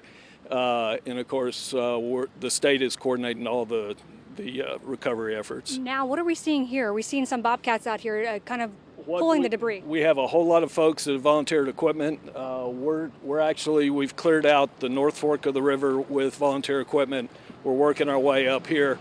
Been working with KABB and TxDOT on just what to do with the debris, how to get it out of the way, how to get the roads back open so that 2 lanes are passable. That's really what our biggest effort is right now. We've got the 2 local churches set up for food and food donations and that kind of stuff. We're letting them take care of that, and we're just trying to make the best of what we got. All right, Alex, once again joining us as we get ready to close things out. Give us again what we're looking at now and in the future, especially the areas most devastated. Okay, right now there's not a whole lot happening. It's starting to trend down. So let's check that radar and we'll show you what that looks like real quick. There's just moderate to light rain that's coming through into Bexar County. Most of the real heavy stuff is well up toward Kyle. We're keeping it up there. It looks like the trend is going to stay going down over the next 24 hours, which is good news. Which is very good news. Yeah. But in terms of where the water has been rushing downstream, are there people that are still in the danger zone? I would think when we're looking at Canyon Lake, that's the area, because that's where it's really going to pile up, because there's a lot of debris. Sure. And that debris is going to get into the lake. There's actually a report of one of the roads where the bridge is there. The bridge is there. Where it's created a makeshift dam because of all the debris that's been sitting up against it. We're going to get you those pictures for Fox News at 9 tonight. But that's kind of one of those things that happen. It does. And you got to expect that with all that debris coming down the river. So that'd be about the only thing we're going to look at, because the rest of the water, the canyon is going to be able to hold it. It's 48% full now, so it's got plenty of room to hold a little bit more water. All right, Sky Fox, we've got some pictures right now. It's heading to the Guadalupe River as we take a look at some of those images right there. But it should be popping up soon. But there you have it right there. Our Sky Fox heading out there. Just some really devastating images. I mean, just the amount of water, the amount of rain that fell, the wall of water from the Guadalupe River, the stories of just heartbreak, right, as 32 are dead. 27 children missing from Camp Mystic, a Christian summer camp, a camp that was completely destroyed by 30 feet of water that just came in the middle of the night over a holiday as kids were really just celebrating what was supposed to be a core memory event, something that they will never forget, and now they're never going to forget in a completely different way. But it is encouraging to hear that there's reports of Texans helping Texans, that the federal government is stepping up. President Trump will honor the disaster declaration from the governor that he put out and signed earlier this afternoon, and now it's all hands on deck. Every resource is out there right now, we're told, where people are out there searching for those last people that are out there, 27 missing. We have a press conference that's happening right now that we want to take live. Let's go to it. In Kerrville.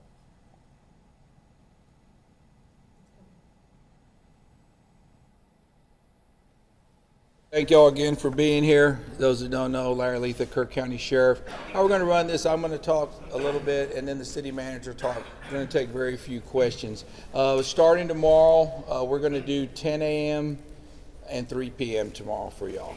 We're doing the best we can to get you as much information as fast as we can. As I tell you today, and I expect tomorrow and the next couple of days, information's changing rapidly and quickly. Got a few notes here. We continue to have hundreds of first responders on the ground, water, in this search and rescue process. We have a lot of people here. We got a lot of help. We're very fortunate. Here's some new updated numbers for y'all. As of 5:30, we have recovered 43 deceased individuals in Kerr County. Among these who are deceased, we have 28 adults and 15 children. 12 adults pending identification and 5 children are pending identification at this time. Our missing persons call center is open to those reporting missing loved ones. The phone number is 830-258-1111. Repeating, 830-258-1111. We also are accepting these reports via email at floodrecovery@co.kerr.tx.us. Repeating, floodrecovery@co.kerr.tx.us. Please provide the last known location and identifying information if possible. We appreciate the assistance we're receiving from all levels of government, from local agencies to state and federal agencies responding. I tell you, the governor has assured us, along with the federal government, that we will have all the resources we need, and we do have that. We've got all the resources we need. We're in really good shape to keep going for several more days. I want to tell y'all something. I appreciate y'all's cooperation. We will try to get you as much updated information as we can starting tomorrow at 10 and 3 o'clock. Once again, as your Kerr County Sheriff, I assure you we're going to do everything along with our partners, and we'll be on this till we find the last body. At this time, I'm going to turn it over to our city manager, Dalton Rice. Thank you, Sheriff. Good evening. Dalton Rice, the city manager for City of Kerrville. Mayor Herring wanted me to just give a message. He's out with the teams. He's kind of checking on everybody. Just like everybody else, we all need to take downtime, to include y'all. So make sure y'all are taking care of yourselves as well. We are in a marathon, and we got to make sure we always think about that and look after each other. So a couple updates. Since 6 a.m. this morning, we've had a combined primary clear, so aerial and ground, of about 100-meter distance on either side of the Guadalupe River, from 1 mile north of Camp Mystic up through Hunt and Ingram. So we talked about that briefly this morning. Excuse me. We talked about that briefly this morning. So 100 meters on each side, they are continuing operations on that. We are also working on operations within the city of Kerrville as well, again, along the riverbanks, as since the waters have receded some. We are working on, again, we talked about downtime. We are working on locations for first responders to make sure that they do have, their adequate downtime and their rest. We're constantly going through kind of shift management cycles to make sure that our first responders and our crews and teams are taken care of. Public works, so water is looking good. We've identified some leaks. We've been able to shut those leaks down or isolate those leaks. We will be likely operating off of well water probably for the next foreseeable about 4 weeks is what we're projecting. So we're not going to be pulling surface water for about 4 weeks. With these type of events, there's a lot of debris, there's a lot of chemicals, a lot of gasoline, a lot of other contaminants that are in there. We are working with TCEQ and other partners in there to make sure that we get these issues addressed as quickly as possible. We get a lot of information for people who are wanting help. Excuse me. A lot of people who are wanting information to help. Best thing you can do, especially right in your small local area, don't go out into major areas. Public Works mentioned just, hey, pick up a little bit of debris in your trash cans or your trash bags. Keep it local, but stay out of the major areas. Everything is still, very, very dangerous, very hazardous conditions. Let me pull up our KABB utility report. Of course, it went away.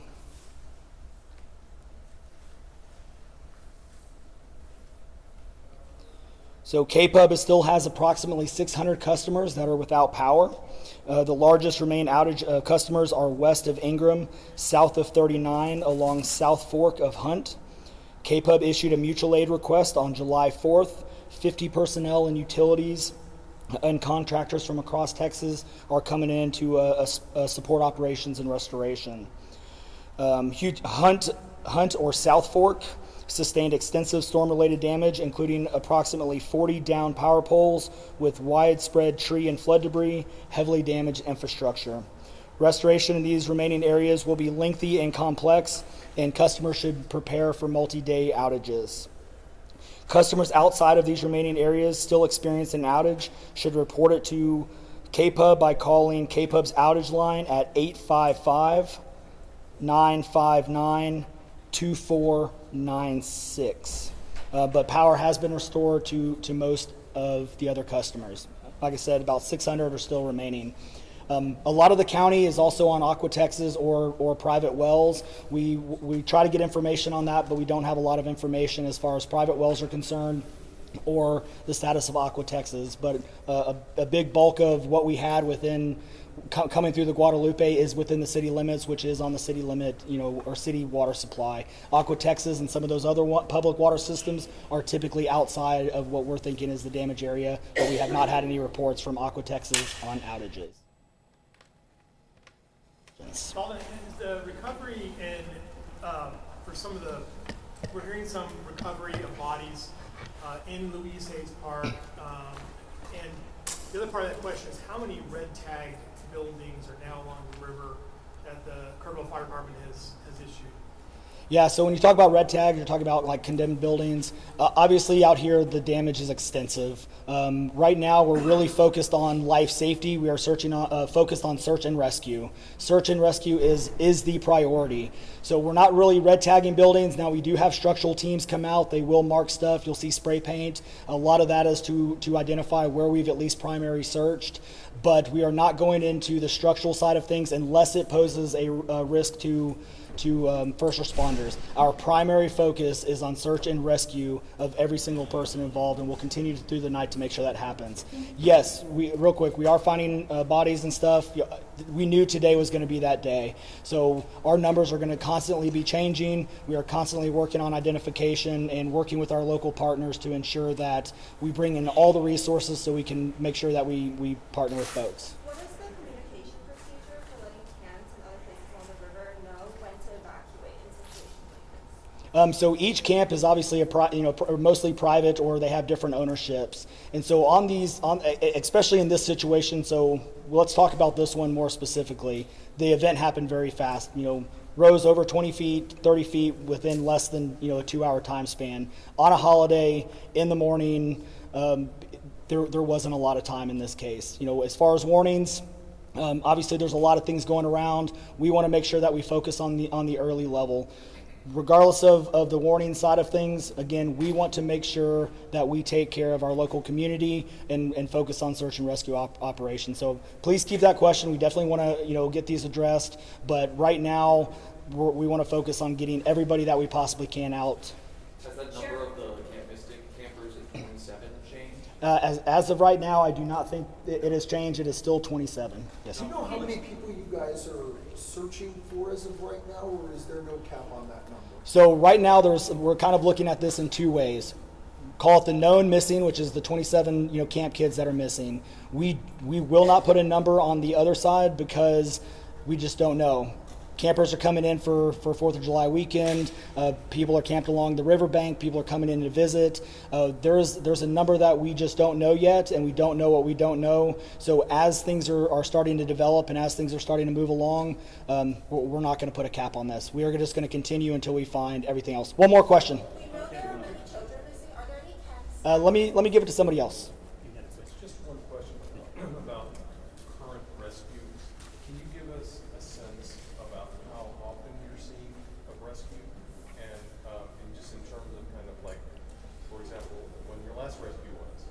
So obviously with the camps, we've been rescuing people out of these camps by the hundreds, all day. So there's a lot of folks that are shelter in place, so we leave them in place to make sure that we get them food, water, and some of these camps actually now are self rescuing, if you will. Maybe that's not the right word, but they are self-extricating, if you will. So they're getting water's down, they're getting their own resources, they're not having to tie up local and state resources. We are monitoring them, and they're accounting for their own folks. So that has been going on obviously for over 800 plus people, and we're continuing to do that. So good. Sorry, one more question. I can absolutely appreciate that right now the focus is finding the missing, and it's a very active search and rescue. But what do you say to the parents that are in grief, understandably frustrated, as to how in the world this could happen? How in the world you could have so many campers in the way of this danger and not taken out of there ahead of the storms? Yeah, that's the question of the hour. But with these, this is last time it was this bad, and this one is even worse than that. Was 1987. You can't predict it. Everybody in the media even knows, everybody who does this and sees this every single day, you have the inverse effect of if you continue to push it, and you see this in Houston areas all the time, you cry wolf. What happens when you continue to ramp things up and you continue to put a lot of information out there? Again, not to harp on the media, but there's a lot of stuff that gets overspun up, and we see that way too often, and then that trickles down. So we did look at stuff. Obviously, I had told the story. I was out on the river trail at 3:30. I left about 4 o'clock. We did not see any signs of the river rising, and by 5:20, we almost weren't able to get out of the park on the upper end. It rose that quickly. So was it a matter of just rising so quickly and this being a massive tragedy, or people weren't taking it seriously? No, this was a massive tragedy, hands down. We are hitting from our, again, flood maps. We're seeing some areas where it's hitting the 100-year flood thing. And again, we talked about the North and South Fork. That water hit perfectly. You heard Chief Nim Kidd talk a little bit about the wide area. This went from San Angelo to Waco and all. They stage where they can, but you do not know what's going to happen, one, until water falls, and two, the predictions were definitely off. That water and rain fell almost double of what was anticipated, both in the North and South Fork, and converged into one place, and it rose that quick. So thank you. All right, you've been listening to a live update from the Kerr City Manager, the Sheriff rather, of Kerr County, and he has updated the number of fatalities. Sadly, now that number is at 43, 28 adults, 15 children. 5 of those children have yet to be identified. The number of kids missing from the camp, that remains at 27. The city manager of Kerrville telling us about a water advisory in that area, saying that because of the pollutants, to include gasoline, debris, that they will be on well water, and at least for the next 4 weeks. Let's go back to that press conference now. We've got somebody else that we want to hear from. All right, so once again, 43 now confirmed dead. That jumped from 32 from earlier today. 28 adults, 15 kids, 27 campers still missing. An unfathomable tragedy.